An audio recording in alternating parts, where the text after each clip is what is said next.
Saturday, Saturday, Saturday, Saturday, Saturday, Saturday. All right. Lineups have locked. Brendan, Brandon, producer Drew, Tom on the ones and twos, Joe on the game ops team. That's the intro that we all needed. Chargers go, and the Raiders. I didn't play a quarterback. I played the Chargers defense. I didn't play a quarterback either. I played 3 players from both teams. I captained Waller. I got Jacobs and Renfro in there. And then from the Chargers, Eckler, Allen, and Mike Williams. Love it. Guys are quarterback dependent, but yeah, no quarterbacks for me, which may be the first time I've ever done that. I can't swear ever, but close. Yeah, I went with the Henry Ruggs captain. The dude has just been on a tear as of late in Simland, at least when I've been here. So I'm loving it. He went for 6 for 86 against Pittsburgh. Maybe it's just because when he plays Tampa, we had so many Tampa Vegas sims. Sure. I put Ruggs in the captain. I got Waller in there, Jalen Richard, and my Charger plays Eckler, Keenan Allen, and the Chargers defense. All right. Yeah, I like my team better. Yeah, I mean, yours, as you like to say, yours sounds like the winning one. So. It sounds like it. That's why they play the games. That is correct. Hope you're all doing well. Happy weekend. First weekend of April. Thank you for being with us. Justin Herbert airs it out. Nice ball. And we're going to get a big score to kick off the Saturday slate. Joe Reed. Read it and win. 73-yard touchdown. Read him and weep. Have you unleashed that before, or is that new? Oh, sir. It's stashed in the back with the important spelling words and flashcards. Always got to take it out every once in a while. Bad D right there. And a terrible angle by the safety. Wow! Fire me up! Did you see the story this week? It kind of went under, I don't want to say underreported, but under, I think, the attention for Dean Spanos' sister is suing him to sell the team. Did you catch that? The Chargers owner? So the owner of the Chargers, their dad, Alex Spanos, owned the team forever, and then Dean now runs it after Alex died recently in the last couple years in his late 80s or 90s. And the sister, I'm sure, owns half of the team or owns whatever the percentage is. I don't think her brother owns any more of it. He just is the team president. And she wants them to sell it because their finances are just in a world of trouble, and it's tied to the team. And I guess they, taken out bad loans or something. I don't have all the details, but she wants them to sell the team. Could you imagine whether it's the LA Chargers or someone smart enough to not only buy them, but move them back to San Diego and build a new stadium? What a team that right now calls LA home could go for with Justin Herbert. It could be the first $4 billion team. Which team is worth 3? Probably Dallas, right? Well, there's a few that are. Yeah, here I could pull it up real quick. If I had to guess, the Cowboys are the number 1 team, maybe in all of sports, but certainly in the NFL. Forbes always does that list, and there's like 6 or 8 teams that are there. This time. Hey, Rich Sharp, Joe Reed is the wide receiver 3 for the LA Chargers. Sorry, he just scored a 73-yard touchdown. If you're just joining us, it was pretty cool.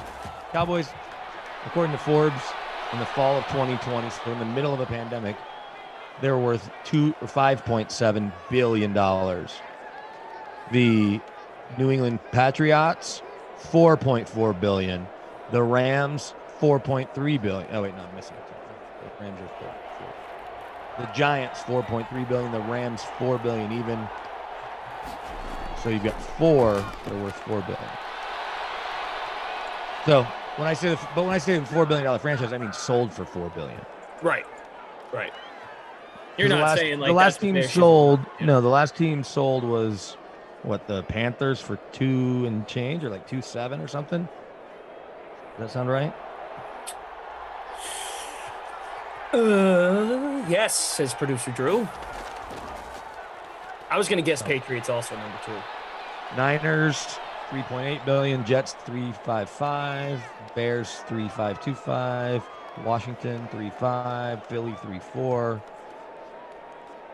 3.10. Houston, there's no way that they're still worth $3.3 billion. Not today.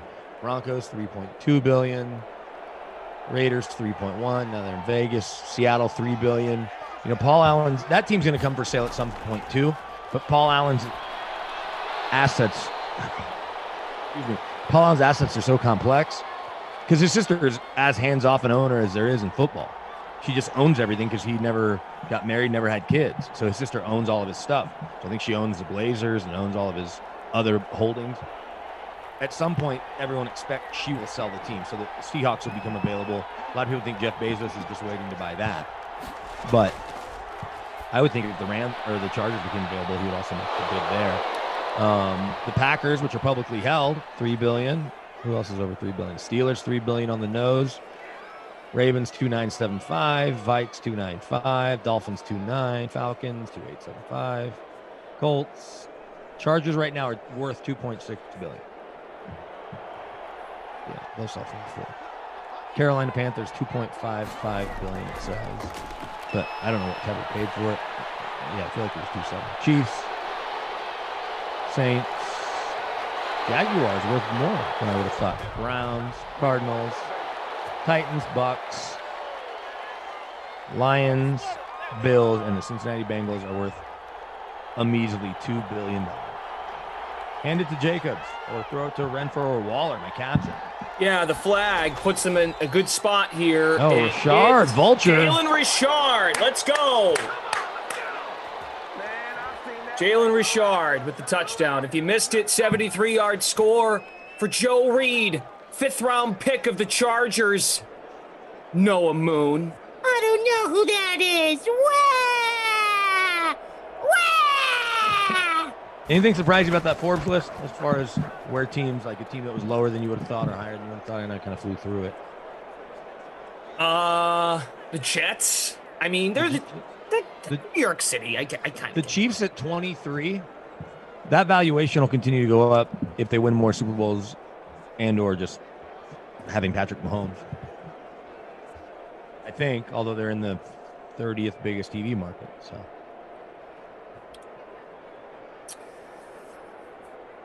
Jalen Richard, 19% in the flex, 0.8% in the captain spot. I almost rostered Richard and Jacobs. I did that the other day, but went Renfro instead.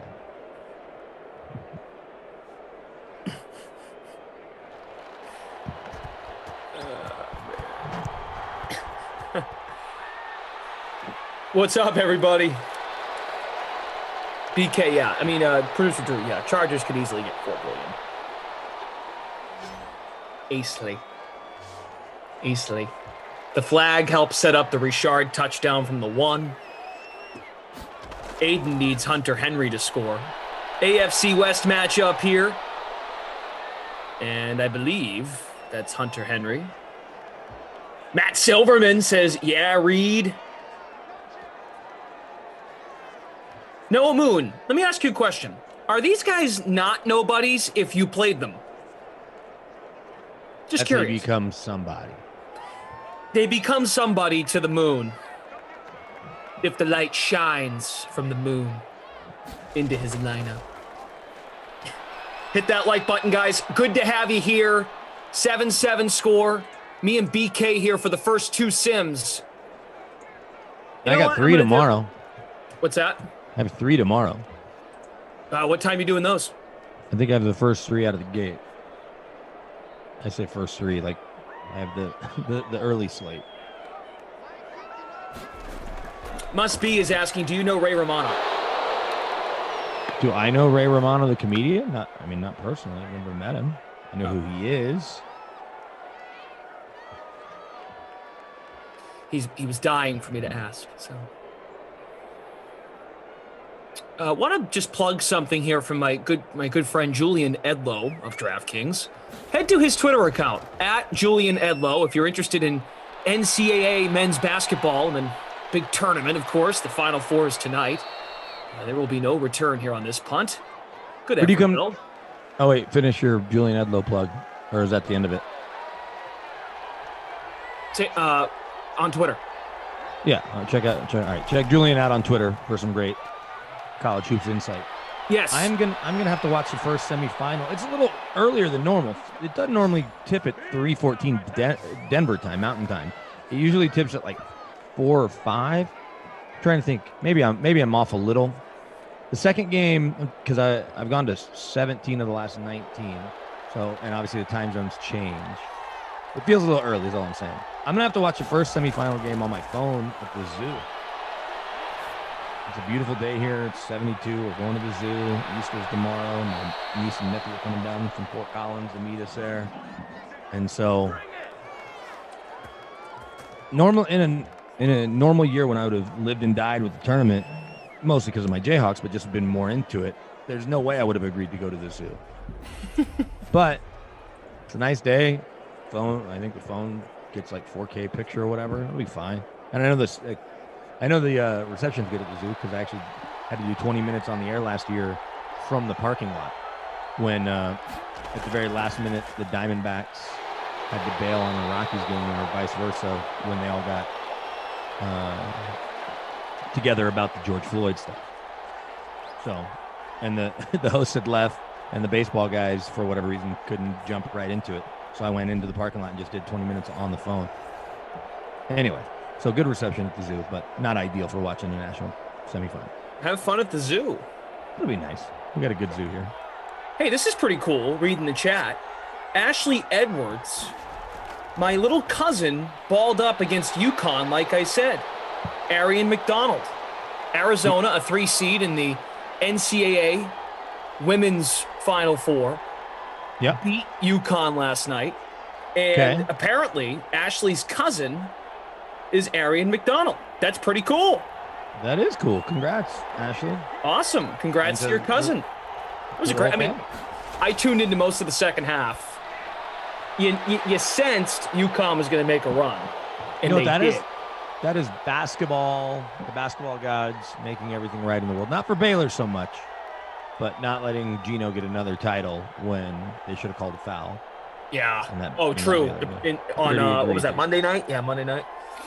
It reminds me of in the football season when the year the Seahawks lost to the Patriots. But that playoff run, if memory serves me right, and I think my years are right on this, the Cowboys played the Lions, and the Cowboys, there was a missed penalty or something, or some sort of turnover. I can't remember what it was in the divisional round. And the Cowboys escaped the Lions in Dallas. The next week they go to Lambeau, the famed Dez Bryant catch, no catch, stretching for the pylon, right? Sure, yep. Then the next week, Green Bay is all over Seattle. And then that comeback and the botched onside kick where the blocking tight end jumped in front of Jordy Nelson. And so it was like week after week, you had the football gods correcting the mistake from the previous week. And then I don't know if Seattle did anything egregious other than whatever happened. They get to final play of the Super Bowl. Oh, boy. And they throw, hold on, BK. Man, is that Reed? Oh, That's Keenan Allen, sir. Oh. Keenan Allen, touchdown, 69 yards. Yeah, Keenan Allen. What do you mean? Wow. 90th place now. 44% in the flex in the larger free contest. 8.7% captained. Good time to make his first catch. Keenan Allen making it count.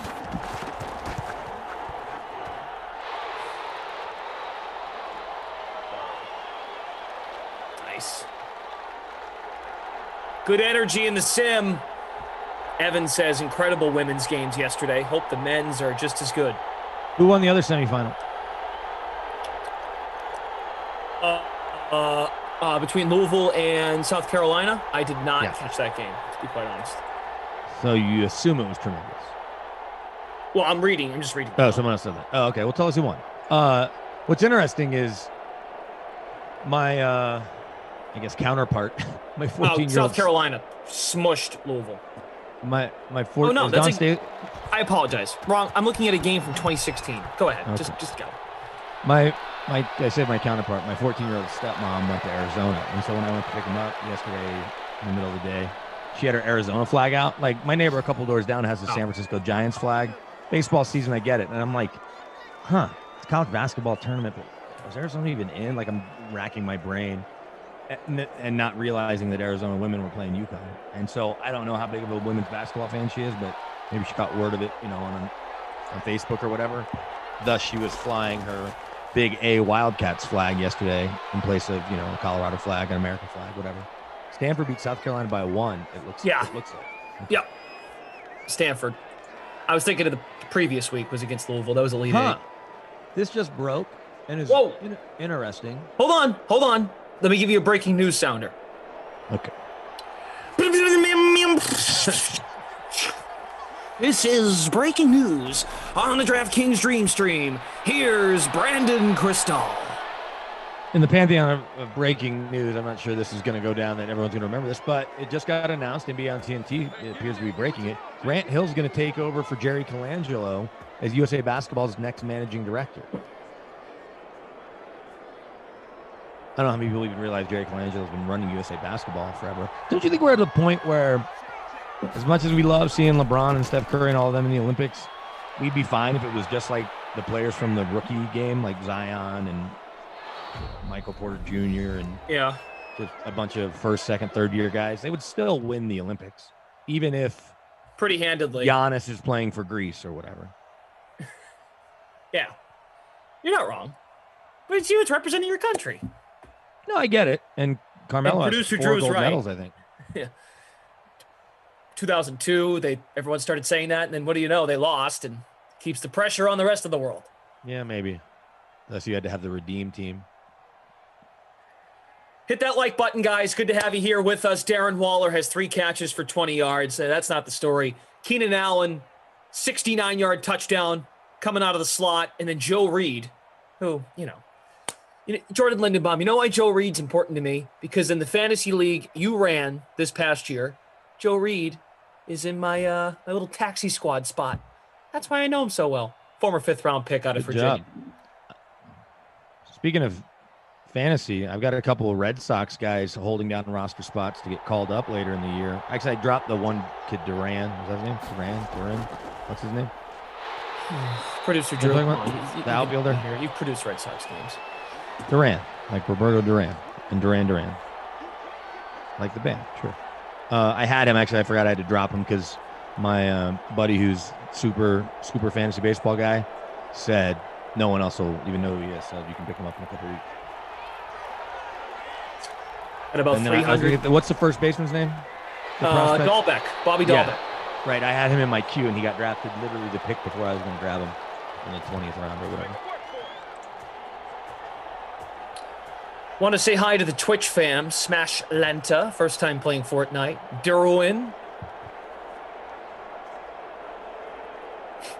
says, started watching Kaufman last night, and the Rockies hit 6 home runs against my Dodgers. He is crust.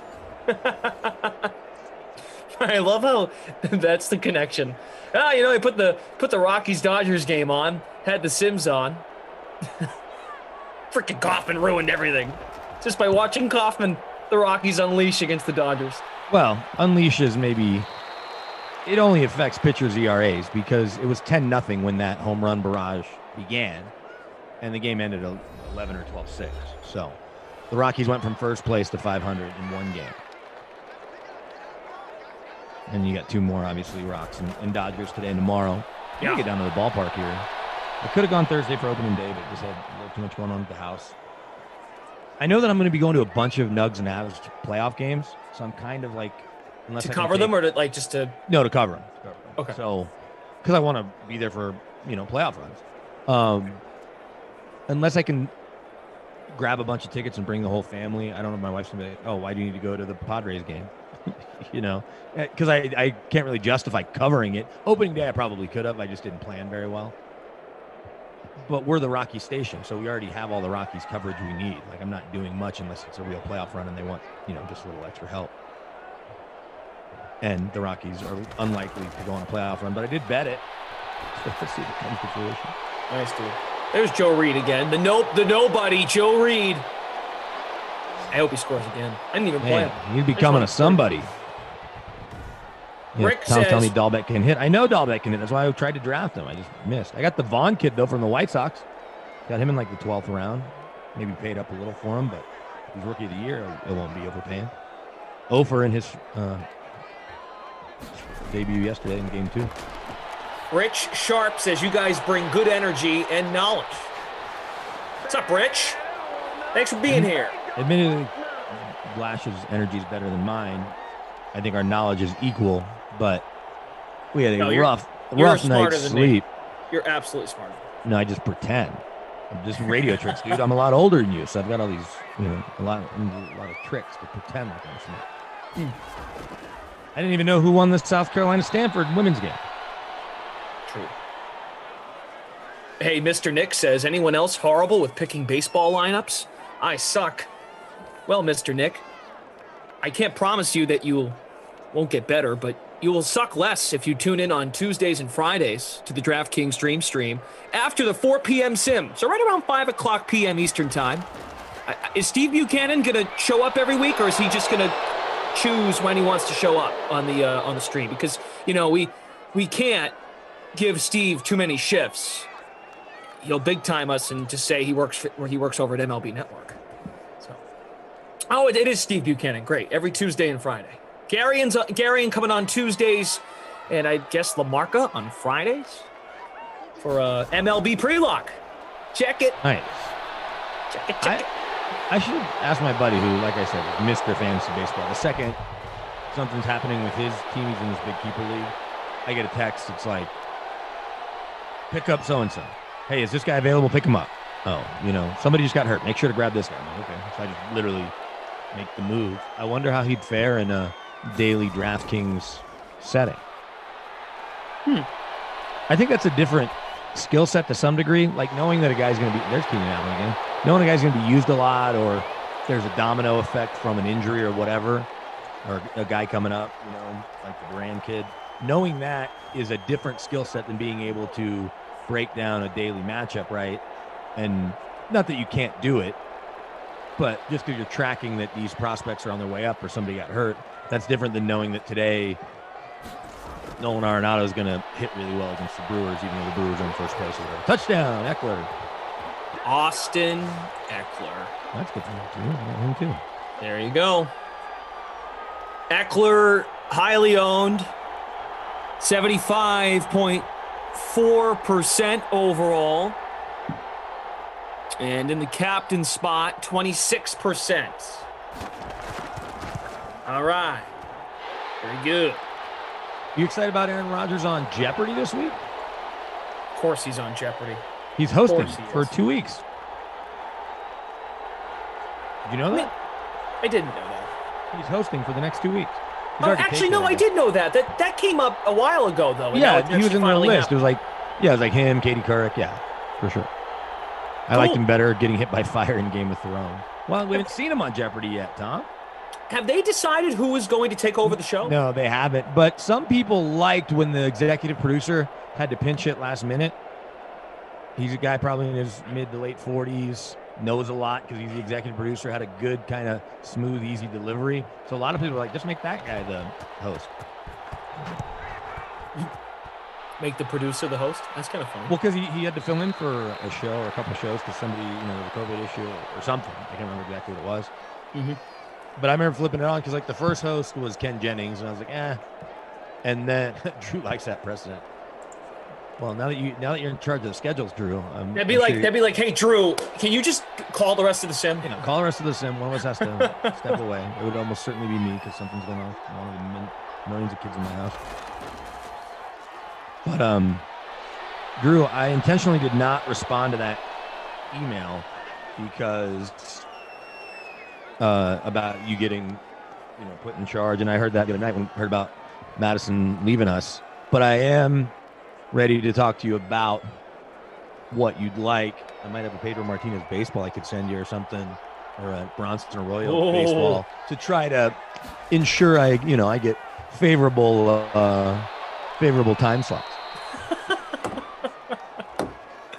I'm only going to put 2 X's each day and hope for each of those to hit. Looking at the little larger availability free chart. contest, just shy of 9,000 entries, 8,898 entries. At the moment, we have a 10-way tie for first place. In our smaller contest, Mr. Nick is wondering where we are. I am in 37th. Where are you? 58. All right. But Good to see you up there. room to go up. Stephen What's our Lebowitz next- says, what's our next game? I'd love to see Koff, Glash, and Emerson do Jeopardy. That would be just freaking fight fun. the whole time. Well, Playing Jeopardy would be more fun. Who would win if y'all played Jeopardy? Oh, that's a good question. As the contestants, definitely not me. I take Emerson. You think Emerson would do better in a trivia setting? General trivia, general Jeopardy, not like sports Jeopardy. Emerson, though, would be like the guy that's like, oh, I know this. I know it. Hold on. I know it. Hold on. And then he just runs out of time. Yeah, Koff probably wins. I think I'd do all right in regular Jeopardy. When I was in college, though, the University of Kansas is right in between Kansas City and Topeka. It's a little closer to Topeka, but you get both TV markets on the cable package there in Lawrence. Used to picked off. And the Topeka station would play Jeopardy at like 4, 3 or something. And I'd have, these couple stoner kids that thought they knew everything because it's college and right, that's how kids are in my fraternity. So I would take $20 from them regularly. Not that I couldn't beat them straight up, but I will have already watched the episode and they never knew it because I don't even know if they had cable in their fraternity house in their room. So we'd play in the common room and I would have already seen the show and just dominate. Is that unethical or is that just taking advantage of an opportunity? Taking advantage of an opportunity. I think so. Right? They also could have watched it earlier, but they were busy smoking whatever. Stephen Lebowitz says Koff would phrase his answer in a 3-minute question.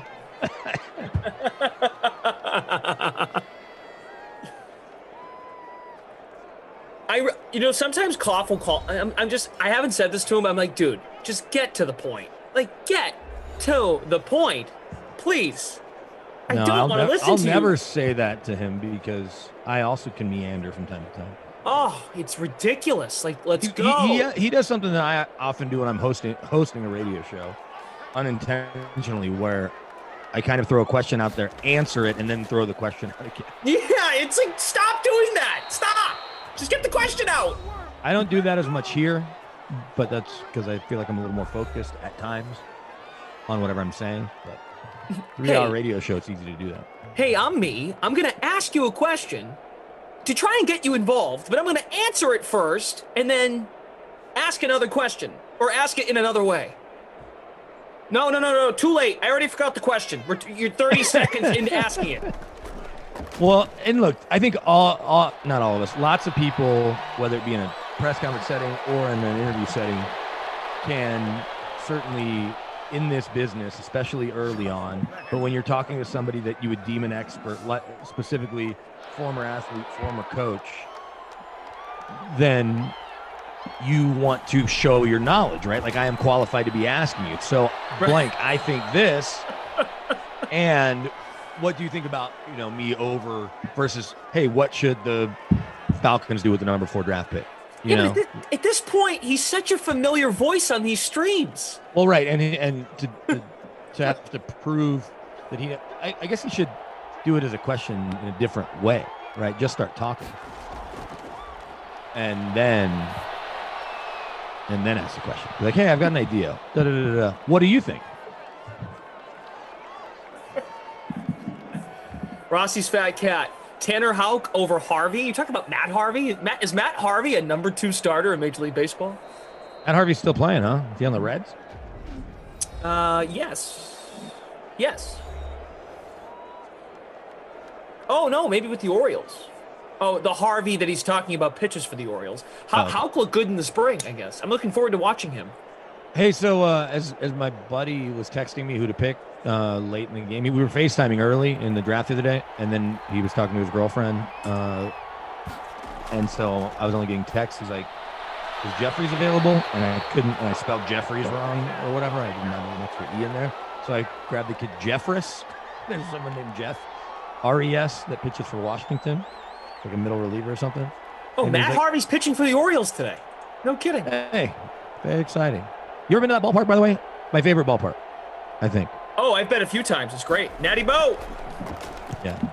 Um, Everyone in baseball's favorite ballpark's Pittsburgh. Never been. Yeah, me neither. But like you ask baseball announcers, baseball writers, they'll tell you like Pittsburgh the best. Drew I've loves been it. I've been Fenway, to Trop. Well, you've been to Toronto. Fenway? Yeah, dude. Fenway, Trop. What a dump. I've been to the White Sox Stadium. Also a dump. I'll tell you a funny White Sox stadium story in a second. But okay, so here, let's keep track. Fenway, Trop. What else do you say? Camden. Camden Yards. Yep. Toronto. White Sox. That's 4. Toronto. Okay, Skydome. Or do you mean Toronto's home in Buffalo? No. Okay. I've walked past it. All right, so that's 5. I think that's it. I had a. It's really sad, actually. In 2006, I was supposed to go to the Angel Stadium, but my uncle died when I was. Well, you live. That's really sad. But you live in driving distance of every stadium. From. Oh, I've been to DC Philly. on up. Citizens Bank. Been to Citizens Okay, Bank. so Philly. Like you should be able to hit Philly, both DC stadiums, DC Baltimore, both New York stadiums, and you could also do a little, Great Lakes easy trip. And hit up, Cleveland, Pittsburgh, Cincy, no problem. Yeah. Pittsburgh. Hey, just a heads up, golf fans. Today's third round of the Valero Texas Open is now expected to begin at 1:13 Good to know. Eastern.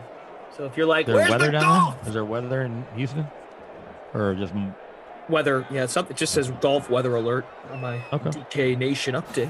what's your level of enthusiasm for next weekend's golf tournament? I'm Mine's excited. I really am medium. because with college basketball wrapping up, Yeah. my mind will be able to process the golf because I get overwhelmed. I've been overwhelmed really the last 6 months of just everything happening. It's great. Like there's just a lot to consume. Yeah, once those bubbles started, as they were bleeding into football, it definitely, I think, muted a little bit of the enthusiasm for the football preseason. Plus, there were no games. As somebody who obviously covers the team every day, I could sense that. And even though the numbers were down, I think the numbers were kind of down across the board. If you look at all sports, people were, picking on the bubble and the Lakers and this and that. It's like, well, the NBA's numbers were still better than golf's and hockey. It's like, it's all relative, and even baseball, they're still outdrawing baseball. But once everything started, in like June, July, it's been nonstop. Yep. Doing morning updates, I'm never short. Very rarely am I short on finding relevant sound related to a game or a team. And it's a good problem to have. But I get your point. I just mean in general with the Masters, no Tiger. Always a bummer, but I think, and I said this the other night I think I said it to you, or maybe I said it to Jeff. Oh, that's a big sack. You got the Chargers D. Good for you. Apparently. Yep. I said that once I start seeing the practice rounds Monday, Tuesday, and all the Sports Center cutaways to Augusta with Van Pelt sitting there, or whoever else is sitting there, then I'll be way into it. And by next weekend, I'll be mad that I have to do anything other than watch golf. And now I think about it, I guess when I'm working. It's going to aggravate the heck out of me on Sunday. Drew, did you schedule me Sunday during the final round of the Masters? Send that Pedro baseball right now. No, I need to find. I think I have at least 2, if not, I definitely have 1. But I have a bunch of Bronson Arroyo ones. Bronson Arroyo, good singer too. Yeah, I've got a CD. I've got an autographed CD of his right behind these TVs. Let's I'll look at the send you stats. that. Justin Herbert's 8 of 11, but he has 211 yards because of the 2 long completions. I think he's got a shot at the bonus. What do you think? One more pass, he'll get there. Yeah. Can we go back quick, Tom, just to see the quarterbacks, the rest of the quarterbacks? Carr, 7 of 14, 62 yards. Yuck. Yeah, Jeff Windsor says, Carr, you're killing me. Jacobs 8 for 36. Eckler just 7 for 21. Does have a touchdown. Richard 3 for 13 and a touchdown. Sunday, I'll be calling the sim as the Masters is wrapping up. I'm on play-by-play with Tom as my analyst, if you will. I think I jinxed Henry Ruggs. He's got 1 Thanks for 15. Thanks a lot, Drew. Thanks for nothing. I couldn't go in the morning, so I could watch the final rounds. And then Keenan Allen's hit the bonus. Reed 2 for 79. It wasn't me. Okay. Madison on her way out the door. Last gift. I'll be watching the Masters on a little screen this big on the corner of my computer here. Actually, screw that. I'll put the big TV right here like I did for the Jayhawks game. Sorry, I'm cutting into your exciting stats talk. No, it's okay. I'm just trying to get people caught up. Give the sim its due. Give them what they want, right, rather than listen to me complain about the Masters. Brooklyn Dodger leading our free roll by a solid 6 points. 11-way tie for first in the free public showdown. Joe is all caught up from the Game Ops team. Guys, let's make a push here to 100 likes. We have 330 of you watching. It's a beautiful Saturday. You're here hanging out with us. Hit the like button for yourselves. Hit it for the Game Ops team. Let's make that surge to 100 likes on this first sim of 6. What place are you in? 26th. Oh, I'm in 25th. Are you? Yeah. Terry Bitt is in 23rd. I'm in 60th. 6-0.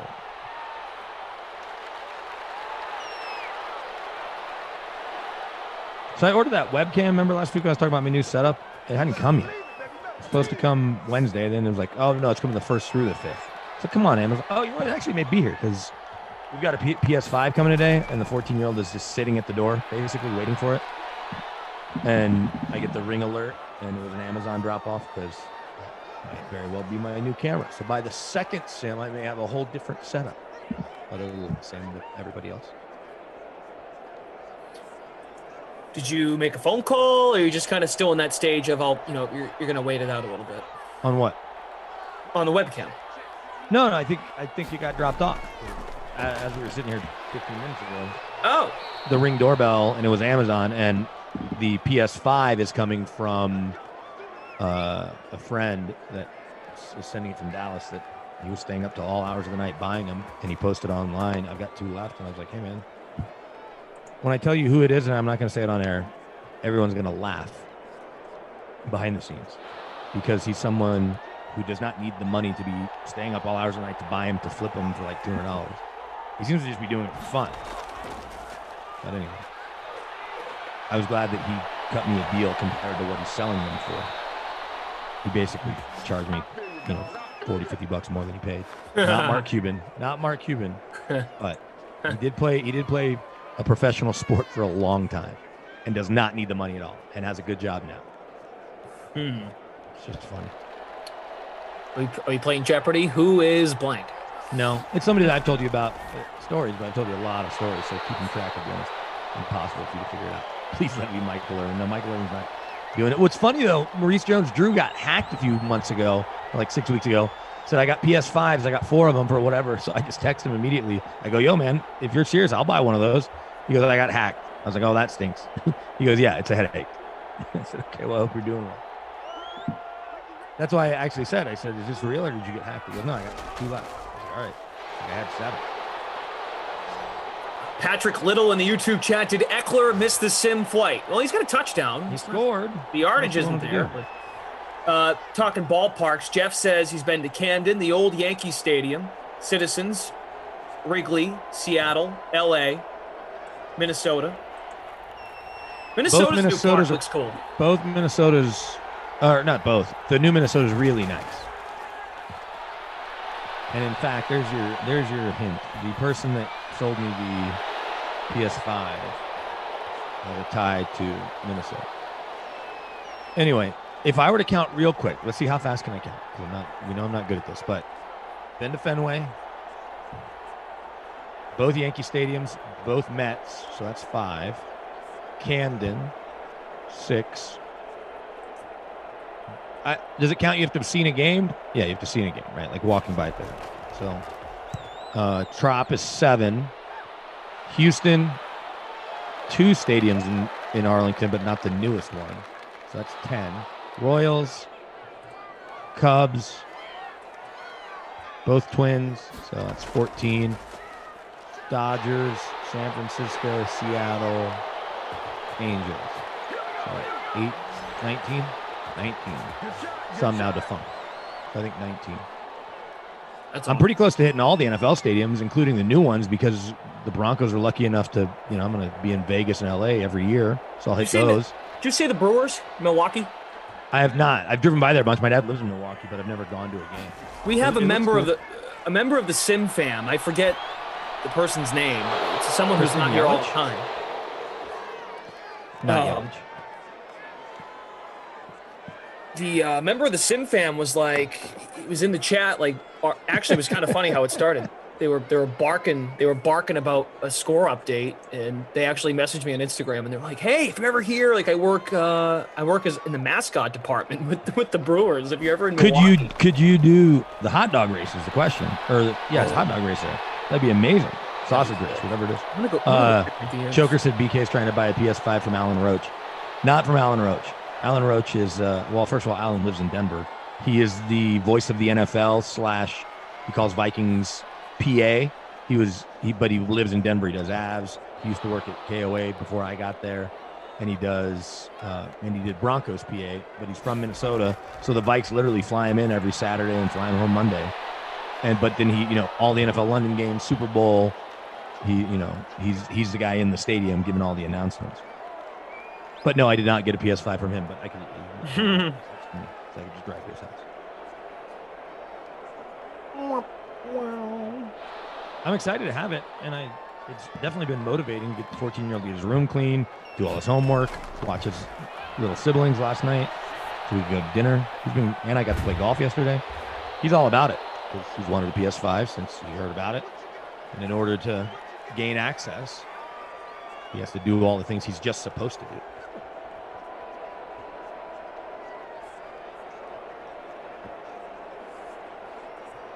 Mr. Nick says, I'm a Brewers fan, not super thrilled about the field name change. What's it called now? It's not Miller Park anymore? We definitely talked about this on the stream before. So you and I have not. Yeah, sliding down Bernie's slide would be amazing. It's an insurance company now. Oh. Is it a weird insurance company or just an insurance company you don't have, Drew? Because it could just be a well-known insurance company. It sounds weird to you. Well, here, now I want to. That's too bad. Miller Park's a cool name. How about American Family Field? Yeah, American Family is one of the biggest insurers in the country. And in fact, American Family is my insurance company for my house and cars. But I'll tell you a terrible story about them. Terrible. Whatever. Annoying. There are homeowners and both cars. We get a camper last year. I have now been taken to collections twice because American Family can't deduct the $35 a month, even though we're paying them hundreds of dollars for all the other stuff. So I've had to deal with my insurance agent twice and American Family because they accidentally didn't direct withdraw $35. And the collection agent sends us a bill like, hey, you owe $35 to American Family. But their rates are so cheap we can't move on. Maybe this is why, because their accounting department's terrible. Watch us 3rd and find out 2, 34, American Eckler. Family. There you go. Eckler, 50 yards. Hey, Twitch fam. Kyle is a good member of the DK Sim fam. Mega. I don't know how to say the first part of your name. Kyle, hi Kyle. How are you? Kyle, happy weekend. Kyle, stay in school? Kyle, you off? You were off yesterday, I think. Oh, so Coors Field here, though? Because thinking of Miller Park and Miller Coors are now the same company. Coors Field bought the name rights in perpetuity. So they couldn't sell it if they wanted. They could probably put a second name on it. Coors Field presented by Chevy or something. I don't know. Or something. Chevy Ballpark, Coors Field at Chevy Ballpark. I'm just picking Chevy, obviously, randomly.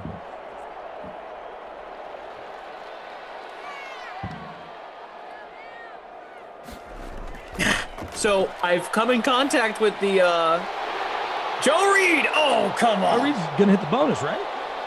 That might have done it right there. I hope I didn't jinx it. Not quite. He's in the 90s. Mega Man. All right, that works. Chevy Park at Coors Field. Wave of the future. First time playing Fortnite. Kyle was here asking Koff where you were last night. Oh, my God. Hi, Kyle. Message you or follow your TikTok. Yeah, Kyle, follow me on TikTok, man. At Brendan Glass Sheen. I'm always there. Oh, man, this is getting weird. Ben from the Sim Fam. He's on Instagram. He is he's over at American Family Field. and he says, "Hey, I'm watching right now. Need car.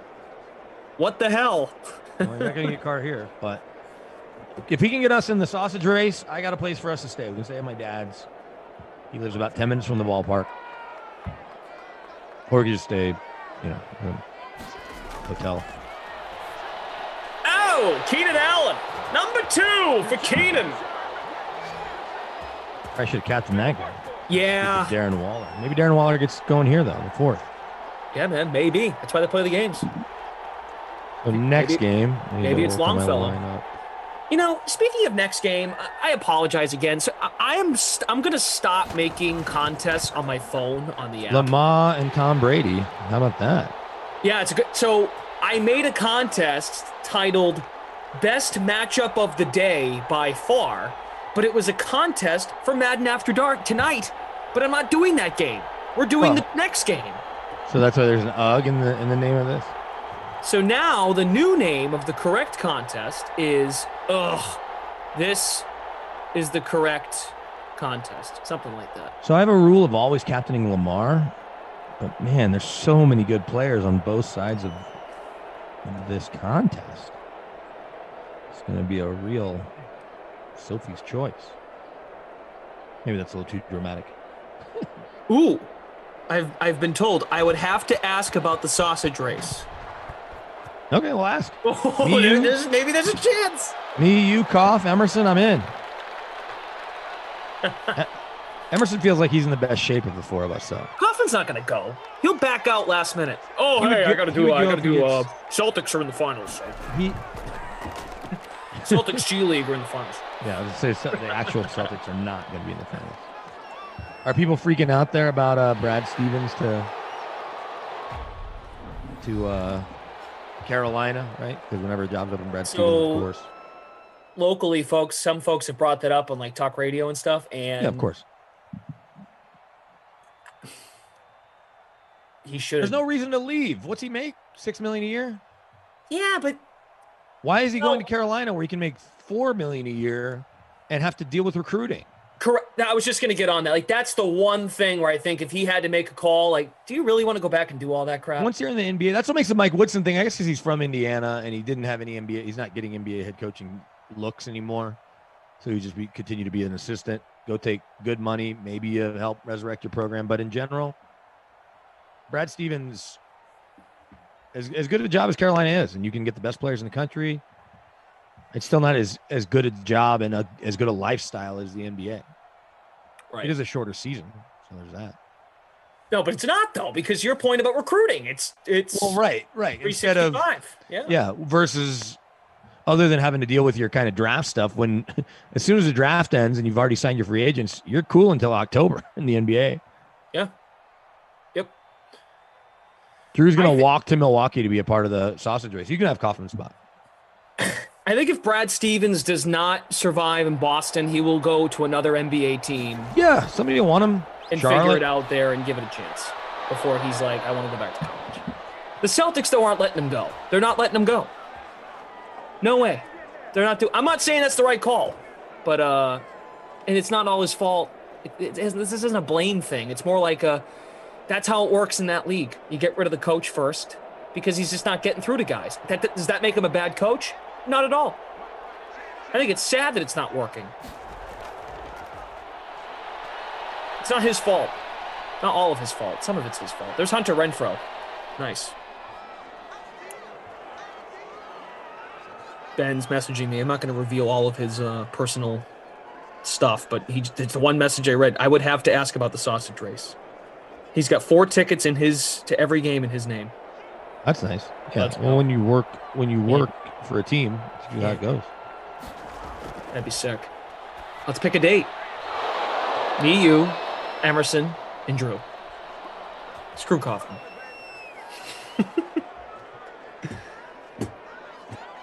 Jeff Friedman says, this is an annoying game. I liked yesterday when wide out 1s, 2s, and 3s could eat.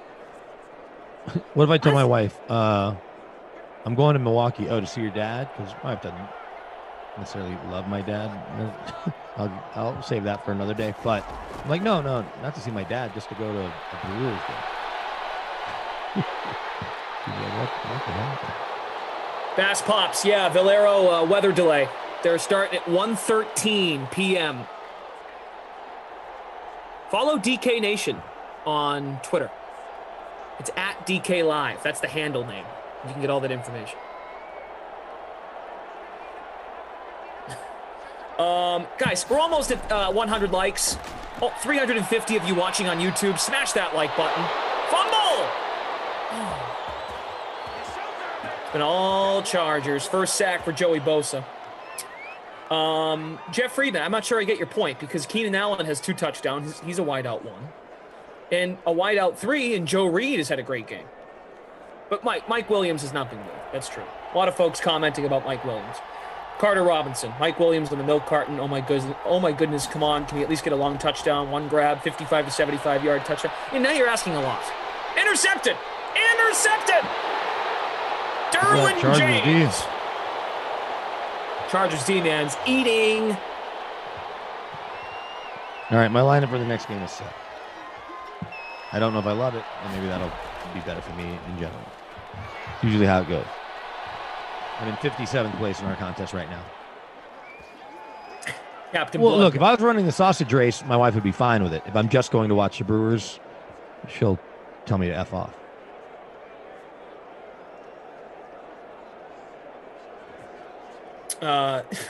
Captain Blood, Rossi should be your 4th. Seeing his short legs in a hot dog costume would kill. Does Emerson run a lot? Like, he seems the most in shape of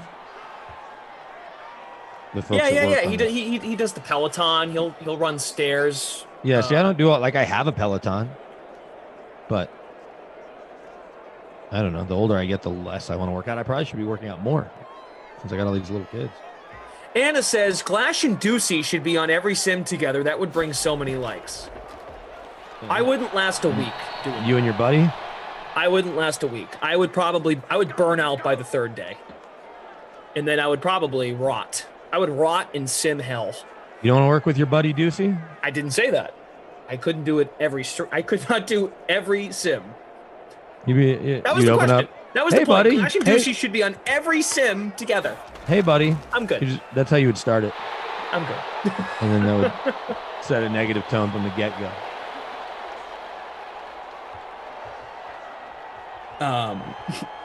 Yeah, I'm good. No, I mean, look, we're going to work together again at some point. I'm not sure when, but You and I do a lot of sims together, we do. and I enjoy it.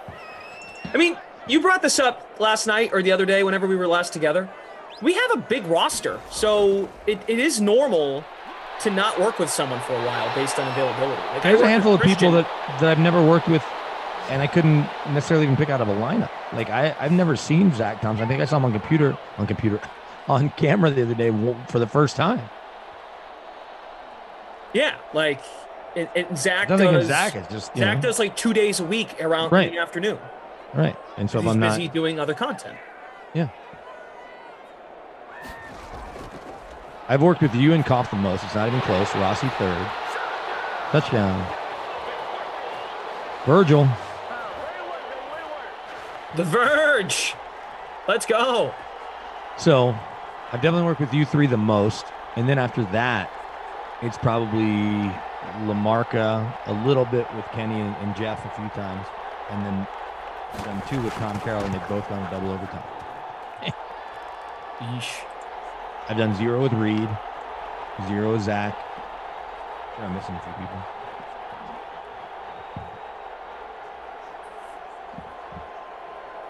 Jeff Friedman is not happy. Chargers D, 12 points. Yeah, nobody had Virgil. I can say nobody, but I certainly didn't.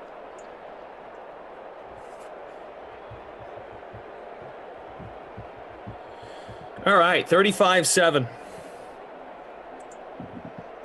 That's what we Cash got. out like if you want to see a lot of Chargers offense and the Raiders decide not to show up today.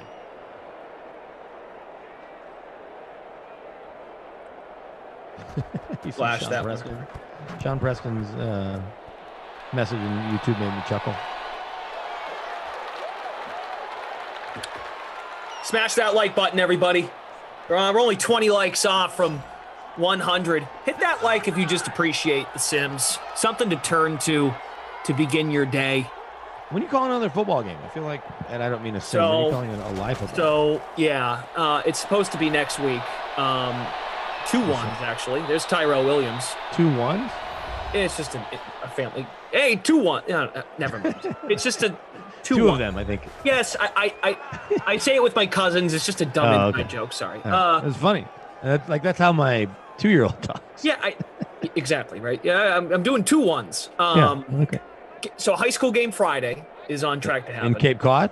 In Cape Cod, and then Saturday, New Hampshire against Stony Brook. But New Hampshire is supposed to play today against Rhode Island, and the game got canceled because of COVID. But are you not on Sims Saturday? So now you can make it a weekend in Cape Cod. I'm not on Sims, but there you go. I'm setting up nicely. 2 nights at Cape Cod. Farrell, I love you for it. I know, but I'm starting to. The whole like cancellation, postponement thing. I mean, I wouldn't be surprised to get a call on Wednesday. Hey, it's not happening. So you book a refundable hotel or whatever. Yeah. It's not that hard.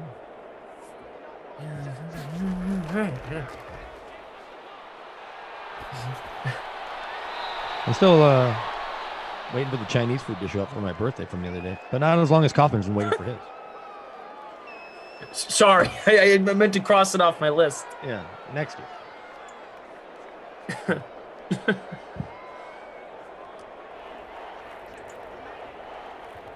Why are people hitting the dislike button? What's wrong? Your players aren't scoring? Is that what's happening? They're mad at the Raiders. They're mad at the Raiders? You got Rashard. He's probably got you 10 points. I'm not sure I get it. I haven't done any stupid impersonations today. Yet. I can. Will that help? Maybe you need to start. Oh, okay. All right. No, maybe not. This is going to be a very easy Krusty Kristall player of the game. Very easy? Yeah, Henry Ruggs. I would pick Henry Ruggs. Or you're talking player of the game. Player of the game. Yeah, I think the Not My Kid's pretty simple, too. Ruggs. Mike Williams got me a goose egg right now. Oh, yeah, you might be right. Williams is probably the better pick. What's Ruggs' numbers? At this point, 1 for 15. And he was 13,500 to roster in the captain spot. What's the ownership of Williams? Because 1 for 15 is also not doing much. So what's the ownership? I know. Mike Williams? Williams versus Ruggs. Okay, Mike Williams, 33% owned. Ruggs, 38.6% owned. So Williams let you down more because there was better value there. He was cheaper, right? Slightly less owned. Yep. Or do you make the case that or did Ruggs let you down more because you paid more money and you had 1 catch for 15 yards? Okay. Correct. So these will be easy awards to dole out. Yeah, man. When the time is right. It's a little preview of what might happen. They do that a lot. Can we get a vulture score here? Waller wasn't good either. That's a good call by Tom. Oh. And guys, shout out to Joe from our game ops team. He's been great. Waller's got 5 grabs. It's not awful. Guess what just showed up? Guess what just showed up? Oh, the camera. No, the PS5. Oh. Did the camera show up too? Did my camera show up from Amazon? Oh, yeah, and the camera. So I know what I'm doing for the next hour in between Sims. I am setting up the camera, and 14-year-old setting up the PS5. Cool. Come on, Derek Carr. Give the people what they need. That doesn't help. Oh, that was almost pick 6. I wouldn't mind a Waller. What would they do if they picked it off right here? Would they just take a knee? No, you just run. They're computers, first of all, so they just run. Yeah, that's probably true. Oh, Waller is my captain, but let's see, what do you do? Joe Mallet says 6.2 points contributed by Carr, Renfro, and Williams equals never again. Waller's ownership was a lot higher at 53% in our contest, 10% captain. But he got Derek Carr. So bad. 5 catches and 31 yards. See, Derek Carr doesn't aggravate me as much as Jared Goff, because Jared Goff, from time to time, with all those weapons, will do well. But then he will really let you. I think Derek Carr is just consistently kind of smelly. So it doesn't bother me as much because I'm Throw it like, to Walla. I hate this guy. Yeah, Walla kid. Oh, what? What? Oh, No, is that no, he was Ruggs? out. Check the replay. That was Ruggs. He was way out. I don't think either foot was in bounds. Maybe one. Maybe. Maybe his left. 4th and 10. Let's see it again. Here we go. Get up, kid. Ready? Ooh. Bad angle. I don't Yeah, think they're not going to give it to him. They're not even going to take a look. Come on. Come on, Derek. Come on, buddy. Walla. Got him. Oh, my Oh, he God. fall. Is that Renfro? Or was that Jason Witten? Jason Witten fell out. Was that Jason Witten fell forward out of bounds? No, that was Waller. Are we sure? That was Waller? Okay. Yeah, he had the superstar traits. Okay. Well, then he's definitely... Look at this 5 wide from the 1. Just dive in. Just dive in. Oh, no. Waller! Touchdown! As time expires! Total garbage touchdown. Garbage! What is that going to do? Did Kirkland Dodger have Waller? Trash. I like trash. Oh, Kirkland Dodger, first place in ours, has Waller. I like trash. I like trash. Yeah, Alma? Cookie. And Oscar. I like trash. Wow. Garbage. Mr. Nick just says, why?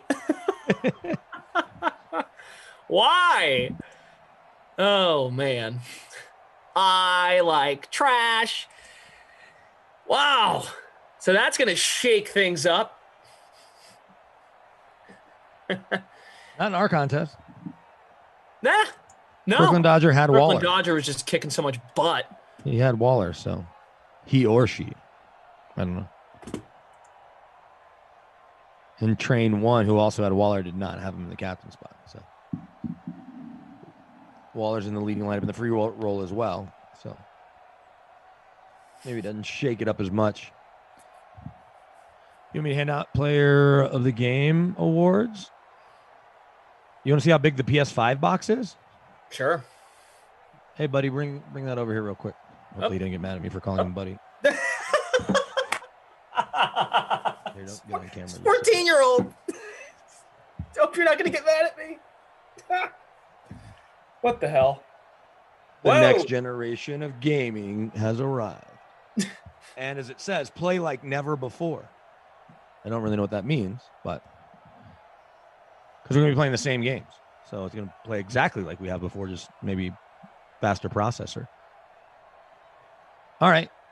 Your Crusty Crystal Player of the Game, Joe Reed.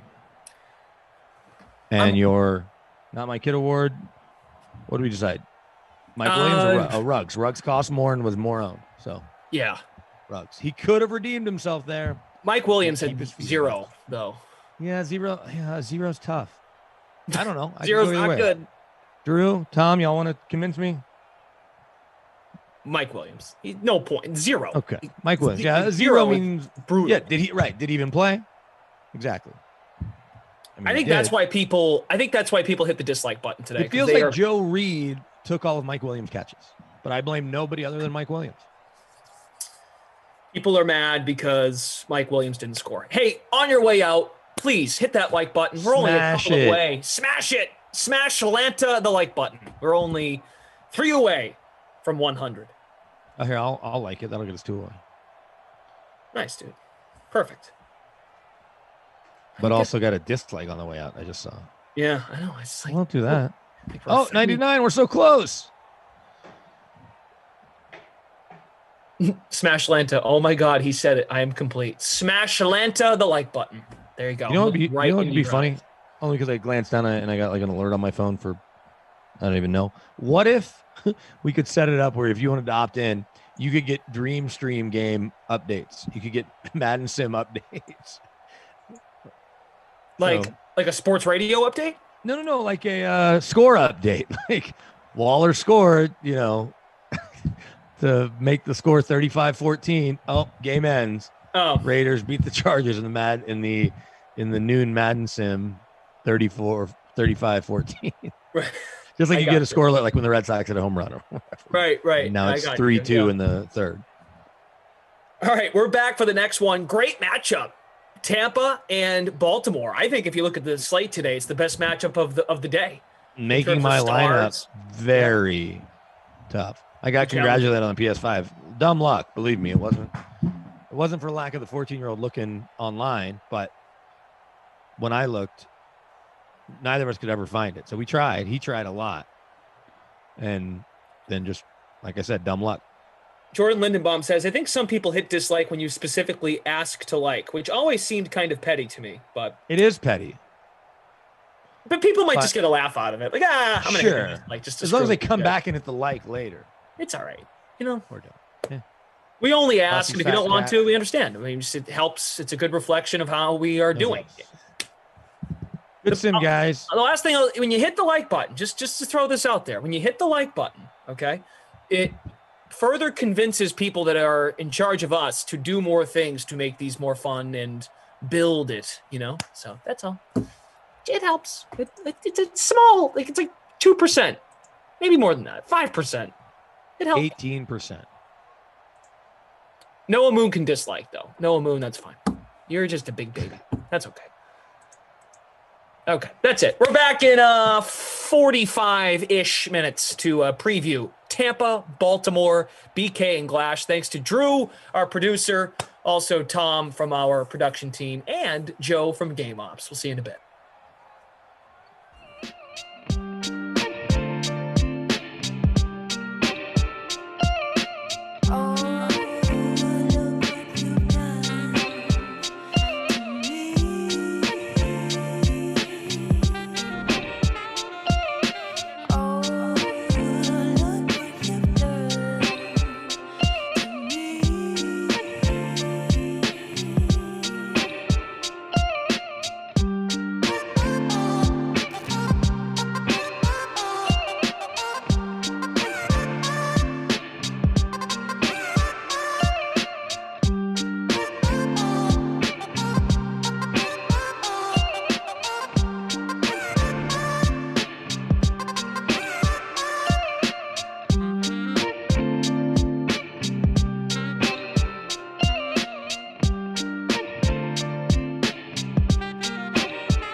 Hey,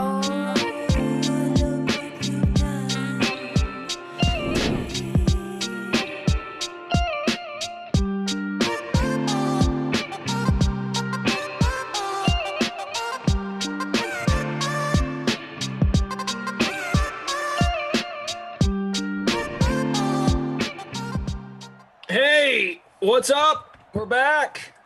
Here we go. Best matchup of the day. Come on, there's really no arguing here. Tampa visiting Baltimore. You captaining Lamar Jackson, Brandon Cristal. Going against my better judgment. The main reason I captain him is because I don't want the 300-yard day to happen and me not have him in the captain spot. Here's the thing. He's not having 300 yards on the ground against the Bucks. He might go over 100 because he's Lamar Jackson. But I could get a lot more value by not captaining him. So guess who I captain? Who? Guess? Maybe your favorite tight end of all time. Gronkowski. Same. So we both captain Gronk, huh? I'm 46 right now. 46th place. Oh, no, that's the last game. I finished. Yeah, dude. It's not locked yet. All right. Well, locks, then I'll tell you what. I'm probably going to be in first place. But we both have Gronk in the captain spot. So we're on the same wavelength. That's good. No, I'm in first place. There you go. And then, are we locked? We're almost locked. We're getting close to being locked. By the time people hear this, it'll be after 2 in the East, 1 in the Central, noon here, 11 Pacific. But I like that we're on the same wavelength with Gronk. And then I played both quarterbacks this time. Didn't play both quarterbacks. I played both quarterbacks. Wow. But I bet you didn't do what I did with the other 3 spots. Okay. What did you do? We'll go a spot at a time. All right, ready? Give me a player. Well, you can just go first. Mike Evans. Chris Godwin. Yeah. Miles Boykin. Ravens D. Justin Tucker. Bucks D. Ooh, both Ds. defenses. Figure some sacks, maybe a fumble here, a pick.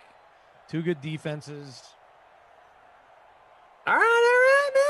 Let's do it. Probably counterintuitive having both quarterbacks and both defenses, but yeah. We'll see. You and I, of course, did a game a few weeks ago where the Bucks scored like 80 or 90 points against the Raiders in Vegas.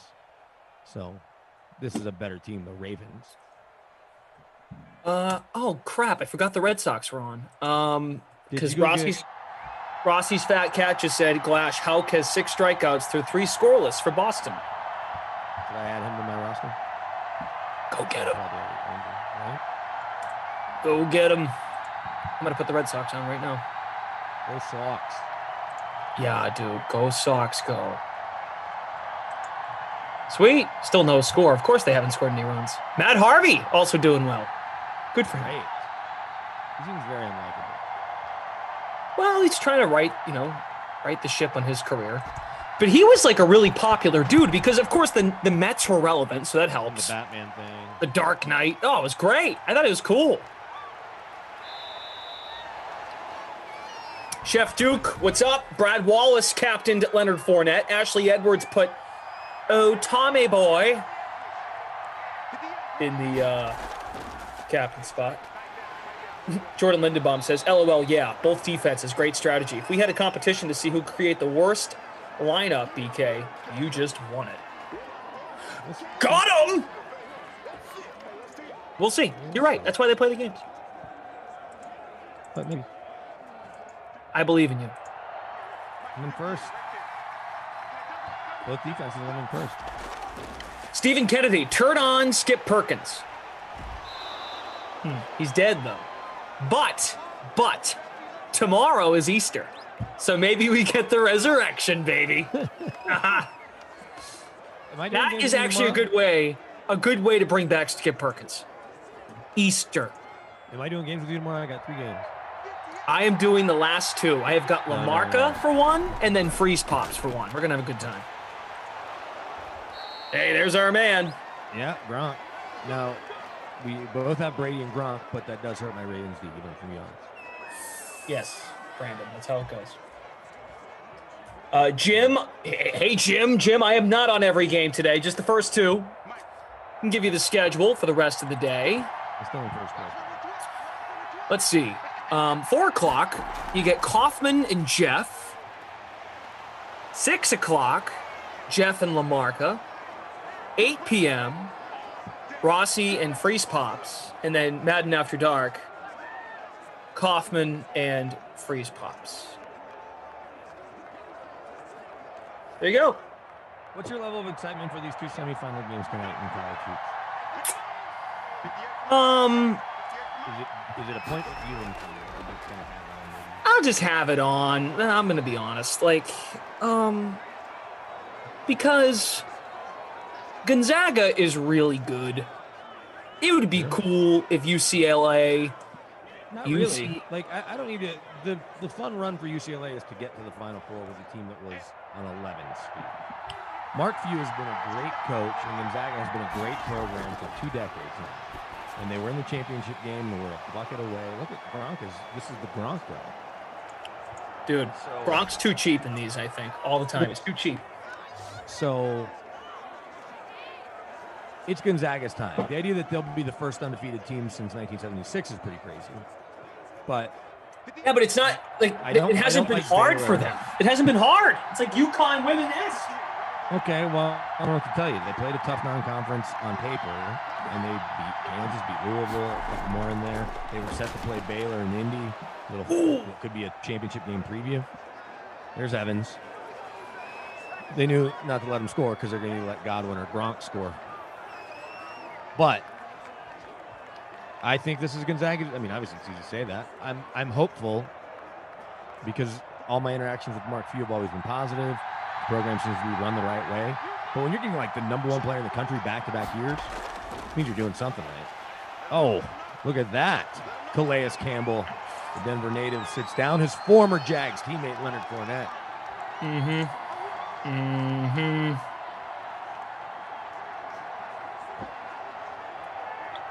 No, I'm not liking Fournette getting stuffed in the backfield by his former teammate, just like in practice a couple of years ago. Jeff Duke wants Gronk. Brad Wallace wants Fournette. Don't give it to O.J. Howard. There's Fournette. Money, yeah. Turning in the corner. Won't get there. How about that Ravens D? Bending but not breaking. Patrick. King's 48. But still. Now they are going to get 3 points there. So maybe I should have played the kicker. The way the way you show off your pride for your lineup in these games, I wonder if you go through the rest of the day wondering, damn. Oh, should I have done this? Should I have done that? Because there's no money involved? Absolutely not. And I believe you've seen how late in the hour, if you will, I will put together a lineup without a lot of thought. So it's the best way to do it, I think. Sometimes I have a little more time, but there's no paralysis by analysis when I do it at 57 as we're about to come on air or whatever. Stephen Kennedy, good to have you here. Rich says, let's go Boykin. But here's what they say, back to your point. Yeah. If you're going to keep score, you might as well win. And they're keeping score. Joe doing a great job keeping the scores for us.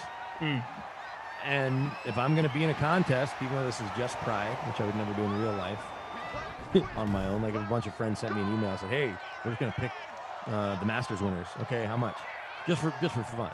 I would delete the email. I wouldn't even respond. I don't blame you there. But for this, this is all for amusement. And I'm glad people can win money on here. That's face mask. Kenny's therapist, formerly known as James Farrell. Oh. Good afternoon, fellas and DK Sim fam. Hey, does anyone else mow their lawn? Look at the neighbors who haven't mowed and just think, what peasants? I don't think that. I think I'm glad I have not a lot of lawn to mow because my house is like 90% of U.S. with mulch. Big old mulch pit. I can mow my front lawn and my little back lawn in 2 songs on an iPad. Or, on your phone. Wow. Doesn't take much time. No, it's pretty quick. Producer Drew says, usually the opposite. I look at the neighbors and say, damn, I got to mow the lawn. Yeah. I've just never been that guy to be like, I always think my lawn could be better because my wife and I, our level of care is kind of between medium to high, but nowhere near the super lawn guys in the neighborhood and the people that are pulling weeds every day and all that. That's just not who I am. This is me. The freak of nature. Smash the like if you feel the energy in the sim. 3rd and 10. You know what? Not This a might great be- start. Lamar got it off. It is caught. What a catch. And a touchdown. Ravens. Miles Boykin. Way to Look at go you. up and get it. You got Lamar and Boykin, don't you? Now I feel Sure like an idiot. do. My Bucks D look terrible then. Only 16% owned. 0.6 Maybe I'm gonna in come the from captain last spot. Wow. game. Look at Rich. Boykin. How about that? That's the way the last game kind of started. Yeah. Rich JD. Sharp, if you're still here, let's go Boykin. I mean, Lamar just got that off as he got hit. And I thought Tampa was going to pick that off. For sure. He's just showing Brady's better quarterback all the way around. Wow. What a play. Barbs loves it. Chef Duke feeling it. The energy. Sam Spiegel, wow, damn. Here comes Noah Moon. Who the heck is Miles Boykin? Who is that? Back to the lawn thing real quick. I got a 14-year-old. He'll happily mow the lawn. He's terrible with the dog poop, but he's great with mowing the lawn when I ask him to do it. He's Most of a the time. nobody. He's a nobody. But what do you think about this? What about hiring a landscaper just to kind of set everything right to start the spring and into the summer? So they can trick everything out, and then you just maintain their work. I think that's the plan here this spring in the Denver suburbs.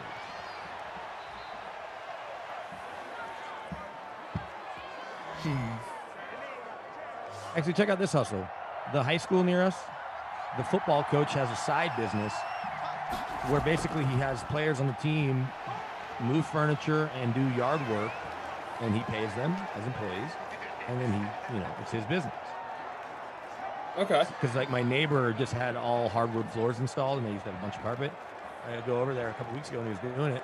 4 kids from the nearby high school, just carrying furniture like it's nothing, Sure. in and out. $35 an hour, I think, per kid. I don't know what he's giving them. Maybe he's keeping 20 and giving them 15, I hope. Any split bigger than that feels a little dicey. Yeah, NCAA would get shut down fast. Right. But in So high school, kids can have little side part-time jobs.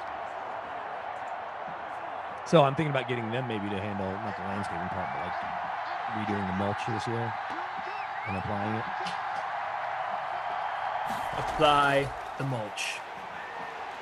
Tom Brady, how is his X Factor already lit? There's Shady McCoy. It's shady. Back to that thing though about the neighbors' yards. Just don't be the worst guy in the neighborhood. You can't be the one everyone's making fun of. That's Right. the biggest thing. Big You time. can't. And we live near a walking path, so we have a certain level we have to maintain, or else it would be an embarrassment. Jordan Lindenbaum, Miles Boykin, long touchdown. Pretty cool play. Great play. Maybe the play of the day so far. Yeah. And it's only sim number 2. There's Evans. Jordan, what happened was Jackson got pressured. He was hit as he let go of the ball. That might have helped the throw. Honestly, yeah. Wait, they still can't hear me talking? My mic's still low. Is that better? Better? Let me know in the chat if y'all can hear me. Apologies. Noah Moon, those kind of dumb plays are exactly why the views on the stream have been down. Noah, No, how do you I live your disagree. life That's day why by they day? should go up. Look at Gronk's gonna get the bonus in the first quarter. Like, Noah, do you drive and when someone cuts you off, you go, this isn't right. No, You know what? This is why people can't drive. this is what Noah Moon does. He's driving, the light changes from yellow to red, and he gets aggravated that it didn't stay green or that it wasn't yellow long enough. You know what? This light is rigged. It didn't stay green long enough. Yeah. Thank you, Mr. Nick. I appreciate the feedback there. Yeah. Why is this light changing? Are you kidding me? This stupid light? I'll say this, and anyone that's ever driven in New York City, which I didn't do a lot, but I did more than someone without a car, which is weird. You can catch like a string of lights going up, Fifth Avenue or something, or there's nothing better in the world than going like 30 blocks in New York where it's just green, green, green, green, green. But then it would turn red and Noah Moon would get mad and yell at the hot dog vendor on the side of the road. It's honest. I love it. It's entertaining. So just keep being you. Like producer Drew. It's never red. Wait, Must Be High says my mic is always too loud. I've never heard that. And every time I'll go back and just check it, it always feels like I'm a little drowned out by the ambient noise from the game. Noah's a good sport, man. It's in good fun. Black Feet says that comment from Glash put me in tears. Monster 01, Glash saying it's okay to cut people off. I will road rage. So, well, here, let's get a touchdown. And then I have a question I want to throw, mostly because I want a reaction to something I said. 5 wide, Brady, end zone. Too deep. Good catch, yo. Is that Evans? Almost getting you points? No, he didn't have the X under his feet. It might have been Scotty Miller. That could have been Scotty Miller. How about Allie Smith grilling on the deck with a cigar, Sims blasting while my neighbor cuts the grass? That sounds great. Tell him to play in the Sims, the neighbor. Come on, Tom. Come on, Tommy. Tell him to cut your grass, and you'll give him some whatever you're grilling. Hey, if you come over and cut my grass, I'll give you the dime I win in this contest. Like, what? 10 grand? No, not 10 grand. 10 cents. Dennis McCaffrey. How do you see his last name? McCafferty? I don't know. I don't see it in the McCafferty. That's right. Okay. Sorry, Dennis. I know you've been here before. I haven't said your last name in a while. Jewish guy nailing the Irish name. I mowed and trimmed the lawn twice a week, cutting high for a healthier lawn. Then moved twice out. a week. This is a serious lawn guy. Then moved out, and my ex never mowed. I had my ex-neighbors complaining to me and pleading for me to move back in. LOL. No, that's not going to work. You know who's a crazy lawn guy, and he talks about it all the time? That's touchdown. Shady McCoy. Vulturing. You know who's big lawn guy?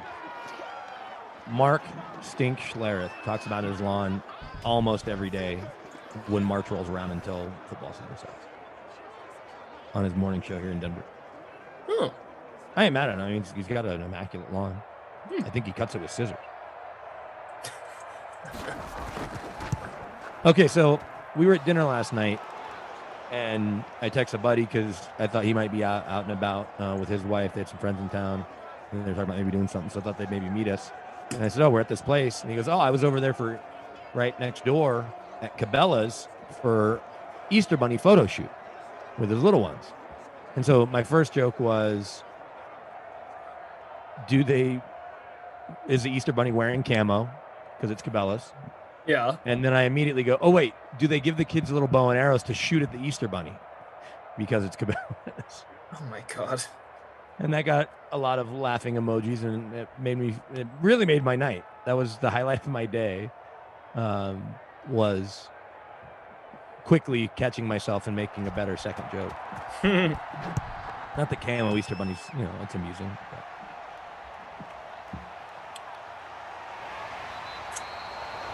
But. Worthless McCoy, says Jordan Lindenbaum. I mean, not worthless. He's worth a touchdown. Guys, listen. Thanks, Barter. The depth charts are on the Madden Stream info page. They haven't changed. I don't get why there's surprises here.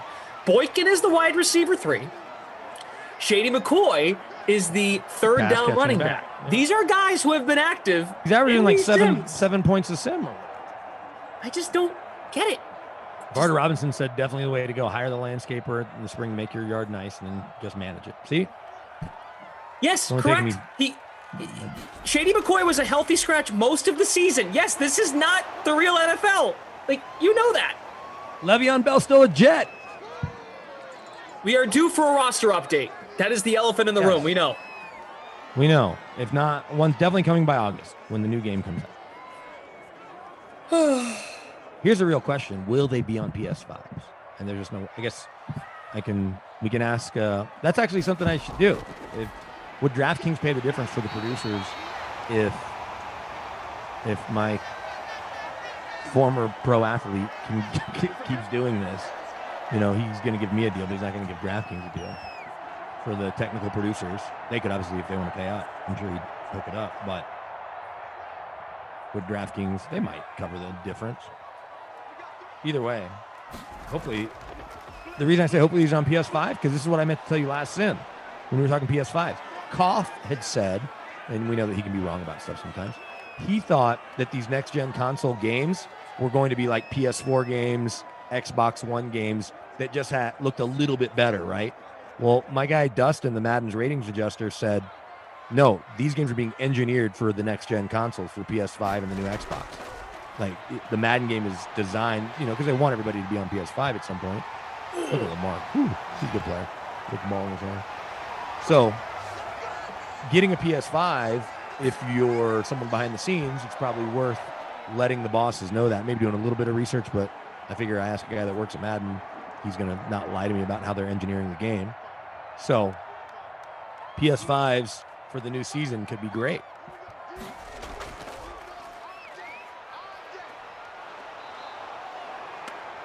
Shaq Barrett, a.k.a. Sack Barrett. He got paid.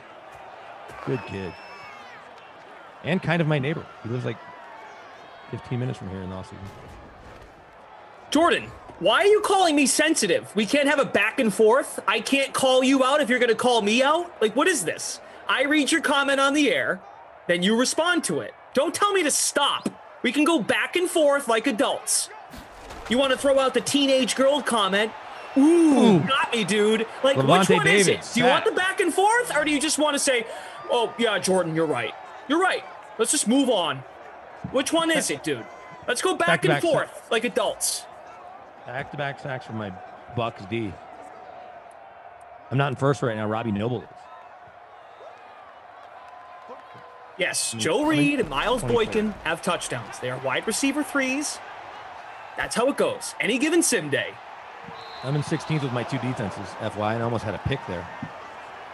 From Jamel Dean, or whoever that was. Hit that like button, everybody. Having a good time here. Yeah, PS5, I haven't even invested in it. Tom in our production team. He's all about it. I get it. All about it. I had kind of resigned myself to the idea that at some point there's going to be a nice push, and I'll find one in the late spring, summer, whatever, as long as it's here by the time the new Madden comes out next year. And then again, I was going off Koff's info of what he thought he knew or thought he heard. And I'm not really calling him wrong on this.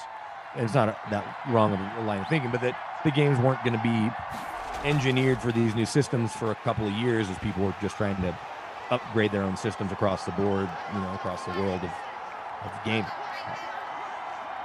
It was good to hear when I texted my guy at Madden, Dustin. So. Carter Robinson, love it. Shady McCoy in my classic. Gotta love those depth chart diving RB2s. They're Carter going to be lining in Varder. passing formations. Doesn't say Varder as a screen name?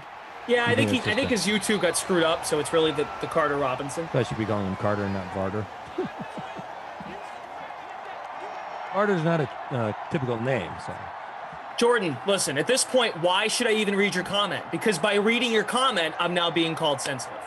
Carter Robinson, that's two basketball I can't win here. Names. I can't win here. If I read your comment, if I ignore you, I'm being a flake. But if I don't read your comment, or if I do read your comment, I'm sensitive. So I can't win. Oh, safety! Who's got that Ravens D? What? Woohoo! Safety! Yeah! Everybody dance! Safety in a long time. I feel like you could take this fight offline and we can just get back to... I just don't understand. Like, I read the comments. I love the chat. Love it. Have a back and forth. But if I read the comments, I'm sensitive. If I don't read them, I'm a flake. So which one is it? I don't read them that often. I love to read them. I love the chat. That's why these things are great. No, I love the chat. I just don't read them that often. I love to read it. But if I read it, that makes me a bad guy, I guess. Because back up to 16th after that. I get everyone's making, not everyone, but Jordan Lindenbaum was making fun of me. And then you had back-to-back Buck sacks and then a Ravens safety, and I'm in 16th place. And now when Lamar hits whoever I have from the Ravens, I can't remember, I'll be in top 10. Oh, I don't have anybody else from the Ravens. when Lamar runs it in, Ndamukong Suh living in the backfield. They haven't re-signed him yet, right? They're working through it, or did they re-sign him? And they're working through with Antonio Brown. I saw that. Yeah, Mike Garafolo reported on Friday that they are looking into bringing him back. They're just not close on the money.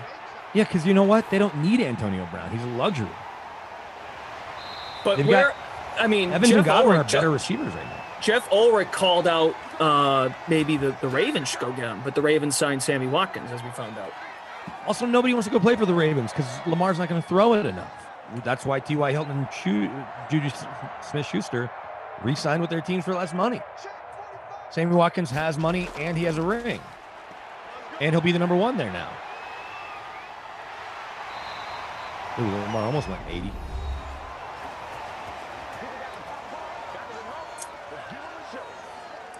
Ravens, cool place to see a game. I've been to, like I said, almost every NFL stadium now. Yeah. Now, when I went, this is how long ago, it was like 04, but Jamal Lewis and Ray Lewis, obviously the height of popularity. I would argue there were more jerseys per capita being worn at a Ravens game than any other stadium I'd ever been to or have been to since. Hey, it's Boykin again. Was that Boykin? He's everywhere. Everywhere. Robbie Noble, first place in the this is the correct contest because I screwed up again. Drew, I like that idea that you have one of those. And I'll leave it at that. That just made me laugh. Yeah, Baltimore. Yes, big Jersey fan base. Big. I go back and forth on jerseys. I think they're cool on walls. I understand people love them. I subscribe to Jay-Z's theory of not wearing jerseys when you're over 30 because you can support your team with a sweatshirt or a T-shirt or a long sleeve, whatever, that you don't need to wear. If you're 45 years old, you don't need to wear Lamar Jackson's jersey to the game. And not the whole, I don't need another man's name on my back. No, more just, you're not a kid. You know?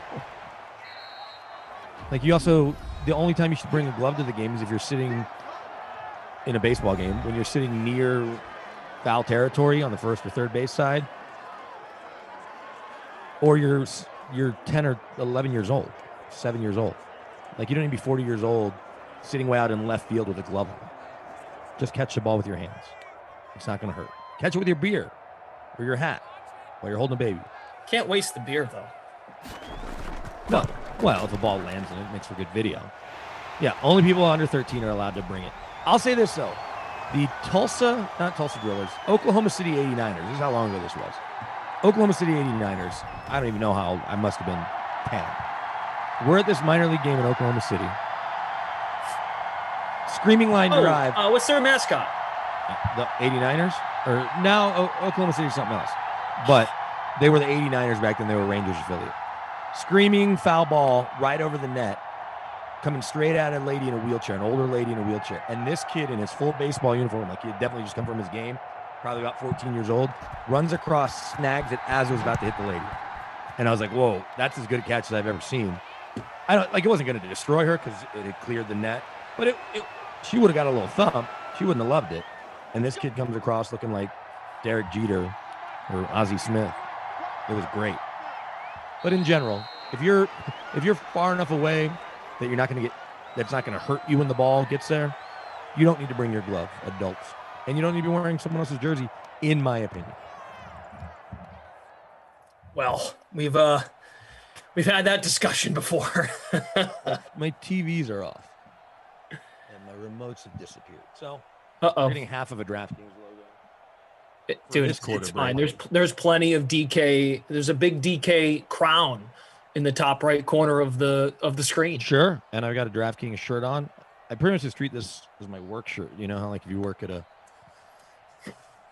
fast food place, you wear your work clothes. Right. Foot Locker. You dress like a ref at Foot Locker. You get two shirts. You better keep one of them in the wash at all times, and the other one you're wearing. Do they still wear referees' clothes or a ref's jersey at Foot Locker? I feel like I should know this because I was in Foot Locker. I can't tell you the last time I went to a Foot Locker. Our captain's doing well. 4 for 57. I was in Gronkowski. 16th place. Now I'm in 26. All right. Well, I'm doing better than last sim. Ed Zone Dance makes a good point. As a grown-up, you should be able to chug your beer and still be able to use the empty cup to catch the ball. Sure. Or hold a kid and catch a ball with your offhand. Right. Again, this is in the outfield. If you're edge of the dirt on in, I'm fine with you wearing a glove for protection of the little kids that you're with. And or make sure you're sitting closest to home plate. Because, trust me, we've got a bunch of tickets because we're the Rocky Station.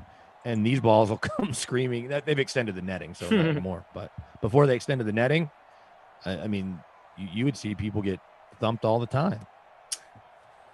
Mr. Nick says, could go for some more Bucks offense. Oh, you ain't kidding. We certainly could. There's no doubt. So there's a 4-way tie for second place in our contest. And we all have the same lineup. We all have Gronk and the captain, both quarterbacks, Evans, Boykin, Tucker. Robbie Noble has Lamar captained, Evans, Gronk, McCoy, Snead, and Boykin. In the larger free contest, 3-way tie for first place, Lamar captained, Brady, Gronk, McCoy, Boykin, and Suckup in the flex.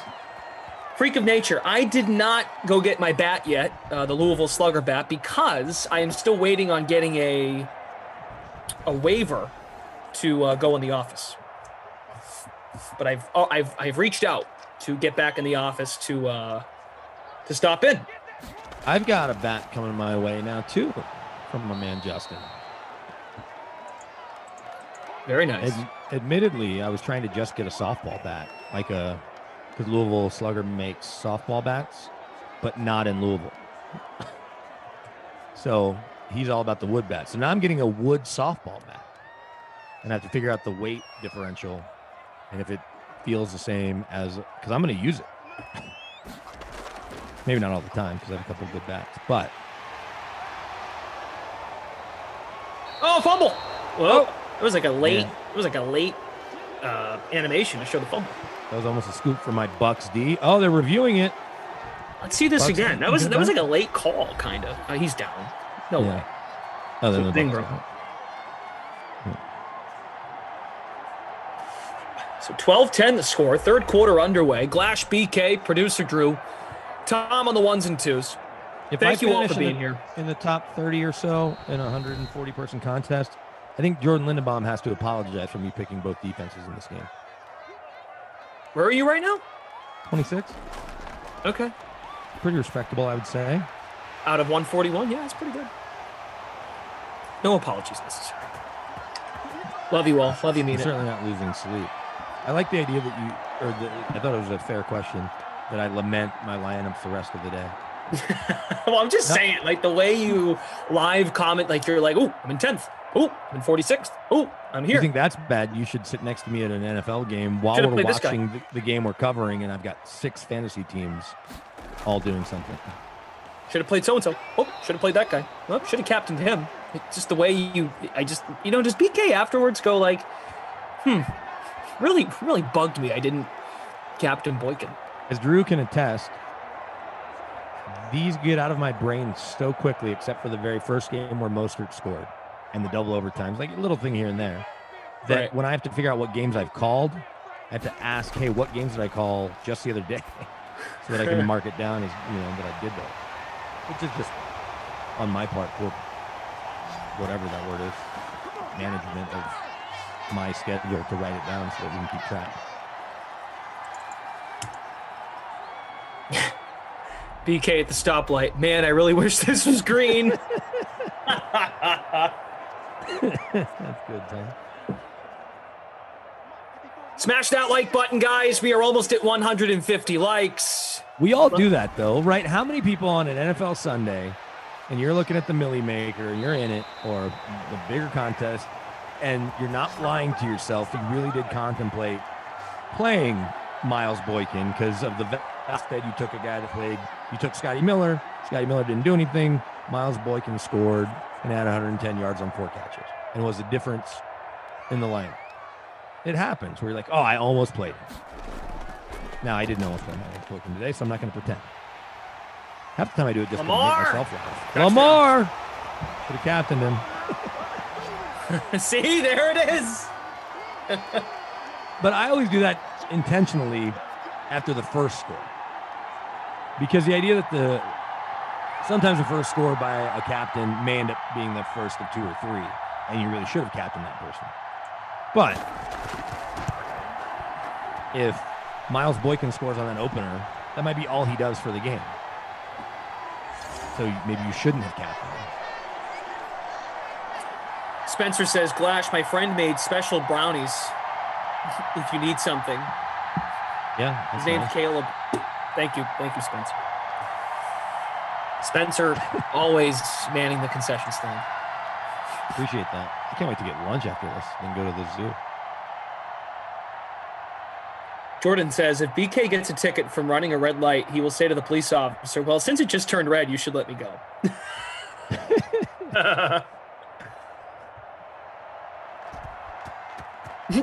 Carter Robinson, I love how BK nonchalantly uses the word thumped all the time.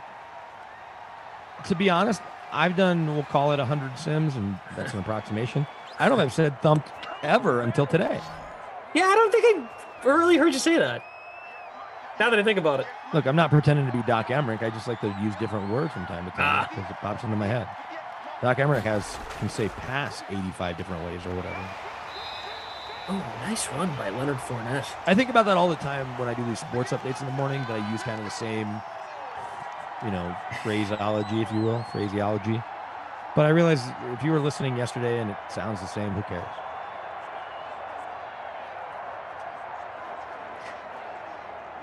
Mr. Nick, Godwin and Evans, please do better. I mean, that's the key. That's why I get when people get annoyed with the game flow. They're like, where are the two main dudes? How about Lamar runs it in? He's in my lineup, and I dropped from 34th to 59th. Bonzo, Glash, BK, just want to tell you both, good luck. We're all counting on you. Thank you. Is that Gronk again? Throw it to Gronk more. That's Scotty Miller. Scotty Miller. Thinks he's the fastest player in the league. He's wrong. Kenny's therapist, formerly James Farrell. If you get mad at these sims, especially if you're in the free rolls, please ask me for my card. I can get you a session. We can talk about it. There you go. Hey, they're important to the people they're important to, and you have to remember that. It's important to them. Nice Fournette, come on, straight. Leonard. This is it for me and BK today. We will have Kaufman and Jeff here for the next sim. You have that to look forward to. Freak of nature. Great energy in the sim. Thump that like button. Thump it. Come on. Oh, my goodness. Scotty Miller. Miller. Wide out threes. Oh, what a tackle by Patrick Queen. Patrick Queen. I'm trying to speak into existence the freaking Evans-Godwin pairing, and they go to Miller down the sideline. Patrick Queen helping out those owners. Scotty Miller is a nobody. Leonard Fournette touchdown here, or is the Ravens sniffing it out? Go to the left side, Tom. Oh, God. Easy money. Oh, Matt Silverman, I'm done. You can't make it up. The wide out threes, man. Let this be a lesson for today's Sims. Roster wide out threes the rest of the day. Did you see proposed rule change about the jersey numbers? Single digits for backs, receivers, linebackers, DBs. So remember when Reggie Bush was willing to pay a fine and pay for charity to keep the number 5? Deion Sanders, who wore 2 at Florida State, would always wear that as his practice jersey, would have loved to have worn 2. Now you'll have linebackers wearing single digits if they want, potentially, if the rule passes. I like that. I do too. I think the jersey thing. Linebackers in college wear the single digits all the time. Yeah, it's awesome. Jadeveon Clowney was number 7. He wore 7 at South Carolina. If anything, cool. I think I know where you're going with this. It convinces a fan that fans get obsessed with jerseys and they might have a favorite number. It might convince a fan more to buy their jersey. Maybe. I mean, That's I'm their not saying favorite it's number. like I don't know. like if a player is a really good player, they're going to get the jersey. But something about the number, like for a casual fan, they might be more convinced to buy one.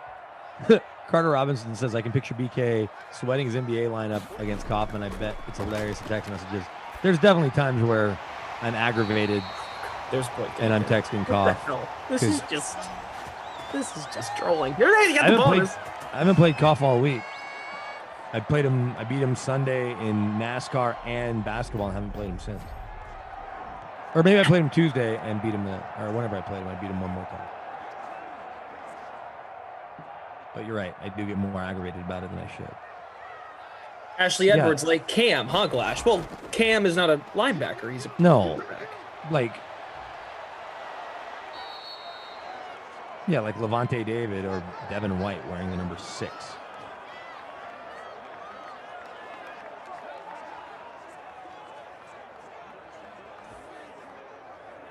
It's a Boykin game. Sure is. Derrick Henry, King Henry 2 on Twitter, changing his number from 22 to 2.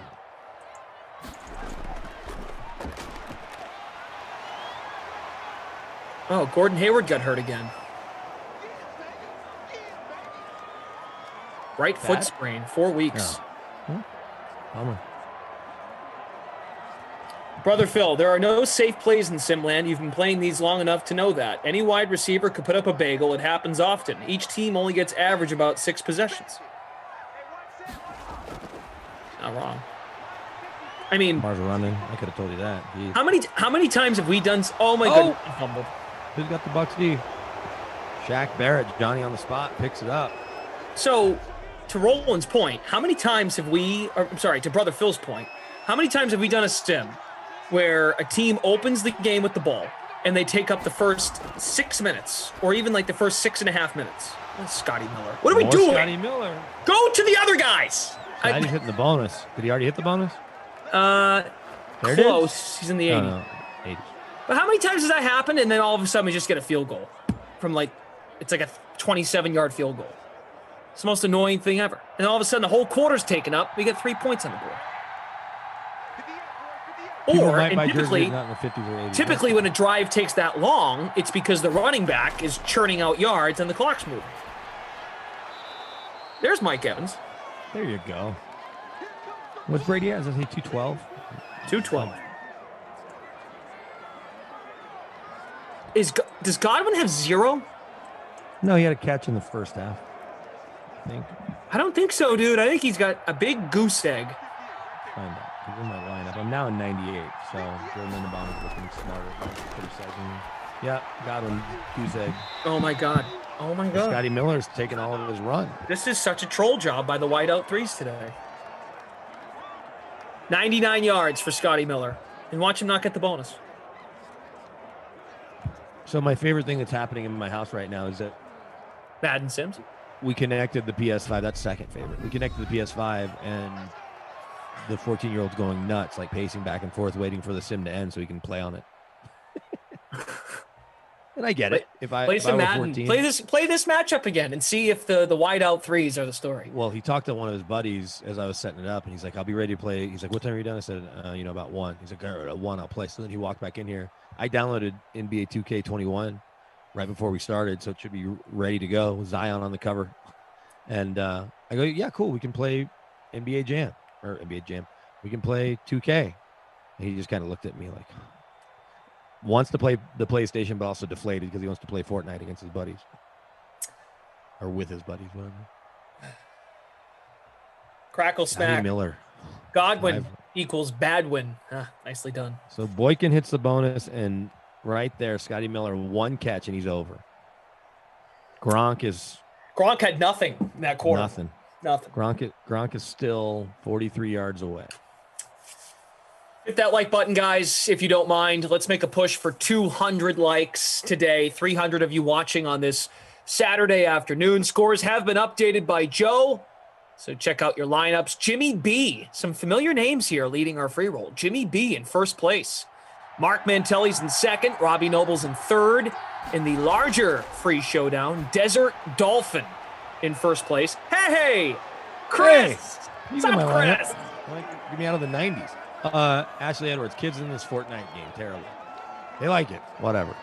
As long as keep them off the streets, I guess. I was just going to bring this up to Joe Mallet.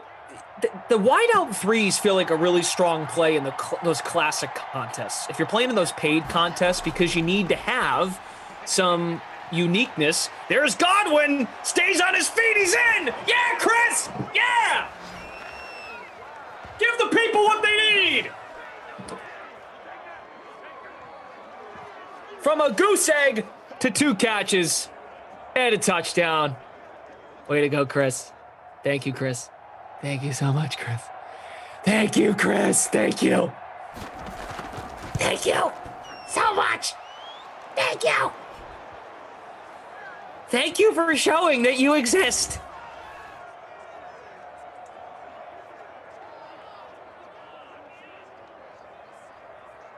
What's Godwin going to have now? 10 points? With that catch, probably? Thank you, Chris. Wow. I'm in awe. What do you mean separate conversations? There was a touchdown. No. Before that, you're kind of going back and forth with whatever's going on. I'm not being critical. I'm amused. I'm just kind of talking about whatever's going on in my head, in my life, and you're talking about whatever you've got going.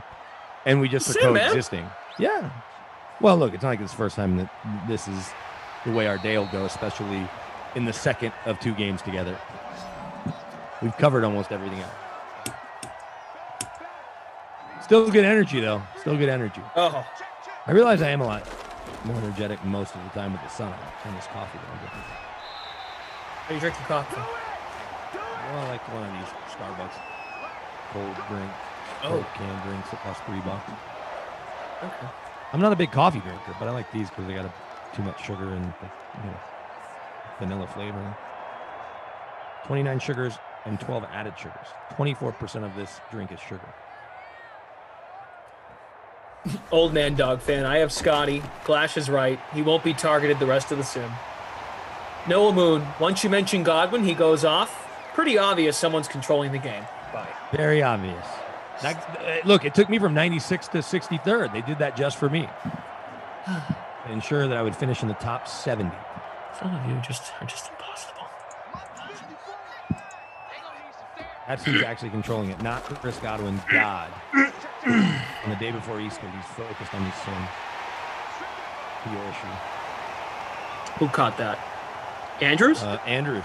Hey, Mark. Rick Lewis is happy because Rick Lewis is like, hey, Mark Andrews, WTF. Well, there he is. He read your tweet.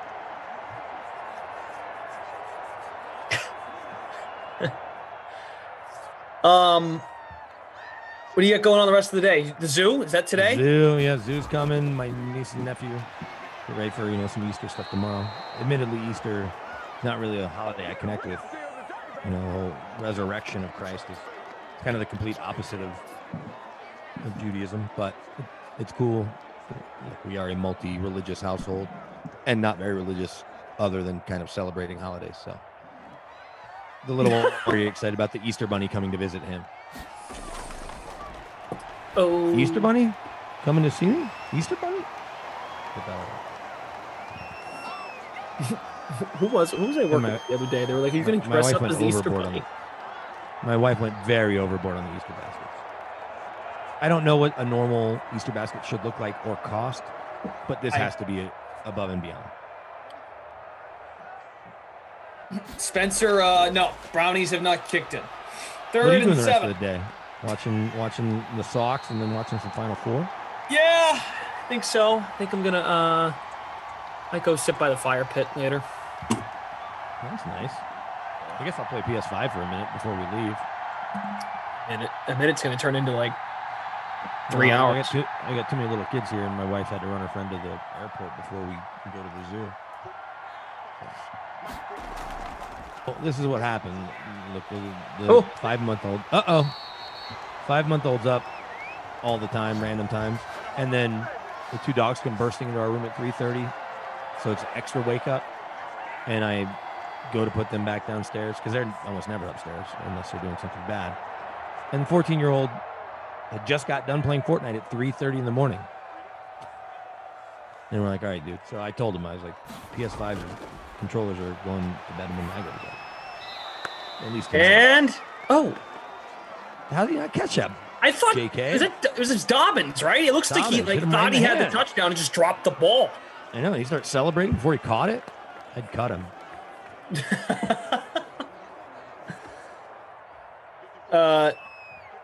Lamar's running this. Oh my God! 2nd and goal, midway through the 4th. I'm gonna watch. They weren't even faking it. I'm watching this play again. That was just a quarterback draw. What's Dobbins doing? Or a quarterback lead. That was just quarterback lead, and whether Noah believes it or not, that was just me guessing, Tony Romo style. Tony does a little less guessing, but still. Rick Lewis is in the chat. Hey, Rick. Yeah, Rick needed Mark Andrews. Lamar. Touchdown. Right there. Andrews. Mark Andrews. Hey. There you go. Way to go, Mark. Nathan Hammond needed Andrews. Very good.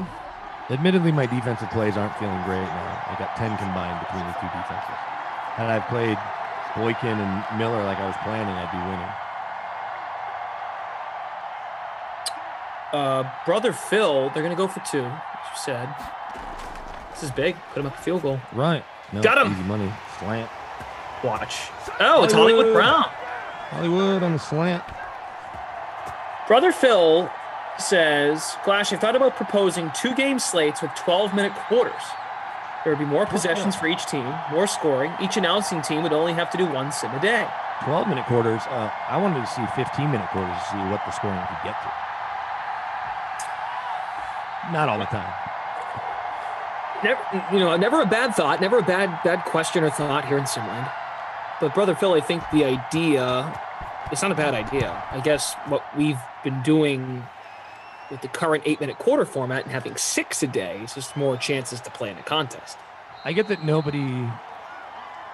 More contests, the better. Nobody on the East Coast really wants to do this. But what if every Madden After Dark, because there's not a lot of programming after it, right? The sims just end. Every Madden After Dark was either 12 minutes or 15 minutes. Quarters. That could be awesome. Lamar could I love run that. for 600 yards. Don't kid yourself. You know this. I'm a night owl.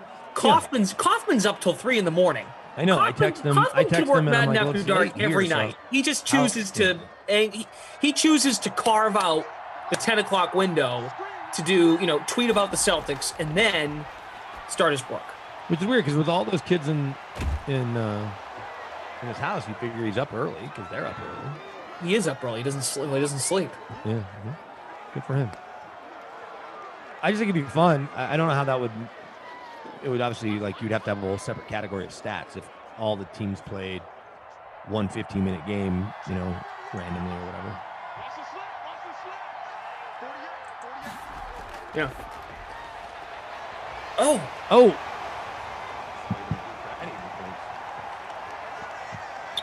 Shout out to Nick, Mr. Nick in the chat. First place in the free roll now with 120.1 points. Lamar captained, Brady, Gronk, Andrews, Boykin, and Tucker. I want to predict overtime, although a first down here will really be a key to that. If we did 12-minute quarters, look at the score of this game right now. Every sim or just the late sim? Right. Look at the score right now. This is a pretty normal score for a good NFL game. Yeah. Right? Like a solid afternoon, 4 o'clock, Nance Romo, Wolfson game, it was pretty good. What would it be if we added, what would it be? So do the math, 32 4 minutes to each quarter, so. You'd be adding 16 more minutes. You'd be adding 4 more. 2 more quarters. 2 more quarters, right. 2 more 8-minute quarters, essentially. So add 12 points and 15 points. So the scores would be 45 to 38. Right. High 40s. Or I'm sorry, mid 40s. Every game. High 30s. Right, and then that game like we saw with the Bucks would be 65 to whatever with the Raiders. Okay, so anyway, I was going to predict overtime, but then I thought Noah Moon would know that I was obviously helping rig all of this. I think Noah actually left when he said he was going to leave. When Nobody Godwin really know, I suppose, because unless he messaged us, he could still be listening. No, he said, "Can Evans wake up?" So, come on, Mike Evans, please play a lullaby. Gronk's got his 21 in the captain spot. That's solid. Please, Evans, play a lullaby for Baby Moon. Paying up for Lamar in the captain spot, that's probably the way to go. Oh, Gronk. Gronk, hit that bonus. Get there. Brady hit the bonus, 304. Yep, look at that. Gronk's at 96. Okay. When he catches a touchdown here, no overtime, but it'll help you my lineup and yours. Speaking of predictions, we did go into the day like this is the best matchup. Not hard to predict that. Great matchup. When it was 12-10, we weren't. When it was 12-10, we weren't loving the scores, though. But that meant two teams were playing well. Yep. Why did Godwin just step out of bounds? He should have tried to run up field. Whoever, Tom, if you're back there controlling it, keep him in bounds next time. Careful. I know. The more I say that, the more people are like, "Oh, see you." I'm just being as smart aleck as my grandma would say. Oh, Miller! Scotty! For Scotty! Look at that. He'd already. Oh, yeah, it was at 99, right? So he hits the bonus, moves the sticks. Plenty of time here with these 3 timeouts. Ravens might want to think about calling timeouts. It's like virtual John Harbaugh's never played Madden.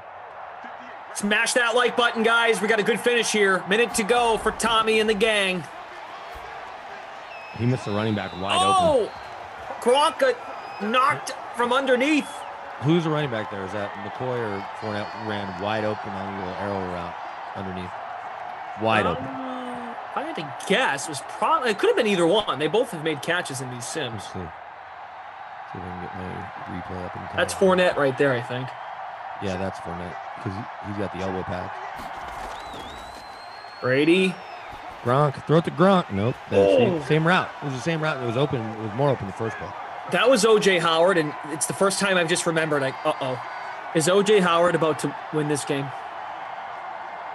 Is O.J. Howard about to win this game? Because he's always that guy. He hasn't showed up yet. Oh, no. We're getting overtime here, dude. Brady! Run! He needs more time. Caught! Touchdown! Godwin! Second touchdown of this. Second touchdown of the quarter? Yes. Definitely second touchdown of the half. Wow. Crackle smack, Matt Silverman. There you go. Second touchdown of the quarter. Nicely done. I should have Captain Godwin. See, there it is again.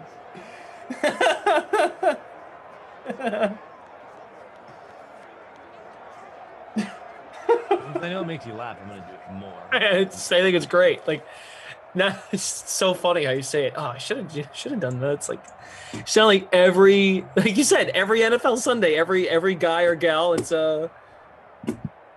trying to do it.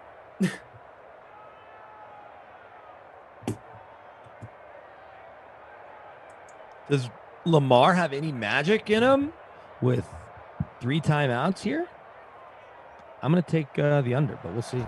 So all on that drive, a lot was accomplished. Brady hit the bonus. Scotty Miller hit the bonus. Gronk did not. James says, I think I would have cashed if Gronk caught the touchdown. Yeah. I think we're all winners here, folks. That's true. Look yourself in the mirror and know that. Oh, Lamar, if he could throw that was better. daylight. I would be so mad if I were a real-life Ravens fan. Feeling the energy in the sim, freak of nature. Smash that like. I kind of want Miles Boykin to win the game. Trips left. Hollywood Brown, bottom of the screen. Lamar. Nice Okay. throw. Yeah. Timeout. Call timeout, John. Willie Snead. had himself a quiet day, quiet little 3-4 catches. Mm-hmm. Like 60 yards. Yep. Typically, he didn't do all that much. Peace of mind wants Andrews. Scrolled across quickly, it was a little blurry on my screen.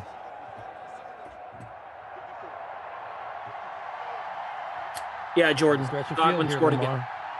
Maybe it'll open up and he'll run for 40. Nope, he's throwing to no one. This is why Juju and T.Y. Hilton didn't sign there, because of throws like that. You know, it's a video game.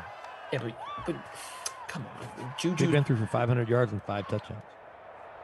Yeah, but look what happened at the end of the year. Falls off a cliff.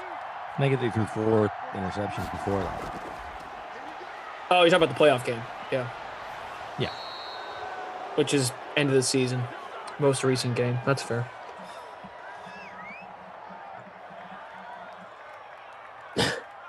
Although one of you gets to be my colleague, all of you are now my friends. There you go. Emerson Lazia says, hello, guys, by the way. He texted me and said, say my name in the stream today. We need this. He said his name earlier. We were talking about the sausage race. That's true. We did. We invited him. I haven't told him that yet. Oh, boy. Oh! Andrews inside the 30.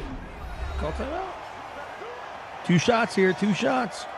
You got 1 shot. 2 ones. 2 ones. There you go. Michael says first place, 144 for me in terms of points. There he is, MD Majak. 3-way tie for first. Boykin captained in this winning lineup right now. Oh, he runs right into a sack. Good thing I got that Bucks D. Oh, get up. Get up. You got to use a timeout there. Yeah, they did. They had 1 left. Okay. Now, is it a jerk move if when I'm done here, I don't even break everything down? I just start playing the PlayStation 5 and not tell 14-year-old who went back upstairs? I'm like, what? I started playing. I didn't know what you were doing. Come on, Lamar. Come on. Yeah, Jordan Lindenbaum's right. Out of bounds. Quarterbacks and defense. Good. Ball game. Boykin. Hey, they ran out of time. That's it. Jordan, you were right. The 2 defenses and the quarterbacks, counterintuitive. Failed you. If I'd have gone Miller and Boykin, I'd be in the money. It would have made my Saturday. And instead, now I'm going to go look at the giraffes at the zoo and sulk in my popcorn. And think, why did I play both defenses and both quarterbacks? You'll be looking at the elephants. And watch the Final Four on my phone. There's BK. Wow, look at that elephant. Why did I play both defenses in that Bucks-Ravens sim? And both quarterbacks? Listen to the 2-year-old sad that the hippo exhibit is closed, and he goes, Hippo night-night? Over and over and over for the entire duration of the zoo, like last time. Lamar, 88 rushing yards and a touchdown, did fumble, but Lamar, with the running he did there on that final drive, he put the winning lineup, had Lamar in the captain spot. So in the public contest, a 47-way tie for first place. Yeah. What was Lamar's captain number? In terms of ownership? No, score. Oh, 52.26. But in our contest, Scotty Miller, where you get so much value. Mm-hmm. Man. Bednarz. First place. Nick, you came in second. Lamar in the captain spot, though, very obvious. So you paid up for him, and it helped 49 people in the big contest. But having the foresight to captain Scotty Miller, I think he's your Krusty Kristall player of the game. All right. And then most disappointing. Maybe it's Evans now. Yeah, you had him in your lineup. What was his Hollywood total? cut 2-point conversion, which is Hollywood 5.4 points. Not great. Evans Hollywood 06. always kind of smells. Look at what was the ownership numbers Hollywood compared to let me give it to you. Here we go. Ready?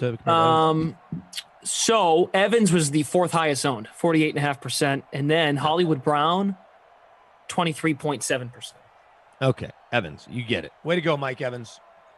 Ruining people's everything. lineups all day. You were calling out Godwin, and then he goes and scores twice. So I bet you feel bad about that. That may ruin your day. He ends up with 20.6 points in the flex.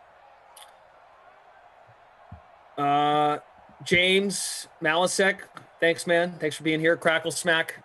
Thanks, guys. Thank you, everybody, for being here. I think I'm back tomorrow for 3. So. Yep, I'm back tomorrow night, 8 and 10. I'll be here with Lamarca and Freeze Pops, one each with those guys, 8 and 10. If you celebrate Easter, happy Easter. And if not, happy Sunday. Happy Sunday.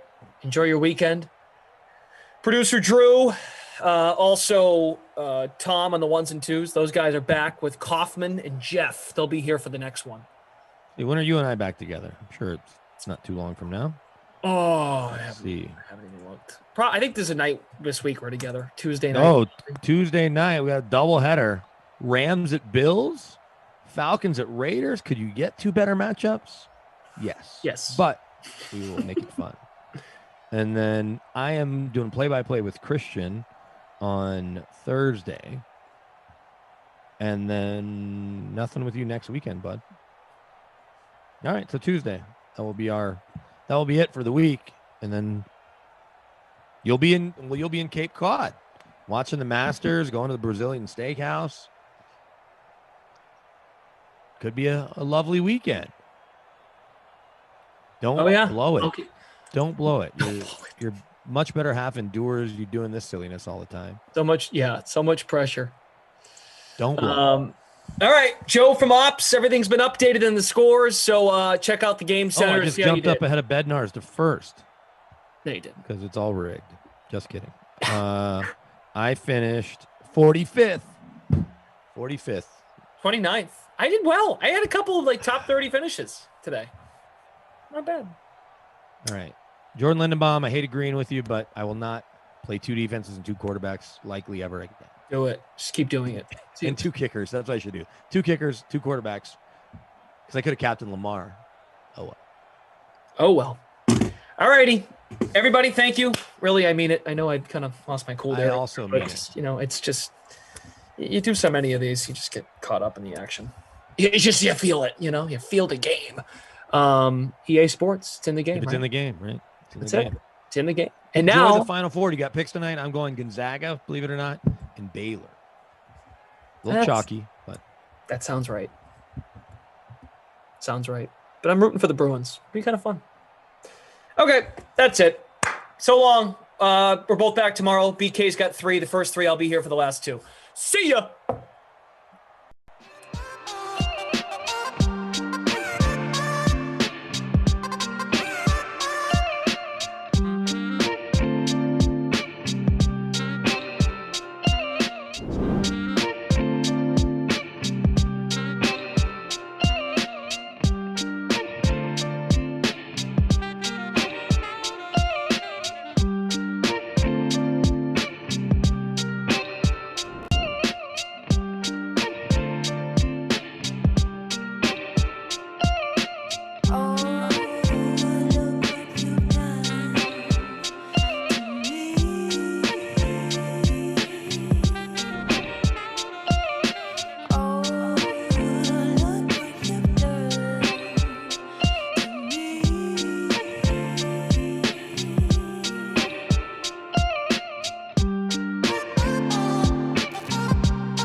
What's up, DK Sim fam? Welcome to Saturday, or I guess welcome us to Saturday. And you've been here for quite some time. Great to be here with you. Moose is just, he's grazing, he's eating. We're going to let him finish it, any and all last chomps and bites. Jeff Ulrich, I'm Adam Kaufman.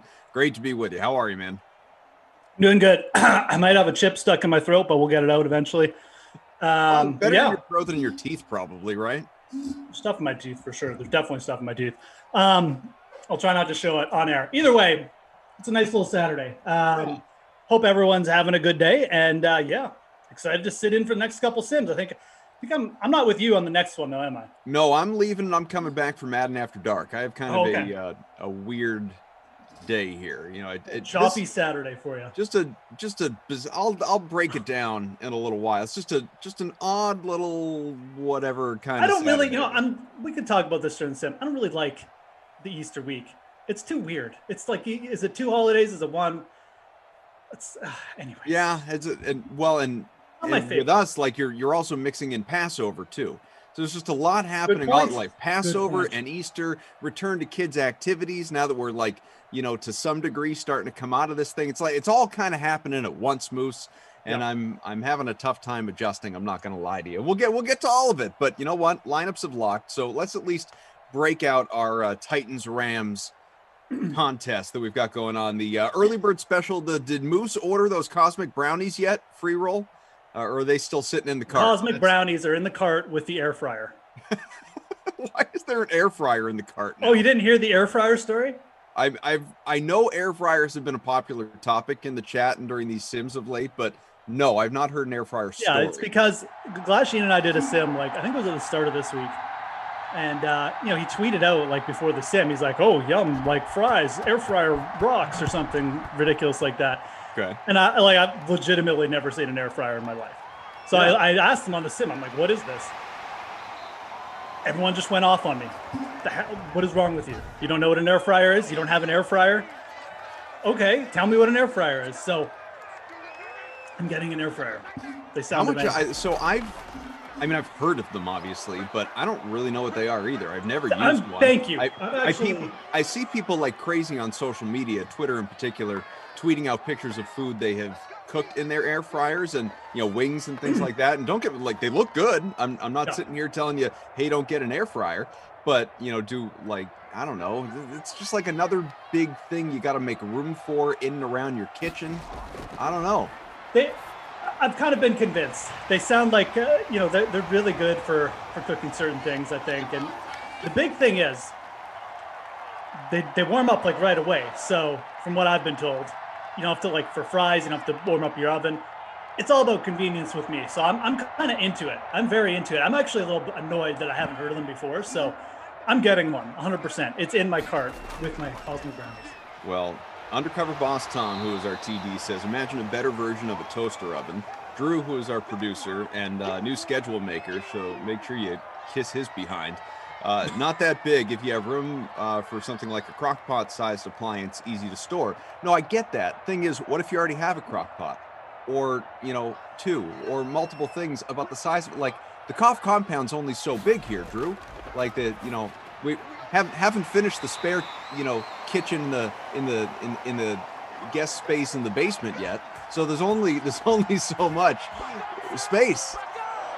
I mean, we've got 3 refrigerators and all this. I tell you. Yeah, Drew says that's why if you get the space, you get one. Tom says it's so much different than anything else you have in the kitchen. So Drew says $40 to $100. What have you priced out for your air fryer? Is it right in that range? Yeah, I think I'm more on the higher side. They definitely. I haven't done extensive looking or anything. I'm sure I could find one for cheaper if I wanted. So, but yeah, around there. Tom says, imagine it's like having a smoker versus a grill. Yeah, well, I have a grill, but I haven't gone down the smoker road, contrary to what you all may think. And it is, I'm told, a lot of fun, obviously, especially again for wings and things like that. You could tell I'm partial to the wings, but I don't know. It's just it's another thing. Emerson's Baby Gap shirt says, Kaufman, throw everything out of your kitchen and throw out the toilet. Throw out the toilet. The air fryer does it all, bro. I'm into it. I am. Like I said, I'm not I'm not offended that people are making fun of me for it. I'm more mad that I haven't heard of it before. Yeah. Because I think I would get a lot of use out of it. So I am getting one. One of the most used appliances in my house. It's nice that you don't have to heat your whole house up on days that on the hot days, and you still get oven quality roasted food, says Ed Zone Dance. CEH is on the other side, says, I bought one, I used it once. I don't get what's so great about it. We're scoreless still, about 3 minutes in, by the way.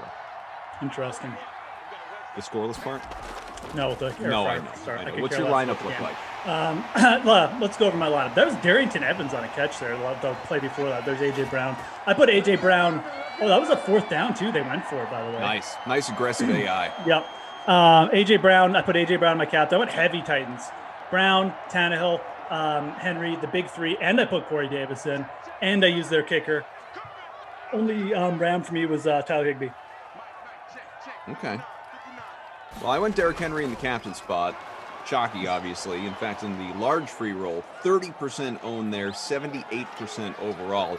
In our smaller, more modest free roll, as I like to always say, he is obviously very, very popular. Not quite of the same vein, though. Only 20% in the captain spot, which really surprises me. 84% overall. After him, Jared Goff, Robert Woods, Corey Davis, Josh Reynolds, kind of a mainstay in my lineups when the Rams are involved. And then Van Jefferson, who, if I'm being honest, now that I'm looking at it, that was a really accidental roster. I did not mean to play him because I know as well as all of you, he is not going to be involved. He's only appeared in 2 games in the history of Madden 21. Yeah. So more than likely, I'm going to look like a doofus unless by some chance he has a catch and I'll look like a genius. But even then, he was $2,600. So yeah, I must have been distracted when I made that lineup, and now I'm kind of upset about it, if we're being honest. We have a touchdown. Yes, we do. Corner of the end zone, near side. A.J. Brown, first of the day and first points here of this sim, halfway through the first. That's big for my Titan stack. Oh, but I didn't get it in the free roll. But I got it in the free roll. I didn't get it in the league. I see. I guess I was distracted like you. I was eating before. That's probably what in the world was I doing? Rostering Van Jefferson. You know what I bet happened? I bet for some, because you know me, like I make these things surrounded by children and noise and barking dog and everything else, and I probably in that brief state of mind thought like the Vikings were involved and I was rostering Justin Jefferson. Like what a great price. It's true. Idiots.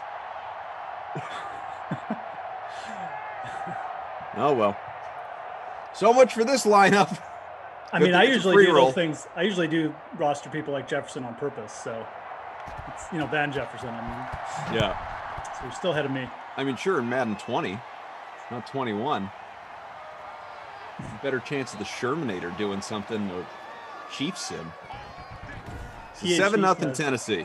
PhD says air fryers will change your car oil too. So. There you go. Bruins with a big win today. Oh, did they come back and beat Pittsburgh? Yeah, it was 7-5. Lopsided victory. Just was checking out a hat trick for Brad Marchand that included an empty net, 2 goals and assists for Pasternak, 1 of each for Krejci. Bergeron got on the board. Good day I don't even know if there was a showdown available for that game, but if you played the early classic, good day to stack the Bruins top line, that's for sure. Meanwhile, the Red Sox lost again, 0-2. That potent offense against the mediocre Orioles. Fumble. Oh, go! Get out of here! I have the Tennessee defense. Get out of here! This is going to vault me right into first. Yep, here we go. That's what you like to see. Tennessee. I'm leading the free roll. The big one? The big one. How many people in that one? Over 9,000. I got A.J. Brown in the captain spot, and I actually didn't use the Tennessee kicker. I used their defense, so. Take a screenshot while you can. Completely. I know I've asked you this before, but I don't remember the answer. What is the largest contest you've won? Not obviously in terms of, your winnings, but the field. Let me see here. 51 probably. Actually, last year, before the pandemic, it was over 2,000 people for sure. I think it was like over 2,000 people. I've come in second in a couple like bigger ones than that though. I came in second in like a 10,000, 5,000 man football. Nice. As far as biggest though, it would have been like 20. Because actually, I won a golf one once. It was like 2,500 people too. I've had a lot of like top threes where it's just been like in bigger contests, but I've never won one outright that I can remember. Unless I'm no, I don't think I am. Well, it's 14-0 Tennessee after, of course, the A.J. Brown touchdown, courtesy of Ryan Tannehill, and the defensive touchdown off the fumble recovery. So how many points do you have right now? Okay, right now I have 41.71. The leader in our smaller free roll out of 140 people is Victor Vaughn 1 with 38.66. So we'll keep an eye on that. Yeah, no, I got the nuts right now, man. I got A.J. Brown, the captain, Doing well. with the TD. I got the Titans D. I got Tannehill. Just killing it. I'm sitting 101. Not so great, but appropriate with regard to these Sims and the 101 timeouts we've come to love. Need Jared Goff to keep throwing turnovers. Let's go, Jared. Yeah, man, getting back to real life. Soccer's underway for the 8-year-old. I was just at the field until about 3 seconds before the sim started, and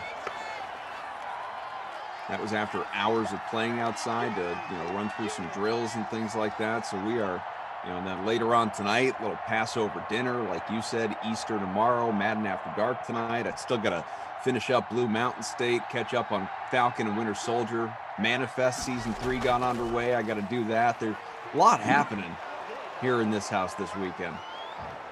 Sounds like half of it's TV related, so that's good. That's just when everybody else is asleep. Yeah. Family stuff till everybody passes out, and then I just get lost in alternate realities. Unfortunately, Canada isn't, quite up to speed with the vaccinations, so we're... Well, I wouldn't say, don't get me wrong, we're not there. It's just, we're making progress. You're a lot better than we are, trust me. We are headed in the wrong direction up here. Are you guys kind of locked down still?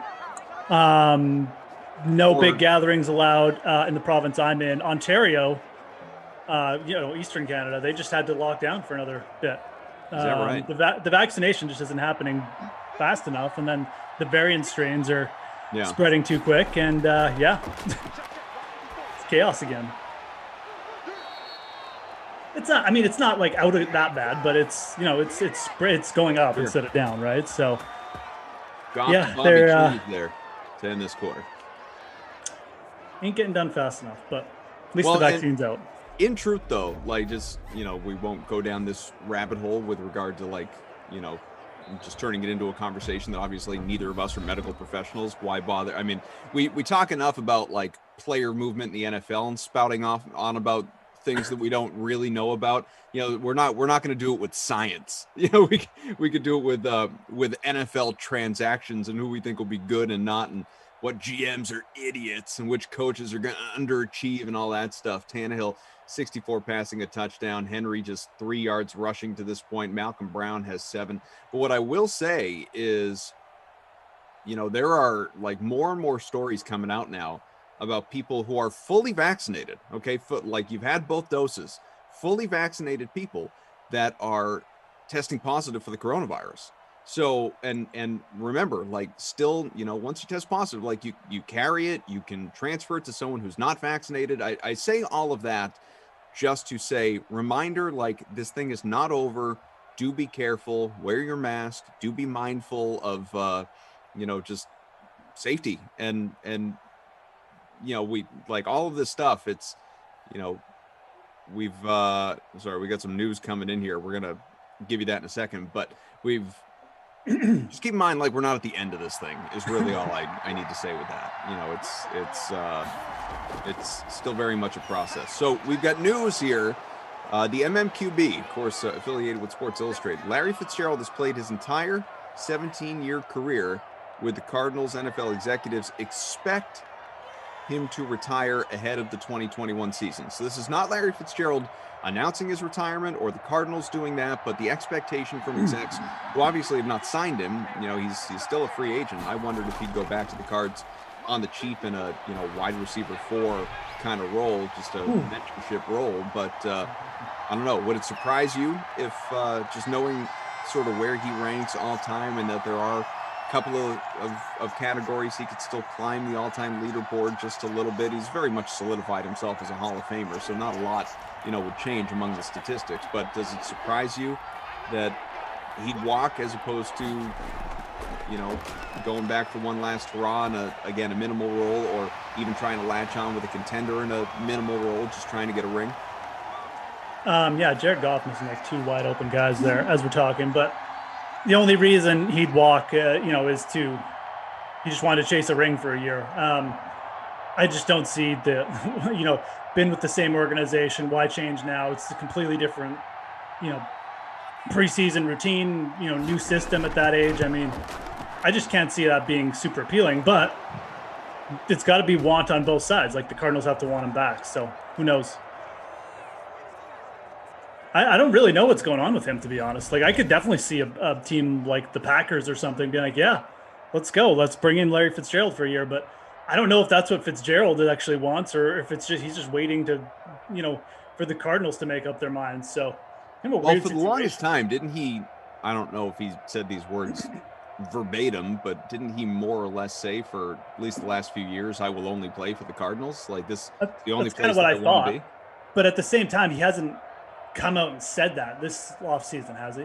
I don't think as far as I know, he hasn't really said anything this offseason. That's what I'm saying. Like it's kind of been quiet, which kind of makes me think maybe he's considering his options, right?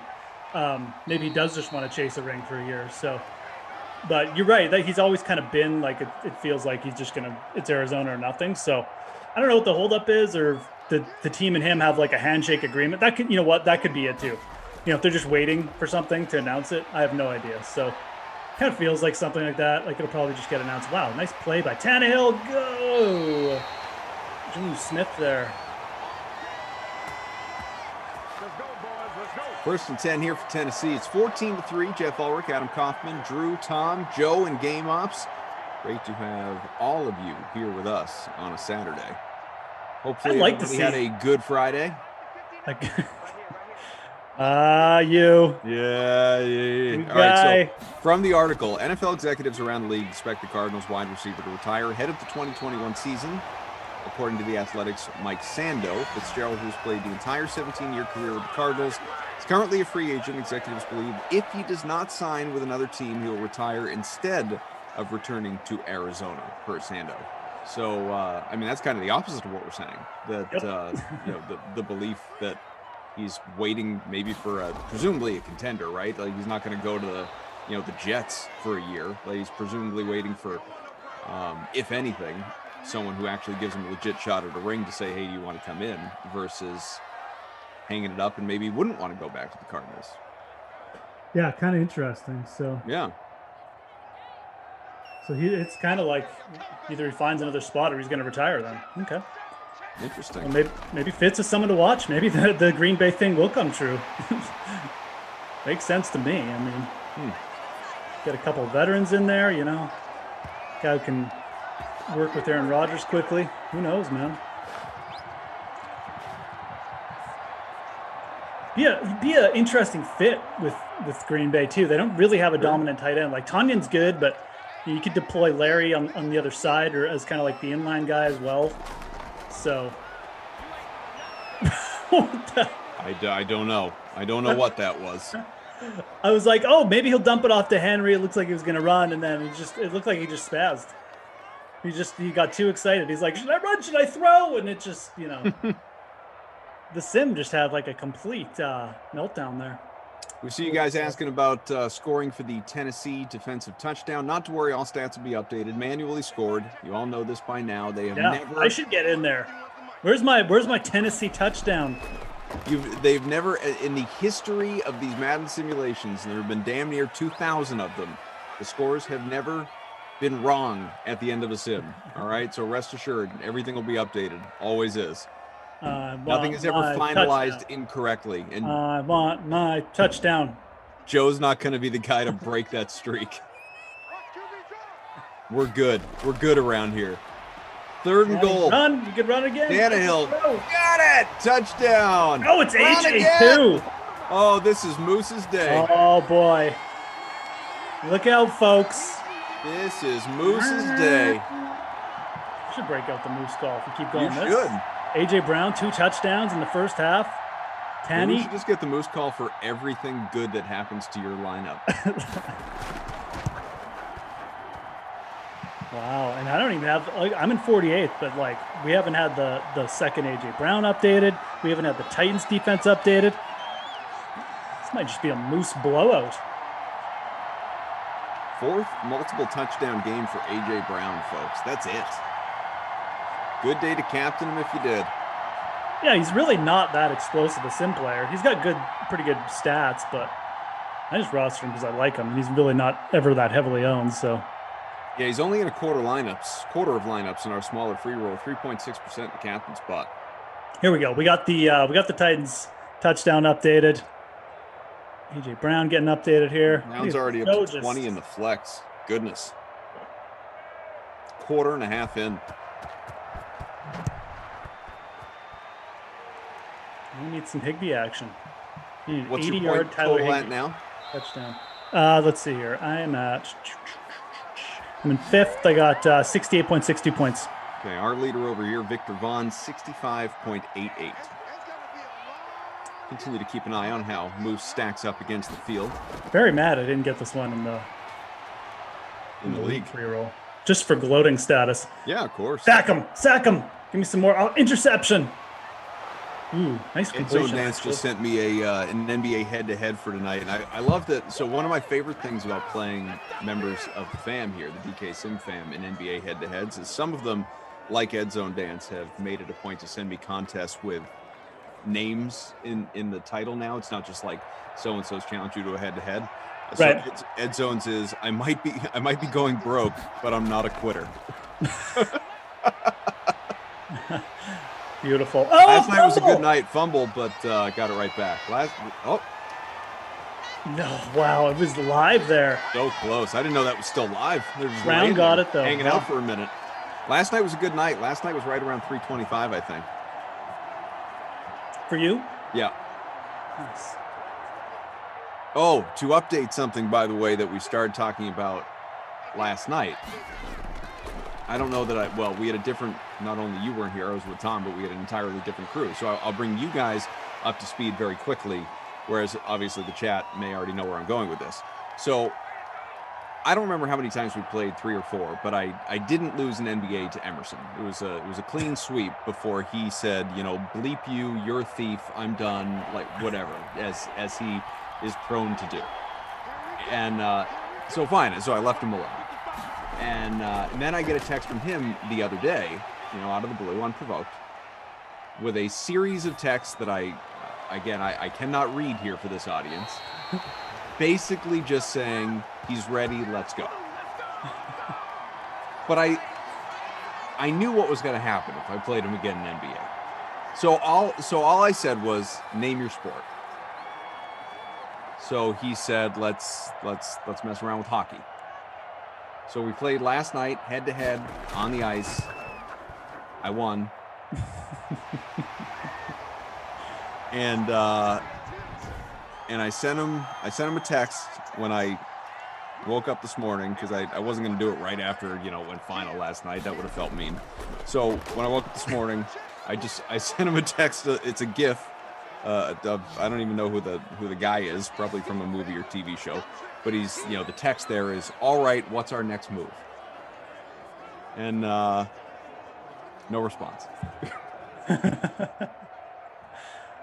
Maybe baseball? Maybe I challenge him to baseball next? It's like, he's ghosting his bookie. Pretty much. Sam Sloman's 52-yarder did not make it to the back of the end zone, so we remain. Let's go. We need some more Titans here. We need more AJ Brown. Who else do I have on the Titans? I got Henry. Oh, I got Corey Davis, too. Corey Davis, 50-yard touchdown will do it. Pretty soon, Emerson and I will be playing like a CS:GO contest. Yeah. That's it, bro. That's my sport. Esports. Ooh, it was a nice completion. Oh, I think that was AJ Brown too. Let me check. Animation cut off quite quickly there. Yeah, some big stuff coming up though on DraftKings. In all seriousness, got the Masters next week. I think there's 3 milli makers on the site. I have to double check that. 2 or 3, I can't remember. One of them's a really high buy-in. One of them's 100. One of them's $10. So that is going to be a ton of fun. Ooh, a little dump off to D-Hen. Ralphie says, Ralphie must be new. Says, Koff loves speaking about Koff. Wow. Me. Yeah, obviously. Yeah, did you just get here? Like, it's all good. We've been doing this for a year. 21-3. Anyways, make sure you check out DK Nation for the master stuff. Nice little interlude. Yeah. And yeah, we got Major League Baseball. Ooh, that was good going on. So who do you like in the Masters right now? I mean, I'm not locking in anything. You got plenty of time to change your mind, but how are you feeling right now? So I got no reason to get off Bryson. There's a few guys playing good this week in the tournament. Jordan Spieth's up there. Kuchar's playing better too. I'm not going to be betting either of those guys. To me, Bryson has been playing. Corey Davis. Down to 13. Nice. Corey Davis, 24-yard pickup. Bryson had the best start to the year. He's looked good. He's looked good on courses in Florida. Maybe not even like courses that fit his strength necessarily. And chaos. Yeah, pure chaos out there. I don't know what they're doing. So I really like the way Bryson started. To me, like I said, he's just had the most consistent, the best start to the year. There's other guys I like too. I mean, I definitely think Cantlay's played well to start the year. But I think after that, like to me, I think you're picking the top guys. You're not necessarily taking a chance, but like there's a lot of players that just haven't played as well as Bryson. So to me, I'm starting with him next week, 100%, and we'll go from there. DraftKings own Bryson DeChambeau, and there's a touchdown. Could it be? Oh, Jonnu Smith, new Patriot. And it's a Tennessee rout, folks. My goodness, this game. About to be 28-3 with a minute left in the half. Yeah. Ralphie, by the way, says, Koff, I've been here since day one, winning real money, but thanks, though. Then, Ralphie, you should know by now. This is a route. I mean, when I made this Tennessee lineup, I wasn't expecting this, but I'll take it. Not sure. Jonnu Smith maybe wasn't that heavily owned. Oh, no, 45.2% owned. He certainly was in the flex. So Corey Davis up to 11 points in the flex, too. He had a good drive, 47.6% owned. I'm in 5th. Got 3 points back, so.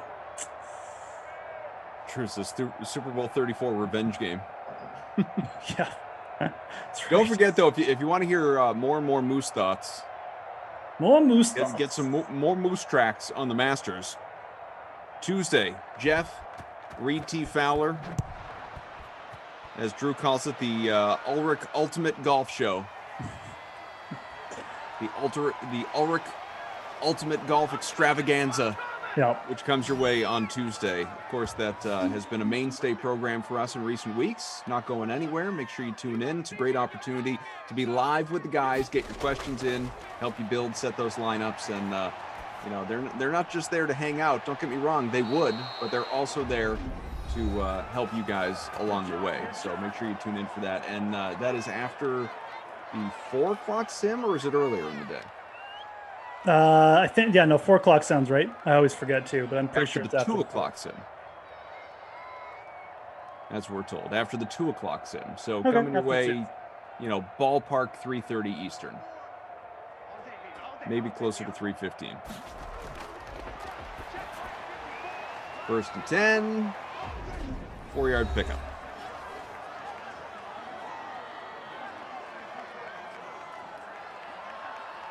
"1 p.m. Moose time," says Drew.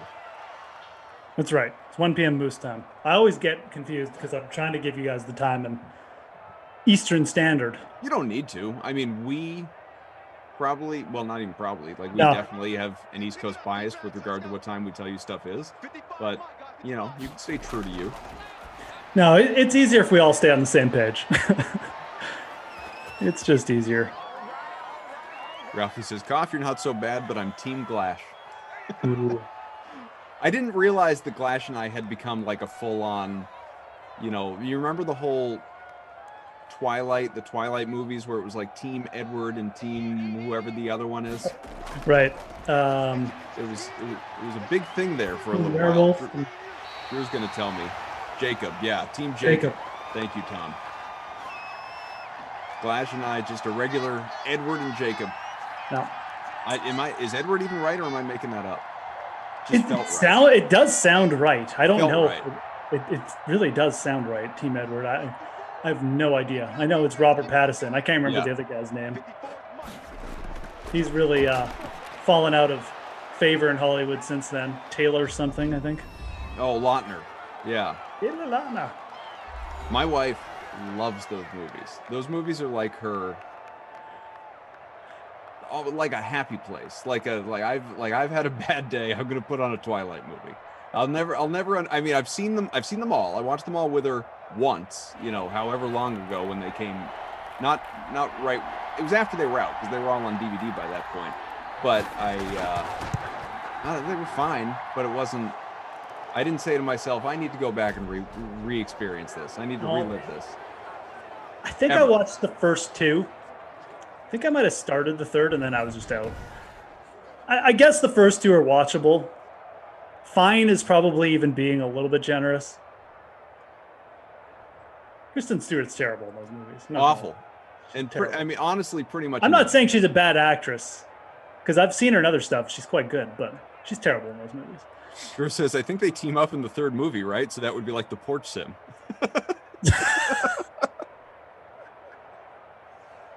Jordan says, this is high praise right here. Lindenbaum says, Koff and Glash are like East Coast, West Coast, Biggie and Tupac. That's right. There you Who go. do you want to be at that point? Like, I mean, neither. well, yeah, I want to live.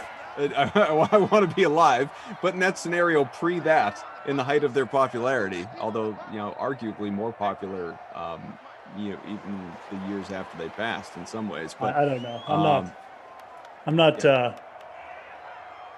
I'm not skilled enough for. I'm just more. I was always more of a Tupac guy than a Biggie guy. Is it taking nothing from Biggie? Biggie was awesome, but I was just more of a Tupac guy. Tom says more like Captain America versus Iron Man. Again, which, you know, you want to be the straight edge, but like symbol for, you know, for the world basically, or do you want to be the, you know, the tech guy who doesn't have any real superpowers other than the tech guy with all the DVDs brain, and but yeah, but all the money and women and all that, you know, you could fortress of DVDs, you know, fortress of Iron Man underground layer. Clearly, you're Iron Man and Glash is Captain America. Clearly. I mean, that's what we're dealing with here. I feel like you could make a case for wanting to be either one in that situation. We should really go down and assign Avenger roles to everyone. It's the rivalry is brain versus heart. You know what? I think I'd be okay with brain in that situation. 28-6 at the half, folks. Some big numbers. 81 for Higbee. 68 for Brown, couple of touchdowns, 55 for Jonnu. He's got 55 with his score, 58 for Davis.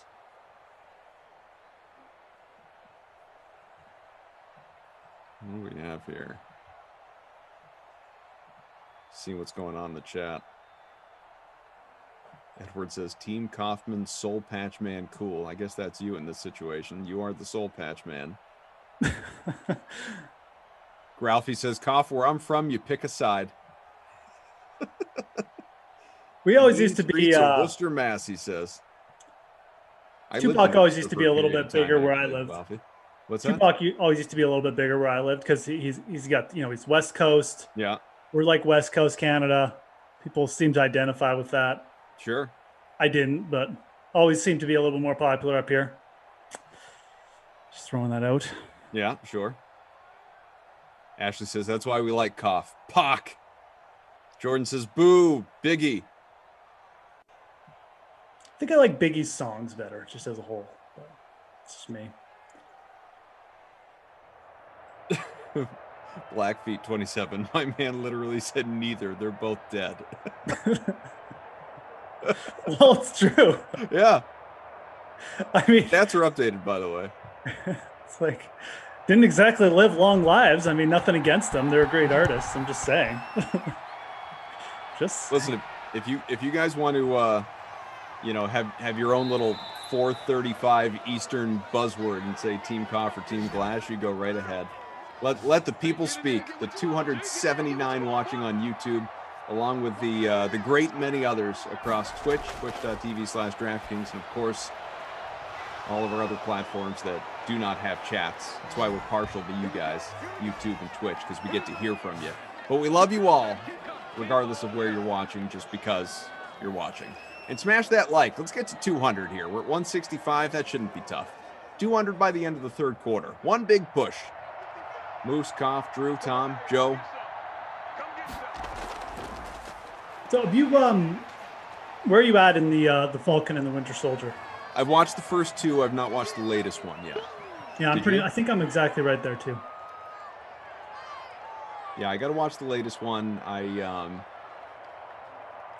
Maybe tonight. So I don't know if you're a Manifest guy, the TV show.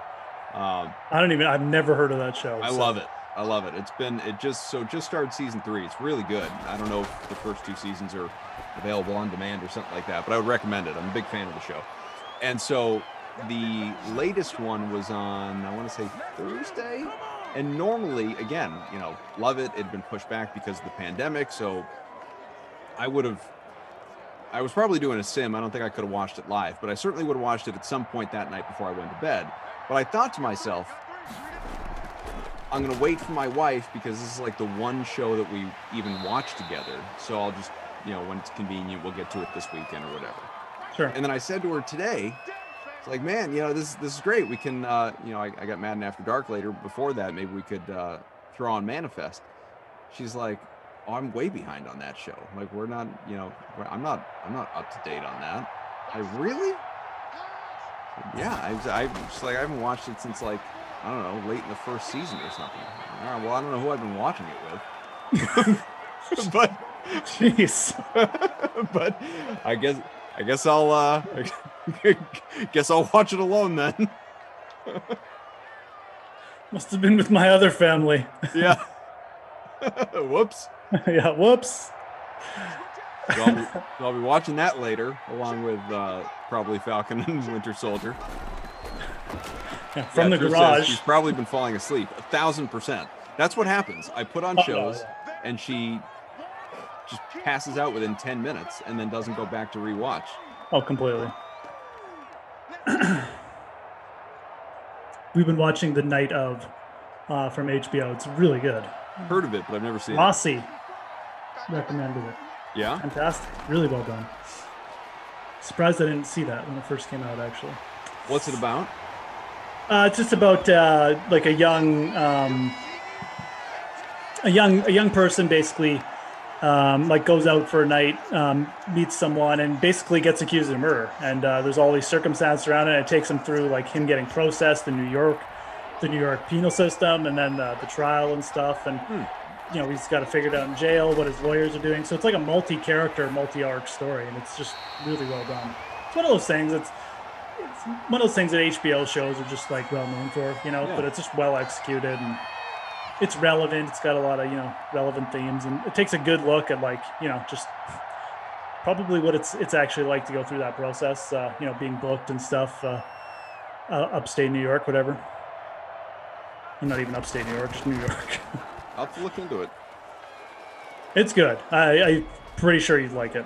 Speaking of HBO shows, a text from one of my best friends the other day. I've turned, since I did my Psych binge, I've turned him onto Psych, and now he's not blowing through it at the speed that I did because he has real responsibilities that I guess include sleep, but he is making his way through. And but he texted me the other day, and he was like, what do you think of True Detective? I never got into that one. And I said, first season was great. Like, you got to watch it.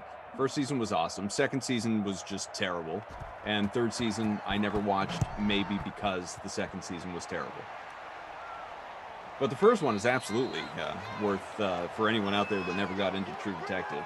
Because you don't need to keep going after that. They're all isolated seasons, different casts and everything. So that's a fun one to explore if you haven't. I'm sure you have.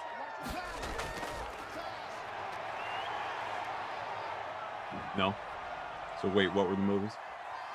No, I haven't explored it. Well, I was listening, but I just haven't done it. Sorry. I wasn't sure if you wanted an answer from me or not. Drew. Yep. Right there with me. 28-9, halfway through the third. I listened to everything you said. It's a back and forth. Whether I was supposed to I'm not hosting a talk show and you're out there in the crowd. Anyways.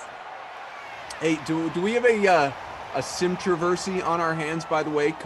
Sim controversy. Must be says, and Drew, these are the things you need to be paid attention to here as the new schedule maker taking over for Madison, who was not an April Fool's gag. She's actually gone. Must be says no. No, you have to, Drew.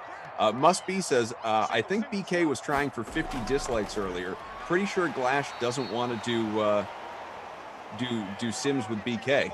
Are Glash and BK at odds? You guys were here. This crew, Jeff and I weren't, but this crew was here for the first two Sims of the day when you guys were together. Is there a problem here? No, Drew says no. Says the comment's wrong. Tom says they were fun. Okay. Yeah, I don't think so. Must be just trying to start some stuff. BK's pretty, just whatever. I mean, I can't see him being too controversial with anyone. So no, except Ducey, who finds controversy with everyone. So not me. I love working with Ducey. I don't mind working with him either. Ducey finds no controversy with me. We're also both good at just taking whatever abuse is thrown to us. So sure. There's AJ Brown. I consider myself the Ducey whisperer. Fair enough. Brown's 5 for 84 with a couple of touchdowns. First time playing Fortnite says BK just mellows Glash out. That's fine. I can see that. He's like the Valium for Glasheen. That's fair. I'm like the opposite. I'm like the catnip. I get Glash all wound up and crazy. Every time we do something, he does something insane. So you and Tom, I think you guys both. Yeah, Tom is good at it too. That's true. Yeah. 28-9 game. Yeah, I think the controversy is with Ducey, who told Glash that he did the Jim voice too much, the Tony Romo voice. Yeah. Very upsetting for Glasheen. Yeah, he didn't like that. No. Yeah, Tom says it was the buddy thing. It was definitely the buddy and then thing. The buddy thing. Although, I mentioned this before. I honestly, like, Ducey and I, we had a long conversation about the buddy thing. On Sim, of course, not, like, privately.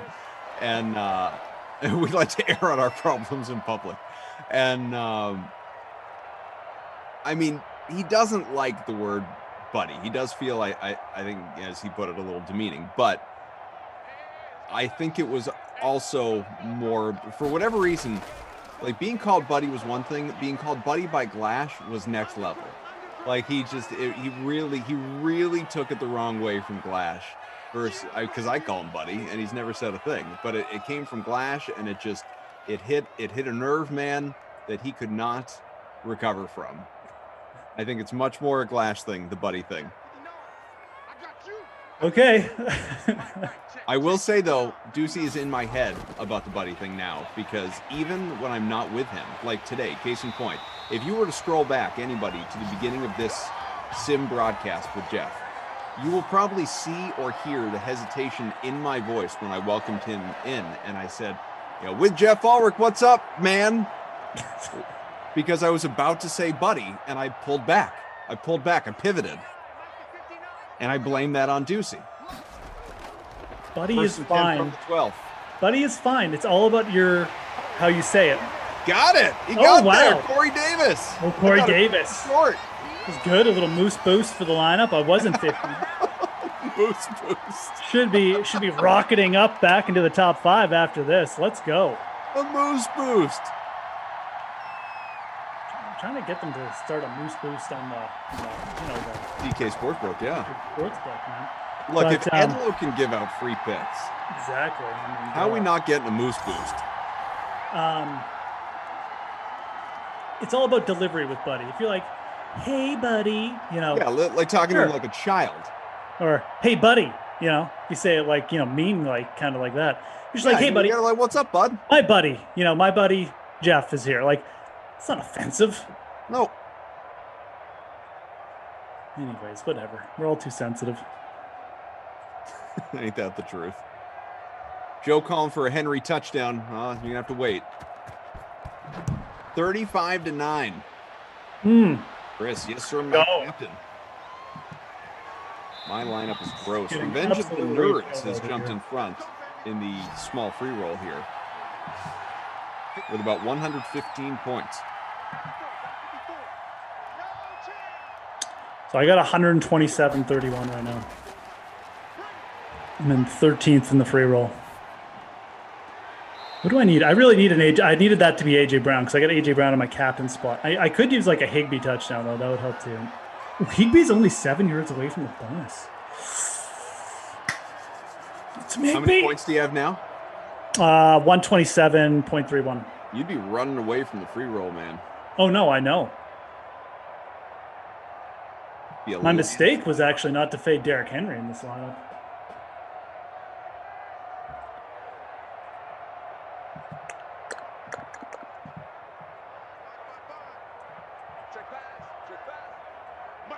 11 seconds left here, third quarter. It's in Higbee. Come on, Jared. Or get sacked. Get pulled away. Ooh, he's targeting Higbee there, too.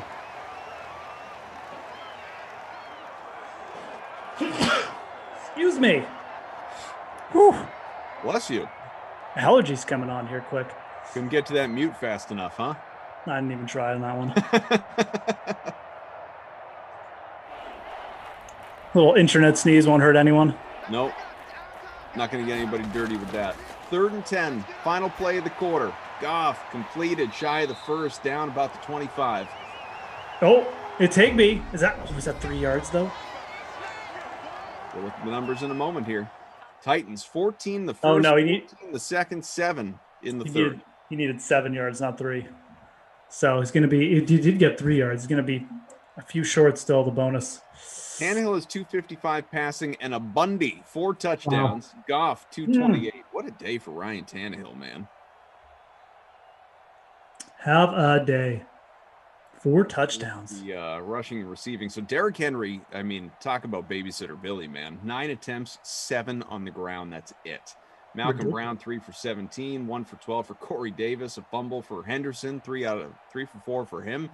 The receivers, that's where it's at. So Brown, 6 for 103, 2 touchdowns into the bonus. Higbee, almost there, 6 for 96. Reynolds, 6 for 59, a touchdown for Davis, 6 for 79. Smith has a score as well, 4 for 68. Those are the guys. Those are the ones. Derrick Henry, just to further make his day an embarrassment, 1 catch, -1 yard. Ugh. So I really need Davis and Higbee to get there. And I could use some DST action from the Titans. And Tannehill hitting the bonus would help. The person in front of me, there's a 5-way tie for first in the lineup, in the free roll, 6-way. And they have Tannehill and the captain. So I need Brown to like overtake. Stats are updated, by the way. Hit that like. Can we get to 200 likes, by the way? Let's go. Smash the like button. It's been forever since Jeff told you how to do that. I'm just going to trust that everybody knows by now. You've been here long enough. It's been a year plus. At completion to Bobby Trees. Yep. Robert Woods. Hit that like button, guys. That'd be awesome if we could get over 200 likes. Appreciate you guys showing up on a Saturday. Like I said, some MLB action going on. Jenny from the league calling for the Not My Kid to the entire Rams team. Yeah. That's an option too. Might be onto something. This is one of the worst. Although I mean, what Derrick Henry has done in a game in which the Titans have 35 points. Yeah, it's crazy. Just gross.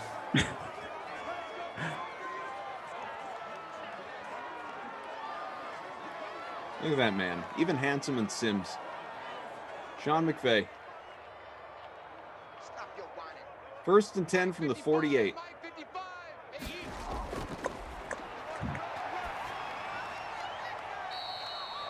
Deflection. Yeah, that was weird. 2nd and 1.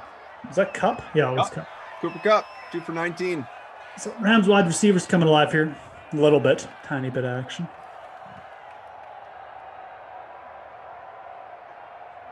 For the sake of mixing in a little bit of real football, one of the big talking points around the NFL right now, as we get closer and closer to the draft, obviously, well, there are a couple of things, but one of them is certainly the future of Niners quarterback Jimmy Garoppolo after San Fran made that massive trade to clearly move up to number 3 in order to take a quarterback. Will it be Mac Jones? A lot of people think so. Maybe it's going to be Justin Fields. We'll see. I think we can all agree it's not going to be Trey Lance. And it seems like the consensus 1-2 are Lawrence and Wilson. So before we even get to those QBs, the soon-to-be rookies, Garoppolo, are you a believer in the existing stance that is, he's the guy for 2021? Now, after that, who the heck knows? He could be shipped out, make room for the rookie you just drafted. But for right now, for this season, that he is not available, but very unlikely to be traded. Yeah, that's probably the best way to put it. Like, I think he's available. I still think he's available. I just don't know if they're going to pull that trigger or if they're going to be able to, right? But you got to think he's available. I just don't know, like, if San Francisco got the right deal, I just don't know why they wouldn't do it. Well, like, who's going to give up a first-round pick? Let's say that's what they're looking for here. Who's going to give up a first-round pick for a 30-year-old Garoppolo with that contract? No one's giving up a first-round pick. Like, it's just not happening. Maybe the Bears get desperate or something, but I don't even think that's close, right? So maybe an injury happens. I don't know. I just don't think that that's going to be on the table. So I think that's kind of why San Francisco just is saying, well, we can't really get what we want for him. He's going to be hard to move. We have to just, take a bad deal to do it, putting it nicely. And that's zipped. Oh man. Bonus for your guy Higbee, by the way. Is that Higbee? Not there, but previously, yeah. He's at the bonus. Okay. Fantastic. As Justin says, remind me never to roster anybody in a game Kaufman is doing. He sucks bad luck every time. Correct. You always blame Coffee having a bad day. It's probably his fault. Let's watch his fourth and seven. Okay. Going for it because, of course. Oh, it's wide open. Just run, man. The flag broken up, but there's a flag. This might be holding though. Jordan says I used to call it the cough curse. Chris says cough brings me good luck always. Huh. I'm with Mr. Boyd. Also my burner. 1st and 10 from the 21 on the other side. It's Titans ball. Again, this game is over in terms of wins and losses, but for the sake of your lineups, garbage points, far from. Derrick Henry, finally with a reasonable rush, has 21 on 10 attempts. But you were saying. Yeah, so I think San Francisco is taking the approach now, and I don't think this is a bad approach either. We're just going to have 2 quarterbacks next year that are probably going to be starting caliber. We're going to keep Garoppolo. We're not getting Trevor Lawrence or Zach Wilson, who are the top 2 consensus picks. So, if Mac Jones or whoever we like, maybe he ends up just starting a little slow. Like Garoppolo's going to be the guy. We're going to bring in a guy who's not going to have much pressure on him the first year. It's very similar. Garoppolo gets hurt in week 4. Yeah, and that's a really good point too. So, but to me, this is extremely similar to when the Chiefs took Mahomes. They had Alex Smith. They said Alex Smith's our guy. They went with Alex Smith for 1 more year. Then they made the switch, and quite frankly, it worked out really well. And I think they're going to follow that blueprint. And Mahomes, by the way, has always credited Alex Smith for helping him, to get ready and get used to the NFL lifestyle and all of that. And I mean, like Jimmy G, for all his faults, I think he's a really good guy. Like he's not out there, being like Mr. He's not very controversial. Like I think that he'll take this situation well. Like he's kind of a guy that if you were going to stick with someone and put him in that situation, he's probably going to do okay with it and be okay with it and help the guy. So I think it actually might work out well for San Francisco. My big interest in this situation is who are they going to take?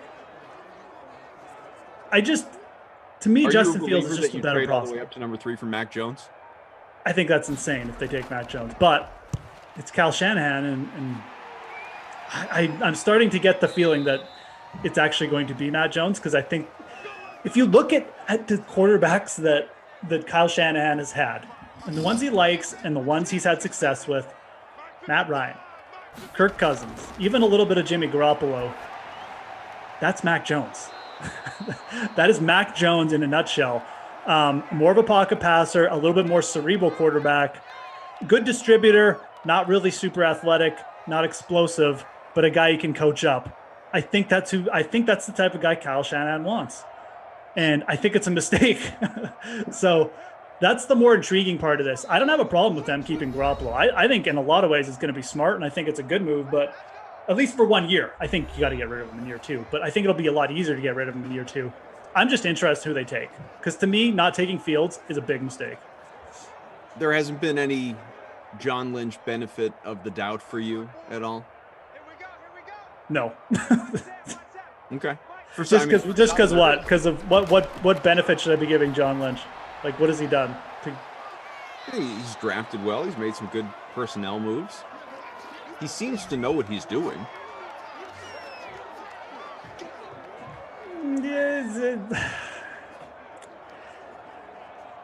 He's a football guy. I'm not suggesting that I know more about football than John Lynch, but as far as building teams go and stuff like that, he's made similar mistakes to most football GMs. So, one of them was probably just overpaying Jimmy Garoppolo, but I don't know. I wouldn't. To me, it's a clear distinction. Again, I'm not saying I'm right, but my opinion is it's a mistake if you don't take Justin Fields there. We'll see. Maybe I fully admit I could be completely off on it, but I think it'll be a mistake. So how would you, a popular question I've been asking people I've worked with lately, and I mean it doesn't, your opinion, my opinion, like our opinions, like we're not NFL executives, our opinions don't matter. We have no input on the draft. But if you did, how would you rank the top 5? What order do they go in for you?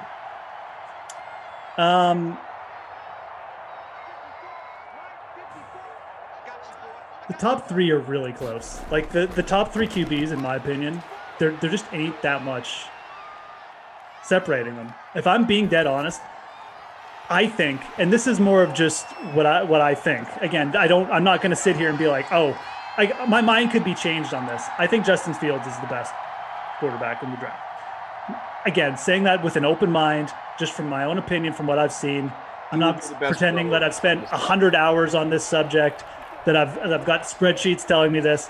I've got some stuff that's telling me some things, but it's just more a feeling. I think Justin Fields is the best quarterback in this draft. And I think it's really close between Wilson and Lawrence being the next 2. I have concerns about Lawrence getting injured, the way he runs. I have a little bit of concerns about Wilson, just competition, just going up against actual pressure. How does he adjust to like the faster guys? I don't think Fields, I don't have as much concern with Fields about that. I think people are overlooking the bigger body of work with him. Higbee's just eating up here. So again, I am very open-minded with this. Right now, I would say Fields to me is I think the guy I would take.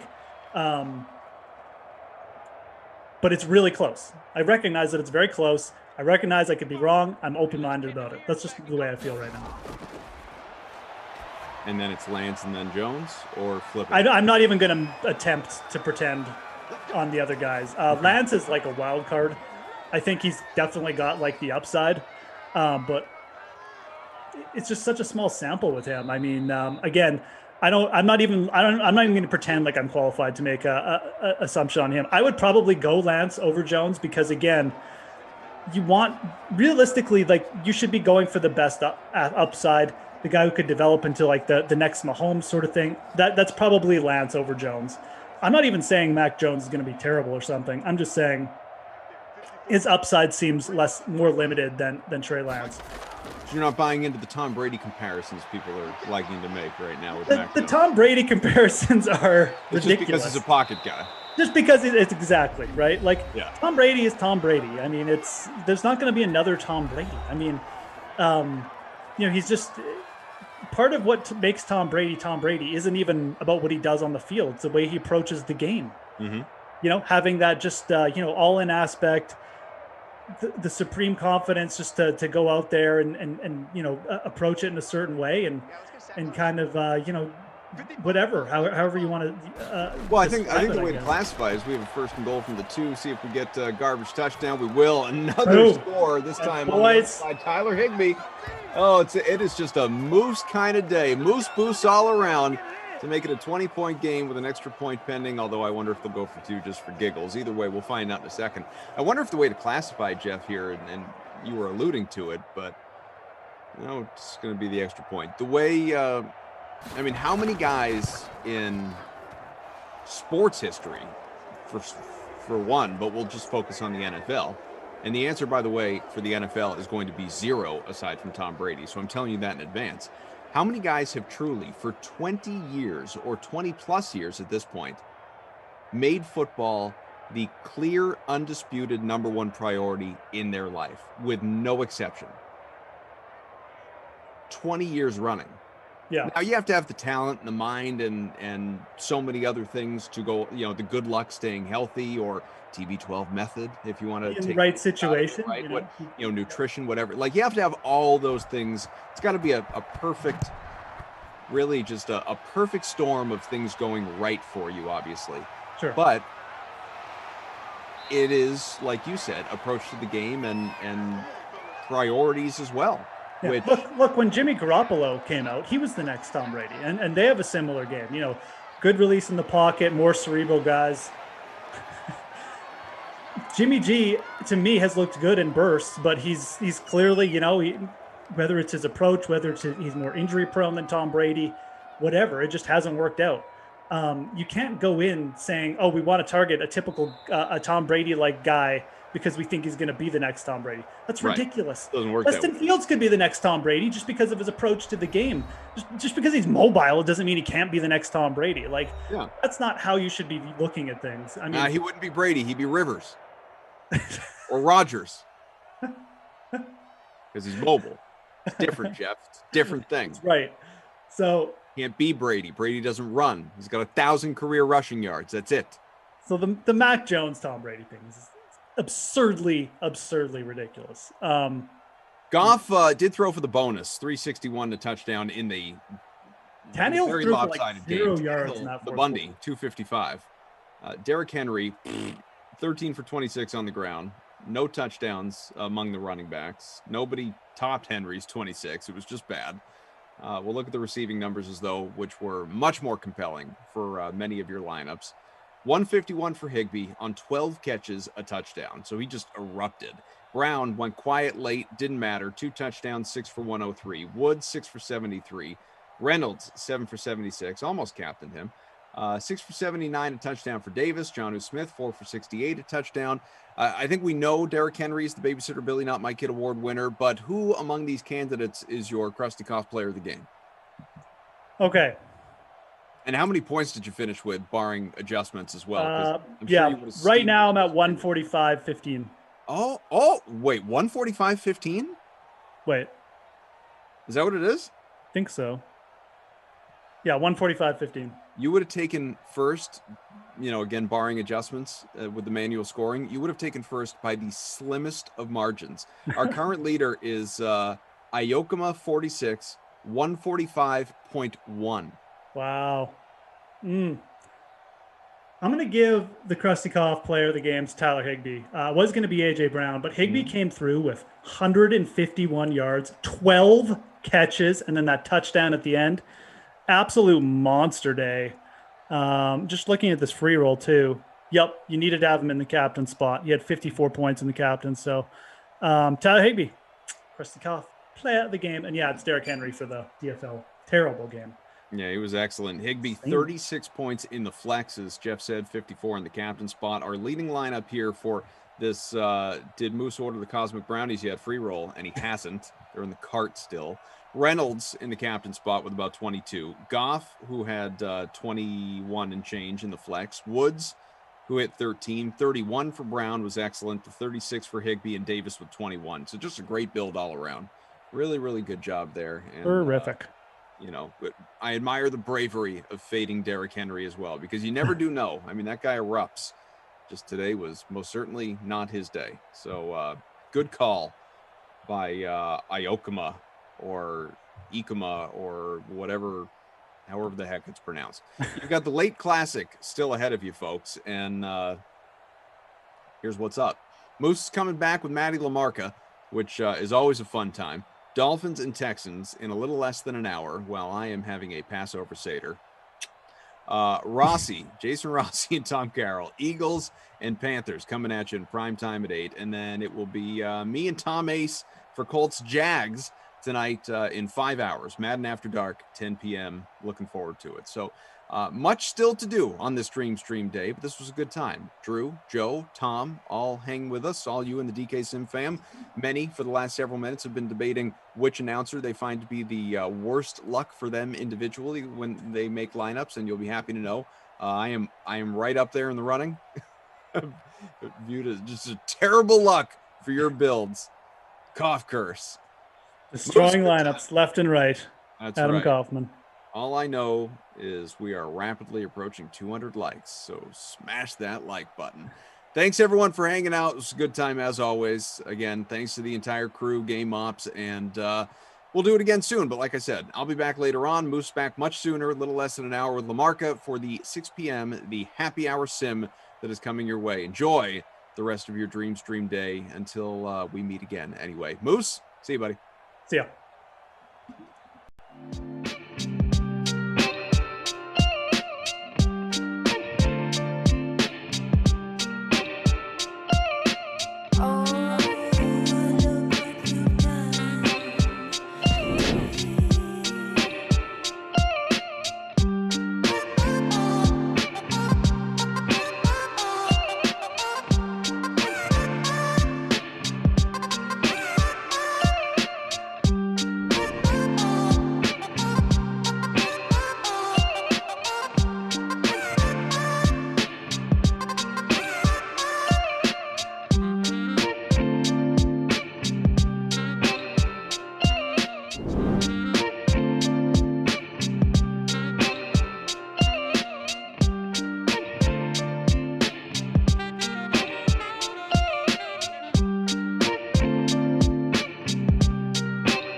What's up, DK Sim fam? I'm back. We are back here for your 6 p.m. Eastern Sim. We've got the Miami Dolphins. We've got the Houston Texans. And we have Matt LaMarca joining me. We've gotten rid of Kaufman. We've brought in the A-team. Matt, how you doing, buddy? I'm good, man. Can't complain. Just put out some Top Shot content the other day on DK Live, or DK Nation, I should say. So go check that out. Been ripping some Prism. Life is good, man. I can't complain. Yeah, nice. I mean, definitely can get into some talk about that and other stuff, but similar kind of vibe over here. Weather's getting nicer, and I'm kind of glad March is over. March has just felt like a big waiting game for me. We got the Masters coming up as well, so yeah, I'm pumped. The baseball's kind of back here. Got a couple rookie cards that I'm going to be watching this year. But quickly, we got the stream coming up. We got the Madden Sim. The people want to know, who did LaMarca captain for this game? I went to Sean. He's just I seem to captain him every time the Texans play. He's like just the best guy in this game, I think, from a fantasy perspective. But I did go with a mostly Dolphins-based team. So Deshaun was my captain. I did throw Tua in there with Jakeem Grant and Albert Wilson. I have Will Fuller, and I have Kaimi Fairbairn. Kaimi, he's so dreamy. Smash Lana giving you the props over there on Twitch. Matt, your write-up on Labs today was phenomenal. All Matt's stuff is phenomenal. Definitely give him a follow on the Twitter machine if you haven't already. So, what did I do for this sim, Matt? I've captained Matt Breida just because I don't know why. I felt bad for Matt Breida. I actually forgot he was on the Dolphins. I'm like, no one talks about Matt Breida anymore. Let's give him a captain spot. I put in both QBs because it kind of felt like I had to. Well, maybe not Tua so much, but whatever. Put in So Cobb. both QBs and Breida captain. Yeah, and then I went How'd Cobb. you make that one? Cobb, Fairbairn, and our friend Patrick Laird made the lineup. That's how I made it. Oh, Patrick Laird. Okay. Laird and Savior. Lardy. Anyways, that's my lineup. I had a fantastic lineup last sim. Just about won everything. Actually would have won the league free roll if I'd put it in, but I forgot to put it in. So I am in this one, which means I'll probably finish last this time. But anyways, have a good time. Quickly give the people, because people probably don't know. So you're doing, you did a little bit of write-up for Top Shot on the DK Nation. People go check out dknation.com if you haven't already. That's where my stuff is up too. The golf preview, the Masters stuff will be up soon. That's where Matt and other writers, good writers like me and Matt, and then the mediocre writers like Julian and Buchanan are there too. But just check out our stuff now. Check out everyone's stuff. But give the people the Top Shot rundown, what you were going through. Yeah, so I've got 2 pieces now up. The first is just sort of an introductory, what is Top Shot? Why should I care about it type of thing. Yep, perfect. And this second one that just released today, or actually I think it went live last night, but we've kind of been pumping it on Twitter a little bit today, is about the LeBron challenge. There's a challenge right now. They can reward you with a LeBron James card. So I kind of crunch the numbers and determine, based on some of the historical data that we have available, whether or not it's worth it to go after this card. So I think that as far as content out there, there's definitely a growing amount of content for Top Shot, but there isn't a ton that's sort of like numbers crunching. Yeah, and I that's agree. kind of where I wanted to lead this piece. Yeah. The Top Shot content sometimes is just like, wow, Top Shots are awesome, and that's like Right. the content, right? So I agree. I like stuff that focuses on that for cards or NFTs, whatever you're focusing on. But I did get a pack in the last, I think it was a stress test, and I got my first LeBron James card. I got his assist. It was just a base one, but nice to see. Nice to get a little LeBron. Hey, a base LeBron is a good pull. It's still a good card. I know. It's a good pull. 10 times ROI just on that card, probably. Yep. So wasn't a terrible, I don't even know what day that was, Friday, I think I saw the drop happen like about 5 minutes before it was about to start, so I just got in. But and I'd missed like 5 in a row before that, so I was kind of happy. I'm still like over on drops since it's gotten since it's gotten really busy. Popular. Yeah. I've missed out on all the nice packs. Those are the ones I wish I had gotten. I know it costs more to get, but that's for good reason, right? So, but yeah, I'm just taking it as we go with Top Shot. I definitely like the concept a lot. I know they dropped in the Mike Conley one there. That was a challenge too, I think, and he ended up narrating it, which was kind of cool. So I like the way they're going. They're adding stuff. Obviously, there's hiccups. It's a new site. There's going to be, but definitely love the concept. Yeah, I mean, and obviously the big news with Top Shot was the $305 million investment, which gave the company a valuation of over $2 billion with a B. So, I think for anybody that has been skeptical of Top Shot, that was kind of had to be a little bit of a wake-up call. I mean, some of the smartest people in the world are valuing this company at over $2 billion. So, yeah. And look, it might be a forward-thinking valuation. And that's fine. And there's going to be ebbs and flows, but you even look back. We can both do this because we've been in the industry enough, but we can look back like 5 years, 6 years ago when DraftKings was breaking on. They weren't a public company. Things weren't legal, and it was still just burgeoning, and people had questions about daily fantasy sports. Now DraftKings is just, it's in your living room, right? Like we're a part of your life, basically, is what we're saying. But it's more regulated to the point. I think NFTs, in 5 years, you'll probably be looking back and like these conversations are silly. It's a new technology. It's really cool. It's going to be out there. So I'm in agreement. There'll be ebbs and flows, but I don't think it ever hurts to just going to see get first down, but no touchdown there. I think it's Cooks. I always get confused with the numbers. But Cooks changes numbers from the Rams. That's why. Yeah, he needs to be 12. He's 13 on the projections. That's right. That's Cooks. But yeah, anyways, I feel like, a few years from now, we'll probably be speaking the same thing about Top Shot. And remember when we were speculating about whether it was legit or not. Definitely cool to see money going into the industry. I know we're both kind of into the collecting side, whatever. So. Yeah, I mean, it's just kind of a, the world, it's a crazy place now, man. You got people owning and breeding digital horses. And, the horses. There's... What's that called? The Zed something? Zed, yes. Zed, yeah. Zed.run, I believe. I know of it. I've seen it. I'm worried that once I get into it, I'll never get out. So of course. I mean, that's... I'm Deshaun with the touchdown. Oh, flag, actually. Yeah. I mean, I think we share that trait. Once we open a rabbit hole, we have to go down it for, it can consume us until we figure out what's going on here. So that's getting called back. Holding. So Deshaun with the early touchdown and not actually with the early touchdown. So we get second goal from the 15. Real quick, I am seeing some questions about Giannis in the chat. Last I saw was Giannis is doubtful. So I don't see anything saying that he's been upgraded. I would not expect him to be in the lineup at the current point in time, which obviously is going to have a pretty big effect on this slate against the Kings, who are the worst team in the league in terms of defensive efficiency.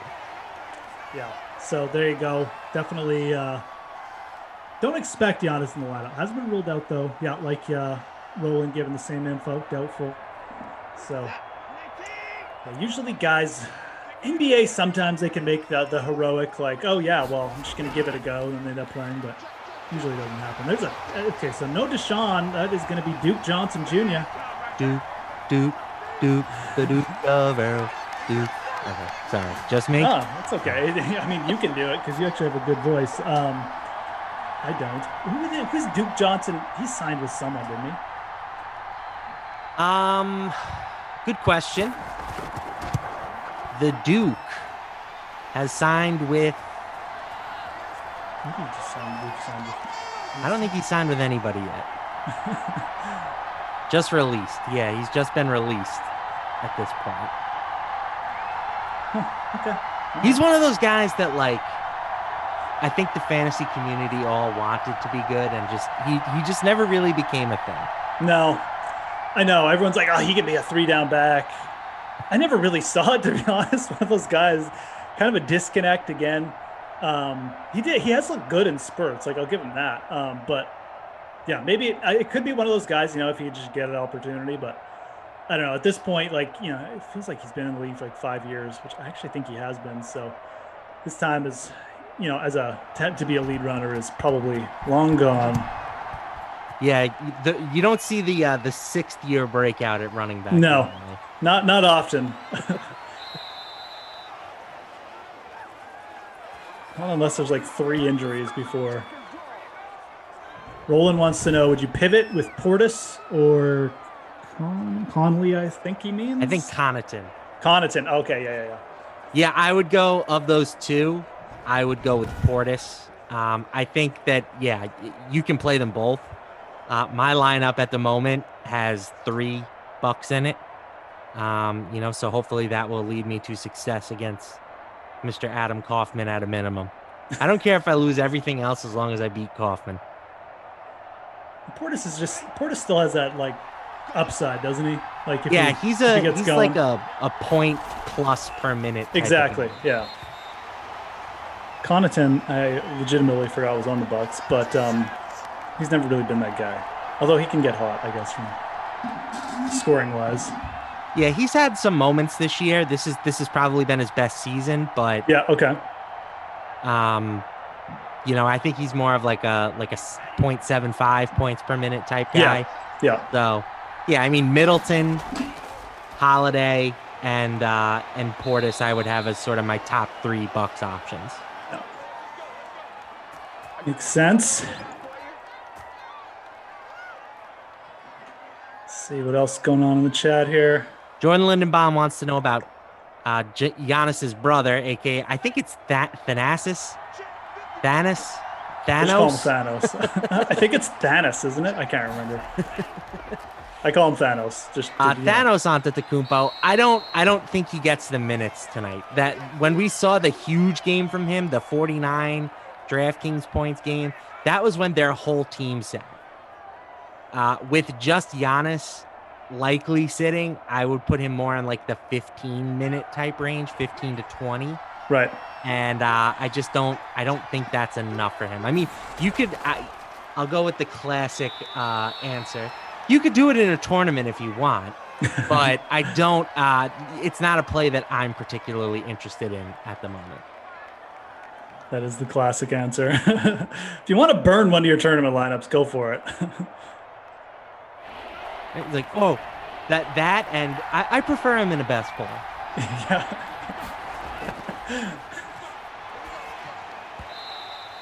Ooh, drop there. It looked like King Grant. I don't even know. 4th and 5 though. Miami had it going. They might go for it here. I think they're on the Houston side. So this is a round where the sim gets aggressive. Too long for a field goal. Not that long. 4th and 5. No, just keep. Oh, they were on the wrong side of 50. Never mind. I'm stupid. Yeah, definitely going to punt there. All right, it's a quick little punt for Miami. Houston can get back. So you started the show with a clear tease of rookie cards that you're looking at for baseball. And oh right, yeah, no. Share that information with me. I forgot about that. So I've got Andrew Vaughn and I've got Jared Kelenic. Kelenic, I started purchasing, more in the fall, or not the fall, the late winter, and then I bought one of his autos. Right. And I'm holding those forever because I'm convinced Jared Kelenic going to be like insanely good. And I know you're a Mets fan, so I don't want to rub that in. But Vaughn was a guy. Steve Buchanan allured me to. I watched him swing the bat a couple times. He's got a sweet swing, so I purchased a couple of his as well. So those are my 2 rookies. Again, I'm not a huge baseball guy, so I don't feel comfortable going and just like buying whoever because I don't know enough. I don't feel like I'm like an everyday baseball guy. But I got Buchanan's seal of approval on both those guys, and just from my own research and stuff on Kelenic, I'm pretty deep into the Kelenic investment now. So, and I'm happy with it. He looks great. I'm not gonna lie. Like I'm pretty happy, to just sit back for the next couple of years and see where those go. So.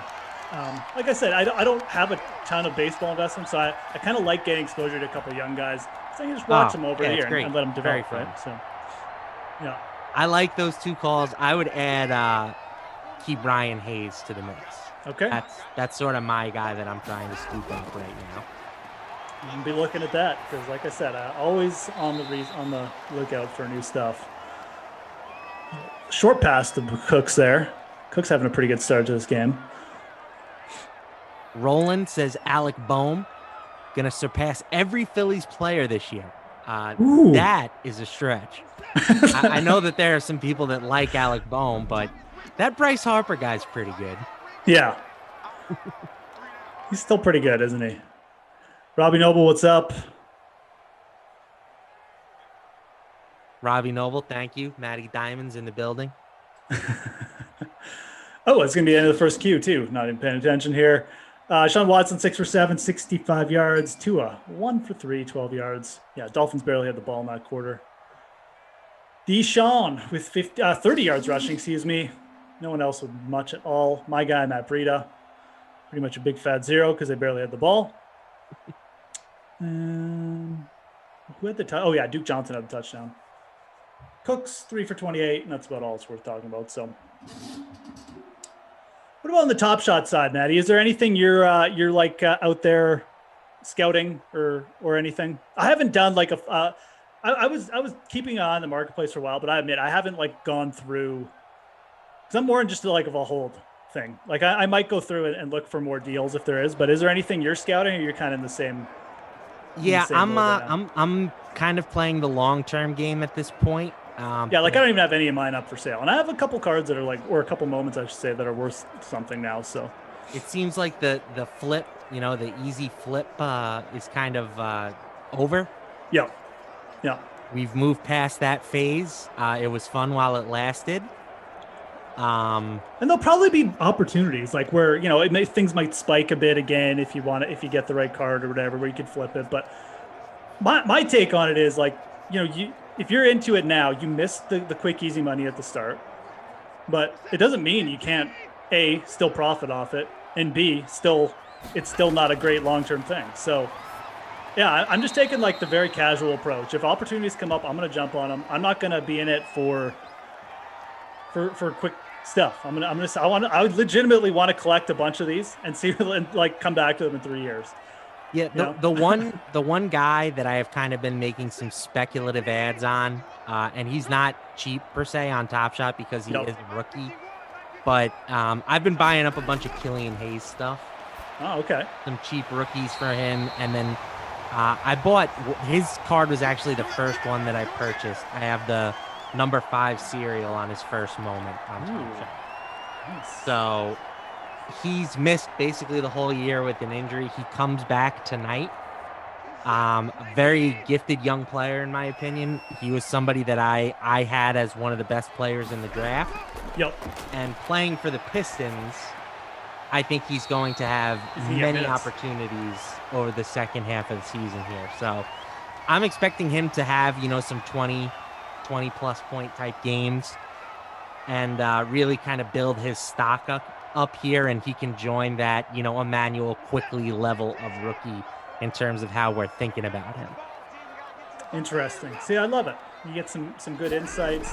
That's why I like talking to smart people, like Steve and Matt. You get good advice here, people. So there you go. Got to watch. Yeah, and I mean, it's a good situation, isn't it, on the Pistons? A team like that, you almost rather have your rookies for basketball on a team where they're going to get used a lot, get featured and stuff. So interesting.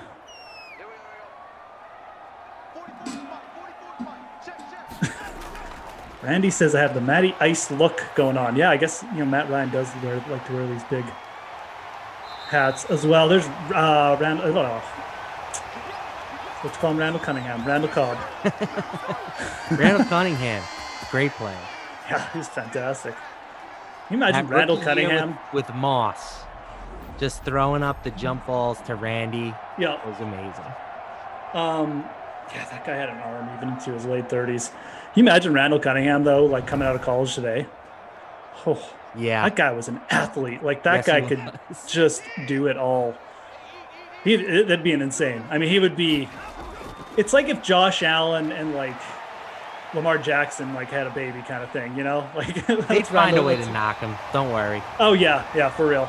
Yeah. I mean, take Mac Jones over Randall Cunningham. Right. Justin Fields just ran a 4.4, had a monster rookie, monster season in college, and it's like, well, I question whether or not he loves the game of football. It's funny you bring up Justin Fields because on the last sim, I basically gave up the take that I thought Justin Fields was potentially the best target, the best QB coming out of the draft. Although I admit the top 3 are going to be really close, and I think they are. So, but it is kind of funny because I'm pretty high on Justin Fields. Yeah, I think Trevor Lawrence is the safest, right? I mean, he's kind of got that Andrew Luck, like, just not going to bust type of vibe. Yeah, and I'm not saying this is he's going to be a bust either. I mean, I recognize he's obviously a talented player. Was he going to get there? Oh yeah, he is. Shedding the tackle. You're not going to stop Sim Deshaun like that at all. Not a chance. There we go. Missed it the first drive, but he got it the second drive. So chalk Deshaun. I'm going to check his ownership. It's probably right through the roof, as it always is. But yeah, you're right. I mean, Lawrence is a safe guy. He's also like the media-friendly guy. I mean, you're not going to get any guff from the media if you pick Trevor Lawrence. Like, there's just people are like, oh yeah, of course. You pick the safest guy. So Deshaun Watson, 88% owned in the free roll. But yeah, I think Fields honestly has a chance to be better. If I'm being dead honest, I could see it. I mean, the quarterback position is changing. You want an athlete back there now, and he's 4.4 is super impressive. I mean, it is. He's probably gonna be a very good player. Yeah. I'm already just as a Jets fan, and again, Jordan hates when I do this, but like, I'm just ready for the gut punch of us taking Zach Wilson and then Zach Wilson being the bust and Justin Fields being good. And it's like, of course Justin Fields is better. Why didn't we just take him? And it's a tough spot for the Jets. It's such a Jets spot, right? Where like they can't just get the first and be like, okay, it's Lawrence, obviously. No one's going to knock you ever in history for taking Lawrence there. But of course they have to pick second, and now they have to make the vital decision between two guys who admittedly, they both have arguments you can make for them. And It's like you said, man, like it's 50% chance, you're probably going to be coming back and be like, why didn't we just take the other guy? So, of course the Jets are there. Of course they couldn't just be at 3 and just got whoever dropped to them. Be like, well, we finally lucked out once. We got the guy dropped, but no, they got to be the deciding ones. So I don't know. I mean, my concern about Wilson from what I've seen is just sort of the lack of competition in college. Like it just seemed like he was always playing from like a pretty clean pocket. I just wonder if it's just going to be a big step up in the NFL and we just see a few more flaws again. I don't know. I mean, I could be way out. The guy's super talented too. I don't really think it's a necessarily a mistake to take him over Fields too. I think these guys are so close, but that big body of work that Fields has, he just looked so good. I just feel like people are just coming up with reasons not to like pay attention to that. The whole Ohio State quarterback thing, which is ridiculous. So I don't know. We'll see. Maybe I'm the one who's way out to lunch. Probably. Yeah, I mean, San Francisco has stated that their guy is Wilson. That they would prefer to get Wilson, at 3 if possible, but they do not think that he's getting past the Jets at 2. And I heard some things today just driving around listening to New York radio that Joe Douglas is like getting close with Zach Wilson's family, and so it's a done deal. it appears that that's pretty much done at this point. Yeah. But yeah, if San Francisco gave me an offer, if I was running the team, if they were going to give me the Mitch Trubisky offer to move up from 3 to 2, and I could get some sort of sweetener, I would do that because I think there's knowledge in admitting that we don't know as much as we think we know. Totally, yeah. Oh, whoa. Oh, right to the linebacker. Linebacker's a little drop, though. So that's a brutal pass by Tua. Texans D taking control here. You can see our second straight blow in a row, looks like. So, yeah, I think just letting somebody else make the decision for you, get an extra pick, would be my preferred strategy. But I think you're right. And with 3, again, I fully admit these 3 guys are super close. And with 3 guys that are super close, just take all the extra things and just let the guy drop to you. I mean, let the other teams make the hard decision. You get the extra assets. So I think that's exactly the way teams should be looking at it. But again, I think the GM's egos and the scouts' egos and stuff kind of factor into it. And they think they have a good read on the player, or they fall in love with the player. They almost get emotional, like David Johnson couldn't quite break there. And then they just become attached to a guy. It sounds like the Jets are doing that with Wilson, which may work out for them again. But why not just get the extra assets with 3 guys that close?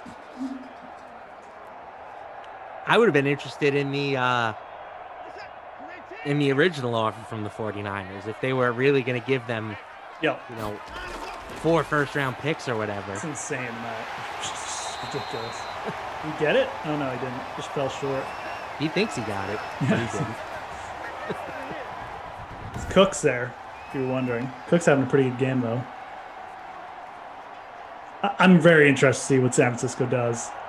A lot of smoke around Mac Jones and Kyle Shanahan just wanting him, but could just be smoke. I will say that I have I will be a very happy man if Mac Jones gets drafted within the first 15 picks of the first round, which feels pretty good at this point. Yeah. But I'd love to see him come off the board at 3. That just feels like classic over general managing. And I don't know if that's a term, but that's what I'm coining that term. I love that term. It's over general managing. It's like I said, it's like almost just, instead of admitting, like you said, that scouting can be is extremely variable. No one really knows. You're giving yourself. It's like you're giving yourself too much credit, basically. Like you're buying into your own nonsense. That you have some sort of huge edge here. Oh, there's a touchdown. Daniel Fells. They're not going to give it to him. Whoa, yeah, okay. That Fells, you got to drag the toe, big fella. We might get a review here. We're going to get a review. That looked so close. Yeah, there we go. Knew it. I've seen enough of these sims. I know what's going on. Boot review. Now, let's see if they overturn it, though, because they don't always overturn these. In fact, the last one we had of these, they didn't overturn. I can't see that last foot. Yeah, from what I can tell, which is not very much, I think that foot is out. I think the last foot was out. It's just not a good job by Fells with the feet. Yeah. Sim Fells. No, 3rd and goal. They're not giving it to him. So the last foot was out. Matt was right. That first foot was clearly in, and he just didn't drag the last one. So happens, guys. Yeah, watching it again. Clearly out. Okay. 3rd and goal from the 7. Let's see if Deshaun can. Daniel says Jeff loses a timeout on that one. Oh, no. That's not going to do anything. Boost David Johnson's PPR stats a bit. That's about it. All right, we can get a field goal. 17-0 lead. Nothing to turn your nose up at. No, not at all. This is our second blowout in a row, though, because the last game, Tennessee got up like 28-0, so.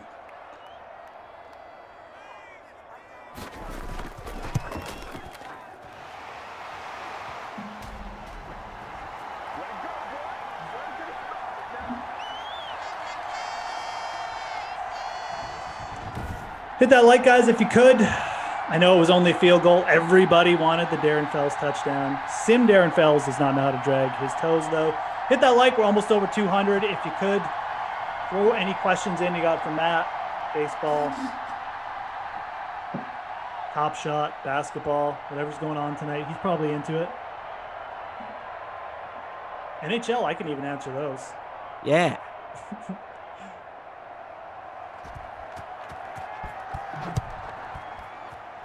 Masters coming up. Jordan wants to know who the best outfielder spend up on is today. Good question. Obviously, the big news is Mookie getting the night off, so that's going to Already getting a night off. Right? yeah. Well, that's going to impact the slate a bit. I would stick with the Dodgers. Chris Taylor, again, not really spending up, but he's going to be batting third. He's 4,300. I like that. Cody Bellinger, 5,500. Like that. Coors is going to be chalky. It always is, especially when you have a team as good as the Dodgers playing there. But I just don't see how you can full fade them. So if you want to be contrarian, I might just go with some one-off pieces. I mean, Gavin Lux is probably going to be like 30-40% owned. Maybe you fade him and stack the Dodgers might be a contrarian way to do it. So Bellinger is somebody that I think just has too much upside to completely ignore. If I'm paying up for an outfielder, he would be there. There you go. Got a Dodger and Coors night. So I assume everybody will be looking for value in pitchers as well. Be a little bit contrarian move to pay up for a little bit of pitching then. Yeah, unfortunately, there's really not a ton of options there either. Okay, well, there you go. So, yeah, I guess we're into what, like day 3? We're kind of on the 3rd or 4th starters. So, yep. Yeah. Except for the Mets. Except for the Mets.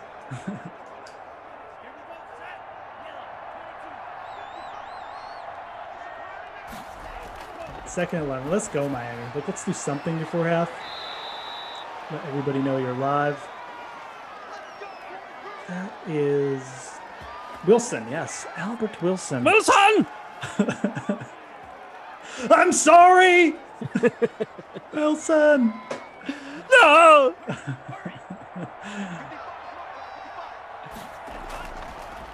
I love Castaway. It's a great movie. Oh, it's short. Weird movie. It's kind of it's jarring when it goes from okay, stuck on the island, and it's like 4 years later. It's really jarring, isn't it? Like it's like, whoa, what happened to this movie? Fast forwarded.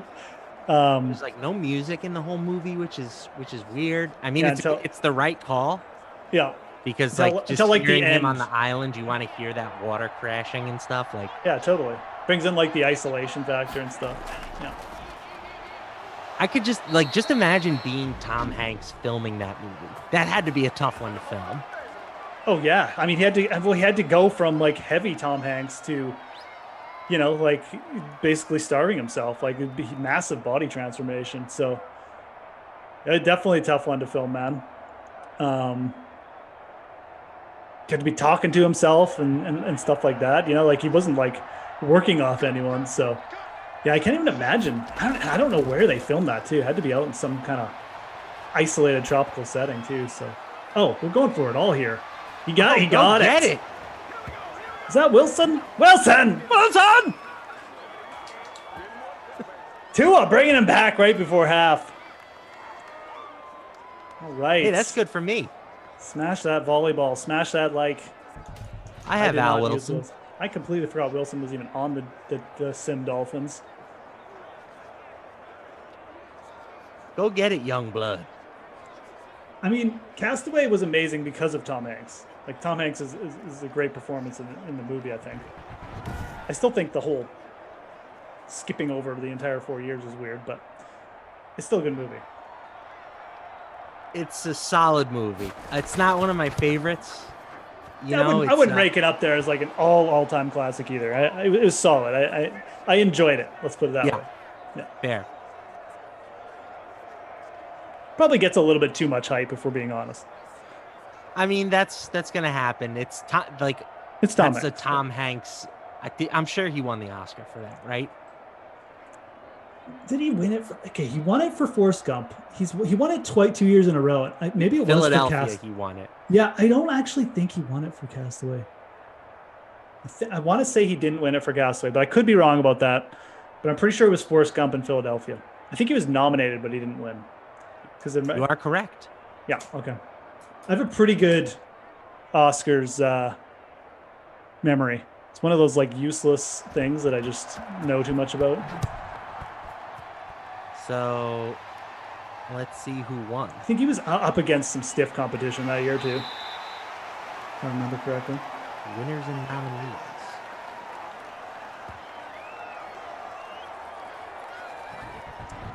That might even been the Russell Crowe Gladiator year. Feels like it was around the same time. Maybe not. Yeah, Russell Crowe Gladiator. There you go. I'm like Rain Man out here dropping dimes into the stream. That was just a good guess, to be honest. I was lucky.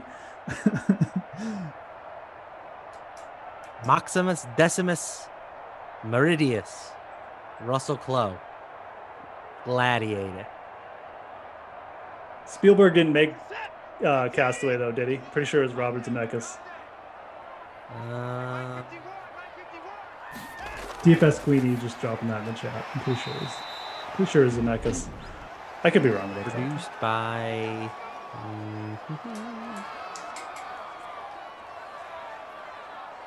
Robert Zemeckis. You're a stud. I got to get you on my trivia team. Oh yeah, if it's movies and like sports, dominate.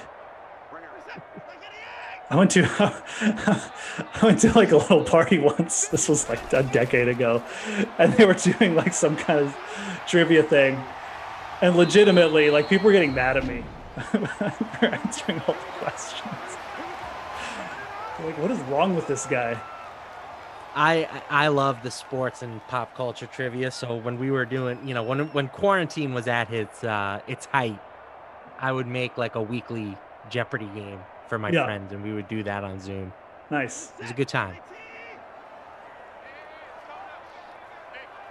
Yeah, trivia games, very underrated part of society. 35 seconds. That's not gonna help. One time all left, and then burn it here. 2nd and 13. What are we doing here, Houston? I guess they're gonna try and save the timeout. Filmed on an island in Fiji. Fiji? Yeah, I mean, it sounds right. They had to look very realistic. It didn't look, the island parts, so. All right, so here's the question. I may have asked you this before. Would you rather end up in a castaway situation? Meaning you're on an island, but it's a habitable? Habitable, yeah. It's a habitable island, temperate. You've got all that you need to survive, but there's no other people, and you're never getting rescued. No. There is a 0% shot of you getting rescued outside of how he got rescued. You have to get yourself off the island. Oh, okay. Okay? But, you're never going to get rescued by a plane or a boat or something like that. You have to get off the island. Okay. Would you rather have that or end up in a situation where you're a survivor of, like, a plane crash in Antarctica? Where it's obviously going to be a much tougher survival situation in the snow. Yeah. But there's a 25% chance that someone finds you. Oh, dude, I'm taking the castaway situation like 100 times out of 100. Like, not even close. What about a 50% chance of a flyover? I don't even... I'll sit there and build a raft for 5 years. Like, I'll build an ark and just, row myself out. I don't care that all right. So you've got some faith in your survival skills. I definitely do. Yes. I need to rely on someone else to help me. I would be okay. I honestly would. As long as the place is fine. I would not do well in like the Antarctica. I would freeze to death in like a day. So, that would not be good for me. No, I'd hate that. No, give me the long, slow, but I can get myself off the island scenario all day, rather than being stuck in the Antarctic with, whatever, a 50% chance, whatever. Right. No, because the Arctic thing too, no trees. So it's going to be tough to get a fire going. Oh yeah, you're completely you're flipping a coin there. But I mean, and look, the castaway situation, I'm making it up to sound good, but like you're stuck there, and if you can't get yourself off, you're done, right? Like you're not coming back. So I kind of understand both sides, but I'll rely on me, you know. I'll bet on myself, so to speak, as the people like to say. So not too much going on there. Brandon Cooks had over 50 yards receiving. He's the closest to the bonus. Only Albert Wilson really going for Miami. So you're taking DFS Queenie says they would eat me first. I was talking about a buy yourself situation, but I mean, logistically, that would be a smart decision for the group.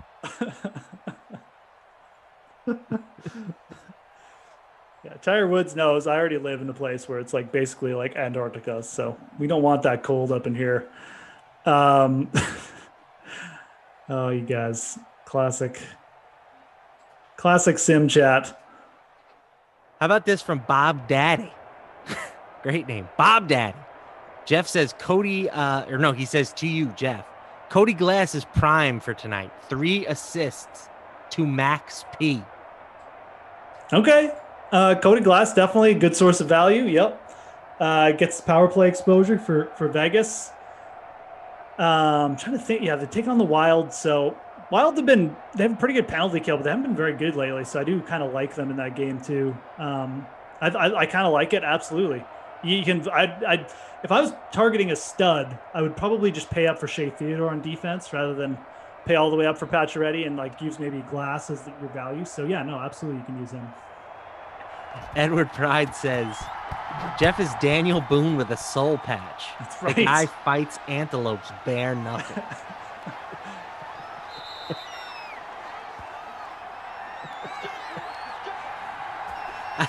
I'm not sure how else you would fight an antelope. You wouldn't put on boxing gloves.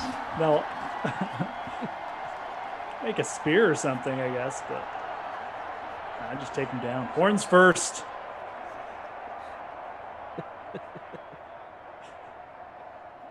I don't think there'd be antelopes on my deserted island anyways.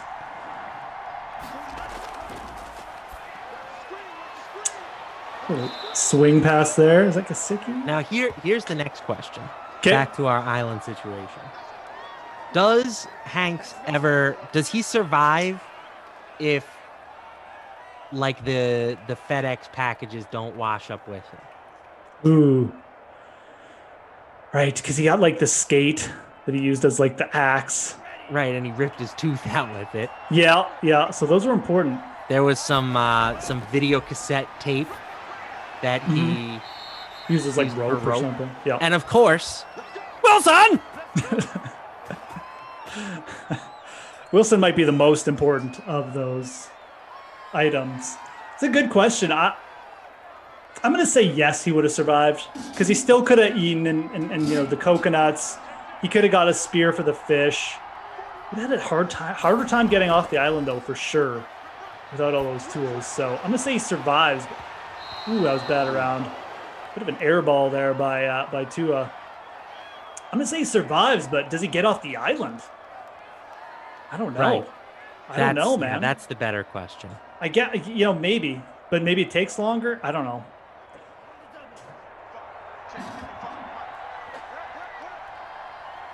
Then I guess he got lucky too, because he got like the outhouse, like for the sail or whatever, like the plastic that washed up. So if he never gets that, I don't think he's ever getting off the island either. So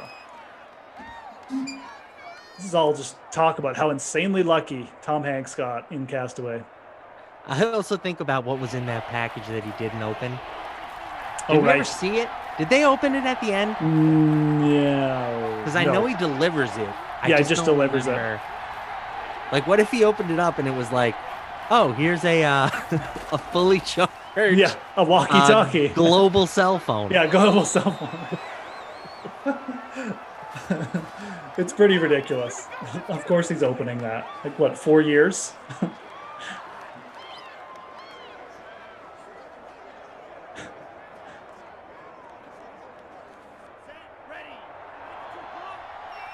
Miami driving. 6 minutes left. Lutton says, would Forrest Gump have gotten off the island? My guess is Forrest Gump would have run into like Lewis and Clark or something. Yeah, that's right. It would have been a lost situation where there was also time travel involved. He would have ended up meeting somebody famous. Yeah, he's very good at that. Robinson Crusoe would have been on his island. Right, exactly. They would have gotten off together. Quiet start for the Dolphins, but Tua has kind of gotten it rolling here. Yeah, they're kind of just marching The one downfield. big hit to Al Wilson down the field. Wilson! But now it's kind of just been methodical, moving the chains.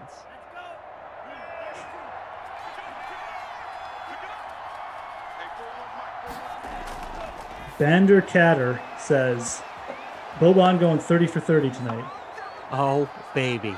And there is a touchdown for Wilson! I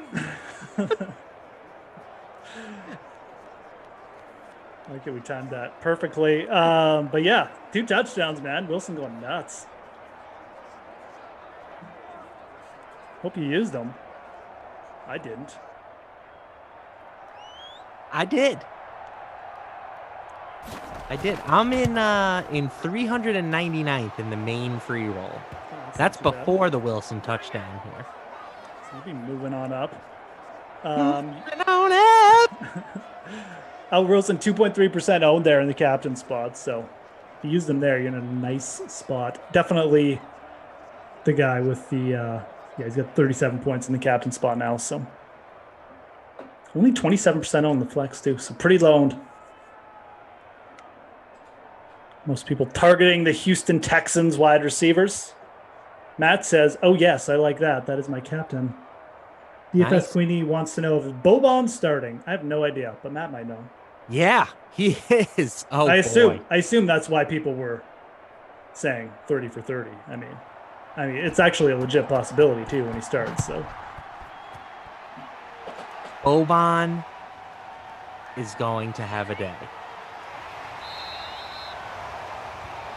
Now Boban this was is made for not fantasy what I basketball. would imagine as like the ideal Boban spot against Washington, who plays at the fastest pace in the league.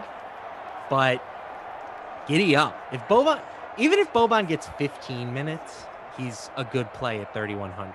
So if he's starting and you can get his minute projection, closer to like 20 to maybe even 25, now we're talking must-play territory. Yeah. Sean getting the corner. Sean, open field. 40, 30. Oh, no. Knocked out of bounds at 35. I was excited too. We didn't know where the defenders were. But I was going to get to do the old. He's at the 35, 30, 25, 20, 15, 10, touchdown. No, I didn't get to do it then. Sean Watson went from like off-season hero to off-season zero. Is he even going to be in the league next year? A weird turn of events. See how that one turns out.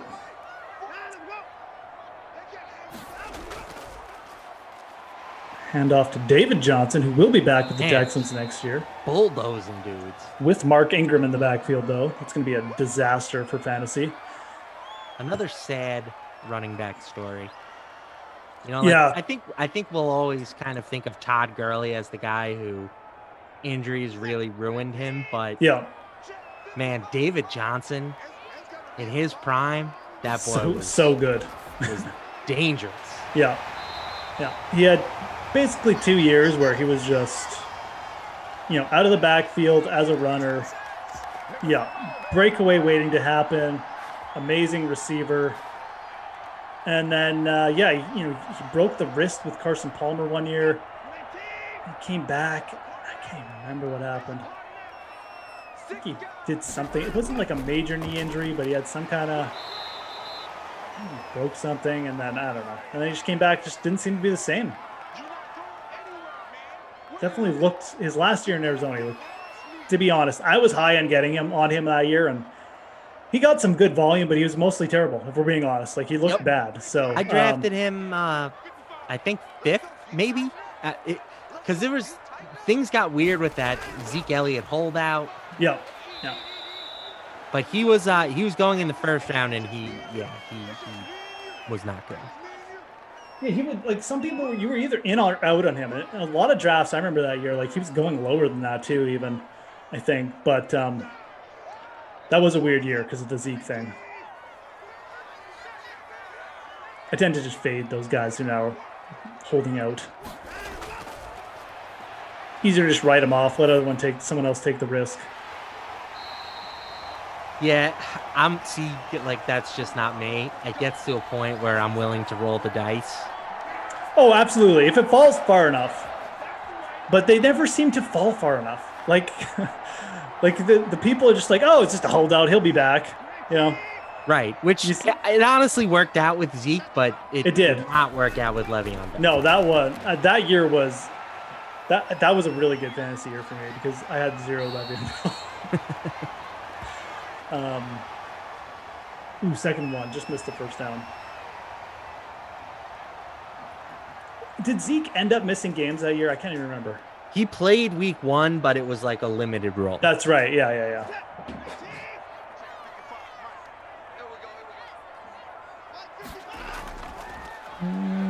David Johnson. Stretch. Yeah, he's in. So there you go. DJ still got some spark left, apparently. Oh. Straight up for DeAndre Hopkins. Just Bill O'Brien coming in hot. Leroy Jenkins and the whole Texans franchise. Billy O.B. Yeah. What a trade that was. Dave Johnson, 21.7% owned, so not highly owned at all. 8.3 points. Not doing much with yardage, but he's got that touchdown now. Whoa. Kids, what are you doing? Where would you say DeAndre Hopkins ranks in like the hierarchy of best receivers in the league? Not from a fantasy perspective, but like just guys if you would want to have on your team. I guess you got to like think, who would you put in front of him? Devontae Adams for sure. Why am I forgetting? Someone Tyreek maybe? Tyreek for sure. That was the other name. Michael Thomas coming off the year he did. I just don't even know how to rank him. Obviously, Steph Diggs, I'd probably put in front of DeAndre Hopkins for right now. That's fair. Are you willing to plant your flag on Justin Jefferson? Ooh, that would be a pretty big flag plant, wouldn't it? Yeah, I'll be dead honest. Again, you got to talk about we're in present time. We're not like 3 years ago. You got the young rookie. Is it like too soon to say that? I don't know. It feels kind of right to say it, doesn't it? Pro Football Focus had him as the number 2 receiver in football last year. Yeah, I mean, if you're an NFL franchise, I'm taking Justin Jefferson, excuse me, over DeAndre Hopkins. He's younger, he's cheaper, like pretty much everything. Again, we're talking real life. Yeah, why not? I guess. Oh my goodness, too. Off to pick. He was terrible throws in this game. He does have 2 touchdowns, but yeah, I mean, I don't know, man. I don't want to buy into all the Justin Jefferson hype, but he's very good. Like, so, and in like a low volume passing offense too, right? So yeah, I think I would do that. And there's a chance that Jamar Chase is better, which is the scariest part of this. Sure. Thing. Absolutely, man. Where's he going? Interesting. Maybe the Bengals. Good question. I think there's some smoke around the Bengals. Yeah, I think that would make sense. The Falcons is really where the draft starts, right? Absolutely, man. Yep. Do they take a quarterback? Do they take Kyle Pitts? Like what direction? You would think they don't need a wide receiver. I know Julio's getting up there in age, but that kind of feels like a position where they don't necessarily need to address. Yeah. Yeah. I think the Dolphins at 6 would be a really nice fit for a pass catcher. I know they brought in Fuller. They have Devontae Parker still, but I was surprised to see the Eagles trade down. I really thought they'd just sit there at 6 and just take whichever wide receiver they wanted. Like, I kind of commend them for getting. I think that they're probably still going to get a pretty good player because I would imagine that before they're on the clock that there will have been 5 quarterbacks drafted. Exactly. And, Pitts is probably going before them too. They already got Goddard, so they're probably not targeting Pitts. Someone will probably take the O-lineman, Sewell. So, you got run through the top 3 wide receivers. Right. You've got Chase, who should, in my opinion, he's the number 1. Yeah. Okay. Fair enough. Yeah. Then you've got the 2 Alabama guys, Devontae Smith and Jalen Waddle. I always forget about him. There are plenty of people who are saying that, Waddle is better than Smith. Right. That's kind of take off until Waddle got hurt. But I just look at, I don't understand how you can discount what Devontae Smith just did. I mean, he won the Heisman with 2,000 receiving yards, and I think he had 23 touchdowns. Yeah. In the SEC, which I know it was a down year for the SEC, but that's still the highest level of college football that there is. So I would take him. I would have no problem taking him over Waddle, but I'm sure that they're both going to be good players. And Pitts, he is a freak of nature as well. Yeah. I mean, Pitts, we should almost be talking about as a wide receiver. Right. In a lot of ways, very Darren Waller-esque sort of guy, probably even may have better upside than Darren Waller. So, I mean, they said his wingspan is the longest that they've measured for a skill position player in 20 years. It's 83 inches or something like that. He's a literal pterodactyl. Scary. It'd be really interesting to see where Kyle Pitts goes. Maybe it will go to Atlanta. That would be. I mean, you would think Cincinnati should be all over that too.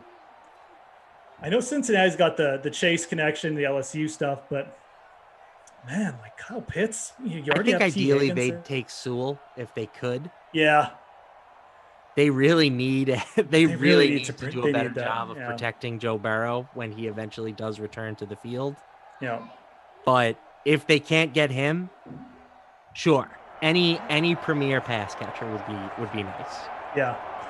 Since he'll be interesting, will they try and take the guy to complement Burrow, or will they just go O-line and then look for some value?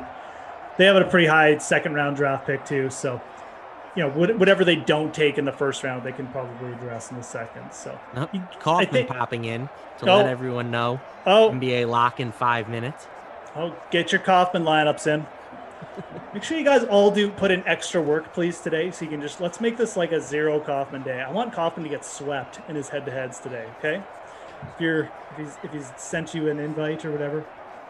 Did my brother Lars make me stop using Napster back in the day? I've never heard the Lars Ulrich joke ever in my life. Ever, Trent. So you're the first one who's made it. It's okay. I don't mind the Lars Ulrich jokes. It's the Skeet Ulrich jokes that get me, That guy. B-level actor. Give me a break.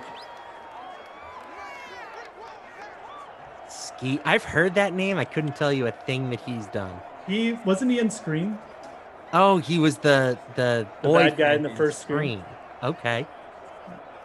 Yeah, Scream. Billy Loomis in Scream. That's right. Billy Loomis. He was also in The Craft, apparently. This is good. This is like movie trivia night. It's a lot different now. I'm just looking at recent pictures of him. Maybe he got plastic surgery. Looks different. If he's in Hollywood, there's a good chance he's had some work. Very good chance. Yeah.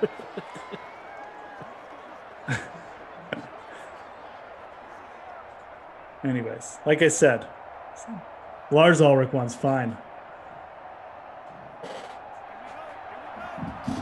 No. Captain Blood says Kaufman never misses a Boban start.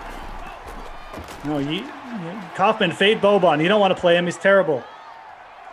There goes Tua. Sliding. Down 10 here, Tua. You don't need to be sliding. Second one. Got to protect the virtual quarterback.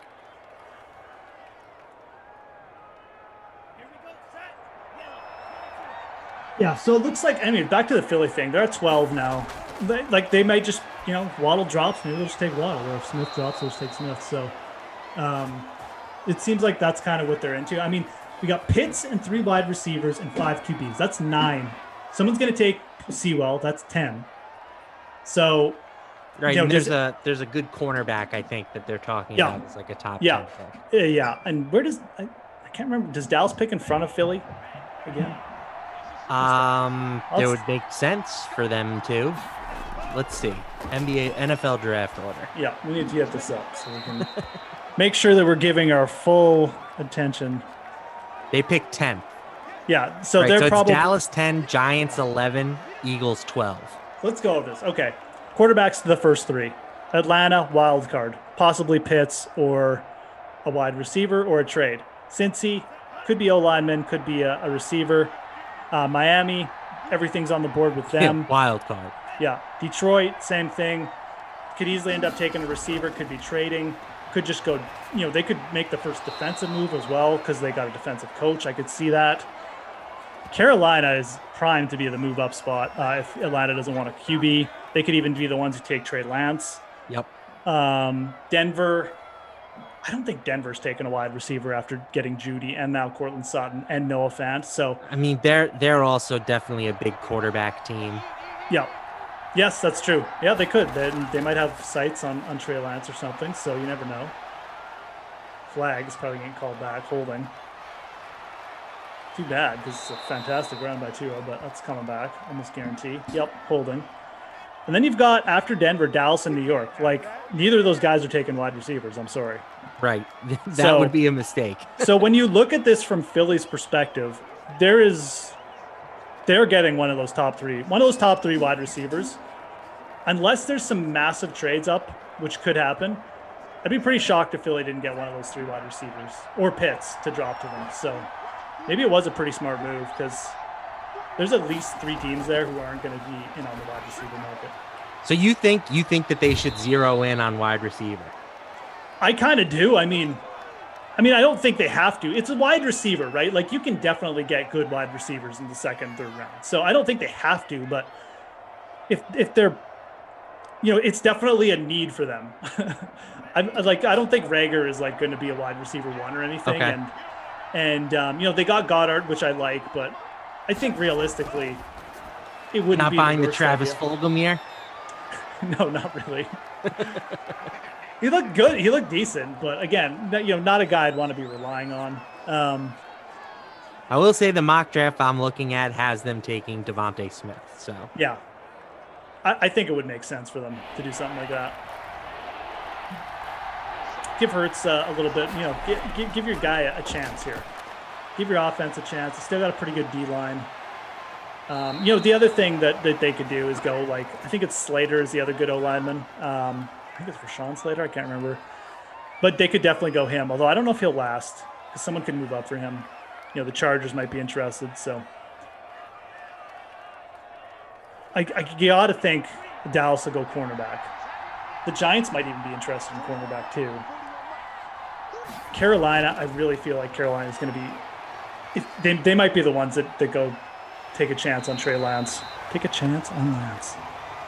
And then someone will probably, let's say that if Fields drops to 4, there's some teams got to be falling over themselves to go get him. Carolina should be. Detroit might even get in on it. Denver.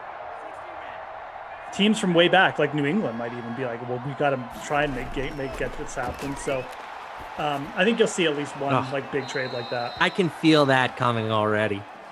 What, the New England? The Patriots trade up, they grab a sliding Justin Fields, and ESPN just spends an hour just breaking their arms, patting the Patriots on the back. It would be pretty, like, if that actually happened and the Patriots got Justin Fields, that would, people would just lose it. Especially with the offseason they had, with all the acquisitions. I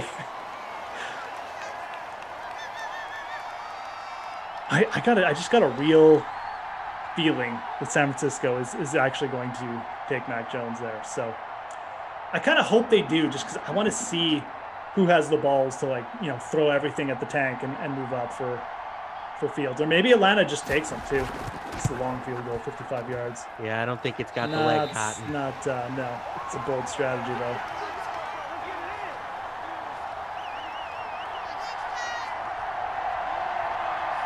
Bold strategy, Cotton.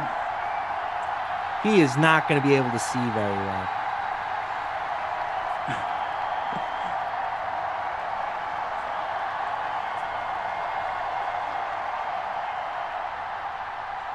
(24-14), 3 minutes left. This one is basically over. We got, let's see, who's leading? We got Duwoo, 37, leading the free roll. Actually, it's a tie. Oh, it's like a 6-way tie, excuse me. And I'm looking at the wrong sim, so scratch that. We've got Carrots 1. Yeah, Carrots. A solo leader. There we go. Albert Wilson in the captain spot, 2.3% owned. 108 yards, 7 receptions, 2 touchdowns, just under 50 points in the captain. Deshaun up to 22, Tua 16, Cooks 13, 6 receptions for Cooks. Still needs like 30 yards. And then we got Cobb and David Johnson, who got that short yardage touchdown. So we get more DJ here, grinding out a couple more yards. What do you got on tap for the rest of the day, Matty? You got any more of these, or what are you going to get up to? This is it. And what are you going to get up to? It worked out very nicely for me. Okay. My friend is turning 32, not really a milestone birthday, but we're going to go have a little dinner. Nice. And then I'm going to come home and I'm going to do what I always do, which is just grind, write some stuff, surf eBay. You know, maybe I have been meaning to catch up on the new Winter Soldier, Falcon and the Winter Soldier. Haven't watched it. It's not bad. It's not bad. I'm enjoying it. I mean, 2 good characters, right? Yeah. It's so funny because when these movies first started getting made, I was like, I'm not really a comic book Marvel type of guy. Yep. And I don't know why. I've just gotten very into them over the past year or so. Well, the movies weren't that good at the start either. That's a fair point. Because I am a comic book guy, and like the movies weren't that good at the start. I'm like, really? Like, why are people getting excited over this? But they progressively have gotten better. I think you care more about the characters, more creative and stuff. So I'm into it now too. I'm big into it. I like how they're all like kind of different. You know, like I've been listening to the Binge Mode Marvel. I don't know if you're familiar with this, but part of the Ringer podcast network. Oh, okay. And they sort of do like a deep dive on the entire MCU. And like it's different genres of movies within the MCU, you know, umbrella. Right. Right? Like Winter Soldier's kind of like a spy type thriller. You know, right, and then right. Some of the Avengers movies are more just your typical hardcore action. You've got some comedy stuff with Ant-Man. Ant-Man. Yeah. So you kind of run the whole spectrum. Yeah, absolutely. And I kind of like that approach they've taken. I'd like to see them make like a couple more like serious ones, like you know, kind of like the old Man Logan, more like a couple of that. You know, that hasn't really been their forte. I think eventually they'll get to things like that, but I've seen branch out to stuff like that. They're definitely like bringing in a lot of new characters. Oh yeah, and great. Plenty more are coming. I mean, they now have the rights to the X-Men and also the Fantastic Four. We know they're coming in at some point. Deadpool could join them. So, and then you factor in with Disney Plus, like we could just be getting so much Marvel content. They've already announced a lot of it too. Yeah. Like it hasn't necessarily started, but it's coming. You know, like they're doing like a She-Hulk show, which could be like an awesome character too. So right, and I'm excited for the Loki one because who doesn't love Loki? Yeah, Tom Hiddleston, great actor.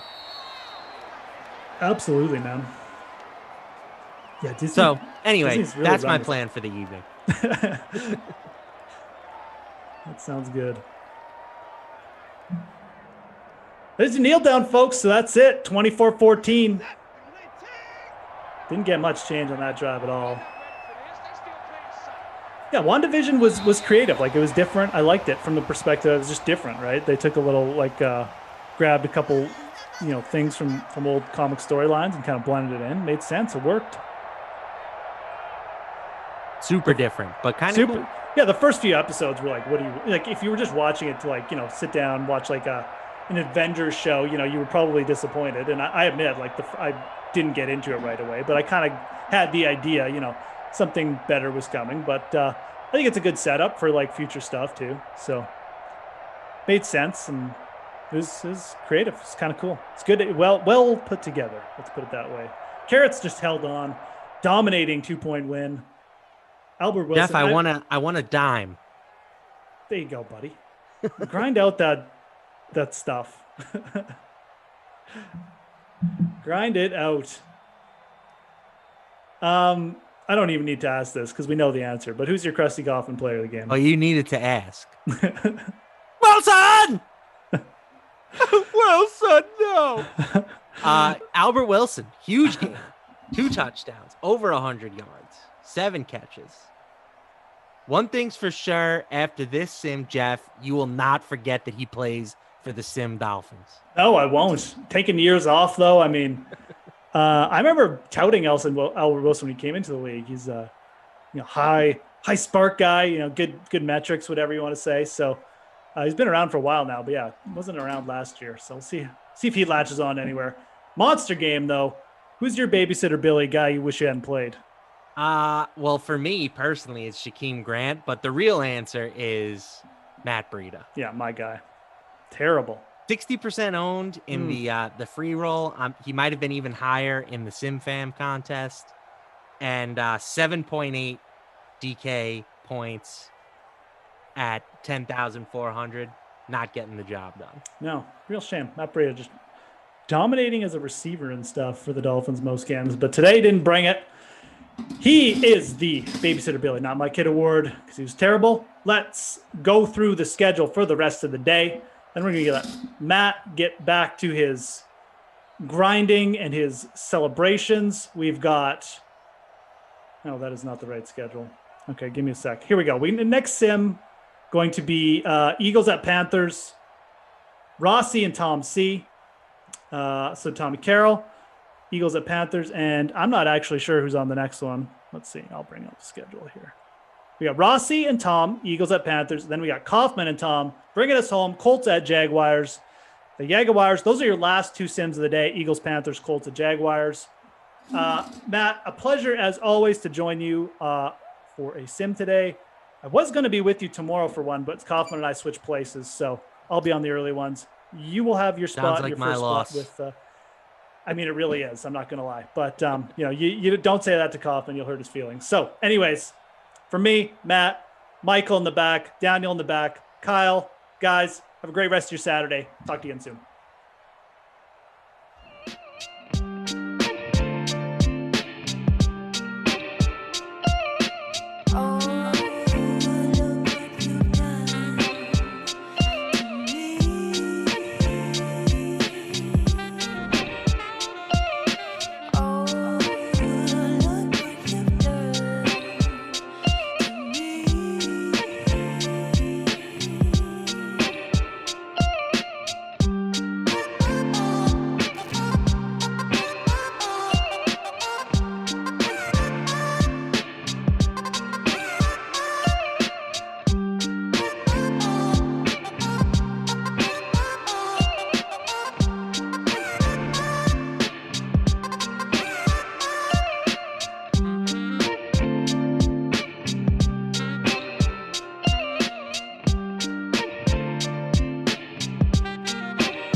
bring it back to 2017 when you made your major league debut.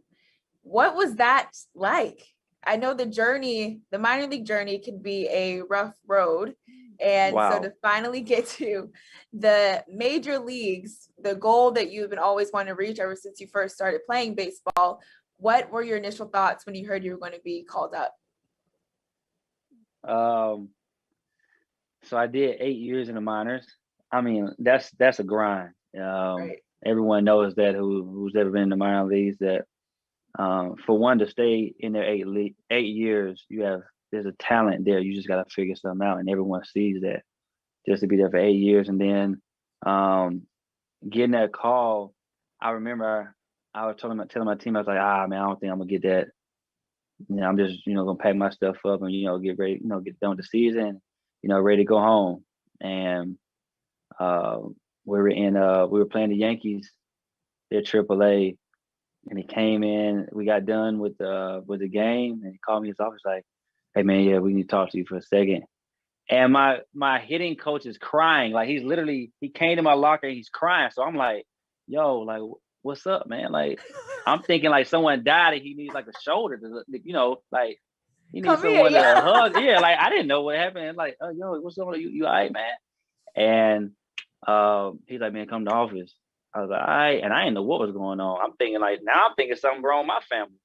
And so he sat me down and he told me, I started crying. I'm like, yo, like, I didn't think it was going to happen. Like, you always feel you can do it, but you doing something so long, it's like, when is this day going to actually come? Like, is it going to happen? And it happened. And I was crying, called my family. I'm like, yo, like, this is what's going to happen. I'm going to be in Minnesota tomorrow. And then I get into Minnesota, and then from that point, I'm having dreams of oh man, I'm literally having dreams every night, like of, all right, am I gonna start today? Am I gonna get my debut today? Like I'm literally going to sleep, like waking up in a panic, like, oh shoot, I'm late. That type of deal. Before I made my debut, but it was just something that you can't explain. The emotions, the feelings. Were crazy. The experiences you went through in the minor leagues, the ups and downs that you deal with, it all becomes worth it at the end. We make a debut, and then after that, you just try to make a name for yourself and see how long you can stay up here. I can only imagine, because I know what the grind looks like in the minor leagues, and then finally getting that call. When you stepped up to the plate for that very first time, for that very first AB, how nervous were you? Oh, hey, I've never swung a bat that fast in my life. Like that was the fastest I've ever swung. The bat speed was crazy, but the nerves were like, it was overwhelming. Like all those people, like I'm talking about, I've never been playing in front of that many people. You got people all the way up around. They're going crazy because they're like, oh, debut, and everybody just like, oh my gosh. And you're in the box like, whew, like, all right, how can I control these, control these nerves? Like, how can I just slow everything down? But I couldn't. And I swung that bat so fast, and I ended up breaking my bat for a ground at the first. So now I have a case with a broken bat in it. My first AB, man. But it was cool, man. I can't even tell. The thing about me is I can't even tell you who the pitcher was. I don't know. Those big moments all feel like a blur. Like I remember what I was doing, but I couldn't tell you anything else. I can't tell you. I cannot tell you the details. I don't know what pitch I hit. I don't know who was pitching. I don't even know the team now. Now I'm thinking about it. I don't even know the team. To be honest, I don't know who we were playing, but because I was talking to our manager today about it, because we got a guy that's gonna make a debut. And we were just going through certain stuff during BP, and I was telling him, like, man, I don't even remember who was pitching, who I was playing, none of it. Do you remember your first hit that you got? Who was pitching? Who was playing? Yeah, I remember that. Because I remember that because I had one hit the whole time. I had one hit and 16 at bat, so I remember that one hit. It was the Padres. We were at home. I came in for Dozier at second, and the pitcher name is Mazzoni. Yeah, Mazzoni for the Padres. I had like a nice little oppo infield hit. So yeah, it's cool. Wasn't my bat either. That's what's messed up. I got my first hit bat with someone else's name on it. So it's just messed up. I got a broken bat, and then up under I have someone else's bat for my first hit. But it's all good. I love that you remember all the details from that one.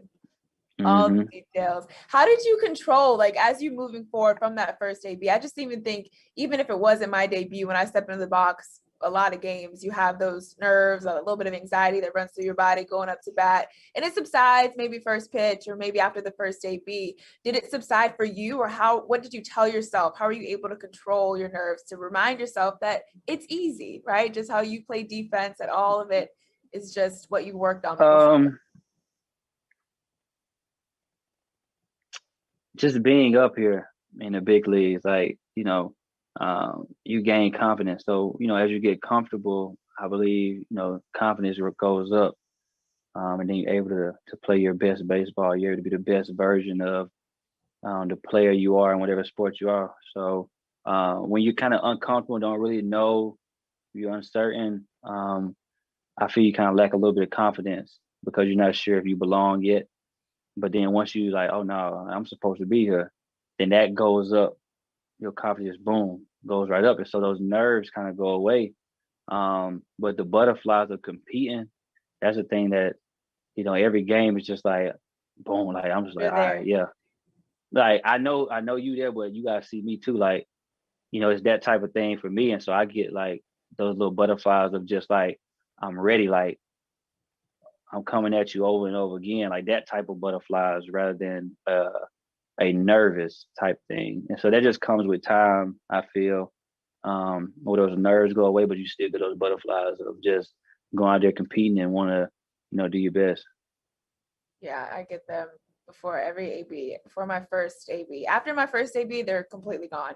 But like, let's say you kind of get into it, yeah.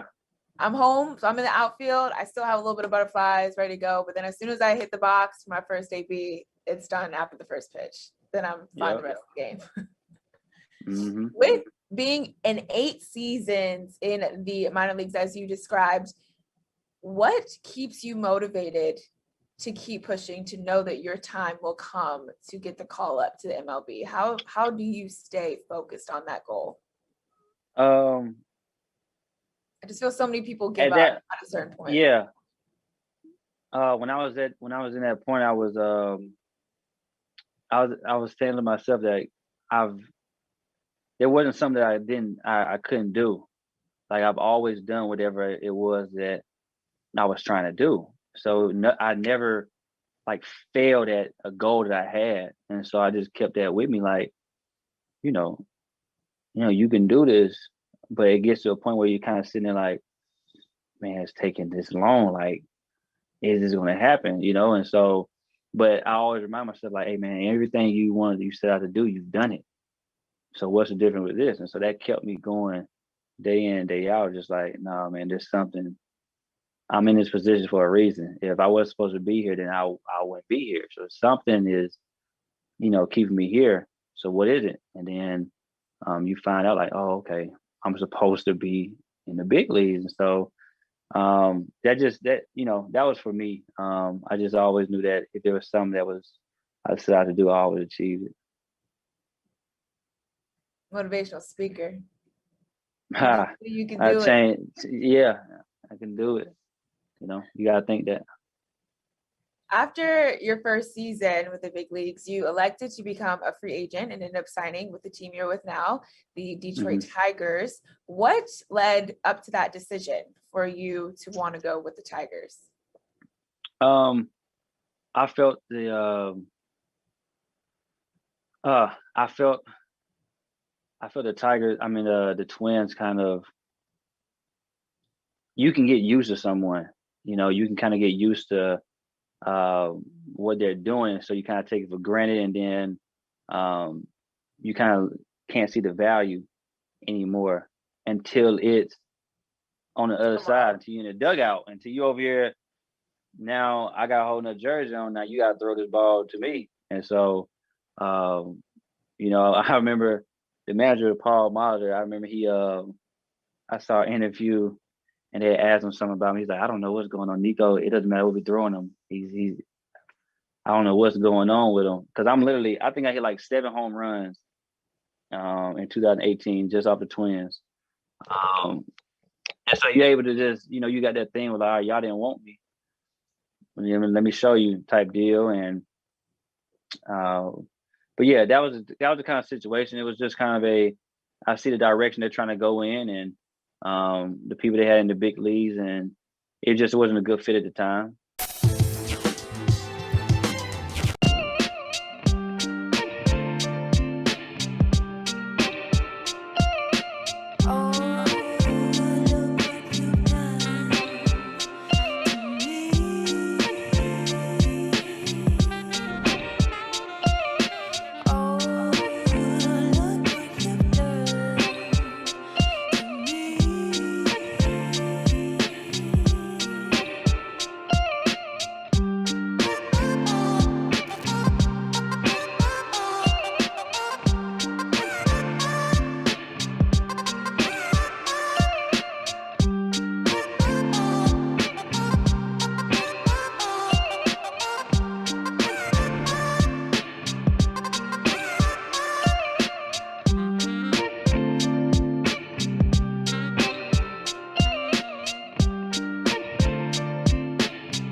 Thomas or Dustin feels like the highest owned to me, or Xander. That leaves Bryson, Rom, and Rory. Do you think people will be off Bryson because of what happened at Augusta in November?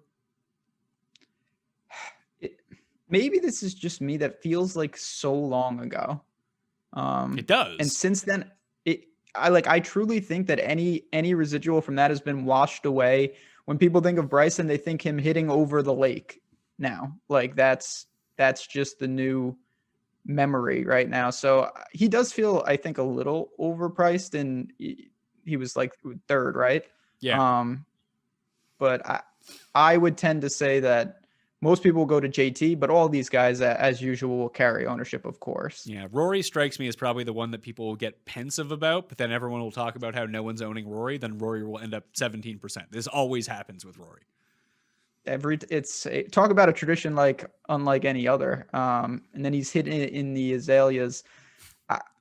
It's funny. Like 3 players, the past 3 Masters have 2 top 5 finishes, I think it is, and it's Rory, Dustin, and Cam Smith. So he's still good. Cam Smith, of course. Why wouldn't it be Cam Smith? Yeah, listen, Rory, the course is made for him. It's going to happen eventually. And maybe the recent form is overblown. Obviously, he's working through some things with the swing. There's no doubt. But can he conjure it up for 4 days? I would say yes. The 9Ks, it starts with Cantlay. He's 98. Then Morikawa, Spieth, Reed, Brooks, Finau, Webb Simpson. That's dicey. Spieth might be the highest owned player at the Masters, especially if he has a good week at Valero. Only $9,400. The Masters, people want to. He's already down to like 12-1 to win the Masters, so everyone's going to play him on DraftKings. I don't, and I'm part of this. I don't love Morikawa at the Masters, but every time that people just get off Morikawa, he wins. I think the move is Brooks. If Brooks plays, that just gamble that his knee's okay and play him. Yeah, what's his? That's what I was, of course, going to ask. Like everyone, is he even playing? But We don't know. nope. Yeah. What about, the formula that, of course I'm biased, but Reed. Patrick Reed was in there, right? Yeah, he's 93. So can you describe your 6-figure win at the Masters with Patrick Reed for people who may not know?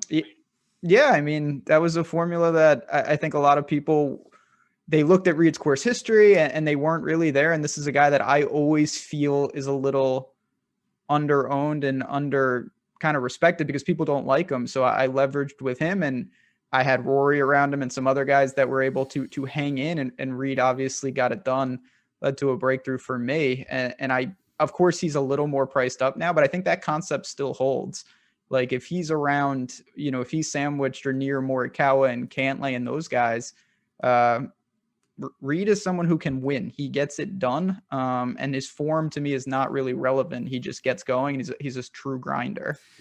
How much stock do you think you were going to put into that November Masters? Because I'm already hearing rumors that it's so fast and so firm right now that it might be the fastest greens and the firmest greens that the Masters has ever had. Just hyperbole because no one's there yet. Mm-hmm. But are you going to put stock into, like, when you go back and look at, like, Tiger is such an outlier with his win in 2019. But if you go back and look at all the other past champions when it's held in April, and even last year, like, it's generally the winner of the Masters is a top 30 or top 20 player in the world. Even Danny Willett was. People kind of forget that because the odds were so big, but just he was at that point because he'd been playing so well. That's the reason that people were betting him. The books just didn't catch up in time. And then they probably have won somewhere in the calendar year already, or have like multiple top 10s in the month and a half previous to coming in. Like, do you think that holds true? Because I'm looking at last year's Masters, and that's kind of the other one. Like, basically a top 30 at the Masters before is a place to look. And, Reed was 10th, Connors was 10th, Webb Simpson was 10th. Like, Connors will be popular. I don't think Webb Simpson will be popular at all. Did you even mention his price yet? No, I don't think so. Maybe he was 9,000 even. No. Yeah, he is 9,000 even. Okay. Yeah, listen, the Masters, you can do a lot of, different types of builds, pricing and soft, but there's a lot of guys who have, they haven't broken through, but I kind of like that. I think getting some experience, Reed, of course, has one, but you've got guys like that. Cantlay, of course, he's been pretty close. He was fine in the November one. I don't mind it. And most of these guys aren't playing. So Spieth is one of the few that I think some things will shift depending on how he plays at Valero. Yeah, and that's the same. Like Scheffler is in the $8,000 region. He's $8,400. Like if he or Finau top 3 at Valero, like their ownership is going to spike through the roof. Or even Hideki, who's 83. Absolutely. Because I think people will be on Scheffler either way. He had a good Masters. He's coming off a good match play. But like Hatton is 89, Westwood is 88. I can't imagine people are going to use those two guys. Westwood is 88. Okay. Yeah, I shouldn't. Every time I say this, he follows it up with another fantastic performance. But that seems a little much. Where is Hovland? Hovland is next. He's 87. I like Hovland a lot here. It's funny because I like Morikawa more than I like Hovland. I just think that Hovland's game and even Neiman's game is far more tailored for Augusta than maybe Morikawa's is.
I did some digging on Galladay just because I had heard some people talking about him. So I talked to some people about Galladay.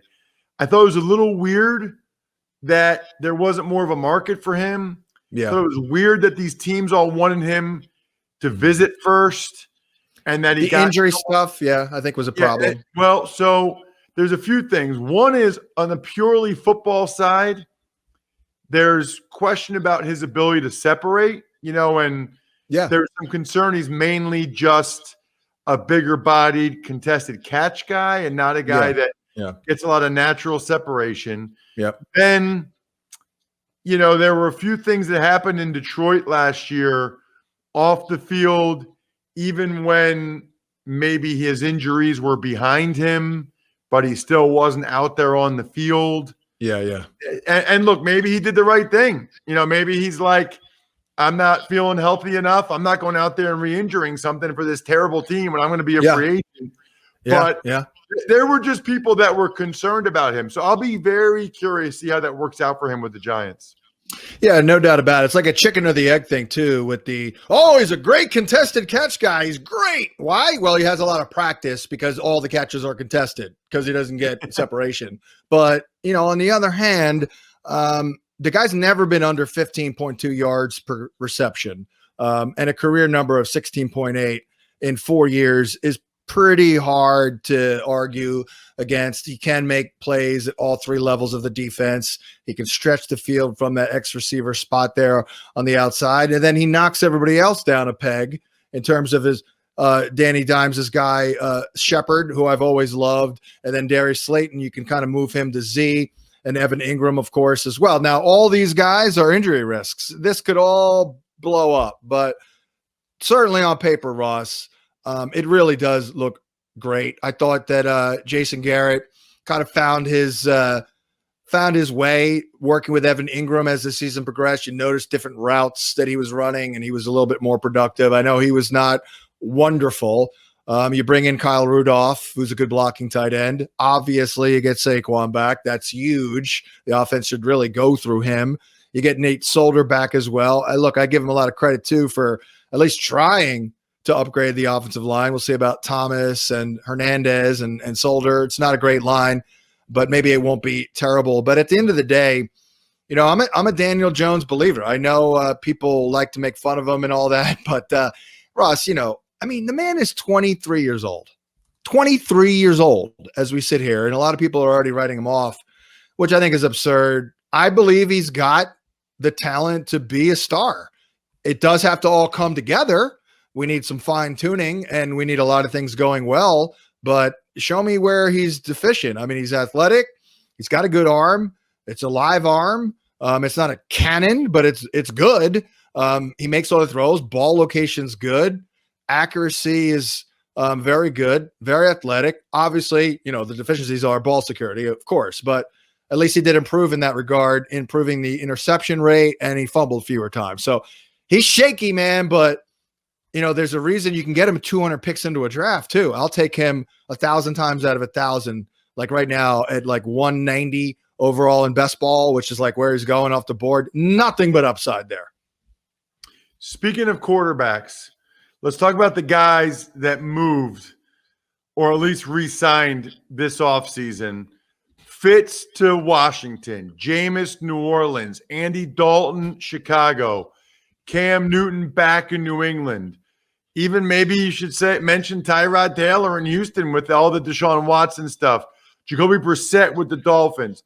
Is there a guy in that group, John, that you are higher on or lower on significantly than the consensus from a fantasy perspective? It's all Fitzmagic. Everything's coming up Fitzmagic. Him, the guy's peaking at 38, basically. He's been a borderline fantasy starter more often than not when he's played the last 3 seasons. 7 starts this year. He was a new team, by the way, during a pandemic. 7 starts. He was a top 12 quarterback 5 times. Back in Tampa, led the NFL in YPA back in 2018 with 9.7.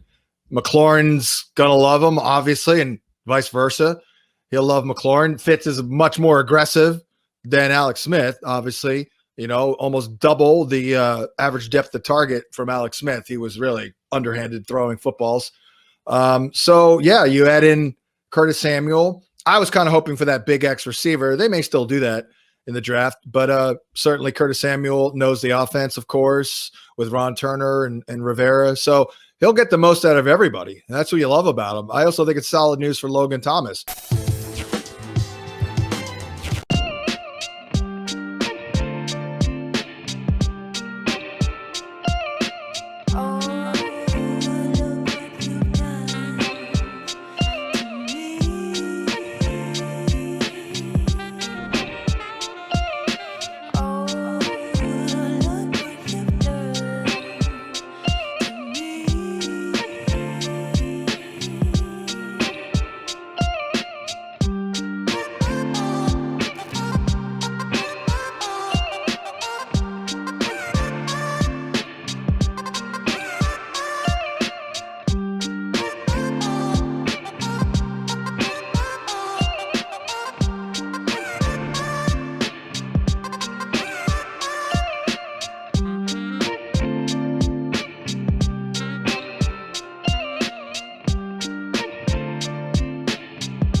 DK Sim fam. What's good? Happy Easter Eve. Happy Passover. And again, I'll always make a plug. Go check out on Hulu, Rugrats Passover special. One of the greatest things of all time. You'll learn a lot. And big ups to Jesus. I am Jason Rossi. With me, my tag team partner for the next hour. Whenever you see these two handsome, big Stonehenge looking heads, you know it's Mount Rushmore time. His name is Tommy Freeze Pops. What's up, T? What's going on, Rossi? Happy Easter weekend. I am ready to talk Eagles Mount Rushmore with you in the second half of this one. Yeah, we got a loaded event tonight. We are pumped. We are jacked. We got Panthers, Eagles as the background, but the main event will be the Eagles Mount Rushmore when we hit the third quarter. And at halftime, Tommy Freeze Pops, for the very first time in the history of his life, will be microwaving Peeps. That's right. You've done it. I've done it, and I'm going to talk all about my Peeps experience. We were going to chug Peeps Pepsi. Might be an April Fool's joke. We'll get into it. I want to give a huge shout-out to the crew tonight. Michael, our producer, chilling on the West Coast, chilling like a villain. Our guy, I love him. We got Daniel, who is inside your internet. So if you don't smash the like button, he's going to come through the interwebs and like it for you. And we got Kyle and Ops, our guy. We are going to have ourselves some fun. It's Saturday night. Smash that like on the way in. Daniel says, I will do that. I have no doubt he's going to do it. But let's talk about the game here to start. We got Panthers, Eagles. Lineups have locked. What are you looking at in your lineup there, Mr. Carroll? I got Zach Ertz in my captain spot. 14.5 a sim, $11,100 for him in the captain spot. Wanted to avoid McCaffrey in that spot, although he hasn't been all that consistent of late, but when you put McCaffrey there, you have a little less flexibility the rest of the way. So I got Ertz in there, still have McCaffrey in my lineup, Alshon Jeffrey, Marquise Goodwin, Joey Sly, got a kicker in there for you, Rossi, and then Carson Wentz, the Wentz wagon, bringing up the rear here in my lineup. So I don't know. The Panthers are a team that, like, when you look at the receivers, all of them are basically the same when it comes to these sims. They'll have like 2 or 3 games where they do nothing and then one where they pop off, and all of them do it. So that's why I don't have any of them in my lineup. Yeah, I went with the lineup. I remember constructing this so quickly because I've been overthinking so much. By the way, huge shout out to Daniel, the Eagles in those throwback unes. Love them. Oh, looking good. And I love the all teal North Carolina Tar Heel style baby blue for the Panthers. So my lineup looks a little something like this. Marquise Goodwin in the captain, McCaffrey, Sanders, Jackson, Jeffrey, and Robbie Anderson. So I'm expecting big things out of the Eagles, clearly. I have all 3 receivers. And Panthers, just 2. And I remember I put in Deshaun Jackson just because this is kind of dumb, but I literally had, I believe his cost was $8,400. That's exactly what I had left. So I'm just like, I'll go with the most expensive guy. Yeah, why not? Sometimes that makes the decision easy for you. Yeah. You know what? I have this exact amount. Let's just do it. It's a Go for crapshoot it. anyways. It is. Every one of these games is a snowflake. You never know. But as my guy Jordan Lindenbaum will say, just fade everybody when I'm on a game, boys and girls. 100%. Same. We have Ashley. What's up? Red, white, and green. Dash, Lewis, Jordan, Damon. See you guys up in the chat. Also Valdeways, DFS Queenie, PG Z-Man with the 666. Was he? Mark of the Devil. Not on a night like tonight, baby. We will rise again as McCaffrey. Nice run. PG Z-Man is here all the time. Shout out to him. Team always here. What does PGZ stand for? PG Z-Man. Have you told us this before? What is that abbreviation for? Give it to me. Good question. Bandit, hey, happy belated again, my man. Hope you had a great birthday week so far. Z, I see you in there. Says want to become famous. Now, I'm not in that buy followers game, bro. All about that organic. I rather have. There's so many people, which by the way, I just want to say, hey, what's up, Heavy Kebby? I want to say this. Like, I knew so many people back when I was in, sports radio that did you could tell they did the purchase follower thing. Totally. Because they have like 37,000 followers, but each tweet is like the same amount that I have. Like, it's like likes or retweets, and it's like I have 2,000, whatever. It's like, come on. I'd rather be there. I'd rather people that want to be a part of it, and fun. Some fade off, some stay on. I've had my ebbs and flows. Actually, today's my 11th year anniversary of Twitter. Wow. Oh. You get a notification of that. I didn't know that. Oh yeah, of course. That's crazy. I think I've had Twitter since 2008, 08 or 09. But the first year I had it, I don't think I tweeted anything. I remember when I first got Twitter, I was like, this is stupid. I make Facebook statuses. I don't need a Twitter. I have a Facebook. And then clearly the world changed. And it's like, now I get this. Seriously, it took me a while. Appreciate that, Daniel. Says happy Twitterversary. Yeah, thank you, everybody. Appreciate the prayers. As the Panthers are driving here, Bridgewater 33% owned. But yeah, I saw that earlier. It just made me laugh because I remember I got it because Twitter probably started getting hot. I want to say in like 2008. I want to say that was the time, and there was like a lot of like. I feel like Chad Johnson was big in the early days. Shaq, for sure. Shaq, that's a good one. Obviously, I'm a wrestling guy, so there's a couple of wrestlers that made a huge impact early on in Twitter and kind of got themselves over using the platform. So I remember I did it for the radio station I worked at the time, the alt rock station. So that must have been the time I did it. Oh, look at this. Ian Thomas reaches, gets it, touchdown. Wow. Show the big muscles, big fella. Touchdown, Carolina. The opening drive took less than 3 minutes. Ooh, look at him. Look at them legs. Nice tud. Yeah, huge start there. So if you went with Thomas or if you have Bridgewater in there, the 33 in the free showdown, looking good. Yeah, the whole buying Twitter followers thing is interesting. Yeah. I feel bad for people that do that because they feel like they're looking for validation that they don't have, But they do, but they don't need that. It's an internal issue when these people are buying Twitter followers. Yeah. And like you said, there's no engagement on any of the tweets. They'll have like you said, 30, 40,000 Twitter followers, but they'll have like one favorite on a tweet. It's like, are these fake? I remember I worked at a company that had accounts for certain shows and broadcasts that they would buy followers for when they first launched the account, and then it was embarrassing. Like I'll say this, so I think I may have told you about my burger club thing that I did back in the day. Yeah. So I had two of my coworkers at the time help me out with that because I used to run a marketing department. Sure. So I was like, hey, if you guys just help out, like putting some stuff on there, we were running all different accounts for radio stations and clients and all this, whatever, yada yada yada. Real important guy. That's what I'm trying to say. And I one day got like 50,000 notifications on my phone, like blah, blah, blah, likes so many things, like likes your post on Instagram. It's like, whoa, what is this? So I talked to him. I go, what did you it's just a regular post. Why did this get 4,000 likes? Yeah. She goes, oh, well, I put it in this website that it wasn't a buy, but there was something with Instagram where you could almost populate your post to be like, I don't know. There was ghost accounts. It was like the old Simpsons where all the dead people were voting. Yeah. So anyways, I don't know what it was, but I was like, you can't do that. I want no part in that.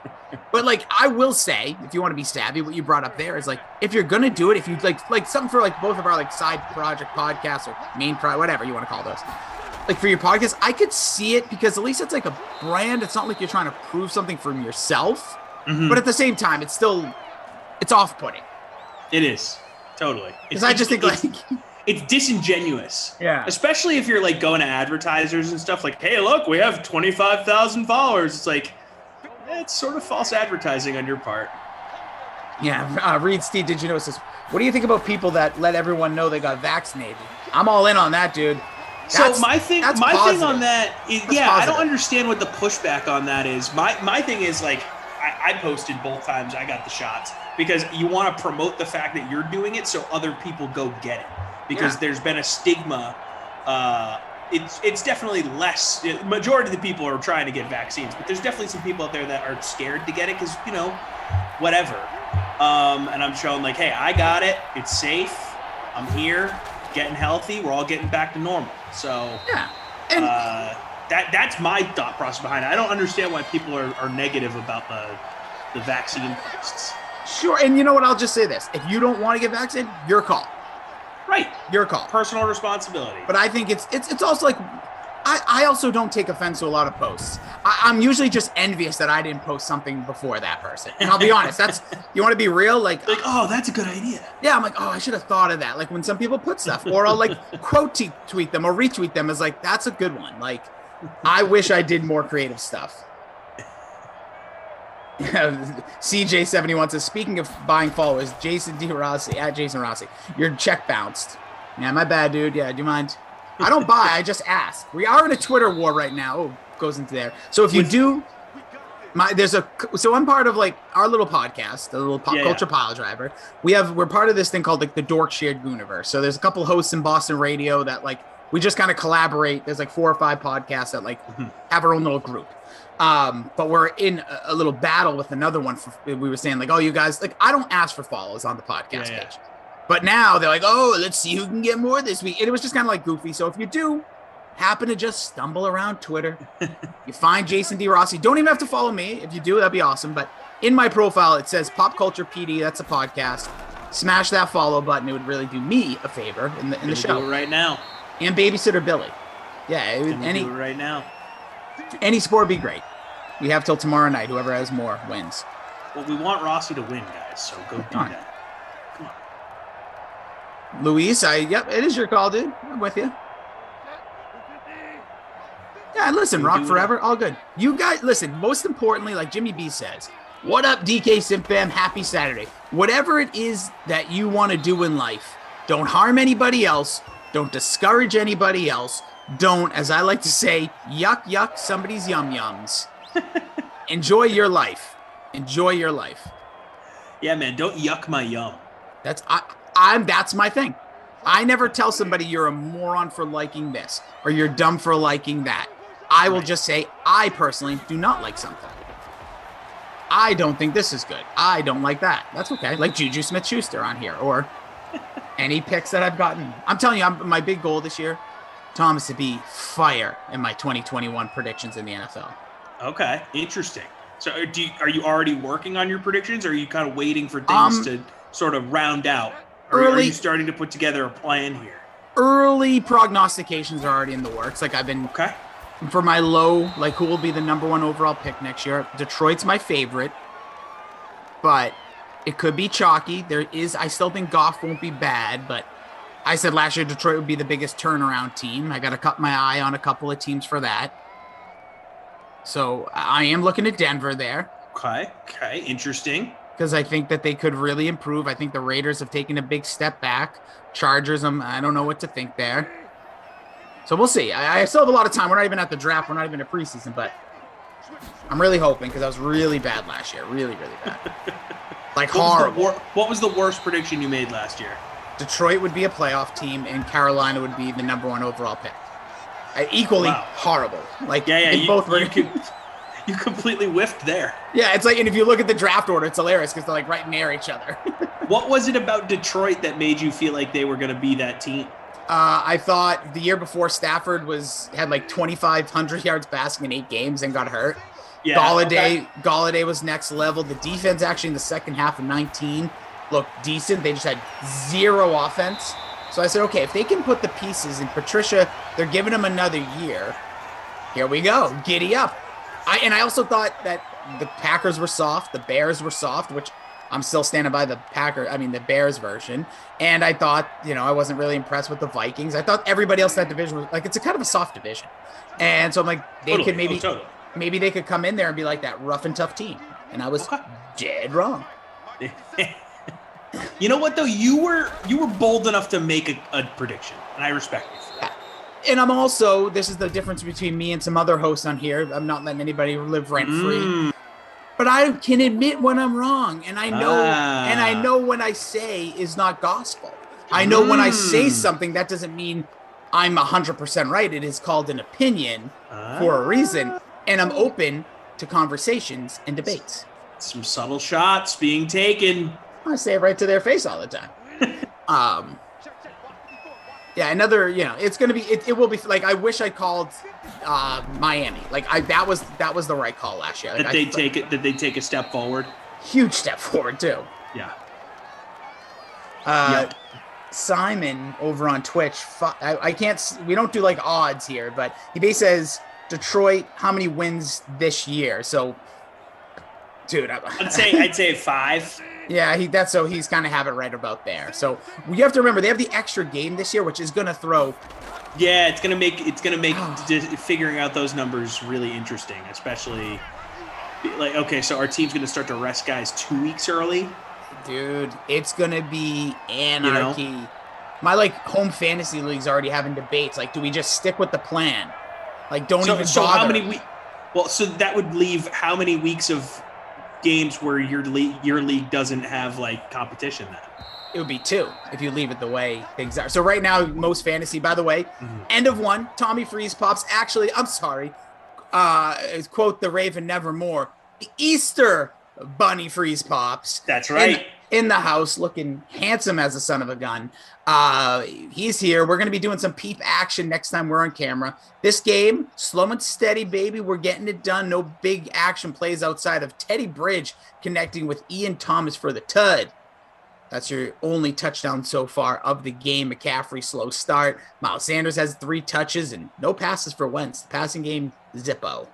But your question was, which is that? My mind went blank. I was thinking of numbers. What were we just talking about? I asked you. I don't even remember. You put two Dumbos on, and you're like, "What were we talking about?" Because I redirected like a moron. Yeah, you 100% threw us off the spot here, man. It's all on me. It was something to do with these calls about Detroit or with the 17 games season. Right. Okay. Gotcha. My fantasy, we're there. My fantasy league right now, like most, is 13 game regular season, 3 game playoff. So 8 teams out of 12 make it. And we were debating, do we just keep that as is? Because this first year, it's hard because you're right. What if there's a team that's up 2 games or these teams that are just donezo? We saw what happened with Philadelphia last year where they basically punted the last game. Totally. Our team's going to do that even the week before, 2 weeks before, just be let's try out these rookies with that, lack of a third preseason game now. I don't know. It's ridiculous. It's going to be a very interesting season from a fantasy perspective. Mm-hmm. Yeah, by the way, anybody making comments about Tom's microwave, get ready. We're going to see it in action at halftime, baby. Put those pups in there. Just put it for 1 minute. It's going to be insane. I'm pumped. Should I do one by itself or multiple? Let it. I say we let it rip. Put the 4-pack on a plate and just let's see what happens. So yeah, I think there's more than 4 in here. Oh well, whatever. 5. Yeah, 5. Okay, just let them rip. Should I separate them? DK Simfam, let them know. Okay. Yeah, not gonna lie, I haven't had a peep in a long time. Oh, they're nasty. Just not a huge fan of the chalkiness. They got a weird texture to them. Okay, don't put too many on the plates, as Michael.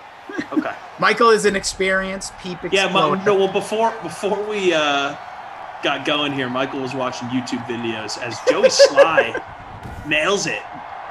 This is why, honestly, we can have all the jokes. We're having a lot of fun here on a Saturday night. We love you guys. Appreciate you being here with us. Smash the like and all that goodness. But Michael, that makes my heart warm. That makes when I put my chubby little head on a pillow tonight and I'm trying to find that one thing that just nods me off to sleep. And I just go, man, Michael actually YouTubed peeps in a microwave before our sim. And I'm going to sleep like a baby. That's our life, man. That's our life. Freaking Nature says, put freeze pops in the microwave for 20 seconds. Nah, dude. Would not fit. But forget about that. Don't do it because you ever seen Gremlins? Don't do it. That's how you end a life. It's not a good idea. Who else is in They don't make microwaves big enough for dudes that are 6'2". No. Or anyone really above 3 feet. 3 feet, dude. How about a foot? Let me see. Let me eyeball it. There's no way you get. Not even a foot. I think 6 inches. All right. What are we doing here? Yeah, you're probably right. 1.5. Call it 18 inches. Tud. There it is. Deep down the center. There he is. Deshaun threw him in there with that 84 left. Scores the touchdown. Carson Wentz strikes early in the second quarter. The Wentz wagon, baby. Yeah. How do you think Jalen Hurts is going to look next year? Well, that's a really fascinating question. I'm not high on him.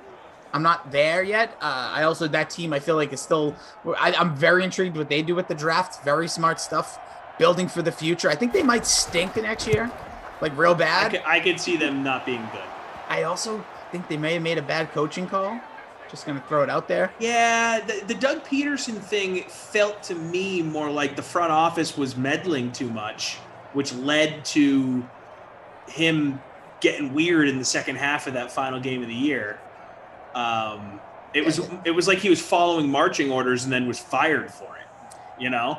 Yeah, I also just don't like the hire more. Like Doug Peterson, you want to move on, whatever. Like I'm all about if you really don't like the situation, make the call early. Don't Tomlin it for another decade of mediocrity. Yeah, you're out on Tomlin. I just listen. I think he should be the Eagles coach. You want my opinion? He should have got canned from Pittsburgh, taken the drive up 95, landed in Philly, and let's start a new culture there. And if that happened, I'd be all on board. But with that being said, the question really is Hurts. I think it's going to be tough because I think they're drafting a quarterback somewhere. I don't think it's early. And because they signed, are they Flacco? Are they the Flacco team? Yeah. Amazing. That's so confident. If I'm Jalen Hurts, I'm confident as ever. I'm feeling great. I'm not high on him though. I think like for fantasy purposes, DFS, I like it. Dual threat. I need to see what these weapons look like because I'm guessing in a matter of days we're gonna finally see the Zach Ertz trade. But what do you think? What do you think about Mr. Jalen? So I liked what I saw last season from him. Yep, I think he's going to be a good quarterback in the NFL, but I don't know that we're going to see him reach his full potential next year because the situation around him is in flux right now. They're still getting everything together. I think that they like what they have, and they're going to build around him. It's just going to take a little bit of time. This is not the type of thing that can happen overnight. So, great. And obviously getting rid of Wentz shows you how confident they are in Hurts and how ready they were to move on from Wentz at the same time. I'm going to say that I don't know if that's – I understand that thought, but I almost wonder, is it more they just want to get rid of the contract, build and see if they can build around? I don't know if it's the confidence as much as what they've seen around the league. The league has really been young, inexpensive quarterback, build around. That definitely is part of it. There's no question. The Wentz contract was awful. It was just dumb. It was just a dumb move. Just not a big enough sample size to give a guy like that deal. Yeah, that's the thing I think we're going to see. Like Jalen Hurts, he has an outstanding season. He'll get an extension, but it'll probably look more like Deshaun Watson than it will Goff, Matt Ryan. I know that's a different situation because it took years to get there. But right, Wentz, where they were just throwing money because we have to lock him up. It's like, do you? How about 4 years and how about you don't do that? Seriously. Bandit over on Twitch says, Rossi, got an air fryer for my birthday. So if you ever need a place to sleep, I got you. Well, thank you. And yeah, dude, fire it up. I used it today. Had the Easter Saturday with the in-laws before Easter Sunday with my family. Gosh. Rossi, you're big on the air fryer. You're a big air fryer guy. Every day. There's not a day goes by that thing isn't used. It is, I said, the greatest invention since the toaster. Which is funny because they're both sort of in the toaster family, Well, because I've always said, what did people do with bread before? Did you put it over fire? Did you toast it? That's a good point. How did you toast bread before a toaster? Well, I mean, I guess you just put it on a flat top or in a pan. Yeah, not the same though. But it's really not the same. It's really frying it. Yeah, it's a whole. Yeah, that's a great call, dude. Thank you. Because you can't put bread over fire. No. It won't cook the same. Nope. Sure won't. Amen, DFS Queenie. Don't know what you're talking about, but I agree with you. I'm not going to repeat it. I just see a comment, and I'm just agree and moving on. Oh, look at all these. Oh, look at all the microwave peep videos here. I don't want to see no spoilers, Daniel. I know, yeah. Like, guys, I'm really not trying to watch any of these because I want to see what happens. I haven't clicked on anything that you guys have sent in Slack because, and I like how you guys have continued to send them. Like, we haven't talked about them in a few minutes. You guys are just quietly watching peep in microwave videos at home as we do this broadcast. Here's the real question, though. Can you move? Is your laptop attached to things? Like, could we get closer to the microwave as this happens? I could totally. I mean, I have us hardwired in to the old router here, so the Ethernet cord might come undone, but we're still connected to the Wi-Fi here. Don't do anything that you feel will mess anything up. I don't want to be responsible. Okay. You know what I could do? Just do it and show us the results. Who cares? It's not like people. Okay, we can talk this out on out loud here, and I can get a response on Slack. I could join the Zoom from my phone, and then when we are at the half, we could use that Zoom I could bring the phone closer to the microwave. What do you guys think? And then after that, put your phone in the microwave. Would that work, guys?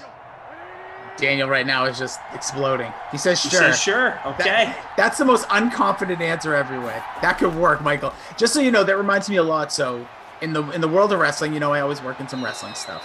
Got it. Right now, obviously, there's WWE. By the way, we're 1 week away from WrestleMania, and if I'm working hard on getting you some content this week, all right? I don't want to ever spoil anything. It's Saturday night. I feel like it's a loose, understanding crew. But I can tell you, I'm working to get some wrestling content this week here in the Dream Streams. Not just me talking about it in Madden. I'm trying to get some actual content brewing. That's my shots at the upper management. I'm coming for you brother. Want to get that? And I'll rip my shirt right off here. Gonna get it right in your face. Yeah. If you want to get some wrestling content, you know to call. But listen, the sweat's back 5 days a week, 11 a.m. The Dream Stream is up and rocking. We got pre-lock shows with basketball 3 days. There's going to be something special starting this Thursday. I don't know if it's announced, but I know the inside details. I'm not going to spill it, but Thursday, 5 o'clock Eastern, there'll be a new little pre-lock. So that just leaves Tuesdays at 5. But don't forget, Tuesdays after the 2 o'clock sim, you get the golf show. I'm just throwing it out there. WrestleMania. WWE is now an official gaming partner with DraftKings.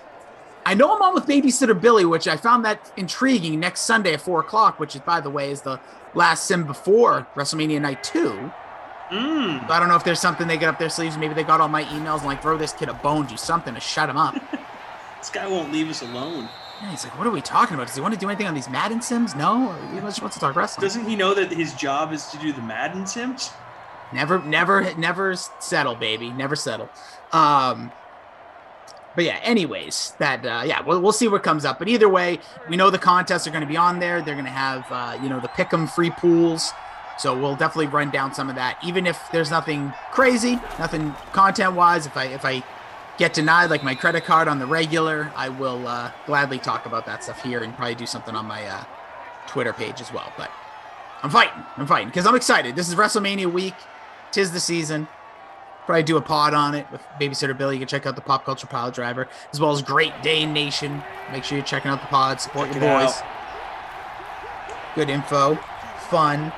But the point that I was trying to make was, when you said sure, Stone Cold Steve Austin is having Chris Jericho on his podcast. Now, Chris Jericho is in a rival company right now, where Stone Cold still works in the affiliate WWE. So Chris Jericho making an appearance on WWE while in AEW. Excuse me. And the reason and the way it happened, Stone Cold texted Vince McMahon, and Vince McMahon just sent him a thumbs up. That's the biggest thing I've ever heard. I'm like, wait a minute, that's not like a thumbs up thing. That's you have to know. You need to know the info. But anyways, that reminded me of it. When Daniel says sure, it's well, do you mean it? Are you sure? But yes, we're going to get some peeps action going. Then we're going to get into the Eagles Mount Rushmore. Uh-oh. Yep. Whoa, mute that. All right. How do I mute my phone? Don't worry about it. You're fine. Just stay here. Jimmy. Oh, touchdown.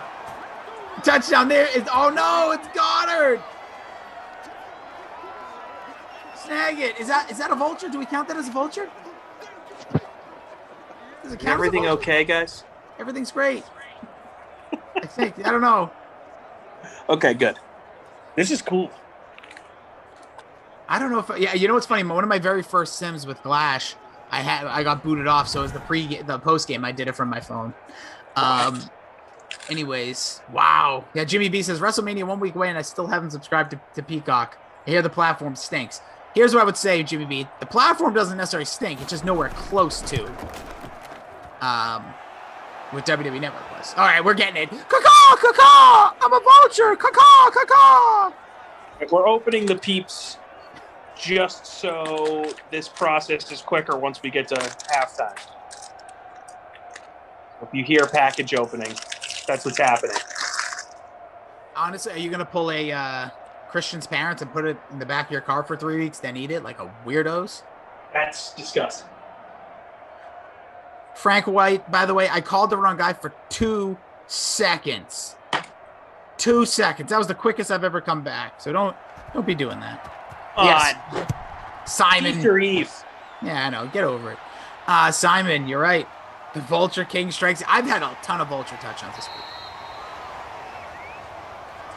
What do we think, Michael? 3 peeps? I was hearing 2. I thought Michael was voting 2. Okay, 2. All right, here we go. We'll put 2 on the plate. Must be says, how do I get Jeff or Matt's podcast? I don't know if they have podcasts. They have like shows here. You just look through the YouTube videos. Lamarcus been doing the In the Paint or whatever it's called from NBA stuff. Moose is regularly doing stuff, him and Reed. So like subscribe here. That's all. Listen, we're all trying to get a piece of the pie. Maybe you'll see something from wrestling this week. Who knows? Oh, big market tease. Trying. Fighting, baby. By the way, we finally see Tom Carroll's roof. My God, what is that thing? Oh, is that on camera? 50 feet high. It's not on camera yet. Although now that I'm mobile, I can show that during halftime. Listen, all we want to see at halftime is the peeps. Lyndon Baum, I hear you, dude. It's annoying for a reason. Stale peeps are the best, says Samuel on YouTube. Whoa. What? Did not know that. You know what I think's the best? Nothing to do with peeps. Yeah, no, out on peeps. Actually, let me go grab that cereal real quick. Okay. BRB. I'll call the sim. Oh, we do that so? Here we go. Minute 19 left here in the first half. 2nd and 2. Teddy Bridgewater under center here. 2 wide to the left. McCaffrey in the backfield. Bridgewater scrambling. Oh, he fumbles, and the Eagles recover here with 1:13 remaining in the second half. A 14-10 lead. The Eagles with a chance to pile it on before we head to halftime. Carson Wentz coming back on the field, a perfect 5 for 5 in the first half here, 135 yards, 2 touchdowns. All in. I was going super play-by-play mode for you, Rossi, while you weren't there. Well, I have to admit, again, shout out to Michael, who's been dealing with I had issues the other night. Christian carried the load. And I don't think there's anybody, you've worked with almost everybody, if not everybody by now. I think Christian, if there's one guy, if your internet or some emergency comes up, like Christian could just go. Oh, totally. Sometimes he just goes anyways. Yeah, that guy could talk for an entire sim without taking a breath. I love it. Me too. It's great. He's a beast. Oh, Pete Hooligans, what's going on, dude? I feel like you're all about that hateration tonight. You having a good day? Don't make me come over there and positive here, people. Yeah, don't make me come over there and give you a big old hug and just squeeze you. Oh, I can't wait till I can hug people. Oh, I already said is the best. I've given my promise to Brian, B-Ride, Bry Guy. He gets the first hug. Oh, I love that, Michael. Peep positive, baby. Be peep positive. We're peep positive tonight here. It's a holy weekend. Whopper's better than peeps. Hold on. CJ, I will not hug you. Whoppers, now that. That is a bad. That is some. Wait, are we talking about like the candy Whoppers or the Yeah. burger Whoppers? Well, if we're talking burger Whoppers, then everybody. Yeah, you're right. Then he wins. I'm assuming I ate a Whopper by accident today. I'll tell that story later. What? Yeah, I'm not happy about it, and I feel dirty. How do you eat a burger by accident? It slipped into my mouth. I fell. It was right there. I tripped and fell, and I ate a double quarter pounder with cheese. Louis Daniels saying, never heard Tommy do play-by-play without that voice. That's right. That's my play-by-play voice. What? Wait, can you do it again? 2nd and 3. Eagles threatening here. Under a minute to go. Carson Wentz finds his man, first down, shakes the defender. And it looks like we're going to have a first down for the Eagles. 22 seconds to go here. Clock winding. You almost sound like the video 17. game. Well, not that part. But it kind of does. Like, I used to do that when I first started. We used to be like, let's try to sound like Madden. Be like, it's Charles Davis. Timeout on the field. Eagles, 14. Carolina, 10. 10 seconds till the well, they wouldn't say they're not that good. Like, it's not that intuitive. It would be just like almost at the half here. 21-yard line. The Panthers trying to stop the Eagles from putting up more points. The snap, the hold, the kick is up. It's good. The Eagles, 17. Carolina, 10. That's like... Right. I listen to so much Madden commentary over the years. It's so funny. Okay, first of all, Ashley, what is going on tonight? Ashley, Whoppers candy is delicious. Like, not for me. Not for me. Wait, what are you talking about, Just a Damn Cough, man? Oh, I get it. By mistake, yeah, I was a joke. I don't know if you're joking, too. My sarcasm meter's off because P. Fooligan is just going crazy over there. I just want to give P. Fooligan a big hug. I know he says he loves me, but I don't know. He's pointing jabs at you. I don't like it. What's going on with P. Fooligan? I don't know. I need him to smile. Drink some more water, smile. That's it. Get you through your days, baby. All right, we are 3 seconds. Last play before we see the peep explosion. What you came for, baby. Tom Carey, you can follow him at your boy TC Fresh. Smash Lana, I never have done this before. Can you go ahead and clip what we're about to see and tweet it? It could be the biggest dud ever, or it could be epic. We're about to find out. Or anybody, reads to any of you. Tweet it. Let's see what happens. I literally have 2 Zoom windows open.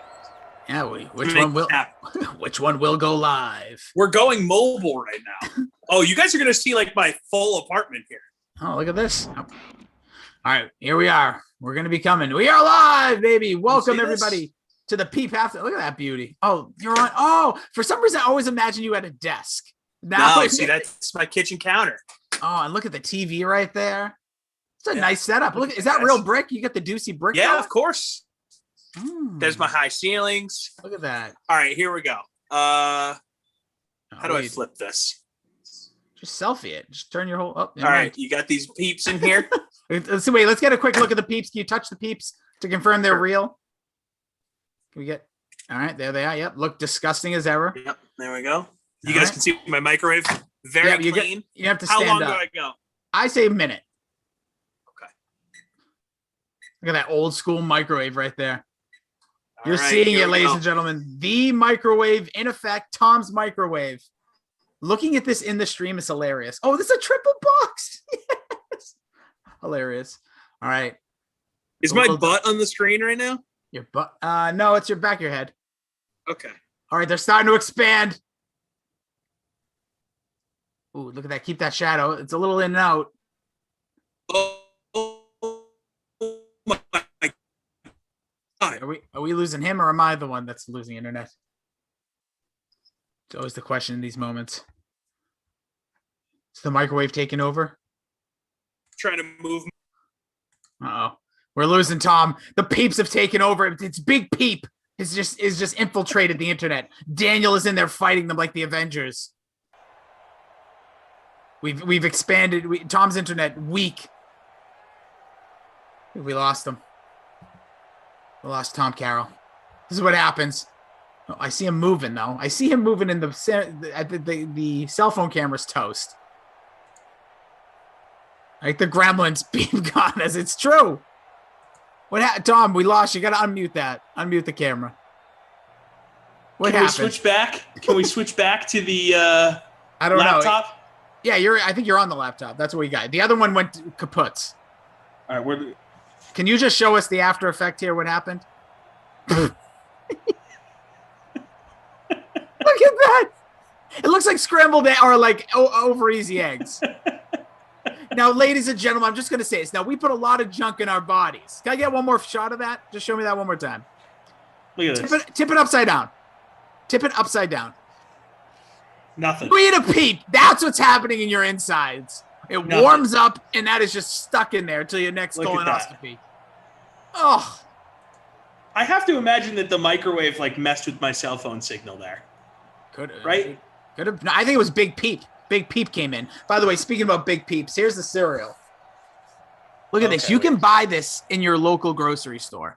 It's a family size too, so you can get down wild. Look at this. Look how on brand we are right now. Happy Easter, guys. Happy Easter, everybody. So yeah, this is marshmallow flavored cereal with marshmallows artificially flavored. Well, duh. And it's actually, let me just take a little taste test while we're all here. Yeah, what are we looking at here? Oh, by the way, I'm gonna leave the Zoom from my phone, guys. It has a consistency of like a Cheerio kind or a Fruit Loop, small, between a Fruit Loop and a Cheerio. Okay. It tastes like sort of what you expect.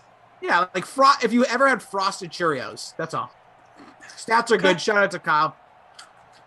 I'm gonna eat this whole box probably because I don't want it, I don't like it, but it's here. It's kind of like on my dating life, how I fell into marriage. My wife was like, "Oh, he's here," and you're like, "Well, we know he's not going anywhere. We know he doesn't have any other options." Yeah, what's he doing? Also, absolutely smoking the back of the box, which I'm a big fan of with cereals. It's got a nice little game here. It says, "Welcome to the Peep-tastic basket. How many chicks and bunnies can you count on the whole box?" Come on. This would entertain me for hours when I was a kid. I was a total back of the box type of guy. Love it. Here we go. Let's get back to the game. Let's do it. All right, so now it's time. Hold on. Let me get one more taste, then we'll hit this thing because we have all half. By the way, happy Easter, I brought it again. Alrighty,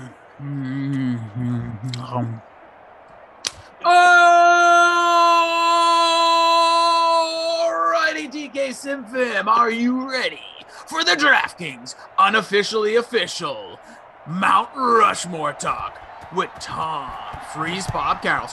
I believe that this guy should be on the Mount Rushmore. And Jason talks too much, talks too long, doesn't shut up unless he's on with Christian DeAndrea. That was no need to take a shot at Christian. That was actually more of a compliment because I really like Christian. Uncalled for. Yep, that was rude and inappropriate because Christian is one of the sweetest men on the planet, probably hosting trivia right now. This is a total endorsement of Christian DeAndrea. Subscribe to the postroute.substack.com. Rossi, who has really won a lot of these battles, and Tom doesn't like him for it. But tonight, we are going to erect a mountain of sand in the shape of four men's handsome heads. And no, it's not Tom, Michael, Daniel, and Jason. Kyle, get him on there too. It is of 4 Philadelphia Eagles throughout time who stand the test of time, who are the greatest Eagles of all time. It is now Mount Rushmore talk time on the DraftKings Dream Stream. Welcome in, everybody. Appreciate you. That was a long intro, but Tommy Freeze Bob's Jason Rossi with producer Michael, technical director Daniel, and we have Kyle and Ops. It is time to turn our attention to the Philadelphia Eagles. When it comes to their Mount Rushmore, there is one name I think we're all lock and step on. Then things get interesting, to say the least. So, Mr. Freeze Pops, before we even get into any of the names, because we have the whole half. Totally. When you went into this, we talked a little bit before, but what was your initial thought after looking things over and kind of constructing your Mount Rushmore, or who you want to nominate? So, sat back, was looking at my options here, and the first observation I made was, there's really only one lock. The rest of the Mount Rushmore you could convince me of probably from a list of 15 guys that you could say, yeah, okay, I'd be cool with them being on this Mount Rushmore. Sure. If you think that people from way back in the day should be considered, there's another lock, and there's some other guys that you could throw in there. If you think it should be ultra modern, there's going to be some guys that probably you wouldn't think of that are going to be in this list. I mean, it's an interesting franchise because they've been around for a long time. They don't have a lot of championships to their name, but every decade or so, the Eagles have an impact on the league in one way or another. So it was one of the more difficult Mount Rushmores I've had to put together, as my ears have fallen off of my head off camera here. I will put them back on. I'm curious to see what way you went here, Rossi. But I know for a fact that you and I are both going to have this guy. His name's Reggie White. Yeah, that was Reggie White no doubt. is maybe one of the biggest locks we've had since we started doing these. He's widely regarded as the greatest defensive end of all time, one of the greatest defensive players in the history of the NFL. Spent from 1985 to 1992 with the Eagles. Then he went on to play with the Packers, one of the biggest free agent signings in the history of the league, where he obviously won a Super Bowl with the Packers, but was truly in the absolute athletic prime of his career while playing in Philly. He won a Defensive Player of the Year in his third season there. He was an All-Pro every year from 86 to 91 while in Philly. And then in 92, he was second-team All-Pro. So he was an All-Pro player his whole time in Philadelphia. I mean, the 75th anniversary team, 100th anniversary team, all 90s team. The dude is just an absolute monster. 100 Sacks Club, number 92 retired by the Eagles. It's a no-brainer here. Got to have the preacher on there. Yeah, that's he's loaded with beef. Don't forget, I know that was when he was at Green Bay, those Campbell's commercials, but still excellent commercials. The resume speaks for itself. Incredible difference-making player. Also, the uniforms we're seeing, he's the guy. I know. Well, listen, I'm just going to say the name because people are obviously going to bring it up. Maybe he'll make it, maybe he won't. Doubtful. Randall Cunningham was very famous with these unis. But let's be honest, it's Reggie White. He made these things look classic. Team was never good. Team kind of stunk for the most part. A couple of trips to the playoffs, a couple wins, but no real big era domination as we saw in the 2000s. But he was a beast. He was a beast. Here's a fun little fact. Doesn't really have anything to do with Reggie White, but I think you'll find it interesting. Who was the quarterback of the Eagles when during Reggie White's era in Philadelphia? Who was the best quarterback they had as far as making the playoffs? Oh, yeah. You're right, Cunningham. Outside of Cunningham, so maybe this is a bad question. Jim McMahon. Oh Jim my God, McMahon. That guy he had one great season in Philly. Dude, always creeps into these conversations as we're going to get a field goal here to go up by 10 by the Eagles. So Jim McMahon always sneaks into these conversations. I don't understand it. Isn't it hilarious? He was NFL Comeback Player of the Year for I think it was 91 in Philadelphia. Because when super random. I thought Cunningham was there in 91. So Cunningham was, but he got hurt. So McMahon took over. That's right. Because Buddy Ryan was there, and he was throwing his man Jim McMahon a bone. Got him a job. He's hitting guys. All right, so that's definite lock. We don't rank him, but he would be number one either way. He's the best player that ever played, dressed in an Eagles uniform. Well, not so fast, Rossi. Whoa! So I mentioned if you're into the super old school dudes, there is a guy who is a name synonymous with the game of football, played both sides of the ball, played for the Philadelphia Eagles from 1949 to 1962, and his name is Chuck Bednarik. Chuck Bednarik and screw.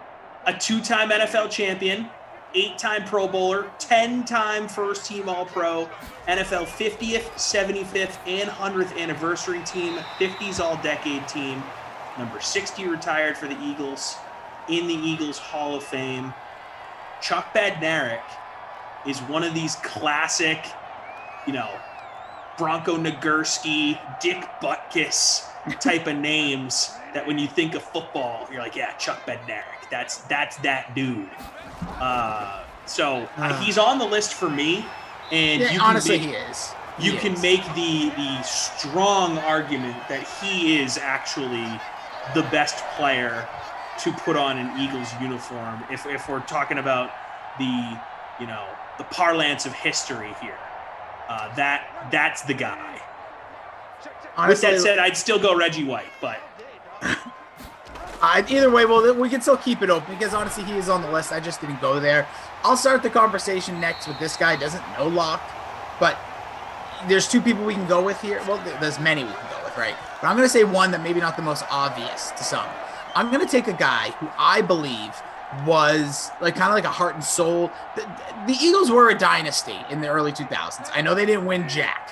They went to one Super Bowl, but 4 straight NFC championship games, like that is just doesn't happen. And I know people can talk about Buffalo was a dynasty too. And it's not like a celebrated dynasty. I still think like if you play this way, you're getting there. I'm taking a guy who is just an incredible ball player, basically was the Philadelphia's Eagles like heart and soul throughout this time. I'm putting Brian Dawkins on here. He's on my list. And first of all, Wolverine is badass. He was a 9-time Pro Bowler, all but 2 of those, so 7 times for the Eagles, including his last season with Philadelphia. He's a first team All-Pro, 4-time all with the Eagles, second team All-Pro. That was actually not with the Eagles. All 2000s NFL decade team. Eagles Hall of Fame. Eagles number 20 retired. He was obviously an All-American. All the rest of we can go down. He was a Super Bowl champion, but again, unfortunately not with the Eagles. But with all that being said, though, Mr. Freezebucks, this guy was a difference maker, a heart and soul. Also one of those guys that had a character. Like the outside of this, like was marketed. Mentioned like Wolverine, like he was known as like a vicious during the times of Palomalu and Ed Reed, where they were kind of stealing the headlines. Right before those guys really made their names, it was guys like Brian Dawkins who could, blitz off the side, were just forces to be reckoned with. It was a big reason that defense was able to have the front 7 do some damage because he made you think of being lingering out there in the backfield. 100%. Those 3 names are the guys that I was like, okay, one is a true lock. Yep. And then if I'm including the old school dudes, Bednarik's a definite lock. And then I feel very strong about Dawkins. So those were the 3 for me where I'm like, okay, that's my solid threesome there. But that 4th spot is really, really hard for me. And before we get into it, absolutely, I wanna just sidebar about something that it's just a Dan Kaufman said on YouTube. He said that dynasties win. The Eagles and Bills were not dynasties. So he's pushing back on your claim that these teams were, quote, dynasties. Which I fully understand, but like they have to get some sort of recognition. The Bills to go to 4 Super Bowls is better than any dynasty's ever done. I know they didn't win any. I understand that, but they didn't win that one game. And I understand it's the biggest game, but nobody in the history of the NFL has done it. And I'm going to go ahead and say nobody in the history of the NFL will do it. 4 straight Super Bowls is almost more, I would say, call me crazy, call me dumb.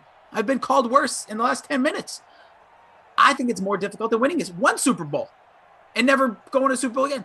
4 straight Super Bowls is the most remarkable thing in the history of the NFL, in my opinion. Sorry. I understand they lost. Extremely impressive. It's crazy. And for the Eagles, just to replicate, they went to 4 straight NFC title games. That doesn't just happen. And it's not like the competition was bad. There was still Brett Favre, who was in whatever you want to consider him in at that time, but he was a good ball player. The NFC was good. The NFC was strong. Even like that Giants team just recently had gone to the Super Bowl, like 2 years before this started. Like you had the greatest show on turf that was still together. You had the great Buccaneers defense that was still together. Within that division, the Giants were good. Washington wasn't terrible yet.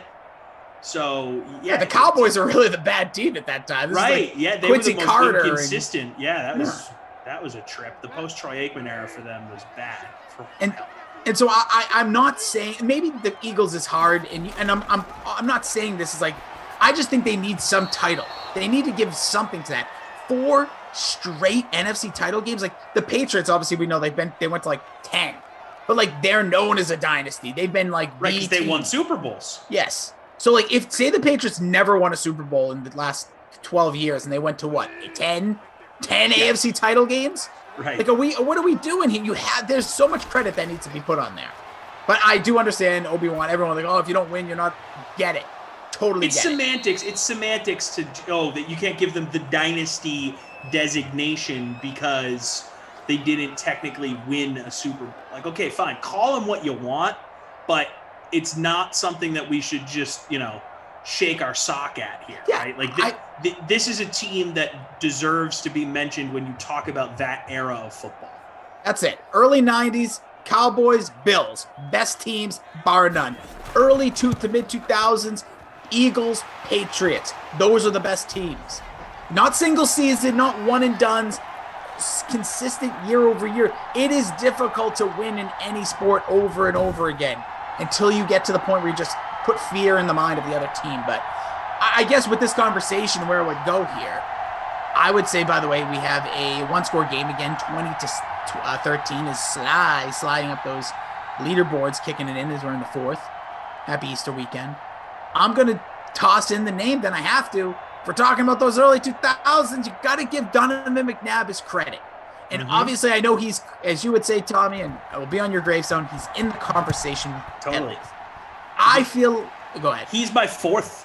He's my 4th. And I feel weird doing it because when you have guys like Randall Cunningham, who's like an iconic name in football, or you have a guy like Ron Jaworski, who brought them to a Super Bowl in the early 80s and sort of was like the iconic Eagle throughout the 80s and, has all the records for them until McNabb got there and yada, yada, yada. You think Philly, Ron Jaworski is one of the first names you think of. You have the super old school quarterbacks with Norm Van Brocklin and Steve Van Buren who, were important. Well, Norm Van Brocklin, Steve Van Buren was a running back, I'm pretty sure. But regardless, I know what you're saying. There's names you think of, right, before Donovan McNabb, but when you really sit down and you go, okay, their most consistent stretch of wins for the Eagles in the modern era was those Andy Reid, Donovan McNabb teams. And I know it didn't end well, but the guy was a perennial Pro Bowler, winning ball games, bringing his team to the precipice of a Super Bowl every year for 4 years. And his numbers even retired. the years they weren't making the NFC Championship game, they were still great, and he was really, really good. I think McNabb has become underrated. I agree. Over time. I also think that it's due to not winning. People have the Super Bowl, he's throwing up all this. Like, how many stories? How many teams have Rex Grossman doesn't get as much crap for a 1 year, like, he kind of stinking for the Bears as much as Donovan. Yeah, who brought this team was this team's, I still believe, the best quarterback this team ever had. Yep. No, I think he is. I think he has the resume to be the best quarterback in Eagles history. Because, okay, Randall Cunningham maybe had the highest ceiling and maybe at his peak was better than all of the quarterbacks Philly's ever had, but he didn't stay healthy for long enough to hold that belt. And Jaws was great in the 80s. Sure. But I think McNabb from 99 to 09, he just was consistent and balled out for most of that time. I agree. I think that's the 4, in my opinion. I get people are Buddy Ryan, Westbrook, McCoy. Buddy Ryan wasn't a good coach. Like, had a bad record. He had a bad record in Philly. He was famous because he was like punching dudes, but he's not a good coach. Bad record, not great team. Straight up bad head coach. Just a bad head coach. There's a reason we never saw anything else. Right. Harold amazing Carmichael. defensive coordinator. Yeah, Harold Carmichael, obviously one of the tallest receivers in NFL history, getting in the Hall of Fame this summer. Was inducted in that 2020 class where they brought, they added like 20 dudes. He was among that group, so obviously he's great. Brian Westbrook is a guy that needs to be in the conversation. One of the really good dual threat running backs from that era. Andy Reid was well known in that period of time for throwing to running backs. I mean, it was like Deuce Staley and Brian Westbrook were always catching the ball out of the backfield. Yeah, and guess what? Then who came out next? LaShawn McCoy, same thing. Who was pretty damn good. I'd actually put LaShawn McCoy over Westbrook, just stats-wise, numbers-wise. I know the teams weren't as good, but man, LaShawn McCoy had like a 3-year stretch, arguably the best running back in the league, and it's so funny how we talk about him like he's like long forgotten. He's a free agent, probably going to get one more year of use. Yeah, he just doesn't have as much gas left in the tank as he did. Yeah, but I mean, it's weird how like Westbrook just faded out when LaShawn McCoy had that breakout year, just walked away. These are one of those guys we talk about. More players don't have like these big retirements. They just kind of like, oh, done. Nobody wants me. I guess I'm not playing anymore. And he was one of them. But I kind of feel like we got our 4. I want to hear the argument from the Sim fam, as we still have over a quarter to play in this fourth quarter. But like, let me know what else you guys think, because I know this always drives emotion, and we're open to the argument, the conversation. You want David Akers in there? Tell me why. Yeah, David Akers, dude, was fantastic for the Eagles for a long time. Shout out to the kickers. Wide open touchdown, by the way. Going to go up 2 scores. Is the Eagles. What? Now that. Caw-caw! I'm a vulture! Caw-caw! We've had 2 backup tight ends. What are we doing here? Ridiculous. Good Lord. Hey, shout out to Andy Reid. I think he needs to get an honorable mention on here. I know he never won a Super Bowl in Philadelphia, and things ended sort of strange there. But like McNabb, the most consistent stretch of winning for that franchise was under Andy Reid. They Without were a doubt, perennially a great team under his watch. And when they let him go, it was just like, hey, we feel like we just need to make a change here. It's been super inconsistent since. And I know Doug Peterson got him over the top. Sometimes, a team gets hot at the right time. I'll say something about that. That's what I'm talking about with Mike Tomlin. I'm not trying to say he's a bad coach. It's the things have meshed. It's over. Same thing happened with Marvin Lewis. I like long tenured coaches, but there is a ceiling, and sometimes you're going to eventually hit that. And guess what? It may just happen with Bill Belichick if things don't change in the next few years in New England. It sounds crazy, but these guys got to move on. And look what happened with Andy Reid. He moved on. The Eagles won. Guess what? Then he won. Everything has worked out for everybody. I know it's sad probably if you're an Eagles fan, because you probably liked Andy, wanted to see him win, but you got your ring. He got his. Everyone gets to kiss in the end. Everyone's happy. So that's what that's like the bow on top, and I'm going to use that. It kind of sometimes dings, but Jimmy B says Herman Edwards and Deshaun Jackson, not on the Mount Rushmore, but their moments are Mount Rushmore worthy. Both of those moments are in the Mount Rushmore of Eagle moments all time, no question. Along with the Philly special from the Super Bowl. Just vomit. But yes, it's true. It's true. It is. Hey, I want to give a quick shout out to Jerome Brown, who passed away at age 27, but was that dude next to Reggie White. Was incredible while he was playing. He was with the Eagles for 5 years, 87 to 91. Made the Pro Bowl twice, was a two-time All-Pro on the first team, Eagles Hall of Fame, Eagles 75th anniversary team. They retired his number.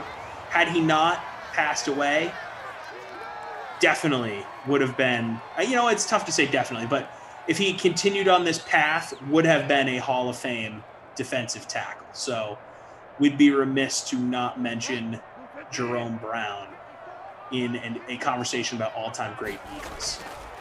I love it. No, it's a good call. And there was a movie, right? Wasn't there a movie about them? There was definitely a 30 for 30 or, I thought there was an actual NFL films or something like that. Yeah, that might be it. Maybe I'm getting things confused. By the way, I got a little confused when you're saying that because I have a couple of cowards that I'm friends with that we have a chat. I was talking about this Twitter beef with another podcast. They take a screenshot of me and you with the peeps. Yeah. And somebody asks, "What is this?" and points the question to somebody else. Not even me. They don't ask me what this is. They ask somebody else. Cowards. Why wouldn't you just ask the person I'm in the screenshot? Cowards. Yep. Bunch of losers. That's why you got to follow the Pop Culture PD on YouTube. On Twitter. All right, because we need to put these cowards to shame. Cowards. Hey, also, Dick Vermeil, another guy, got to throw him in the conversation. It was the first in the modern era of football. Was the first coach with the Eagles to have success. Got them to a Super Bowl in the early '80s. So throw him in there. We mentioned Jaws. We mentioned Cunningham. We mentioned some of these old dudes. John Runyon. I see that, Jordan. 190 straight starts at offensive tackle. Beast. From the 90s to the early 2000s. John Runyon needs to be mentioned. And then Eric Allen was a great corner for the Eagles for a long time. Seth Joyner was a badass linebacker there. So those are the names that I'm sort of toying with for that last spot. But I went with McNabb. That's the guy I feel most strongly for. Very quickly, this is funny. Jordan also makes it. He goes, I like how Mike Golick said he and Reggie White combined for 134 sacks, but Reggie had 124 of them. Love it. Shout out Golick Sr. Yeah. Hey, he filled a role, man. I sure did. Listen, it's not all about being the greatest. The guy lasted, had a great career. Nice catch. Yeah, put the foot down by Robbie Anderson. So no huddle here, down 2 scores. So I think we got it. No, Nick. People, we've seen multiple calls for Nick Foles on the chat. Get out of here. Sorry. Yeah, it was 4 games and then the championship run. Yeah. Nope. So not happening. If you like Nick Foles to be on there, go get yourself some Peep cereal. Brought to you by Kellogg's. # not an ad. And microwave it. Congo Cab wants Asante Samuel on there. Get out. No. He was great. He was a really good corner in his time in the NFL. Not with the Eagles, though. He's not known for really his time in Philadelphia. His best years were spent in New England and Atlanta. Listen, Asante Samuel could be on the Giants, Mount Rushmore. Oh, don't even go there. Just saying. No, don't do it. It's Easter weekend. Don't put us in that place. Seriously. By the way, I just need to drop this in. One of the people thought in this chat that you, because it's a picture of the peeps on the plate, thought that was you. I mean, thought that you were Babysitter Billy. Oh, okay, gotcha. Nope, not me.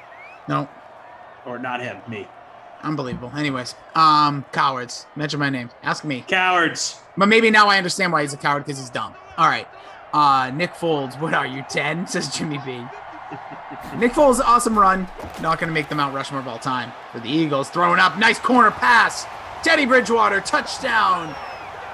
And, Christian McCaffrey on a fade route in the corner. Fading himself, probably getting out of the Babysitter Billy award. Wow, can't believe we went 3-shot on this. I'm watching Smash Lana's video here. That's all Daniel, dude, just slaying.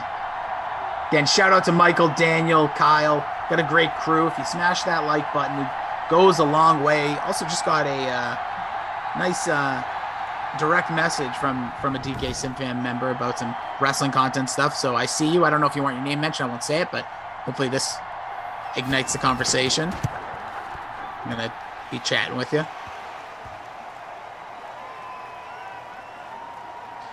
All right, there we go. So we got our 4 then. I think it doesn't seem like the chat disagrees. Oh, I think this one. I think we feel good about this. Can we put Tom Brady on the list? He lost to Nick Foles. Tom Brady's on everybody's Mount Rushmore, right? Because he's owned the leagues. No, I agree with you. I think that this wasn't easy. It wasn't hard. And it's also not. It wasn't obvious. Maybe that's the way to put it. That's a good way to put it. Vince Papale was part of that Eagles Super Bowl team. Brother Phil, we have Chuck Bednarik on the list. Don't you worry. Yep, It he's in is there. complete. So let's recap it here. Reggie White, Chuck Bednarik, Brian Dawkins, Donovan McNabb. That's going to be your Philadelphia Eagles Mount Rushmore. There you go, baby. Love it. It's a really strong list. It is. But the Eagles, and I'll listen, obviously, the running back arguments or maybe another defender. I was trying to, why am I drawing a blank? We got 3 defensive players on there. Yeah. Who was the middle Bednarik obviously played both sides of the ball. Who was the middle linebacker during the 2000s era? Or the linebacker, like their best one? Why am I drawing such a blank? During those 2000s. Yeah, right? let me do a quick Google search here. I thought we could just get it. I was trying not to. What's his name? I'm drawing a blank as well. See if I can. Oh, Deshaun Jackson just hit the bonus. Thanks for the shout, Michael. Oh, why can't I think of it? No Terrell Owens. Troy Vincent could have been mentioned as well, but no. Meh. I'm just thinking of people. Oh, what was his name? Why can't I think of this? He was a beast, too, for like a couple of years. I don't know here. Yeah, this is embarrassing. Anybody? The website I'm on is going slow. Oh, Jeremiah Trotter. Trotter! Yes! That's it. He Love was that such a guy. beast. Such a Super beast. fast. Harry Slash is the man's name who was talking to me. He says it's okay. So Harry Slash, appreciate you. Are you full name Harry Slash in the chat? Like I don't even see it. Or maybe there is a Harry in the chat. I'm excited to show these peeps again for those that weren't with us. Hey, you know what? Right now, how much time? There's 25 seconds. Pop 2 more in there. Pop 2 more in there. Let's see what happens. Nazi, I gotta be honest with you. I already threw away the other peeps. Oh, you know what? That's the best. You know what, ladies and gentlemen? That'll do it because that is the best thing you could do with peeps. Buy them and then throw them in trash. Save everybody else. I think we mentioned everybody that should be mentioned, though. Yes. Frank White saying Seth Joyner could ball. Absolutely. That's why he was definitely in the discussion. One last guy I'll mention who you thought would have been here, you thought was going to be a great for them, was Asamoah. Remember when Asamoah went to the Eagles? Nnamdi Asamoah? Nnamdi Asamoah was the Raiders, under the radar, great. The people that were real fans would know. Oh, Yep. but Nnamdi Asamoah, that's the guy that's awesome. And then, yeah, the Eagles had that big offseason. They brought in all these dudes. Chip Kelly was the coach. Vince Young was the backup quarterback. And at training camp, he was like, dream team. And then they were awful. I love that it was Vince Young that was the one that said that, too. He was like, dude, I'm Vince Young. I'm your backup quarterback. That means that we're the dream team. Yeah, it's like, I'm going to say this. But by the way, very quickly, just to sub back here, missed field goal. So we're in range here for the Panthers to tie this game up. 27-20, Would hate that. No timeouts left. Let's see what happens. Peeps, put him in the trash. Try the cereal. Eagles, we did the Mount Rushmore. Nnamdi could have been something. Just stunk. It was picked on, by the way, that entire year. Yep. One of the biggest turnarounds in the history. Like his pass rating ratio dropped like you would have. He got exposed because they tried to put him in what was it, like a zone? Hold on, here's the pass. It's up. Tipped around. Oh! Had a receiver there. Yes, they 9 seconds to go. They put him in like single coverage every time. Right. Which He is just foolish. couldn't do it. No, and that if you actually go back and watch those Raiders games, and the Raiders are so bad that nobody watched them during that era. Right. It was like the Jamarcus Russell time. And it was a little after that actually, but like he was just, it was like coverage. It was safety over the top. It was what most good corners have. Yes, some of them can lock it down and at times, but not all of them. Here we go. Last play of the game, more than likely. Bridgewater takes a snap. There's a blitz. It's picked up. Scrambles out. Throws across the middle. And that is a lame way to end the game. But it is. Smashland, appreciate it. I did not actually watch the video yet, so now I'm nervous. But I will check it out.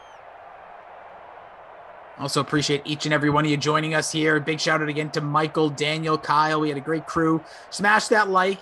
Freeze Pops, you on the 10? You in Mad? I am. Sick. Who you with? Cough. Sorry to hear it. But no, I love Cough. He probably heard that. But all right, let's one more time run down the Eagles Mount Rushmore. We got Reggie White, Chuck Bednarik, Brian Dawkins, and Donovan McNabb. Wait, is there notes there? Or you're just showing the peeps. Just showing the peeps, baby. Again, go support peeps and throw them all in the trash. I'm going to take this entire box, flush it down my toilet later. He is at your boy TC Fresh. Mr. Freeze Pops, before I let you go, who is your who's your player of the game on this one? Deshaun Jackson. Yeah, bonus, baby. Carson Wentz, after the first quarter, had no yards passing, nothing. It ended with 3 touchdowns. What a turnaround. Babysitter Billy Award going to? Ooh. Don't really know. Gonna Miles be honest Sanders. with you. It's probably Miles Sanders. Just say Miles Let's do it. Sanders. Miles Sanders. I don't even know if he was good or not. Doesn't matter. He's on in No the Hall of Fame. tuds, 61 yards rushing, bad. For running back 1, not good. Miles Sanders, not my kid, not my problem. Yeah, We're he probably focused on peeps this sim. Yeah, and he probably had 15 catches. All right. In all honesty, go check out Great Day Nation on your podcast app. Follow this man, support him, support what he does with the Hall of Famer. More great stuff that they put out, content they bump up every single week. You can check out the Pop Culture Pile Driver. Would appreciate the subscribe, the like, the 5-star review, both pods. And don't forget, while you're here, smash a like on this broadcast you're watching right now. If you're over on Twitch, subscribe. And if you do stumble upon Twitter and you check out my profile at Jason D. Rossi, you click on at Pop Culture PD. It's in my profile. If you give that a like, it's going to help me. A follow, should I say? It's really going to help me out. But have a great, safe. I'm not with you. I'll be back Monday. I'm off tomorrow for the holiday. I hope you have the most amazing Easter, Passover, anything you celebrate, even if you're not have any religious ties. Does not matter. Just celebrate life. Enjoy it. Spread the love. Text an old friend. Drink your water. Stay positive. Say nice things over on Twitter. And follow both these handsome guys you see right here. Freeze Pops, it was a pleasure. We'll be catching Pleasure, buddy. He's going to stick around. Koff takes my place in just about 45. We'll see you then, DK Simfam. Mwah. Sweet dreams.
Tux Takes. Well, it's official, Ross. The NFL has added an extra game to the regular season, which means we're going to have 17 per season and 3 preseason games. Right. And obviously, Bri, I mean, we knew this was coming for a while. Essentially, as soon as they signed that last CBA a little over a year ago, this was inevitable. And by the way, once they go to 17 games, which they are now, the players get more of the revenue. There's a kicker when it goes up to 17 games that the players get over 48%. So this was all prepared for, planned for. Feels like 20 times over the last year they've said, we're going to be 17 games. We're going to be 17. This week just means it's essentially official. I will say a couple things. Number one, I am glad that they're keeping 3 preseason games. I think that's important. And I know last year we had a season without it and most people don't care. I get that. But a couple things. Number one, you want to try to find out what these young guys have. You know, for me as a former player, I want all of these young men to feel like they really got their opportunity. Hard to do that with just training camp. This year, they should have a more full offseason. The offseason programs start April 19th, although there's still some debate, Bri, whether they'll have like on-field OTAs or whether it will be totally virtual again. But the net is these young guys this year are going to get much more of an opportunity than they got a year ago. I think those 3 preseason games are extremely helpful for them. I think we'll see even less starters in the preseason games. You might see, you know, a few guys play a couple series of the second preseason game would be my guess. But I think it's really important. I mean, take those preseason games for what they are. I mean, they're for the young guys to show what they can do and try to make the team, and that's what they should be for. And then we'll have the 17 games. I think it's great. I know there are a lot of people that are concerned about it. Look, ultimately, it's a lot more money for the players.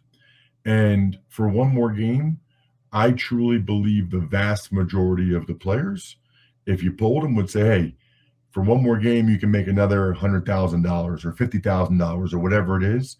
Most guys would say yes. I know guys like Alvin Kamara and others say they're not interested. I get that. But the vast majority of the guys, they know how short their careers are. They know that they want to try to make as much money from their God-given ability during this time as they can. So I'm happy for those guys. I'm happy that's going to increase the revenue significantly.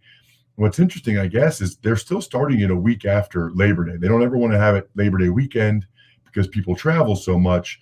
So the end of the regular season will be like January 9th. And then the Super Bowl will be Valentine's Day weekend. So everything gets pushed back a week in terms of the end of the regular season and the Super Bowl. And I think most of you probably already know this by now, but it's formulaic, right? So you're going to play the corresponding team in your division, you know, from a different division, right? So like the Eagles, for example, they finished last in the NFC East. And this year, the NFC East will play the AFC East. So the Eagles will end up playing the New York Jets. I don't know how they determined whether it was a home. Oh, all the AFC teams are home this year, and then they flip it the next time or whatever. So it's all formulaic as usual. I'm excited about it, and I'm really excited that they kept 3 preseason games. I think 2 would have been too small. And I know people don't like it. Some people don't like it, but it was sort of inevitable, and I'm glad it came through. Tux Takes. Some other news includes a Giants signing D-tackle Danny Shelton, the Bills Stadium, now called Highmark Stadium. Colt Miller signs a big extension with the Raiders. Bruce Arians gets his Super Bowl championship tattoo. Chase Daniels signs with the Chargers. Gabe Jackson gets a new contract with the Seahawks. And Colt McCoy's with the Cardinals. Mike Daniels with the Bengals. Yeah, a lot of interesting things there, Bri. You know, I'll go right down the line. So Danny Shelton essentially signed by the Giants as security to try to fill the void left by Dalvin Tomlinson. Had to be painful for Dave Gettleman to let Dalvin Tomlinson, who's a very good, young, durable, tough, run-stuffing D-tackle, go. The Giants couldn't pay everybody, but those are the type of guys that Dave Gettleman loves. So instead it'll be Danny Shelton, who's not quite the player Tomlinson is, but can fill that role while they probably try to draft the next Dalvin Tomlinson.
it's funny because if we go to the upper sevens, like you could play a team of these first 6 guys and not feel bad about your team. Sergio, Bubba, Casey, Scott, Day, Louis are the next 6 guys.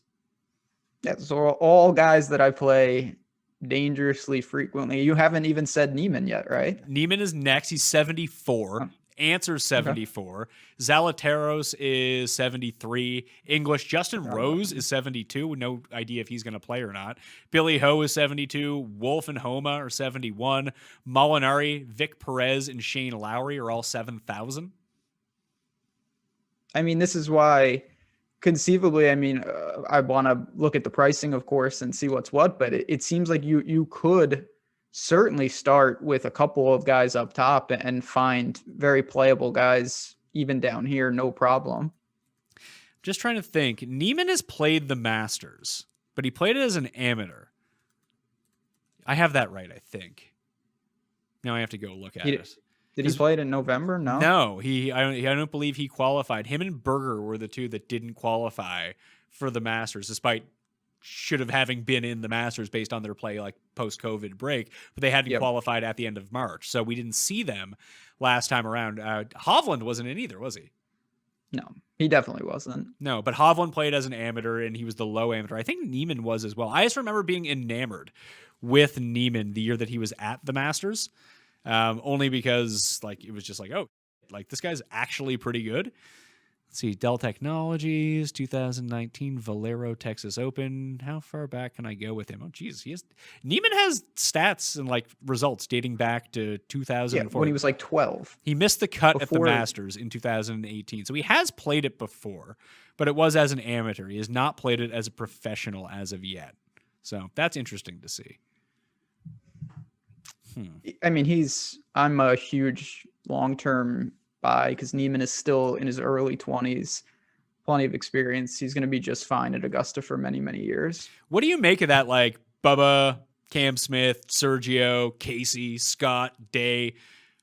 One of those guys is going to be in the mix. Can you just no doubt about it? Can you just please tell me which one it's going to be? It's going to be Paul Casey, who in theory does some good things. He was on, I mean, again, biased. He was on that Reed team. I loved him at the Players. I was absolutely convinced he was going to win. And almost did. I thought he got a raw deal, to be honest. It was his own doing. It was just, he's playing very well. And if he's sub 8K, I will be going there for sure. You want to know the most hilarious price on the board? I think this is it. Let's see. Ian Woosnam. No. It is not Ian Woosnam. Ian Woosnam is, he's not playing. Okay, well, sorry, guy. At $6,200, we have, let's see here, Brendan Todd, someone named, I think this is an amateur, Tyler Strafassi. Brian Gay is $6,200. So is Henrik Stenson. He's $100 more than Langer and Couples. Maybe he'll win at Valero, and then he'll be like 50. So if hypothetically, this would never happen, but say Stenson won at Valero, how popular do you think he would be? Oh my God. 50% owned? I would pay so much money for that to happen. That would make the Masters maybe the most profitable tournament ever. Oh man. Yeah, it's just amazing how locking in pricing early can really dictate if something outlier like that happened. So straight up, I think Spieth probably generates the most ownership based on his price point and just overall popularity. I think Connors might be second, unless he completely bombs at Valero. He's $6,900. He's playing great. He has a great Masters track record, and he's cheap. That is the perfect formula. Absolutely. And yeah, he was great in the November version. Everything, there's really no red flags in the price. He's going to fit every type of build. So no doubt that ownership will amass with Corey Connors. I think I can get behind Leishman at the same price. He's $69. Fratelli also played well at that November Masters too. He's $67. Yeah, I mean, Fratelli he can get crazy hot. Where's Phil? Is he down with the creative player, whoever you said, Tyler? He's slightly more than him. Phil is $6,600. Are you digging? Like you could dig Phil at 66, but like Stuart Sink is 6,100. Like Stuart Sink's not bad.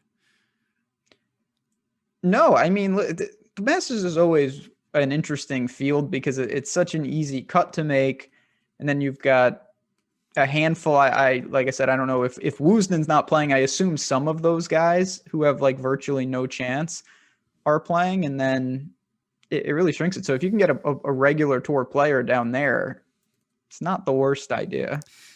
Sink last played in the Masters in 2019, missed the cut. It was 2014 before that, but he had a nice run, 50th, 25th, 14th. And obviously it's funny that he hasn't qualified for the Masters just once in the past 6 years, because it feels like the entire time that we've been playing DraftKings, Stuart Sink has been a value at $6,700 like the entire time.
You talk about a game that I remember where you went 5 for 5 at the plate against the Atlanta Braves.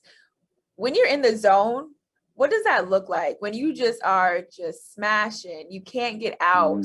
What do you feel in those moments? Oh, everything is in sync. You're on time with every pitch. You're not off balance. They don't have a pitch that can get you out. You're taking those tough pitches. You're not swinging at balls. You're swinging at strikes every at bat. If you do come out the zone a little bit, you squaring that up somehow. And so it's a mix of just tough at bats and hard hits. And when you're in the zone, every pitch is the same speed to me. Like everything, it doesn't matter. Like you could throw a curve all up here, I'm on time for it. Throw your fastball 95, I'm on time for that too. What else you got? Change up? That ain't working. Boom, I'm on that. You know, and it turns into that. And then when you're on the bases, I got that too for you. You know, everything is in sync, like your whole game. And then that's when you started to see that it's not a lot of people that can take over a game. You talk about baseball, it's like, how can one person take over a game? And you started thinking like, oh, that's tough. Like you impact the game how many ways? And so then you try to find players that can do that. And, you know, when that player like that can have everything aligned, then you know, the team's in trouble. It don't matter who you're throwing. You know, if you walk me, I can steal second, and then I can steal third. And now when you're scoring position, fly ball, now it's 1-0. So I don't have to hit. You know, it's that type of deal. You try to, you know, I think the guys, the big leagues, they're trying to find, you know, players like that can really impact a game in different ways. Yeah, I think the athletes that you don't want to ever face are the ones that you just know are going to compete. And they got everything is in sync. I feel like when I hate the word slump, when people say someone's in a slump, the way you call it in sync, I feel like it's just a rhythm. right? You know how like in Mm-hmm. baseball, softball, they say it just takes that one hit to get back. And it just, that's Yep. how you find your rhythm again. You get back in sync just to kind of feel it. And that's that confidence. Like if anyone tells you they don't lose confidence, they're lying. Because everyone has everyone has a thing where it's like I don't want to say self-doubt, but like you have something you're going through, it's like, whoo, man, it's rough. Like, dang, I can't even get a blooper, or I can't even get a swing and bunt right now. And it just takes that one to get that confidence back, and then you back on track. And then you got that swag where it's like, all right, cool. I don't care what you're doing. And then you start to build on that. And then once that's going, you could not have a good swing and still get a knock because you're just confident in what you're doing and you're not thinking up here. And most of the stuff we get in our way by just thinking. And this, you can't do that at that plate. You can't block yourself up here. You just gotta go, boom, I'm gonna let it go. And we're gonna see what these abilities can do rather than me thinking about what I need to do. Yeah, one of my favorite coaches, he's always tell us you can't think and hit at the same time. So pick one. Oh yeah, you're in trouble. If I think and try to hit, it's gonna be in the glove. Yeah. I'm gonna be hitting some. I ain't gonna be able to swing the bat if I'm thinking. So exactly. I freeze if I'm thinking too much. So I was like, well, it could be just a meat pitch, and I'm just gonna. Yeah. So you go inside, you throw right down the middle, and I won't even swing. Yeah, if I'm thinking, I'll swing anything. I'll swing about out his hand. Oh, that's strike. And then I'm like this. I'm just out in front and like, what is going on? Okay, cool. Now I'm gonna let it travel now. And then you just sit there and I let it travel. It's in the glove now. And then you go up there R&B a little bit early. Then you just, you doing stuff that you're just not who you are. Yeah. So when you get in your own mind, you're gonna do some stuff that's not even right. Hey, when you do hit though, when you feel like you're in sync, I think the term we always say it looks like a beach ball or a watermelon. I feel like when I hit, it gets like blurry, or whenever I feel like I'm in sync or in the zone, like everything around is blurry and I just see the ball. And like, as you said, it doesn't matter what speed, it all looks the same. And it's just floating in there. Are we on the same vibe? Yeah. For me, a little bit. For me, it just slows down. Like everything kind of just slows down and everything's like the same speed to me. And then when I'm really feeling good, like my takes are just like, oh, you came with a cutter in. All right. I seen that one. I saw that one out here, dude. Like I saw that out here. Like when I'm going good, it's that boom. I'm locking on my one zone where I want to. You put that ball there, that's what I'm going to. And for me, it ends up just being a slow, and then my takes just like I'm just spitting on stuff or change it. I don't care how nasty it is. It wasn't where I wanted it to be. So then I control the strike zone. So then at that point, you really don't have. It's in my hands. You're not really doing anything. So that's when I'm in the zone. Just every pitch is just slowed down. So, but when I'm not, every pitch is 110. I don't care what you're throwing. You could throw a curveball. I'm like, oh, you know what I mean? Like I couldn't even get to that, even if I wanted to. So, I just try to keep the ball as slow as possible for as long as possible. So as possible for as long as possible. Is there any tactics you use to get in the zone? Like when you feel like you're overthinking, right? Or you're just not seeing the ball that well, what do you do to get yourself in sync? You got to find a way to build that confidence back up. That's the biggest thing. And so when you're out of sync, like for me, it's just me thinking.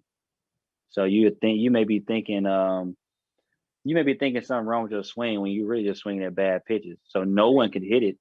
But now you going into that, oh no, my swing is this. I'm like, man, you were so worried about this cutter that he throws that how did he get you out? On two seams, changes the way, right? So that's why you swing your stuff in the dirt, because you're so focused on that, cutter. And so now you going back to the cage trying to work on your swing. When it's really up here, it's just you weren't recognizing what it was. So how do I recognize pitches? Maybe I start a little sooner. Maybe I just need to get out of my own head and just let my eyes tell me what I need to do, So you just got to figure out what works for you. But for me, it's just, if I'm out of sync, it's just me thinking a little too much. I love that. You just get back to the mentality of baseball, softball, the failure in this game. I tell people all the time, I think it's more mental than it is physical. And I've spoken to that eloquently, where it just, you have to get that confidence, which is really the number one thing. Yep. With the confidence that you have, what confidence do you have in the Detroit Tigers finishing this year, going all the way to the playoffs and all the way to the World Series? What is the team looking like this year? Yeah, I think as a competitor, if you're not saying that you're gonna get to the World Series, then you don't need to be at this level. And that's just as a a competitor. I'm never backing down from any team.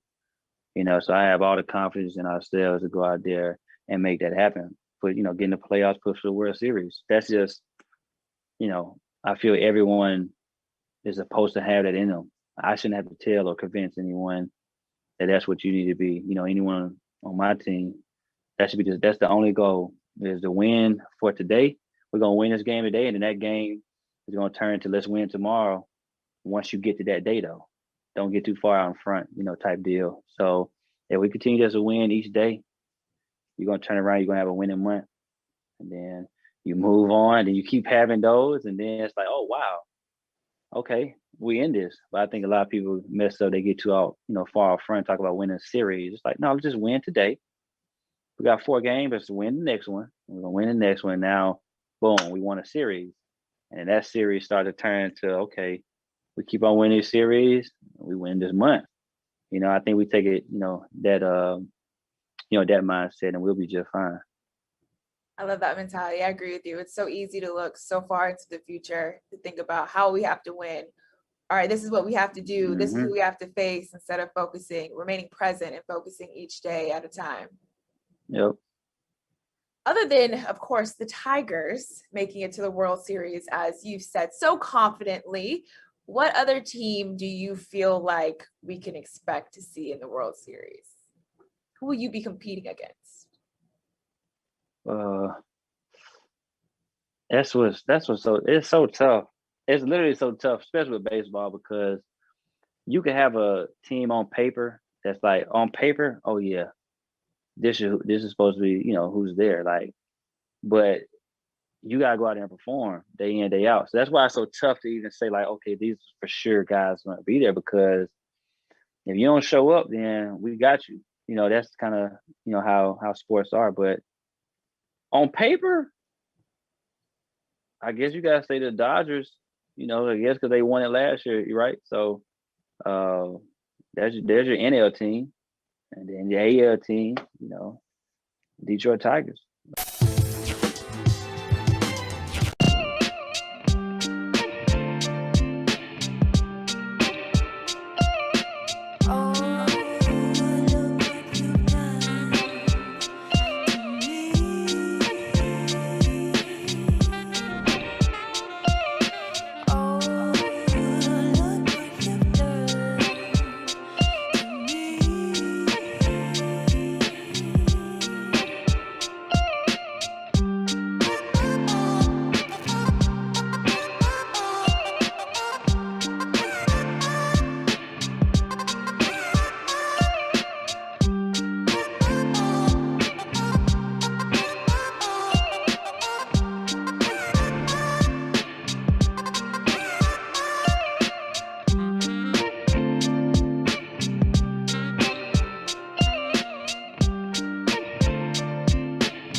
Tuck's Takes.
DK Sim fam, here we are again. It's great to be with you. Tom Carroll coming on back. I am Adam Kaufman. Good to see you. Was here earlier for, I don't know, I think it was the 4, but let's be honest. Every little moment of the day, it just blends together, especially in Simland. I can't imagine how all of you do it out there. The hashtag team always here, rocking the 42-7. Well, fresh after fishing peeps out of the trash. How you feeling there, TC? Feeling good. I'm feeling better about these peeps than I am my lineup. I don't like my lineup for this one. Well, Jaguars, Colts. Give it to us. I don't know. Chris Conley in the captain spot. The Blankenship. I went with the Blankenship over the Lambo. We'll see which vehicle does better. Okay. DJ Chark, Naheem Hines, Gardner Minshew, and Chris Thompson. I'm sorry. Gardner who again? Minshew. Oh, bless you. I can't wait to see where he lands next. Maybe he's a Niner after they trade. I got peep sugar all over my counter. I only wish, we could travel through time and know what is going to be a true talking point going into a sim. Because I can tell you this Madden After Dark title for our free roll, it would have had something to do with microwave peeps. Instead, it is these two teams will look mighty different next year as we know different QBs. Here's my lineup. That I'm not sitting here, I'm not going to tell you like BK would that this is the winning lineup, but what I will tell you is I at least like it more than you like yours. Naheem Hines in the captain spot, Gardner Minshew in the flex. Excuse me. Chris Thompson in there as well. Trey Burton, Zach Pascal, and I fired up the Lambo. Josh Lambo is in there. Okay. And with a few hundred bones left over, but that's what we're looking at, and I'm looking forward to it. All right, so we went opposite vehicles here. So I'm very curious to see which engine gets revved up more. There you go. Here in this Madden After Dark. I love to fire up the Lambo. It's funny, you think of, and rightfully so, you think of the Lambo like a Lamborghini. You think of the Lambo as a car. And I think a lot of people do out there as well. But when I think firing up the Lambo, for some reason, I just think of like a lawnmower. It's like to me, Lambo is a lawnmower in Simland. I'm not saying I'm right. Interesting. That's just where it goes in my head. I don't think of him as this luxury vehicle. When I think of, I'm gonna fire up the Lambo and I'm gonna clean up the yard. If I hear people refer to their lawnmowers as Lambos, that's such a classic, like dad on the cul-de-sac. Oh yeah, I bought me the Lambo of lawnmowers here. This puppy is a beast. Plow through my yard in a couple minutes. Got me the Lambo of lawnmowers over here. Got that Lambo. Fire up the Lambo, kids. Well, great to be back with everybody here. Thank you all so much. We have got producer Mike, Daniel, our technical director. I know that there was a lot of peep talk in the previous sim with Jason Rossi, of course. Tom Carroll, I'm Adam Kaufman. Kyle rocking the game ops as he does. Kyle, I want to know when we're doing NBA again. Kyle here has been he's been ducking me, or just we haven't caught up in a little while. He dove in. Could go either. Well, Kyle actually he didn't dive in. He was the initiator for a while. We were doing the thing. This was weeks, maybe months ago. Hard to tell in Simland. Feels like years, eons.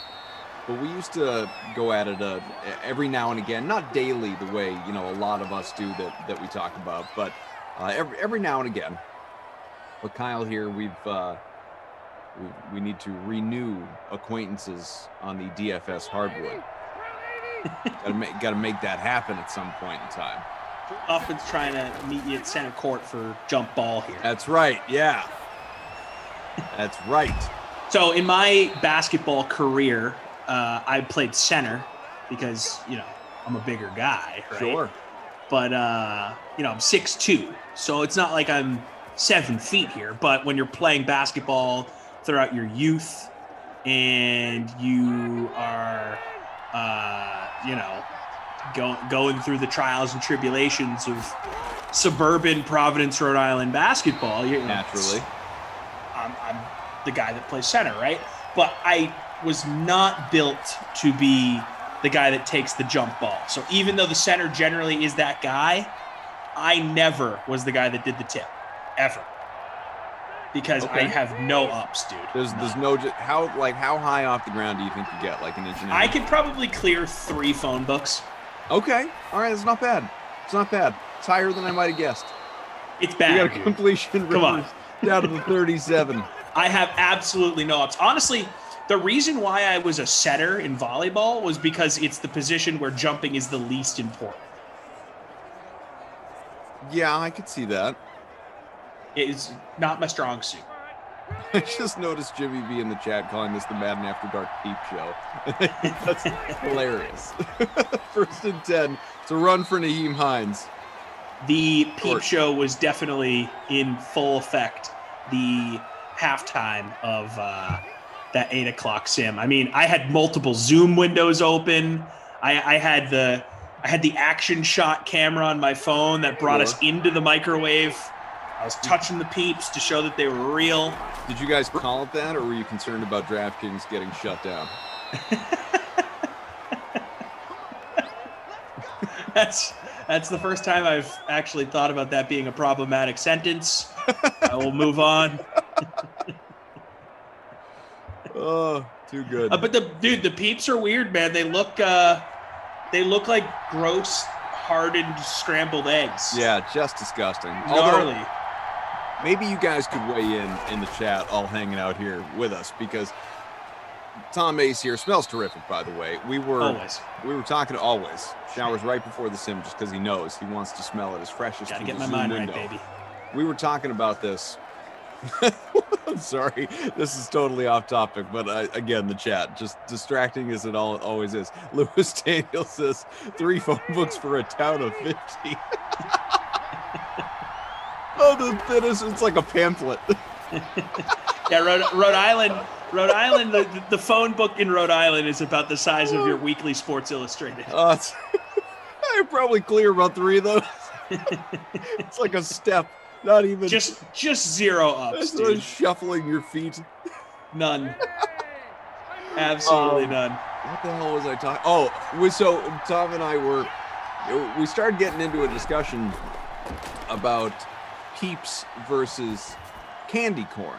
Seasonal treats. Can I call them that? I mean, it depends on your perspective, obviously. Now, the anti-candy corn army is a real thing, and I think that is true of the anti-Peeps crew or association as well. Now, I am not a Peeps guy. I just, not for me. A couple of my kids like them, a couple like them. One similar to me, not for him. Phillip Rivers, 1st and 10. Got it! Touchdown! About halfway through this first quarter. Trey Burton with the score. Trey Burton was in my captain spot until I swapped him out and put Naheem Hines there. But it's okay. He's still in my lineup because I know all of you were wondering. And the Colts take the lead. Now, candy corn, I happen to actually really like candy corn. Now, obviously, it's a seasonal thing. Like, you're not going to have candy corn now here in the month of whatever we're in, April, but around even September, late September, obviously all throughout October into a little late mid-November, I can wrap my head around some candy corn. I like some candy corn, the original stuff, not the ridiculous like fall flavor like with the brown. No, give me the true tried and true candy corn, the white and the orange and the yellow. Yeah, like that's what I'm all about. But which Tom was making the case, you were making the case that you think, correct me if I'm wrong, because my memory is just I can just say it here. Say it. Yeah, say it. Okay. So I think more people hate Peeps than hate candy corn. Okay, and I disagreed with that. So we want to hear from you, the people. Which do you dislike more? Okay, that is the question. Just so we are very clear in the chat. I know we can't put up a poll. I wish YouTube had that ability because my, oh my, the ways we would use that doing these sims. I can't even imagine. But which do you dislike more? Or alternatively, you could answer which one do you think is more disliked? even if it's not, maybe because maybe you like both. Which do you believe is the more disliked seasonal candy, Peeps or candy corn? And I said what I said because I said this to Kaufman. I know like one person that likes Peeps in my whole life. Everyone else I know dislikes Peeps, yet they are still an incredibly prevalent candy and an important candy for the Easter season. They're synonymous with the holiday and with this time of year. Yet I'm dead serious. I know one person that likes Peeps. It's my little cousin Charlie. He's in college now. Shout out Charlie. Did he ever visit a he still to this day factory? crushes Peeps. Has Like he ever- off season. He'll hit a box of Peeps off season. Like mid-August, just crushing some Peeps. Never been to a chocolate factory then, Charlie? Oh, nice, dude. Thanks. Well, we were talking about candy. It just seemed to fit. No, it makes 7-0 Indy. So he's the only person I know in my life that likes Peeps. Everyone else I know dislikes them. Again, I mean, 2 of my children. That's why I was surprised Right, when you so said I- that. You yeah. have 2 people. So I feel like you're kind of working from a spot of bias here. I mean, you live with 2 Peep lovers. I don't know about love. Well, yeah, you know what? I think you're right. I think they are Yeah. Peep lovers. They're here for the Peep show. Oh, 3.5 to go first quarter. So let's see what the chat has said. A lot of input, I'm sure. Alana says, I maintain that Peeps are the only food better when stale. #crunchy. Gross. Let's see. Peeps says Jimmy. Candy corn, Steven. Peeps are awful. Just a mess, says Corey. Never been a fan of either. Go figure. That's Lindenbaum. Candy corn is fine. Corey. Candy Yeah, corn and that's a worse great than point. Peeps are a mess. I was just saying pregame, my counter is covered in Peep sugar. There's like invisible little sugar pellets all over my counter here from opening up that Peep package. Choker says, perfect buzzword debate, Cough, despite your despising. It is, but we're not doing it. You're right. Maybe we can Facebook or FaceTime in Flash and just have him yell the word Peeps for a minute Peeps, straight. Peeps, Peeps. He'd do it. He would do it. He's not doing anything else. Let's be honest. No, He's that's sitting not there- true. He's just We sitting know there. what he's doing. What is He's he doing? putting together a TikTok to post Oh, at that's like true. I 6 think a.m. he's tomorrow morning. Sitting and tracking his NBA lineup.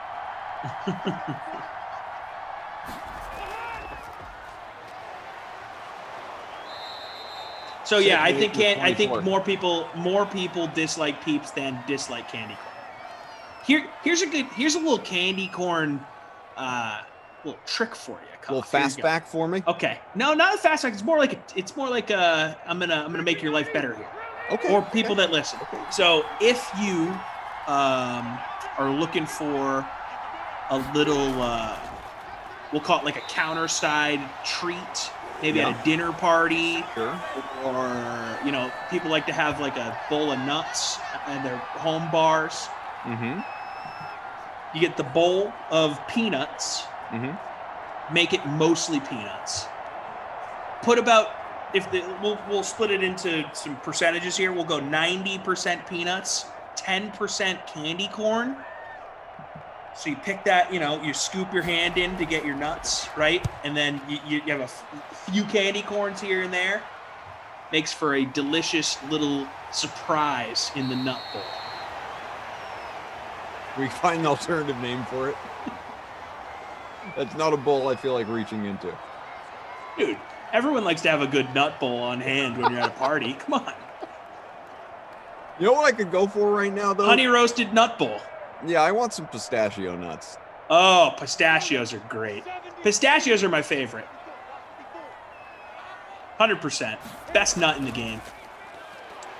Someone obviously was wondering what in the world is going on because Jared says, we're talking about, do you find corn, candy corn, or Peeps the worst candy?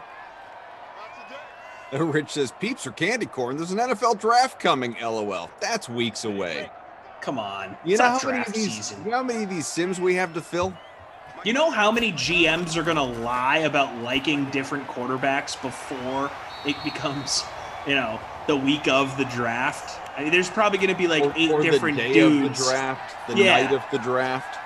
Like, get out of here with that. I'm gonna wait. I'm gonna let the dust settle. You know.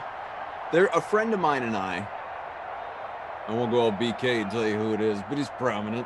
A friend of mine and I, we, I mean, like all day. Ever heard of Roger Goodell?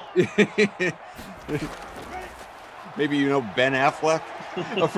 So we text back and forth daily with just different mock drafts that we see online. Man. Just sending. All we do, we just text each other mock drafts to say like it. No, I don't. Sounds like it. Sounds like you're in my group chat with my buddies. It's actually, the other day we were texting about McShay's mock draft where they had the Patriots trading up to 11. Yeah, give me a break. Justin Fields. Because Fields is going to be available at 11. Like, what the hell are we doing? We were like, all right, this is best case scenario.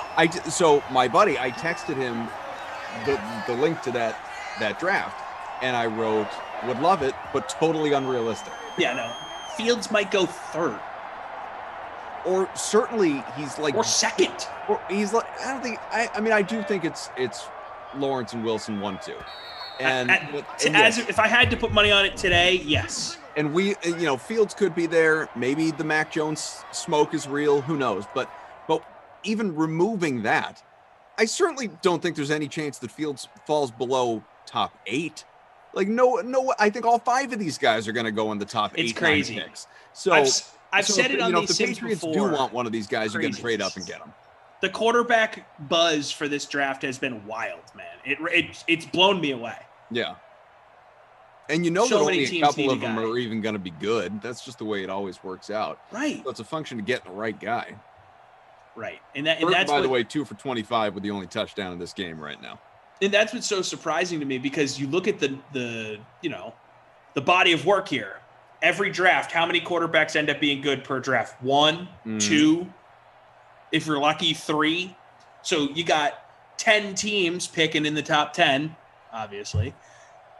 If 5 of these dudes go in the top 10, realistically, all 5 aren't going to be great. That's just how life works. That's how this league works. So I don't know. I almost want to be the guy that's shorting the QB buzz heading into this draft and say, like, it's going to be 3 guys in the top 10 and the rest, fall back. I want to be the guy that's early on that bandwagon. Can I get on the record? Can someone get this in ink for me? You're on the record. It's it's permanent. You are in Sharpie. I don't want to take this down the road of like let's make this about the Patriots. But can you guys all out there, you guys, you gals, can you give me this for a moment, okay? Normally I'd save it for Patriots Sim, but I haven't looked ahead at the schedule. I don't know when I've got one of those coming. Let's go get the one. Give it back to Cousin Chris. Let Zach's cousin Chris finish the job off here, because Thompson needs to. He ran so far. He deserves this touchdown. So here's where I was going to go with that. Give it to him. I've been thinking about this. I need to have this conversation in the chat with my guy, my text. Sorry, I'm just looking at our Zoom window. Did we lose producer Mike? Michael's gone. He's like, nope. Candy corn peeps too much. I'm out. Can't do it. Wow. Nope. Daniel is now producing. Kyle, you have also been promoted to co-producer and game ops. Kyle, you've been promoted to whatever Daniel does. Daniel, you've been promoted to whatever Michael does. Daniel through the Zoom. Look at me. I'm the captain now.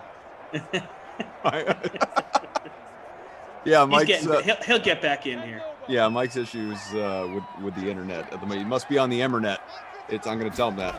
Emmernet strikes again. All right, Minshew, touchdown, back of the end zone. The first of the day for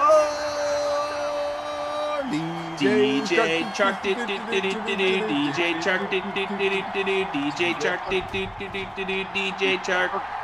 DJ Shark, DJ Shark, idiots, all of us. It's unbelievable. I'm not usually even this scatterbrained either. But hey, man, it's a Saturday Night Madden After Dark. We're letting loose, baby. Too many peeps. Oh God. Oh, peep overload. Stomach full of microwave peeps. I microwaved a couple peeps and I shoved them down my gullet. Honestly, if I wanted to eat these peeps, I don't even know how I'd get them off the plate. It's like they're have to permanently attached to You're this gonna have plate. to scrape them off with your tongue and teeth. Is how that's gonna have to happen, or a nail file. That's Also, how you know, you're gonna hey, have to do it. I want to give a quick shout out here to my dad. It's his birthday. Happy 59th, Brian Carroll. Hey, happy birthday, Tom's dad, Brian. So let's get that out there. I didn't mention it on the last broadcast, and I feel like a bad son. I hope is this Grammy's son? No, this is no. Grammy is his mother-in-law. Okay, so at least we know Grammy's listening, and she can unless she Brian is listening. Brian, I think he's tuned in.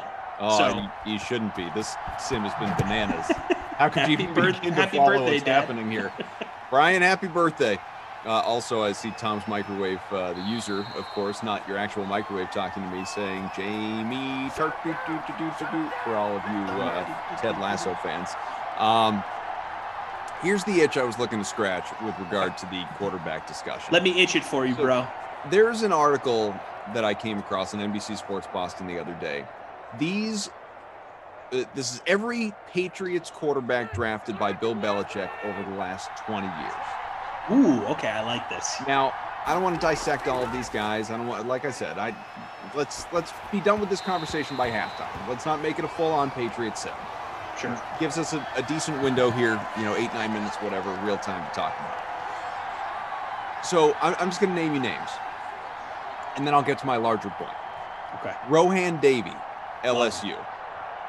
Cliff Kingsbury, Texas Tech. Stud. Matt Castle, USC. Stiff. Kevin O'Connell, San Diego State. Good Irish boy. Zach Robinson, Oklahoma State. No recollection. Ryan Mallett, Arkansas. Tall. Jimmy Garoppolo, Eastern Illinois. Handsome. Jacoby Brissett, NC State. Beast. Danny Etling, LSU. The next guy. Jarrett Stidham, Auburn. Stid Daddy. That's all of them. Now, I could dig through and give you the draft position if you'd like. I'll just go, let's see, real quick. So Davey was 4th round, Kingsbury 6th round, Castle 7th round, O'Connell 3rd round, Robinson 7th round, Mallett 3rd round, Garoppolo 2nd round, Brissett 3rd round, Etling 7th round, Stidham 4th round. Okay. As Mike says, how many of those guys are still in the league?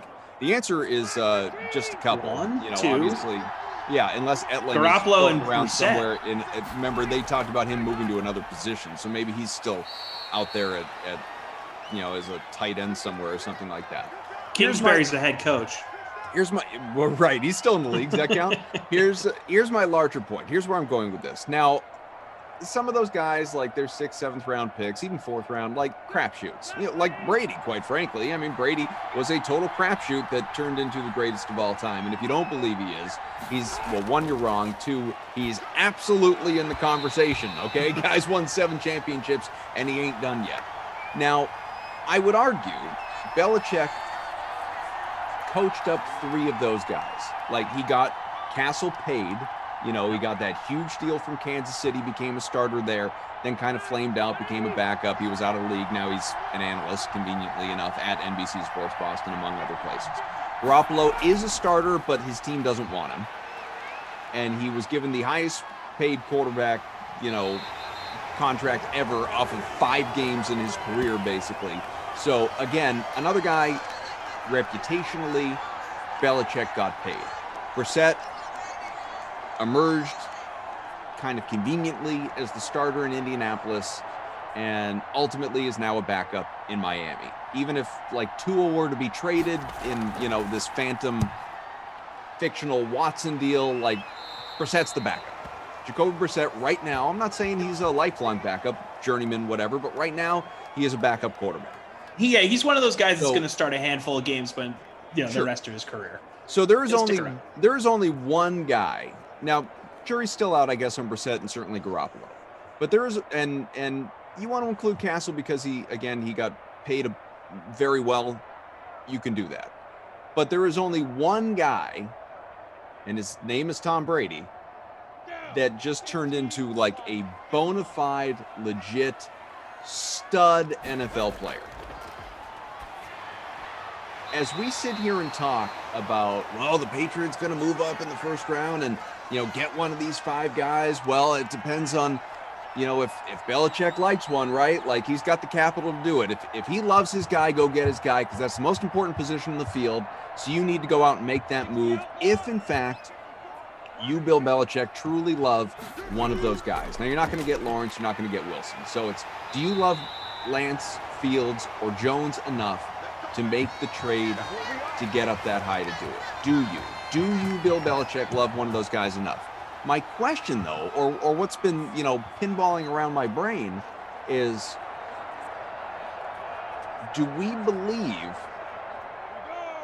that one of those guys, if it happens, is going to come into Foxborough and Belichick is going to turn him into a stud? Because I think that he certainly had a huge impact on Tom Brady's success, much the same as Brady had a huge impact on Belichick's success. One and the same. Yeah, they coexisted, like chicken and egg, kind of thing. Like they made each other. But I also believe if Brady wound up somewhere else, he never comes to New England, a different team drafts him and, at pick 198 or 200, he goes somewhere else. I still don't believe like Tom Brady's this guy that like he's Danny Etling. You know what I mean? He's whomever that I mentioned before. He's this guy that like, you heard about at the time and you forget about him and he never even existed in the NFL. No, like great ones ultimately get their opportunity. And Dream rises to the top.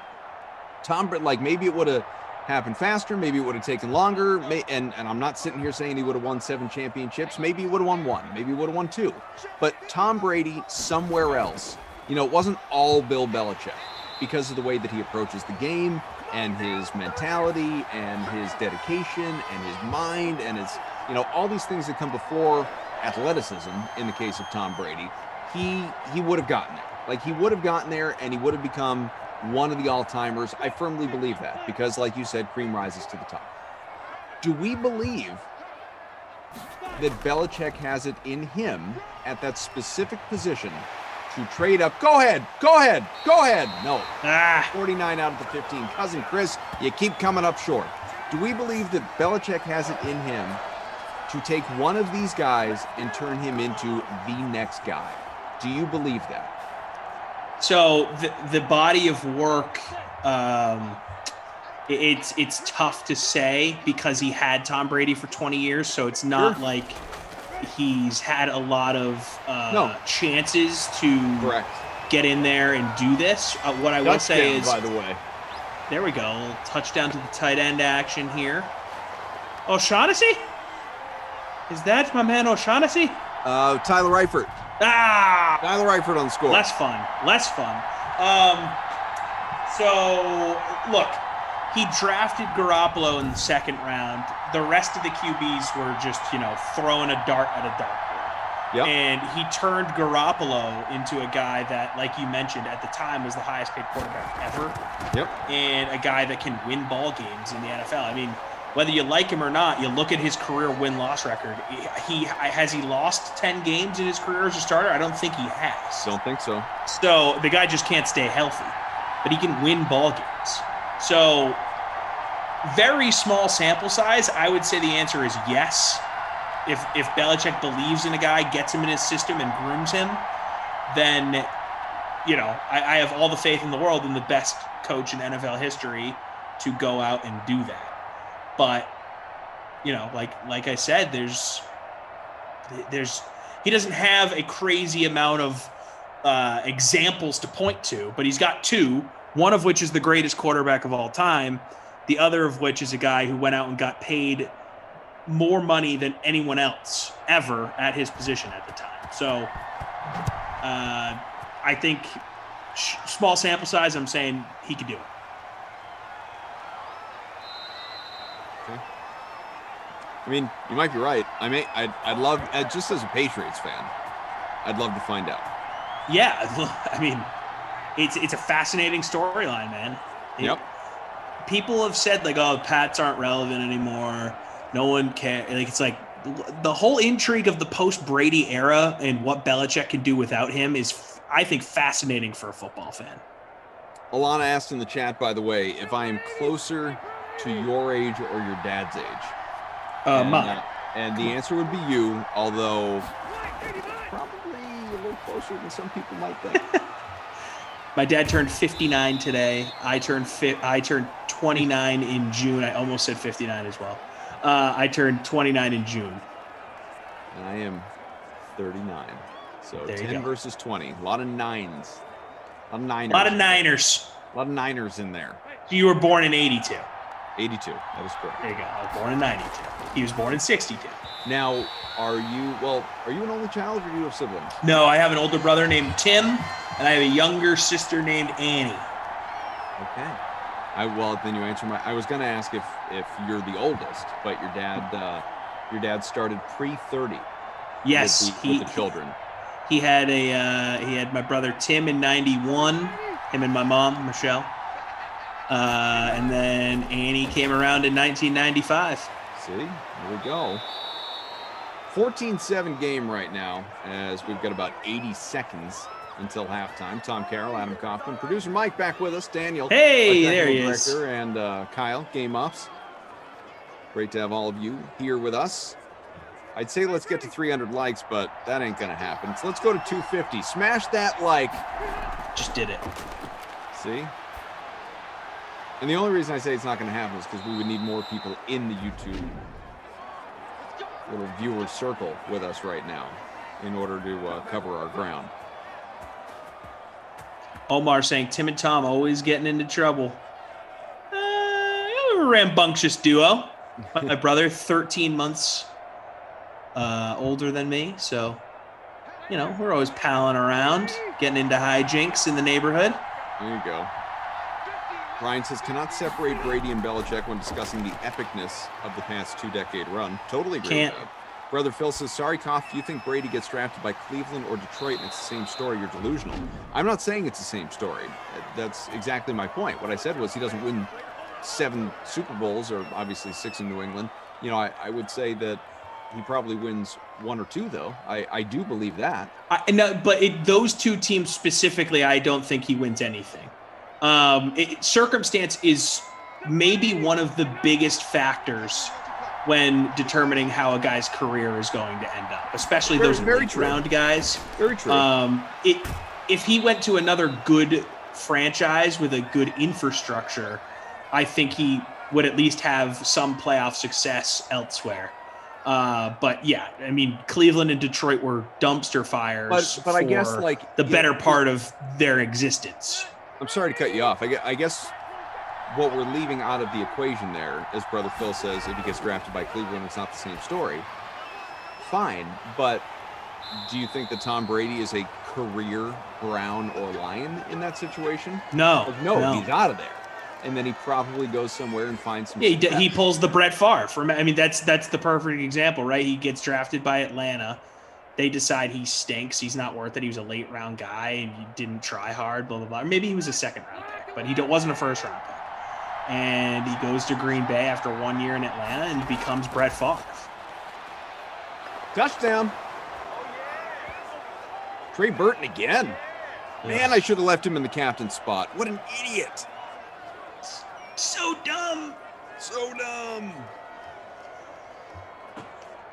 Yeah, it's interesting. I mean, the Brady Belichick story is just, I think it's the most fascinating thing.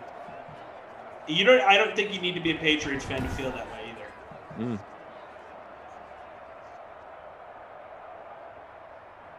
No, I agree with you. But some people out there probably wouldn't. People are just sick of the Pats, and I would be too. I get that. I mean, how do I feel about the Yankees? Exactly. Totally get Or just LeBron in general. Sick of that, dude. Just retire. Stop being so good. Yeah, like I'm done watching you beat my team. I'm so happy he's not in the East anymore. Although I should worry about the Celtics making the playoffs these days over the next few years. Yikes. 2 touchdowns by Burton, tying his Madden 21 sim high. Congratulations to him. Earl says, happy Easter, sim fam. That's right. Happy Passover. That obviously wrapping up. Happy Easter. Hope everyone had a good Friday. Or maybe you would say a good Friday. I'm not really sure the proper way to articulate that. But yeah, Easter tomorrow. I got to, kids aren't listening, right? I got to hide some eggs. What? What do you mean? Before I go to bed. So you're helping the Easter bunny put eggs out? Yeah, exactly. I'm assisting the Easter bunny. Gotcha. Before I go to bed. Daniel on our Slack channel saying, I'm worried Tatum and Brown could be more Pierce Walker than Bird McHale. Daniel, that is a conversation I refuse to have right now. Quick answer. It's trending that way. But they're still both incredibly, incredibly young. And we need to just keep telling ourselves that. I don't even think you could say it's trending that way. It's because they are so young. Like if they were, they're what, 24 and 23? Yeah, now, it's crazy. If they were 27 and 26, I'd be on board with you. But you got a lot of window there right now. It's trending more towards Pierce Walker than Bird McHale. I mean, by Bird's part, third season, he was in the finals. Yeah, well, in large part because of how little they have around them at the moment. The rosters have been stinky. It's true. Let's see. Yeah, I mean that's a whole other conversation that most people in the chat really don't care about. They don't care about Patriots stuff. They sure as heck don't want to talk. Have a Celtics debate right now. Yeah. Jared says Brady getting a chance. Neither do I. Was unlikely. Bledsoe was paid and the clear starter, who was probably closer to being Cliff Kingsbury than most would think. I mean, yeah, Brady came in 4th on the depth chart, man.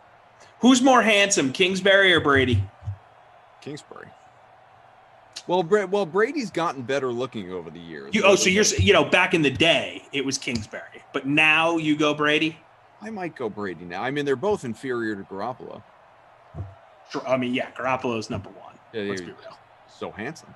Handsome devil. 5 for 74 at the break with a couple of touchdowns. Eifert 3 for 30 and a score of his own. No one else has touched 40 yards to this point.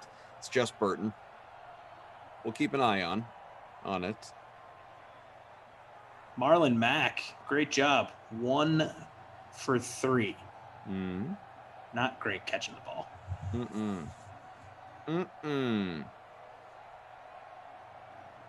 Steven said, Belichick leaving Brady as starting QB when Bledsoe got healthier was either really lucky or more likely genius. I remember how hotly debated it was on the radio at the time. Yeah. Definitely. No question. Yeah, it definitely took some cojones to make that decision, with Bledsoe having done everything he had done for that franchise in, the decade-ish he had been there. And, yeah, pretty close to it, 7-8 years. And Brady, the way that he had been. Obviously. Brady obviously was this nobody coming out of Michigan, 6th round pick. And the team responded and they won a bunch of ball games. And Belichick apparently had already said, the story is he was ready to make that change before the injury. Right. But, there's pressures of having a guy like Bledsoe in place. But I don't think he gets enough credit for being bold there. People kind of lose sight of that when they think about that story because it happened so long ago. Ready for quarter number 3, virtual Jacksonville, 14 all. Again, TCAK, Mike, Dan, Danny Boy, Kyle, all hanging out with you. Hit that like button. Let's get to 250. We're just about there. Here's something I haven't touched on yet as the mayor of Simland, Greg Coughlin. I don't know if he's still the mayor, by the way. How long? What's your term in Simland? We've been around for a year. I think Simland, it's a lifetime appointment. Lifetime appointment? Yeah. Mayor? Yeah. It's a cushy office. Says, don't look now, Cough. So here's what that's about, people. So I sent out my last minute NBA, as I do, to the fam. I like to. I've been starting to mix it up every once in a while. Usually it's $1. Last night I did 2. Today I did 3. Sometimes I make the contest bigger than the normal 10. Sometimes I send it out early. Sometimes I send it out like 3 minutes before lock. You know, it's what a time to be alive. You know, just holding my power above thee with great control of the NBA slate. With great power comes great responsibility. Yeah, and I'm a jerk about it. So I sent out last minute NBA, and 10 people jump in. Meager, though, who oftentimes actually challenges me to heads ups, you know, the one-on-ones. Meager failed to get a lineup in. You hate to see that. You hate to see that. The worst. So he's out the $3. Gregors, mayor of Simland, is actually sitting 9th out of 10 right now. So it's, you know, you might say Greg's last, at least in terms of those who built a lineup. But then you have Meager. So these two at the bottom. So Gregors hits me up on DM on the old Twitter. And I won't, read the back and forth of the conversation. But he was like, man, you hate to see it, right? You hate to see our dude Meager come in with no lineup. It's just, Yeah. I mean, Hate to see it. Yeah, you hate to see it. Now, I don't know that that he was going to have the winning lineup, but it's possible. You never know, right? So Any given sim day. Any given sim day. Tomorrow is Easter sim day. In this case, any given sim day. And so Meager, he's just along for the ride. Old Greg says, well, how about this? How about we do a little Bucks showdown action. Little Bucks Okay. showdown at 10 o'clock. Started 40 minutes ago, obviously. We'll make it a 3-way. Be me, Meager, and you. We'll make it $3. This is it. Let's give Meager a chance to earn his money back. So I was like, what the hell? I'm flush with cash. I'll jump in. Your $3 entry. Let's go. And at the moment, Greg's in front, then Meager, and me. I'm sitting third right now. Caboose. Sitting third at this moment. Now we'll see what goes on. So, You stink, dude. Second quarter just started. It's early. But at the moment, I am hanging out at the bottom. Now I'm crushing my NBA Classic head-to-heads at the moment. Hopefully that hangs on. It's a good night for you to take the night off. Tell you that. Yeesh. See what happens with poor Glashy, but I don't think this is Glash's night. Tell you that. Lamarca could get it done. He's got a lot of minutes left. I'm comfortably ahead, but he's got a lot of minutes. Look out for Lamarca. He's a sneaky one. I'm keeping an eye out on Lamarca. But by the way, my dad saying, by the way, Adam's hat is wicked cool. That's what I'm saying. Prophecy calling out the hat game on YouTube. Thank you, sir. Happy birthday. I will tell Tom where I got it, and he will put one in the mail to you. Boom. Maybe. He got his gift today. We sent him a man crate. Have you heard of these things? I have not. I'm intrigued. Okay, so it's like a legit wooden crate, and you can get different themed crates, like build your own hot sauce crate, homebrew crate, build your own beef jerky crate, shaving crate.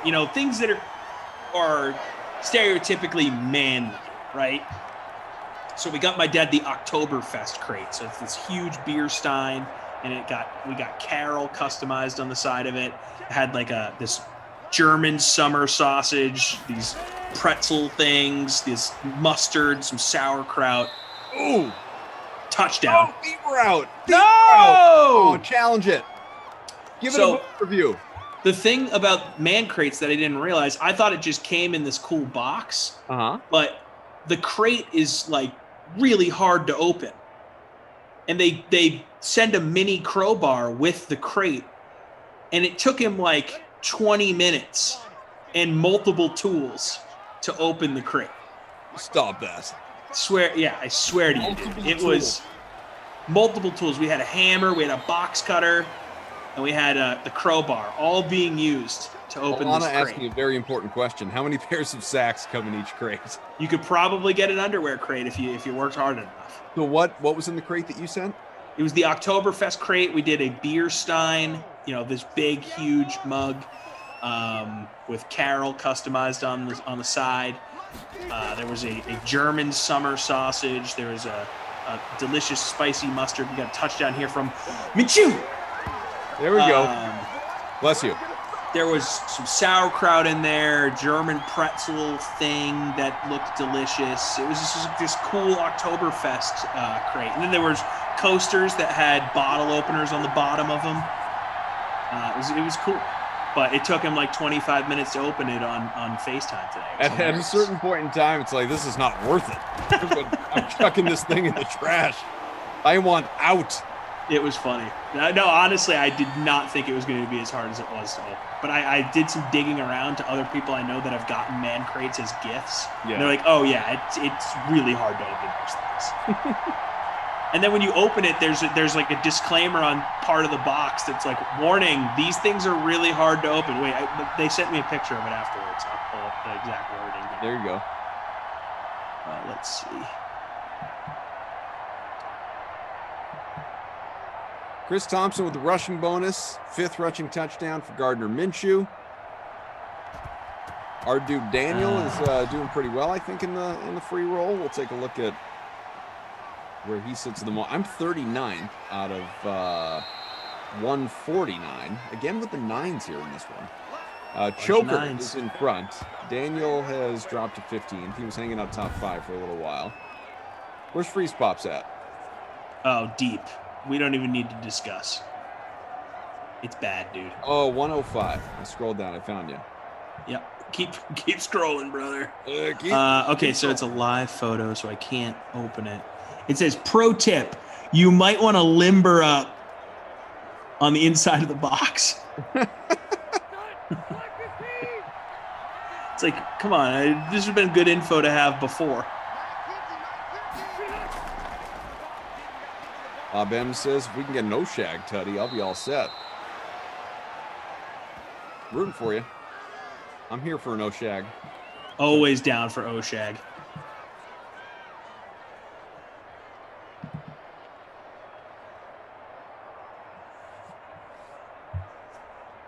So.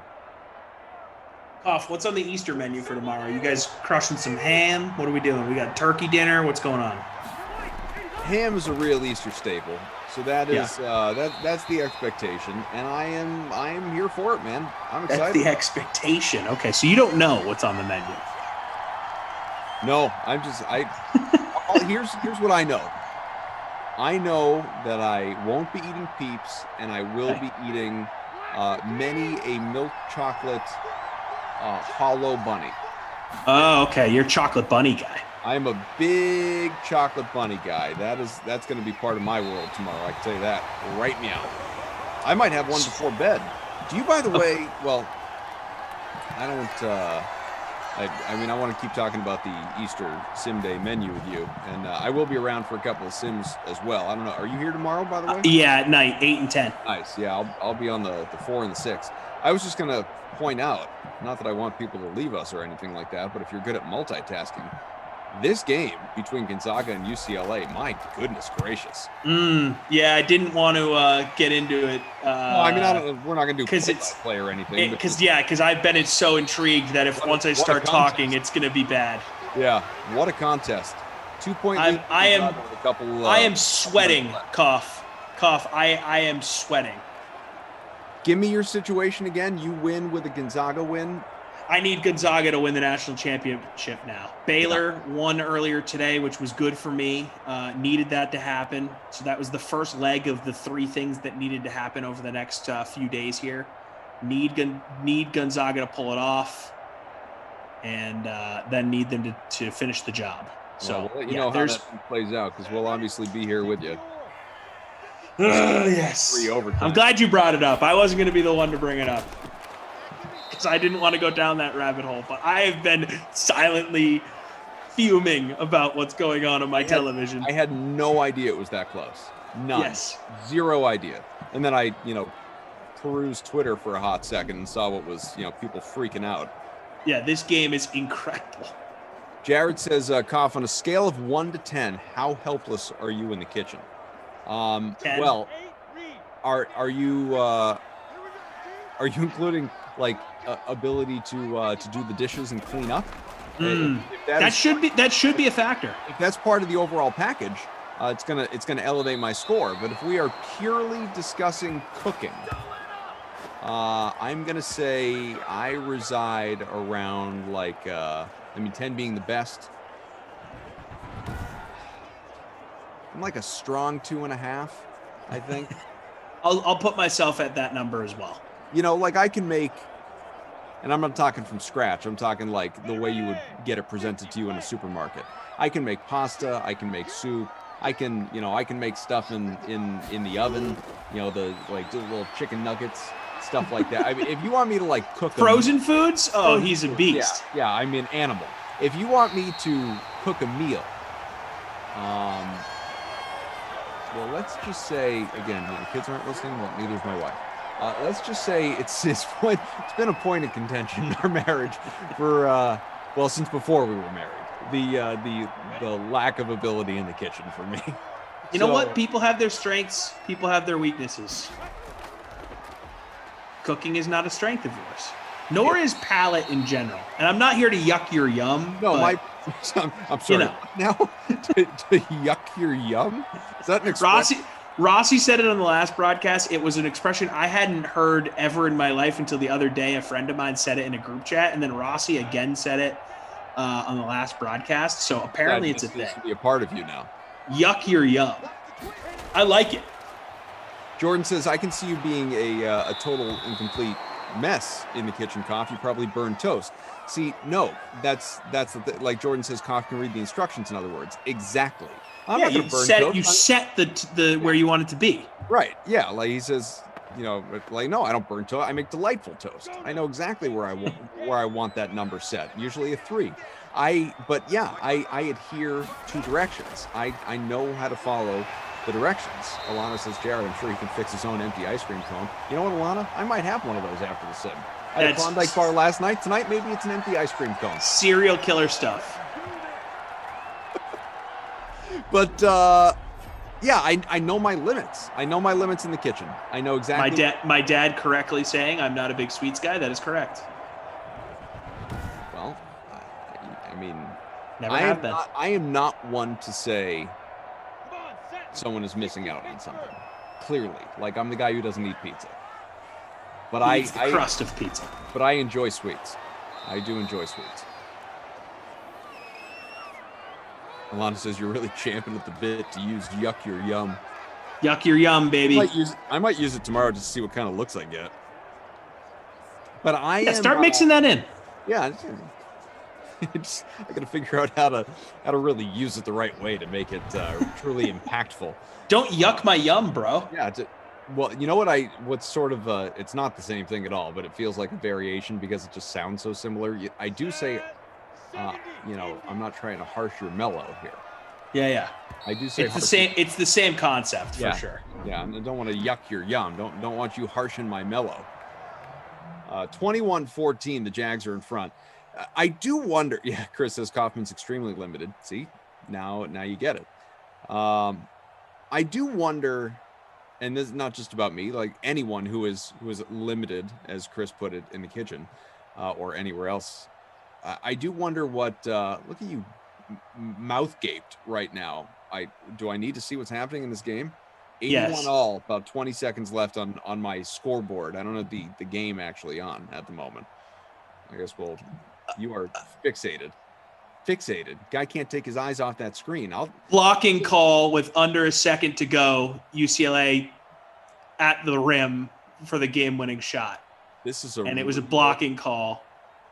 This is a real no. Sorry. It was a charge. Sorry, I'm so thrown off that I know we're not supposed to do play-by-play of the game, but Yeah, wow. I think we're going to go to overtime. We'll see, though.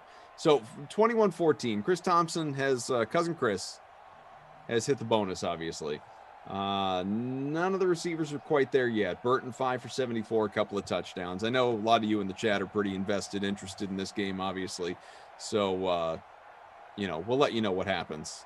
I am certainly, I'm rooting for you as a friend, but as a sports fan, right? Man, You want to see the 11 seed.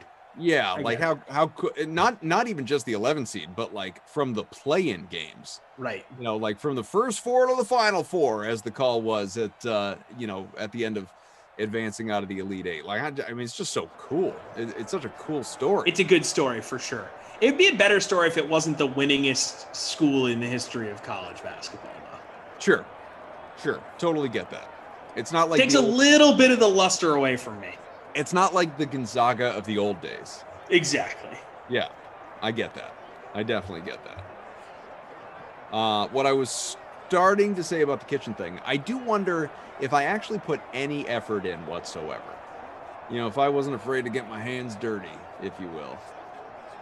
If I could be a decent cook, and I'm not talking about like, let's go open a restaurant. I just mean like preparing a meal for my family. I wonder if I could be okay, or if the food would just be terrible. And I know what you're thinking, folks. There's only one way to find out, Koff. Maybe just make a damn meal. And I guess I've been afraid. I've been afraid all this time. What are you afraid of? Failure? Yeah. I'm a perfectionist. I don't want the kids to take that first bite and go, yeah. Or people just start violently throwing up everywhere. Daniel says you miss every shot you don't take. Wayne Gretzky. Michael Scott. Adam Kaufman. If you look at my my Twitter header.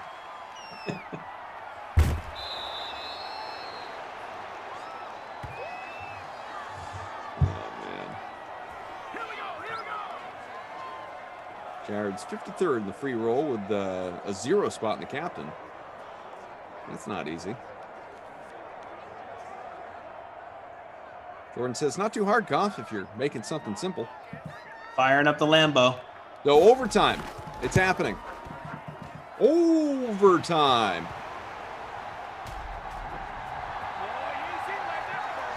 University of California at Los Angeles, 7-3 all time in overtime. Gonzaga University. Are you talking about the tournament? All-time tournament overtime. Yeah, I was going to say, I think they probably played more than that. 10 all-time. Tournament.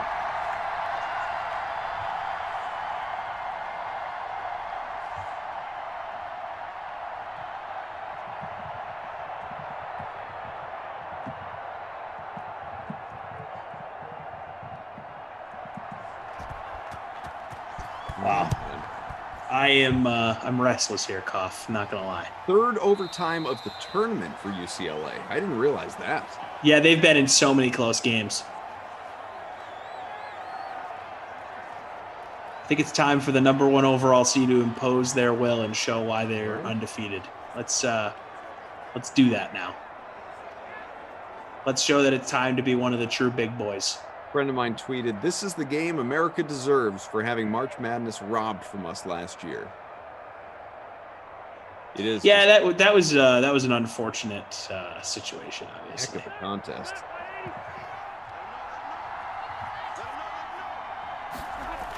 I bet if I go to Glash's Twitter, he's actively tweeting about this game right now. Bunch of GIFs. Just a bunch of GIFs. Short movie clips. Yeah, I gotta ask him about the whole like Curb movie clip reaction to everything thing. Like, as a Curb fan, I love it. No, I know, but does he just have like it's not that I don't like it. That's not my point. Does he just have? He's just got a library of stuff. Yeah. Does he just have like a file of like this is for when this happens? Like I'm ready to go. It's like you got to have those things accessible. It's not. Just You're not dumpster diving for those clips when news breaks. You've already got them handy. Right. So this is a random aside, but it fits the situation.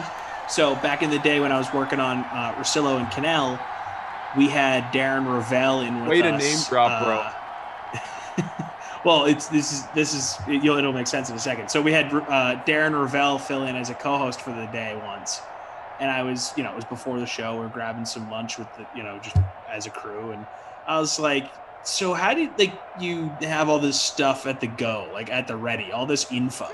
And he showed me the draft section on his Twitter, and he's got like hundreds of tweets ready to go for like different dates, different scenarios of situations, pictures, like dudes that are in the the news reaction content space. They just have their holster full at all times. I know that dude's got like 2 million followers or whatever, but at some point, like, get a hop.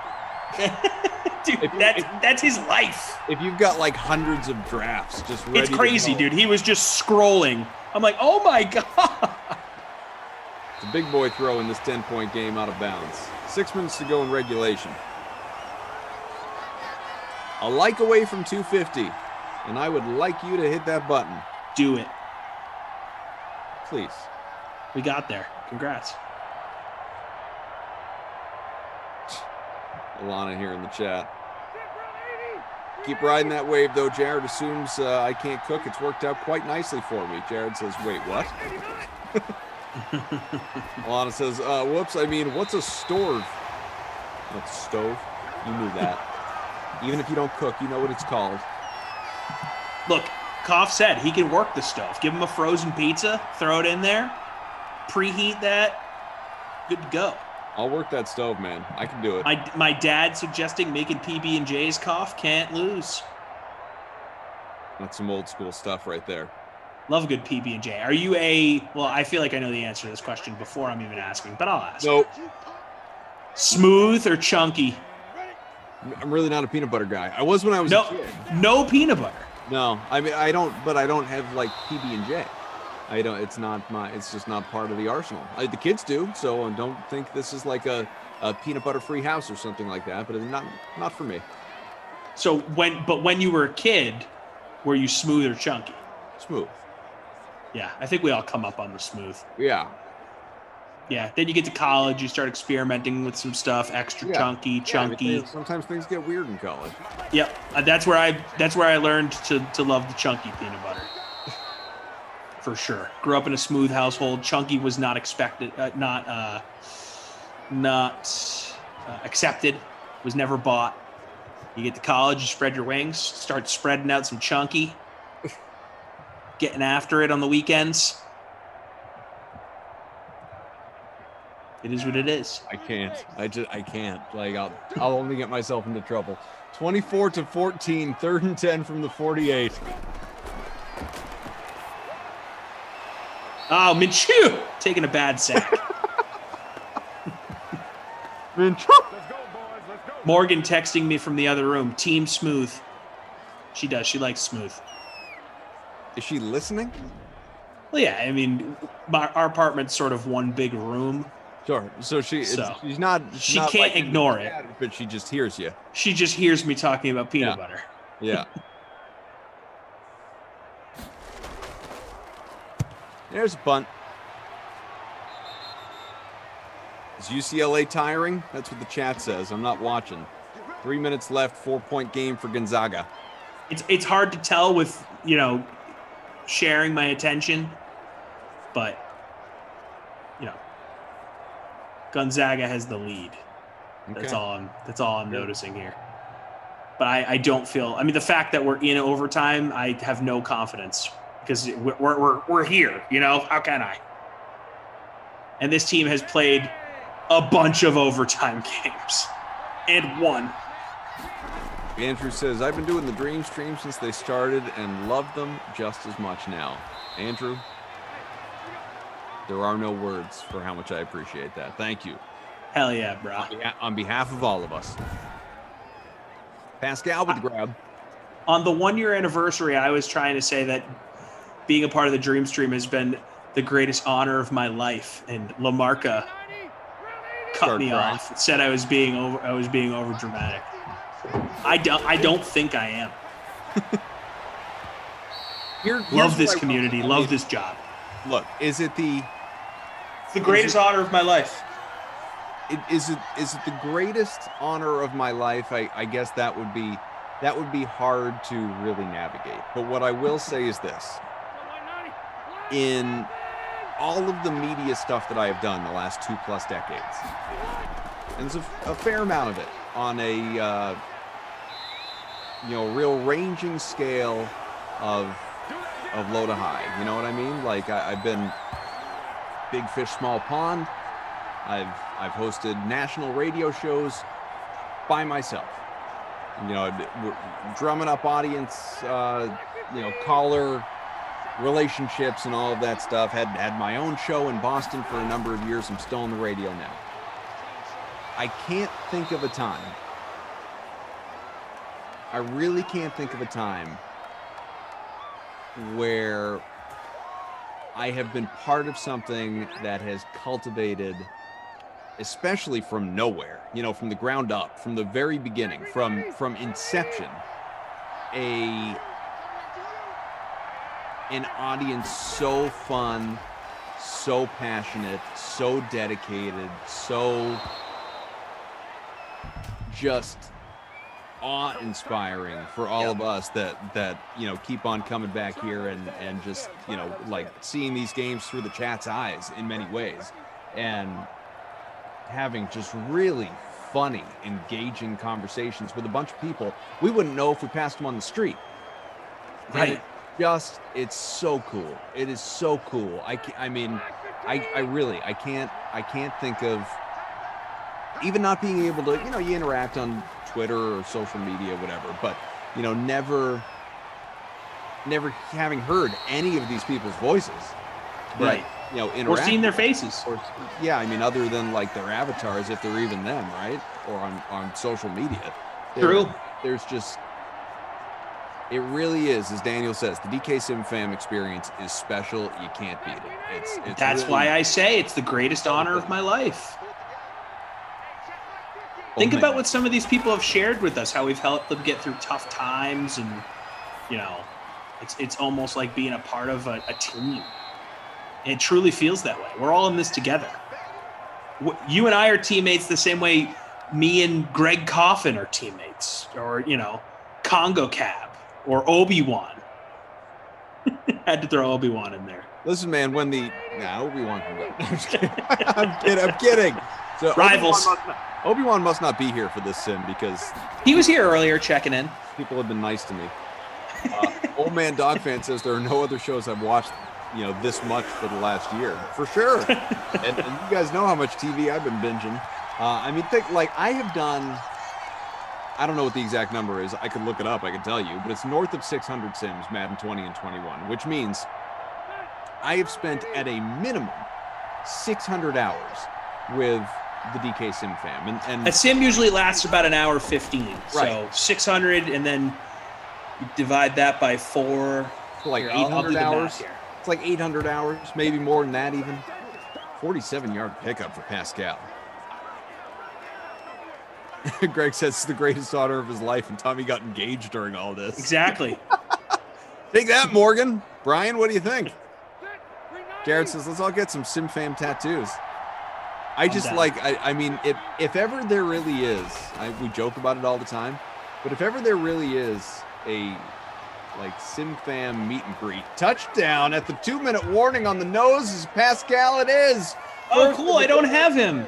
Dude earned it with the day he's having. Earned it.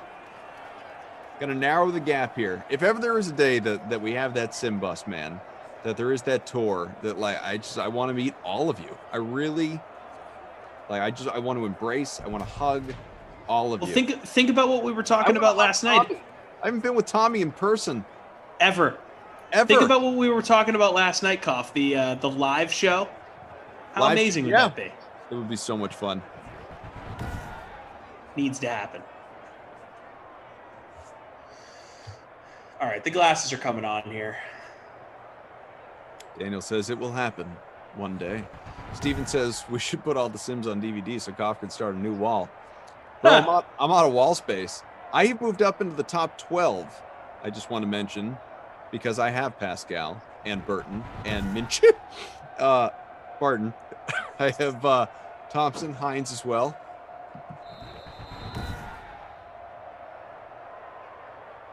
I'm sorry, I'm going to check out for the next 10 seconds. Daniel says, I can certainly list some of the greatest hits of the Sims. It's true. He keeps a record. 2-point game, Gonzaga leading. 22 seconds on the clock, says my ESPN browser. Oh my God! Oh my God! We need more. Oh my God! Okay. Oh my God! I mean, it was just an extra point, man. Oh my God! Not that big a deal. Wow! Blankenship was, bound to hit it. Unbelievable.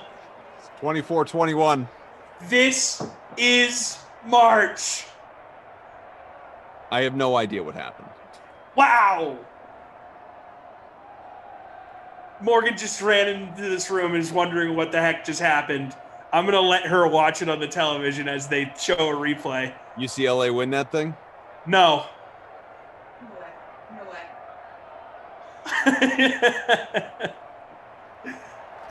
Wow.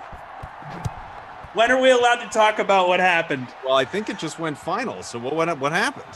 Because I have no idea. UCLA ties the game with under 10 seconds to go. Okay. Gonzaga has like 3 seconds to get it down the court, take a shot to try and win it, or they're going into a double overtime.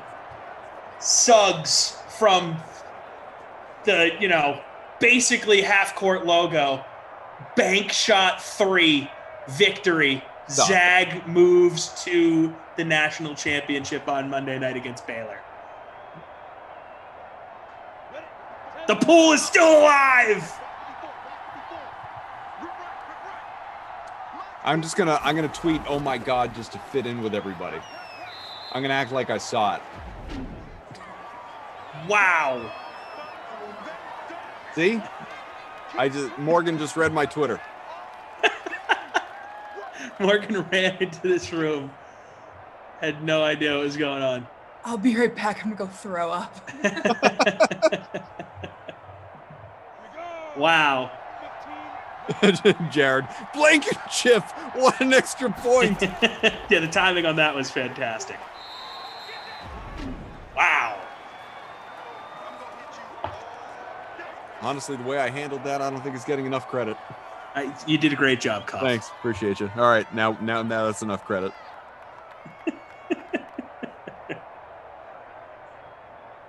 Wow. This Cough was a professional. It's just an extra point. So Gonzaga and Baylor, NCAA final, huh? Wow. I don't have words. Tom says that's such a Cough move, tweeting that. Did you actually tweet something? Yeah, I tweeted, oh my God, in all caps. I hate you. Chris says Coffin just gave us an inside look into his personality with that little nugget of info. Way to fit in, Coff. Guys, I am shook right now. And no, honestly, let me let you guys in on a little secret. And anyone who, if you ever pick up the pattern, okay?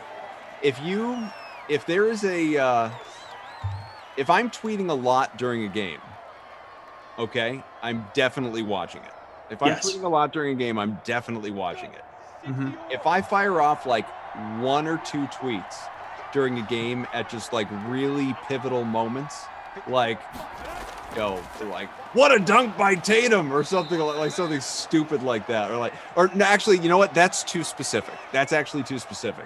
Something like man, Jaylen Brown's on fire, because I looked at my phone and noticed he had 20 points in the first half. You're just reacting to the news. Yeah, right. Exactly. I will occasionally do, but that is your dead giveaway that I am not watching the game. Amazing.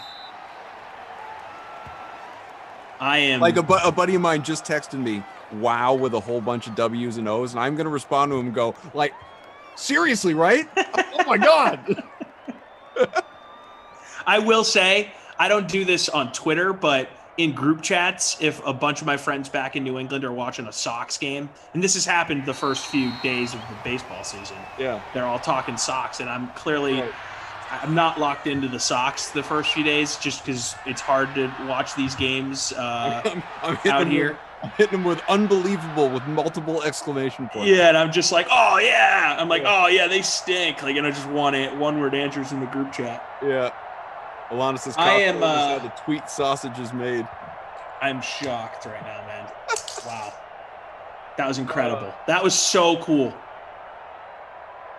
That's Christian Laettner right there. We just saw that's a moment that we are going to see in March Madness. That's your one shining montages forever. Second to last highlight before before the nets are cut down. Unreal. That's what that is. You're gonna see that highlight with some Luther Vandross playing underneath for the rest of time.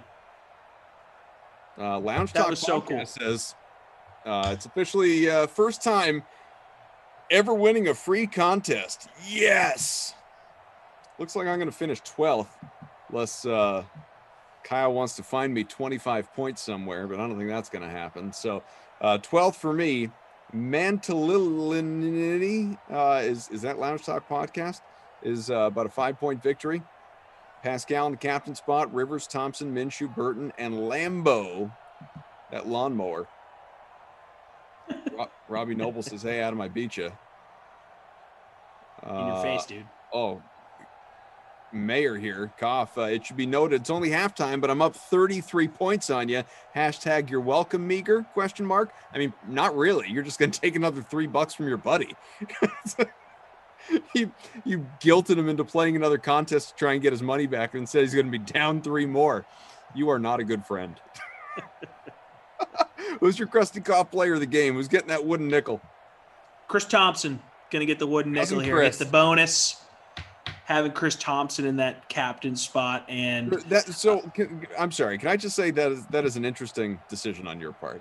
Yeah, and look, I know Trey Burton had 2 touchdowns, 94 yards, Thompson whatever. had 15 points. Yes, he did hit the bonus, but Minshew had 20, Burton had 29. Sorry, man. I'm going with Chris Thompson. All right. I was a little distracted at the end. I'm gonna just sit here and let you guys know it's a distracted decision. So I've told you how the Twitter sausage is made. Tommy's Krusty Koff Award winner of just because Thompson hit the bonus is his way of saying I did not watch this. No. It was a distracted decision. Okay, Chris Thompson gets it, and I don't care. Mike, don't do that. Don't do that on the spreadsheet. Don't give it to Thompson. If you get Thompson gets it, give it to Thompson with an asterisk. It was Burton. And the Babysitter Billy Award goes Pascal. to Should go to Pascal. Well, too bad. It's Chris Thompson. Oh, God. And not even. Do you see his ownership numbers? It is Chris Thompson. Spot 83% overall. Guy is 15 flipping points. Hit the bonus, baby. Chris Thompson. The Babysitter Billy Award winner. No, absolutely not. That's going to T.Y. Hilton. T.Y. Hilton. You are a disgrace. I'm sorry, man. I just witnessed one of the most iconic moments in the history of college basketball. I hope. Yeah, I saw it too. Didn't I tell you? It's unbelievable. Instant classic. It's right up there with that Blankenship extra point. Oh, all of you out there, just take Tommy to task. Chef Duke says, Koff, great job sim announcing. You was watching the Final Four. He wasn't, though. He really wasn't. Really, I had no clue what was going on. He was just tracking it. You know what the worst part of it is, too? I had a remote set. I could have put it on. I didn't. Nope. I'm gonna react when it's over with the rest of social media just to fit in. Some real FOMO, real fear of missing out. Chris Thompson. Don't do it, Mike. All right, here's what's up. We've got Jets Cardinals to start off your Easter sim This day. is what my brain looks like right now, guys. Like a crusty peep. scrape off the plate with a knife, or just throw it away. It's a paper plate. Jeff Ulrich, Brandon Cristal, they'll be together for the first 2 of the day. Again, Jets Cards, the Nooner, Mad Matinee, Niners Cowboys, and then BK will hang out for 3 in a row on Easter. God love him. I'll be with him for the 4. Patriots Packers. Yeah, we're gonna go right down that Belichick rabbit hole again. Hey, on Easter rabbit hole. You see, that wasn't even on purpose. Bills Giants, I will do with Matt LaMarca. I just got a load of your ears. Nice. That's at 6. Should be The fun. 8 o'clock. Actually, I am there with Glash. No, 6 o'clock. 6. Oh, not LaMarca. Okay. Well, it'll be 8 o'clock. Me and LaMarca at 6. You and Glash at 8 for Seahawks Browns, and then the 2 of you together again for Falcons Lions. So should be great. Looking forward to it. And this, as always, was a ton of fun. Looks like I jumped into 9th. How about a top 10 finish? Yeah. I'm so spent right now, dude. I gotta check out the NBA lineups. I'm coming for you in the second half there, Mayor. Daniel says he finished 4th. Nice work. Nice work. Jimmy B, that's not right. Jay Barbs, that's why you got us, Goff.